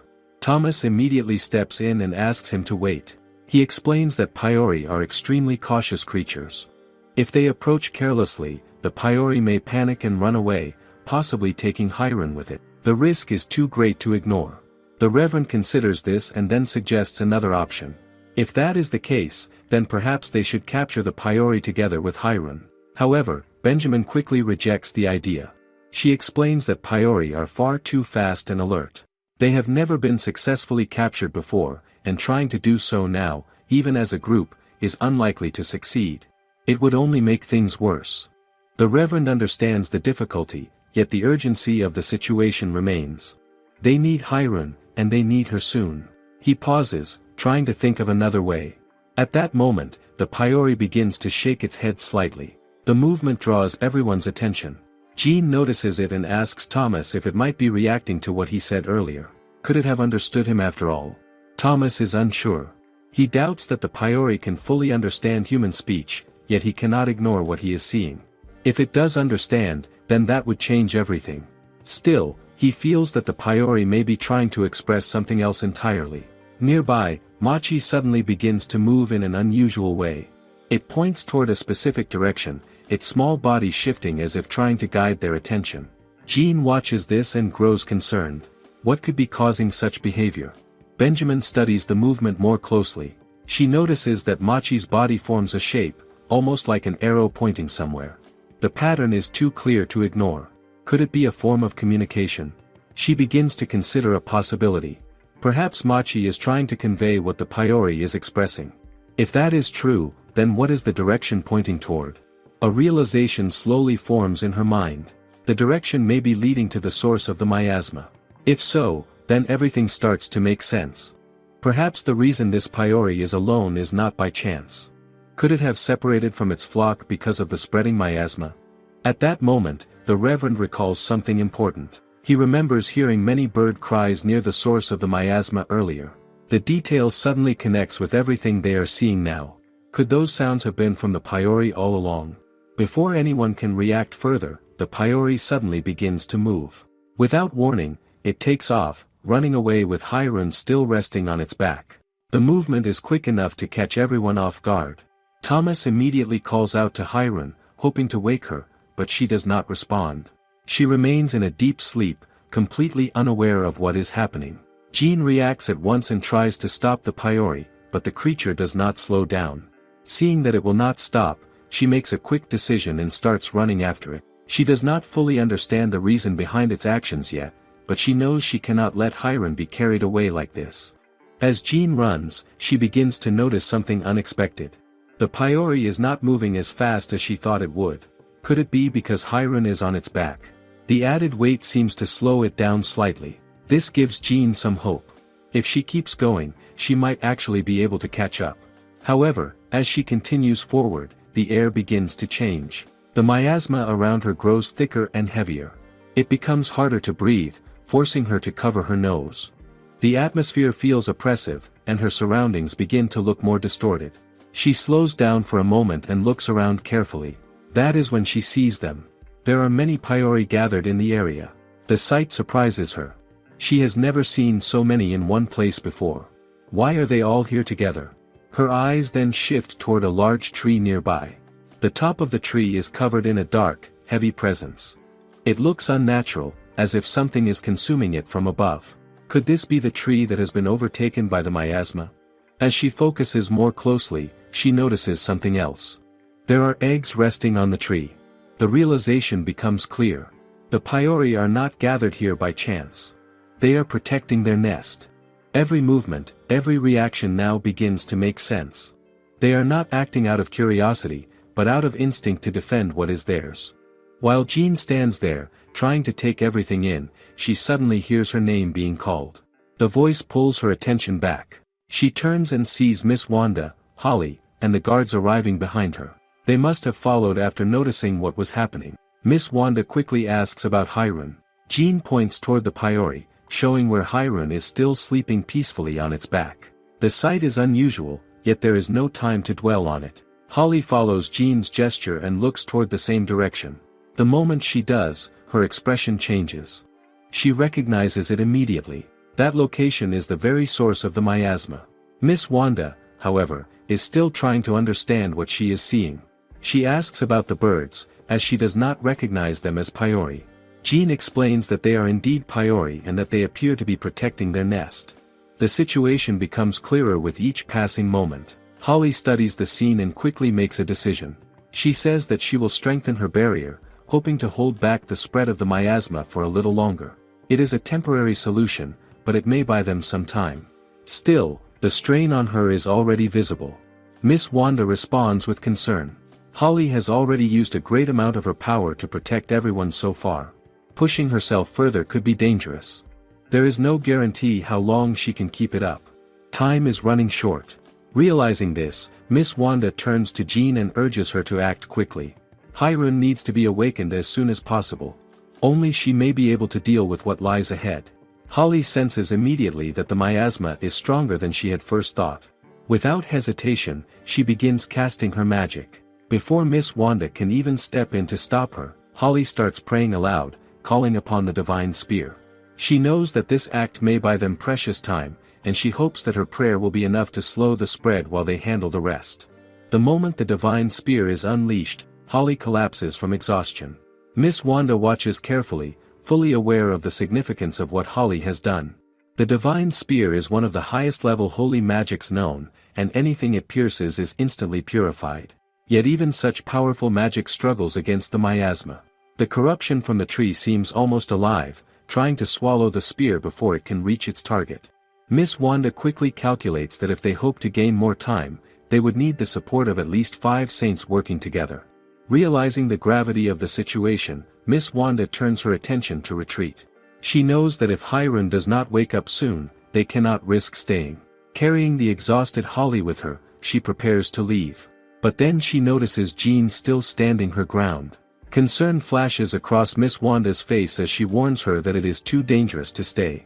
Jean does not move. She hesitates for a moment, watching the Paiori and the spreading miasma, then makes a decision. She approaches the Paiori carefully, holding out her hands in a gentle motion. First, she tells the Paiori not to run, patting its head softly. Miss Wanda and the guards watch in shock.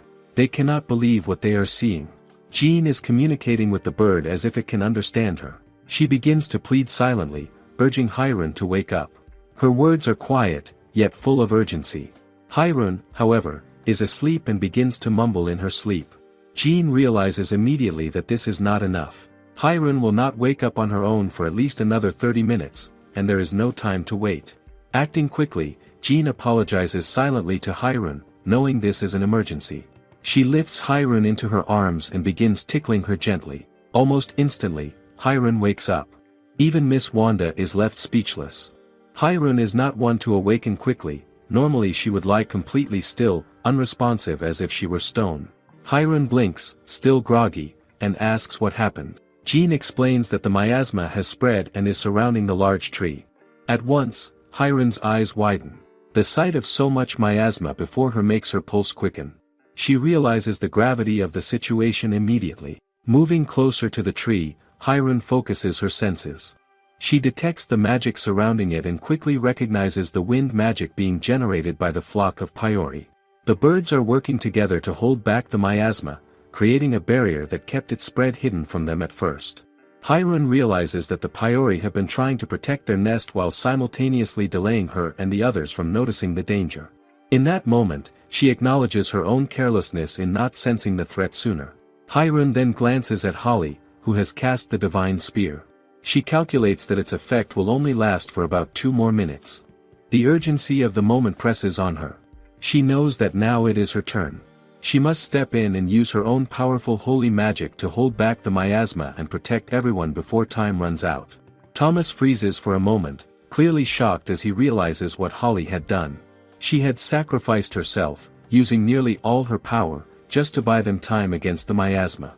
Benjamin shares his disbelief, her eyes wide as she struggles to process the scale of the act. Thomas voices the thought that perhaps this is the magic deficiency he has heard of before.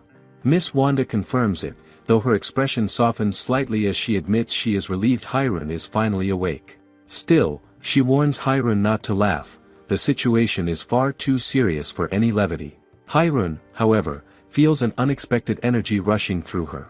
She attributes it to having slept on the Paiori, a small smile spreading across her face.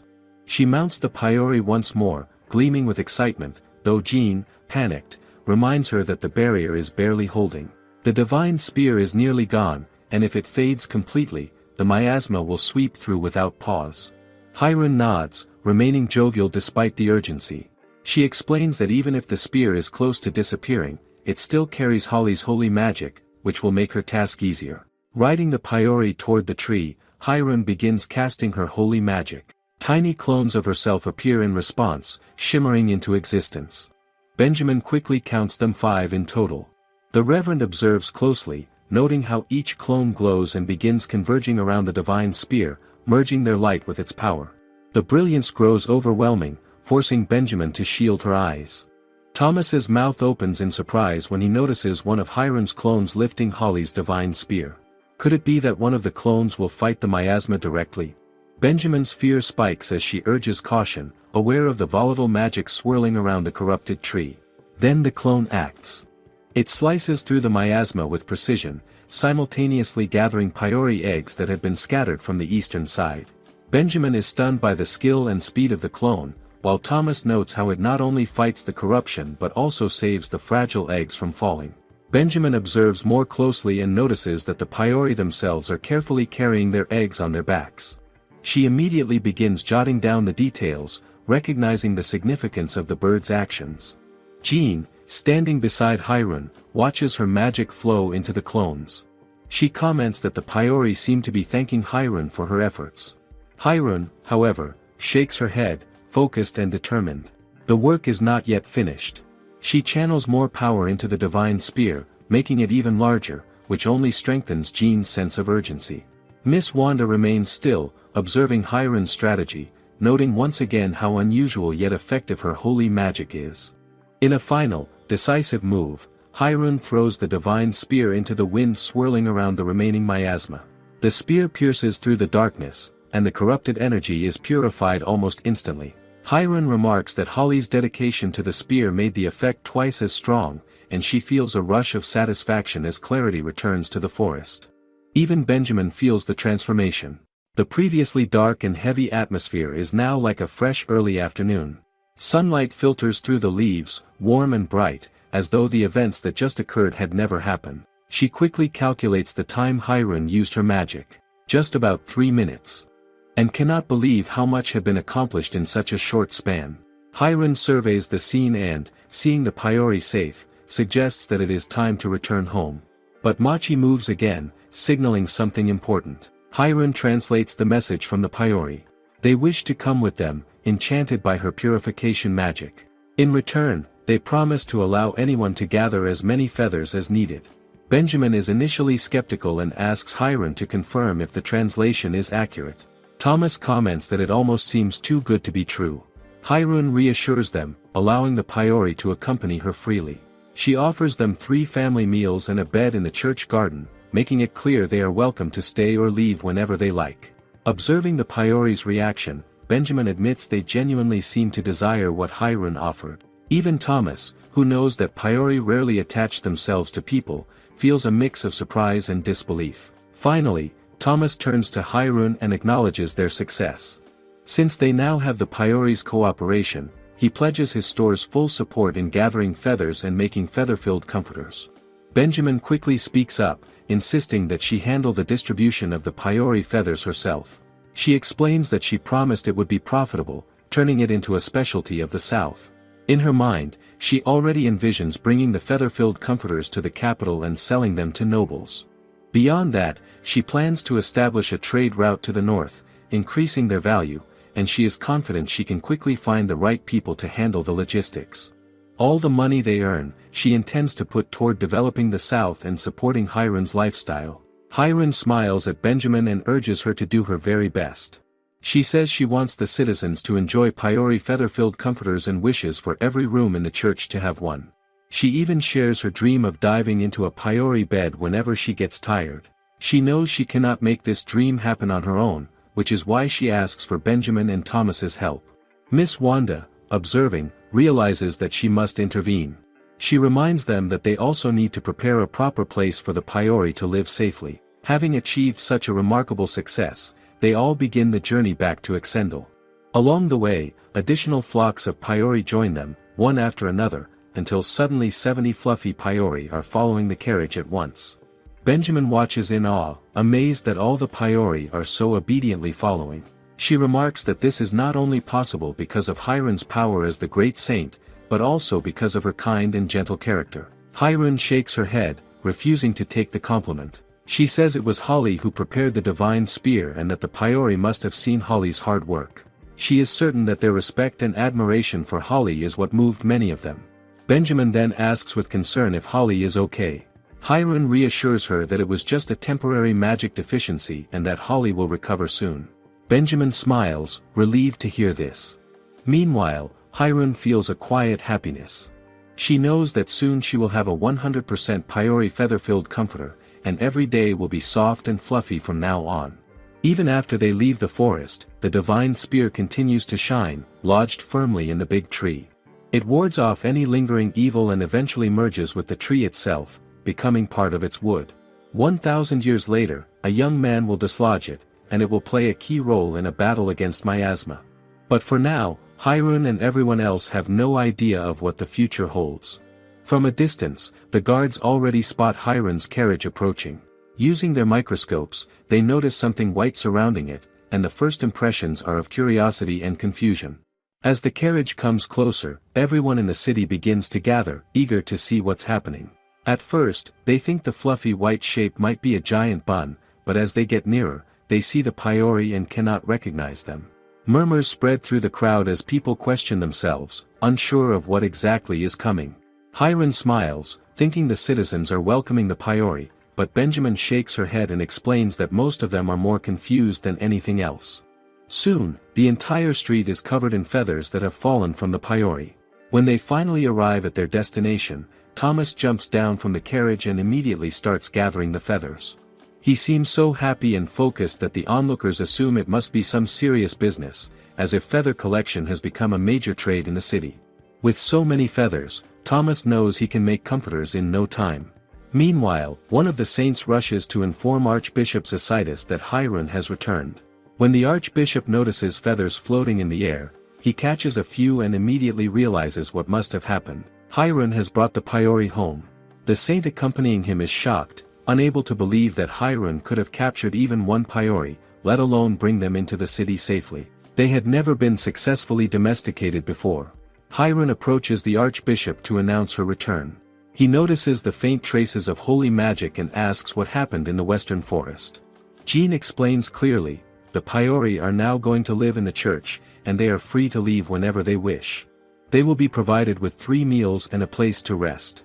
Archbishop Isekais is shocked by the arrangement. Hiron adds that the Paiori have agreed to live there, and in exchange, the saints may gather their feathers as long as she casts purification magic on them daily. She also notes that the Paiori allow any saint to ride on their backs. The Archbishop asks them to continue the explanation inside the church, pointing out that night is approaching. Thomas assures Hiron that with the abundance of feathers, she will be able to make comforters quickly, and she smiles, looking forward to the task. Benjamin also announces that she will return home to plan their next steps. She promises Hiron that she will do her best to live up to expectations, already imagining herself as Hiron's right hand in managing the Paiori feather trade. Later, Archbishop Isekais checks on Holly.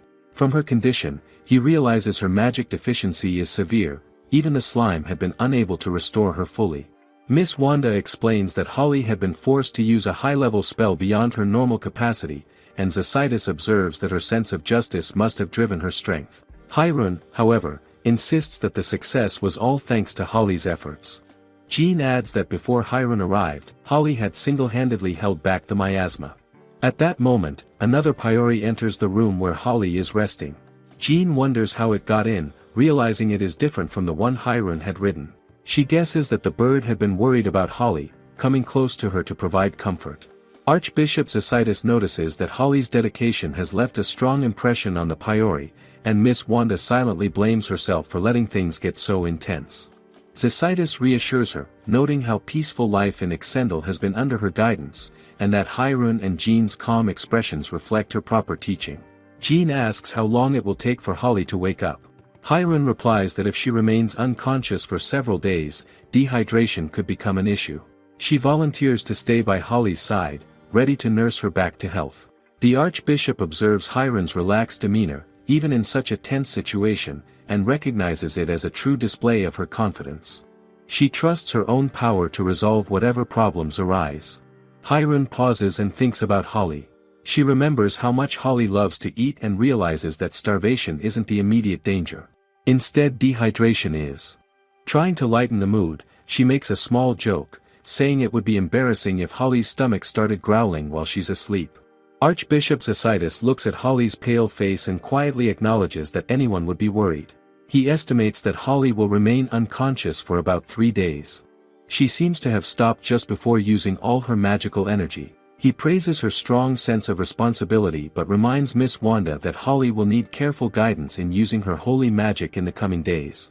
Miss Wanda nods in agreement. Hiron starts thinking about how she might help Holly. She vaguely remembers something about holy magic being able to transfer magical power. Miss Wanda explains that it is possible for one saint to transfer a portion of their magic to another, but it's only about 1/10 of the user's total power. It's meant for emergencies. Hiron, still uncertain, asks how the process actually works. Miss Wanda sighs, realizing Hiron must have forgotten, and explains that the transfer is done through a kiss. Jean immediately panics at the idea, but Hiron wonders why she's panicking when it was her own question. Miss Wanda warns Hiron not to overthink it and explains that the process requires the two participants to become accustomed to each other's magic. Their lips must remain pressed together for some time, and failure is common. Archbishop Isekais adds that this method is only for emergencies, matters of life and death. Hiron takes a moment to think. The procedure seems simple, but the weight of the situation presses on her. She sees Holly's lips starting to turn blue and feels a sharp pang of guilt. Her hesitation stems partly from the thought of kissing someone before marriage, but she knows there is no choice. She steels herself and opens the window to let fresh air in. Miss Wanda starts to caution her against pushing herself, but Isekais interrupts, asking her to step back and observe. He senses that Hiron has a plan. Hiron moves closer to Holly, casting her holy magic and preparing to kiss her. Everyone in the room watches in tense silence. Jean is frozen in fear, unsure if it's even appropriate for her to stay in the room while this unfolds. After using too much holy magic, Holly falls into a state of magic deficiency. To help her recover, Hiron considers a risky method. She knows that one way to transfer magic power is through direct contact at the lips, but the chance of failure is high. It is a method only meant for emergencies. So she pauses and thinks. Is this really the best choice right now? Instead of acting immediately, Hiron carefully examines Holly's condition. She focuses on the flow of magic within her body and soon notices something unusual. There is a disturbance near Holly's navel. That area, just below the navel, is known as the body's source of power. It is where magic gathers and circulates.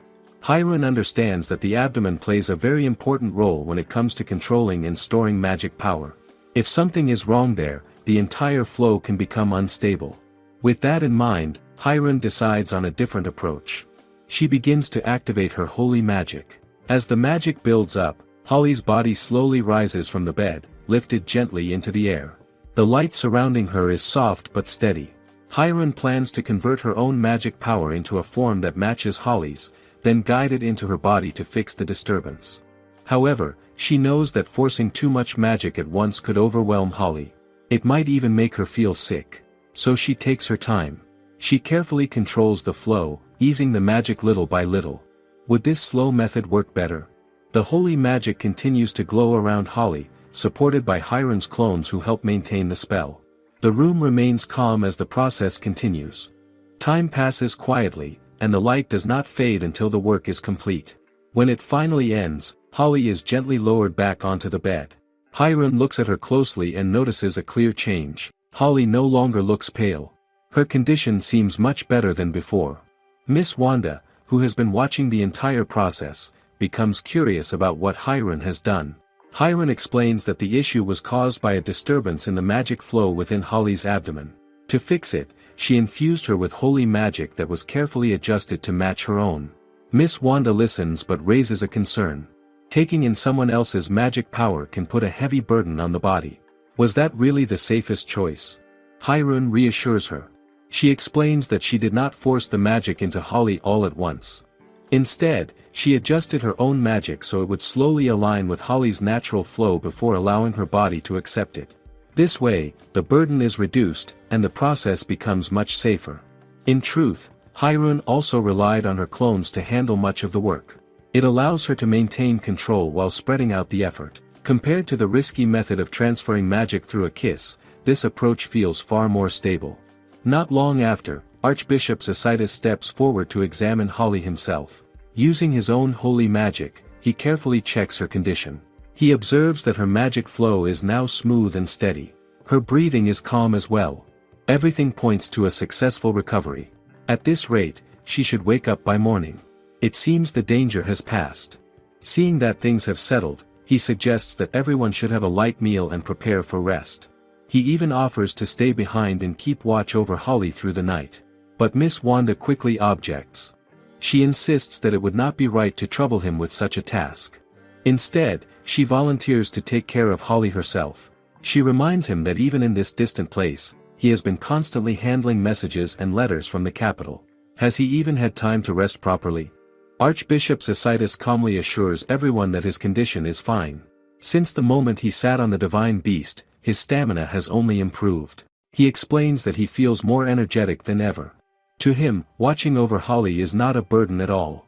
Instead, he sees it as something he must do.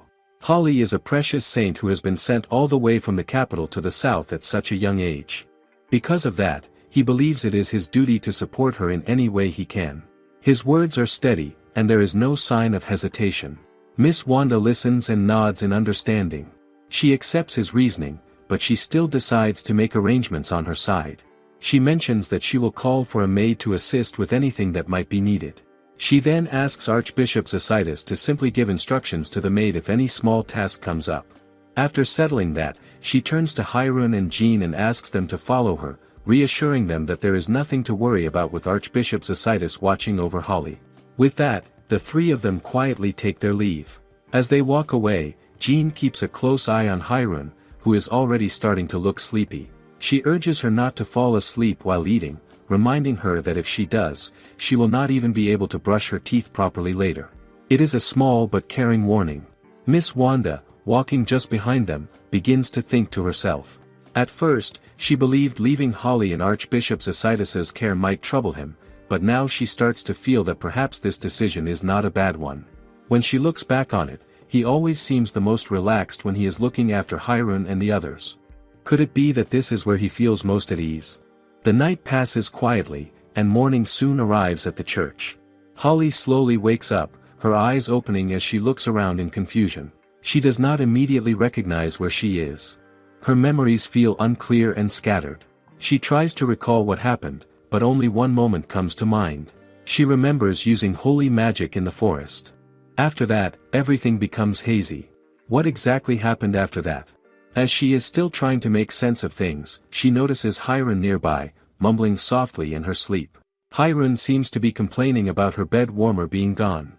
The words are unclear, but the meaning is easy to catch. Holly pauses for a moment and wonders if she was somehow being used as that bed warmer. The thought feels strange, but she does not dwell on it for too long.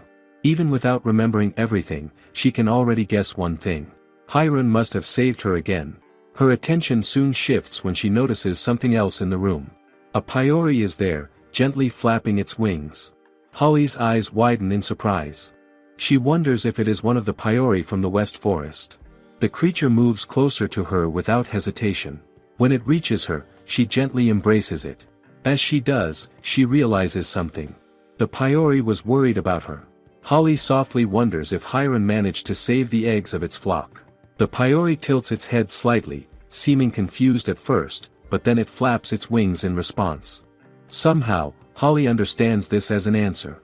It feels like a simple acknowledgement. She holds the Paiori a little closer, feeling a sense of relief and happiness. The soft feathers feel warm, almost like a gentle sunny day. The scent is comforting too. She cannot help but feel grateful that they were able to save them. Was this warmth always this calming? Just then, Hiron wakes up and looks over at them.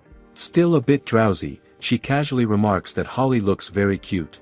She comments on how Holly and the Paiori seem like close friends and mentions how nice the Paiori feels to touch. Holly is immediately startled by this. Her face turns red as she quickly tries to deny it. She insists that she was only thanking the Paiori for worrying about her, not enjoying how soft it is. Her words come out in a rush as she tries to clear up any misunderstanding.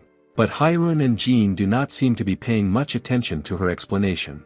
This only makes Holly more flustered. She tries again, saying they should not get the wrong idea.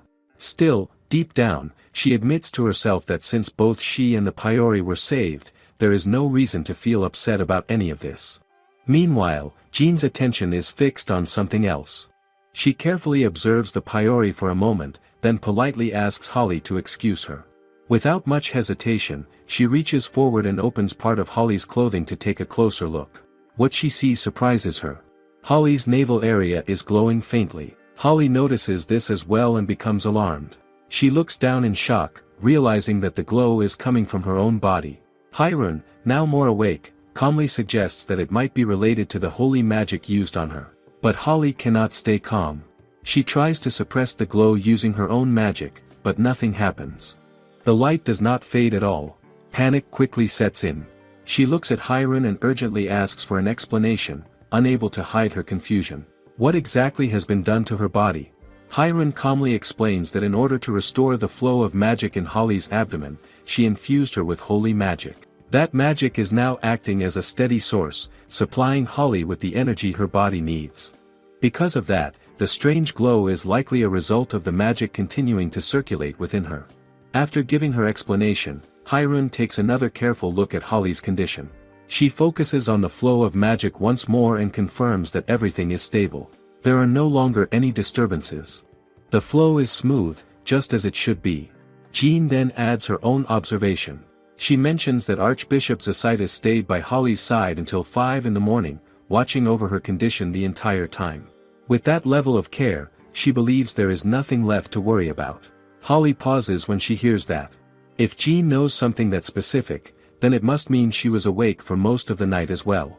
Does that mean she barely got any rest? The thought makes Holly feel a bit concerned. However, Jean quickly tells her not to worry about such things. She shifts the focus back to the present and calls Hiron's attention to something else. The light coming from Holly's navel is growing stronger. Hiron looks again and calmly explains what is happening. Her own magic power is still being adjusted to match Holly's natural flow. At the same time, Holly's body seems to be adapting very well. In fact, she is absorbing the magic at a faster rate than expected. Because of this, the glow has become more noticeable. Hiron estimates that the light will likely fade by night. By then, Holly should be fully healed. Jean reacts positively to this, seeing it as good news. A full recovery by the end of the day means everything is progressing well. But Holly cannot feel completely at ease yet. She understands that Hiron saved her, and she is grateful for that. Still, the situation leaves her uneasy. She hesitates before pointing out her concern. If the glow is going to remain for the entire day, what is she supposed to do about it? Hiron responds without much concern. She explains that stopping the flow of magic now would only waste the effort already put into the healing process. The priority is to make sure Holly recovers completely. Interrupting it midway would not be a good idea. Hearing this, Holly realizes that Hiron is right. As inconvenient as it may be, her recovery comes first. She reluctantly accepts that she will have to deal with it for now.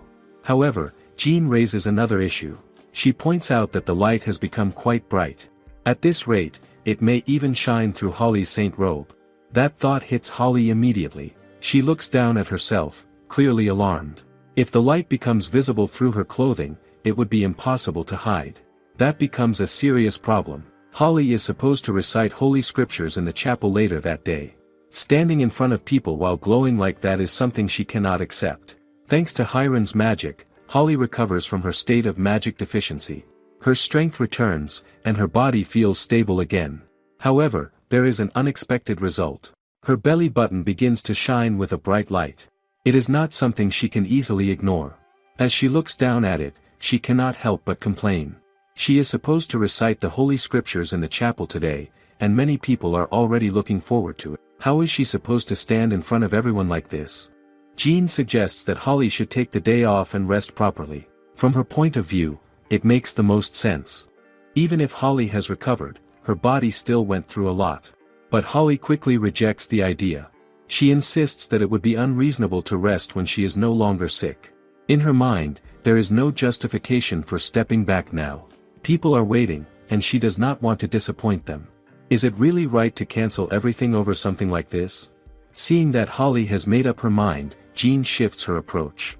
If Holly is determined to go to the chapel, then they need to deal with the problem in a practical way. The first step is to change her clothes. Without wasting time, Jean moves swiftly and changes Holly into a different outfit. Her movements are quick and precise, leaving no room for hesitation. Hiron watches this and cannot help but praise Jean, thinking that she truly is an excellent maid. However, once the clothes are changed, they all notice something. The glow is still there. Holly's belly button continues to shine just as brightly as before.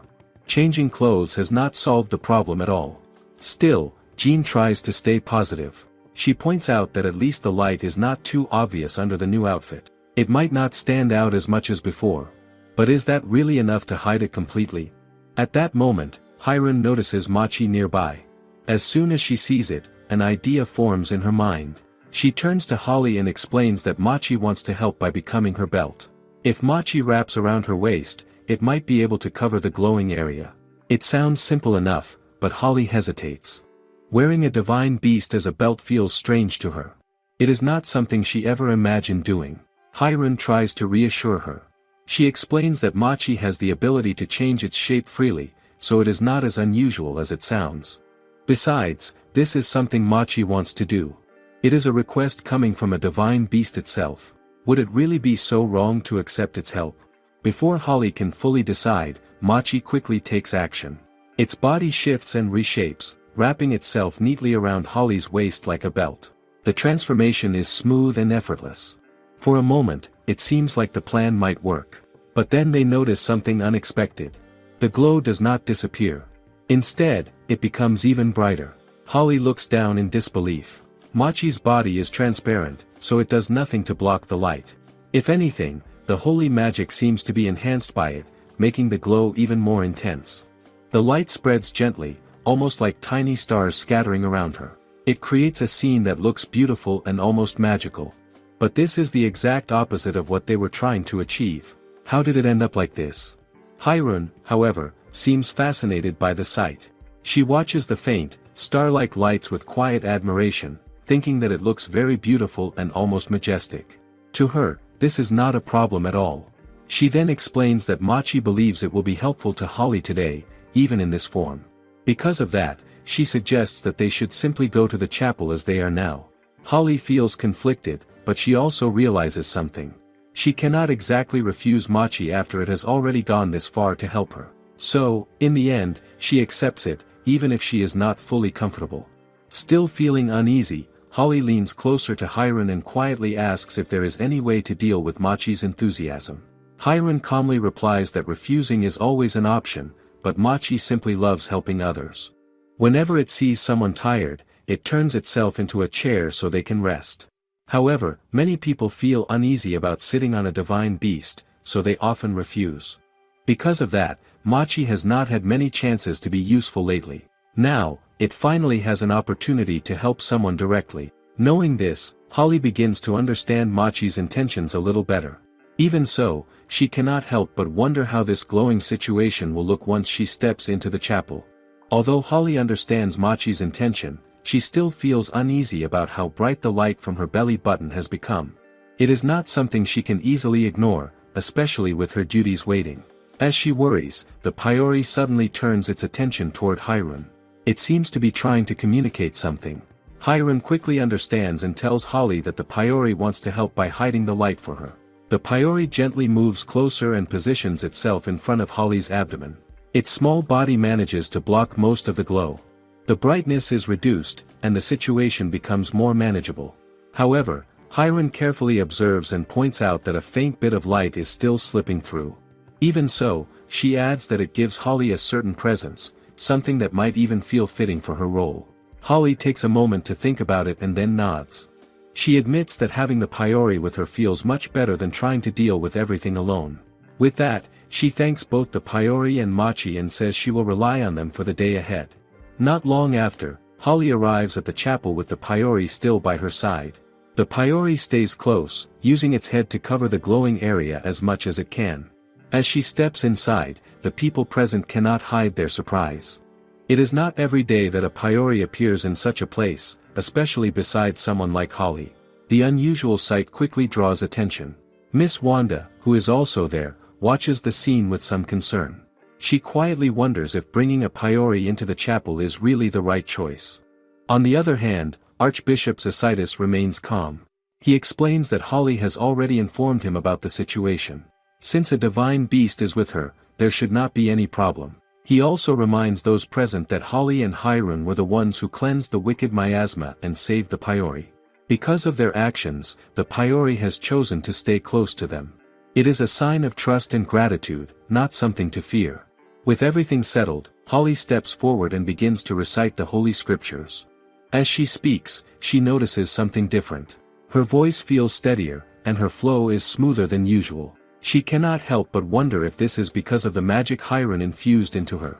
Is that what is giving her this strength? However, in the middle of it all, something unexpected happens. The Priori, which has been helping to cover the light, slowly begins to doze off. Its head lowers little by little until it can no longer keep the light hidden. In that instant, a bright glow bursts forth from Holly's belly button, shining through Machi and spreading into the space around her. The people in the chapel react immediately. To them, the sight does not seem strange or embarrassing. Instead, they see it as something divine. The warm, radiant light feels like a blessing, like a miracle unfolding before their eyes. The atmosphere shifts, and what could have been an awkward moment turns into something almost sacred. Hiron watches this and quietly notes that the light seems warm enough to make even the Priori sleepy. To her, the scene feels oddly peaceful, almost comforting. Jean, on the other hand, notices something else. Holly remains completely focused on her recitation. She continues without pause, unaware that the light from her belly button is now fully exposed.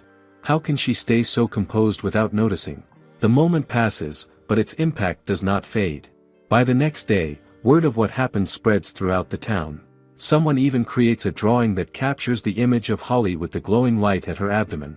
The image begins to circulate among the people, gaining attention wherever it goes. As Holly walks through the streets, she starts to notice the change. People look at her with admiration and reverence. Some even treat her with a level of respect that feels unusual. She cannot quite understand what is happening. Why is everyone acting this way? For a while, people begin to see Holly's glowing abdomen as a symbol of blessing and good fortune. Some even go as far as to worship it, believing it can bring them luck. After rescuing the Priori in the West Forest, Hiron decides to bring them back and take care of them at the church. That is her plan, at least for now. She wants them to feel safe and protected, away from danger. In the churchyard, the scene is calm and quiet in the early morning. Hiron is lying comfortably on the back of one of the Priori. Jean stands nearby, keeping watch as usual. A few junior maids pass by and greet Jean politely. She responds to them, then turns her attention to Hiron. She cannot help but feel embarrassed. Hiron is outside in her pajamas, her hair still messy from sleep. Jean questions how she can appear like this in front of others.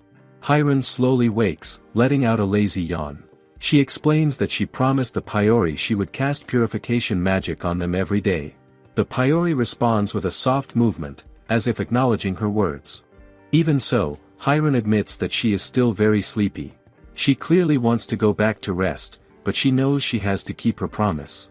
The Paiori, on the other hand, are already active. They are early risers, waking up around 5 in the morning.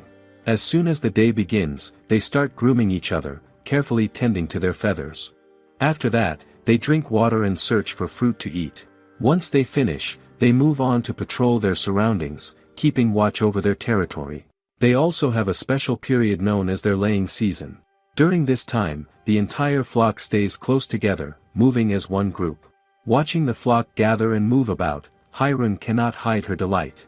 She finds the sight comforting and enjoyable. Jean agrees, quietly noting how cute the Paiori look as they go about their routine. It is a peaceful moment, one that feels almost soothing to watch. Just then, Thomas calls out to Hiron from a short distance away. Jean notices him immediately and tries to get Hiron to compose herself. But Hiron, still half asleep, complains that she is exhausted and needs more rest. Even so, she acknowledges Thomas and comments on how hard he is working so early in the morning. She asks if he has been able to gather enough feathers. Thomas responds by showing what he has collected. There is already a large amount, more than he expected. He admits that he had no idea it would be this easy, especially with the Paiori willingly cooperating. Hiron feels pleased when she hears this. She mentions that if things continue like this, there may come a time when people everywhere can have access to feather-filled comforters.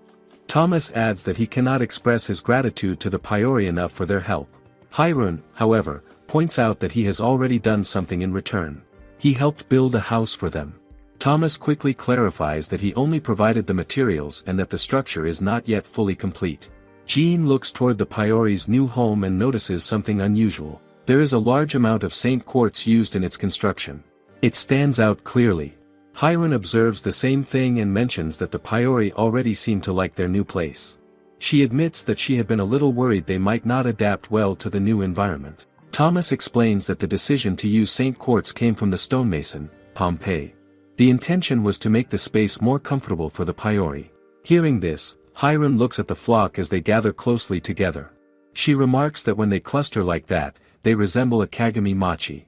It is a simple but amusing comparison. Even so, she begins to think ahead. For now, the space seems enough, but she feels it may not stay that way for long. Jean agrees and adds another point. Since the Paiori have eggs, their numbers are likely to increase soon. Soon after, they hear movement nearby. The quiet morning is broken by the sound of wheels and footsteps. When they look, they see that Benjamin and her group have arrived with a carriage. It is filled with food meant for the Paiori. Benjamin explains that the Moneyford Company will take responsibility for providing their meals. She describes it as an upfront investment, something that will support future plans. Hiron feels genuinely grateful and thanks Benjamin for being so thoughtful toward the Paiori. But Benjamin shakes her head and says there is no need for thanks. In her view, anyone could have come up with such an idea. However, after arriving in Exendel and seeing everything with her own eyes, she has come to realize something more. She now understands just how noble and far-reaching Hiron's vision truly is. Hiron quickly denies that, saying Benjamin is giving her too much credit. She steps closer and gently holds Benjamin's hands, expressing her thanks in a more personal way. She tells her that she is grateful, not as a leader or a saint, but simply as a friend. She adds that if Benjamin ever needs anything, she can come to her without hesitation. Benjamin is caught off guard by those words. For a moment, she just stands there, stunned. Did Hiron really just call her a friend? The meaning sinks in, and her expression brightens with happiness. She accepts it with clear excitement, and Hiron affirms it once again. Nearby, Jean quietly feels pleased. It is comforting to see Hiron having someone close to her own age.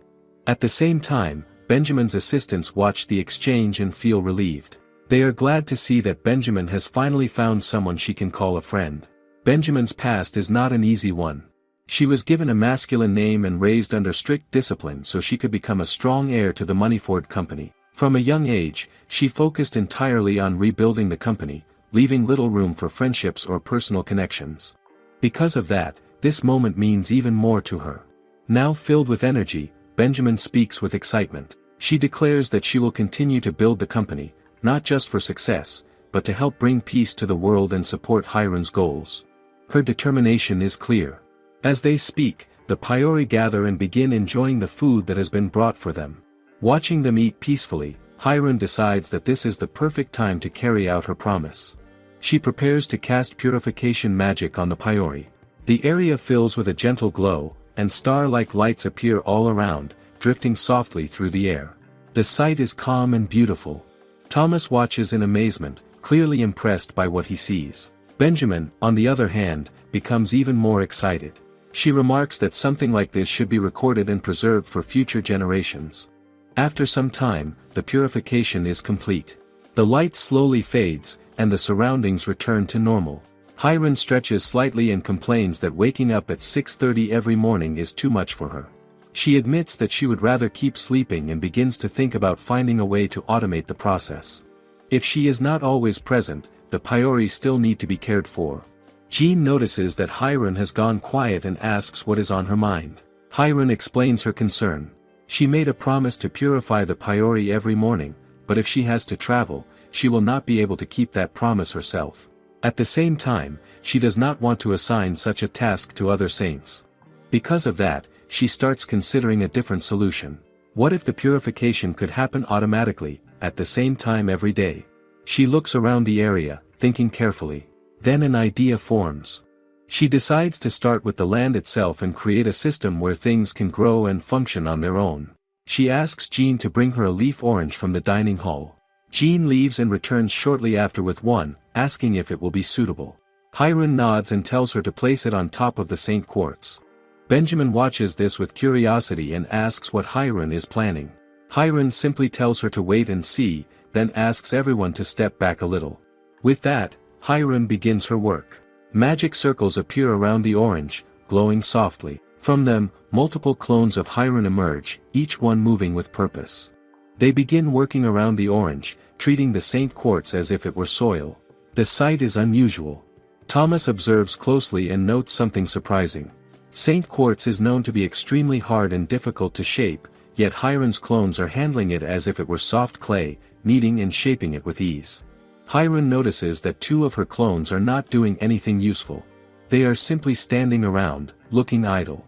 Without hesitation, she assigns them a task. She tells them to water the planted orange and begins to chant another spell. As her voice carries through the air, a large magic circle suddenly appears. It spreads out widely, glowing with intense light. The brightness is overwhelming, forcing Jean and the others to shield their eyes. For a moment, it becomes difficult to see anything clearly. Then, as the light settles, something begins to take shape. From where the orange was placed, a small sprout emerges. It pushes upward, growing at an incredible speed. In just a short time, it becomes a full tree. Its branches spread out, covered in leaves, and with the help of Hiron's clones, it continues to develop even further. Soon, fruits begin to appear, growing rapidly until the tree is filled with them. The sight is almost unreal. The tree stands strong and full, bearing a large number of fruits. Jean looks at the tree with surprise. She notices that the fruits are much larger than the original leaf orange they started with. Benjamin also studies them closely and points out that not only the size but even the color seems slightly different. There is clearly something unusual about them. Hiron observes the result and casually explains that she made a mandarin. She admits that she was aiming for something like that, but she did not expect it to turn out this big. Even she seems a little surprised by the result. One of her clones approaches and picks a fruit from the tree, bringing it over to her. When Hiron receives it, she has to use both hands to hold it properly. It is that large. Benjamin's reaction is immediate. She is amazed and says that she has never seen a fruit like this before. To her, it feels like something worth preserving, something that should be recorded for the future. Jean, however, remains calm. Having seen Hiron's holy magic before, she does not find the result entirely shocking. Still, she cannot help but wonder about something else. What is Hiron planning to do with this fruit? How does creating something like this connect to her idea of automating purification magic? And that concludes today's video. If anyone made it to this point, you are a real one. May you have a wonderful month of April. Finally, thank you God for another day.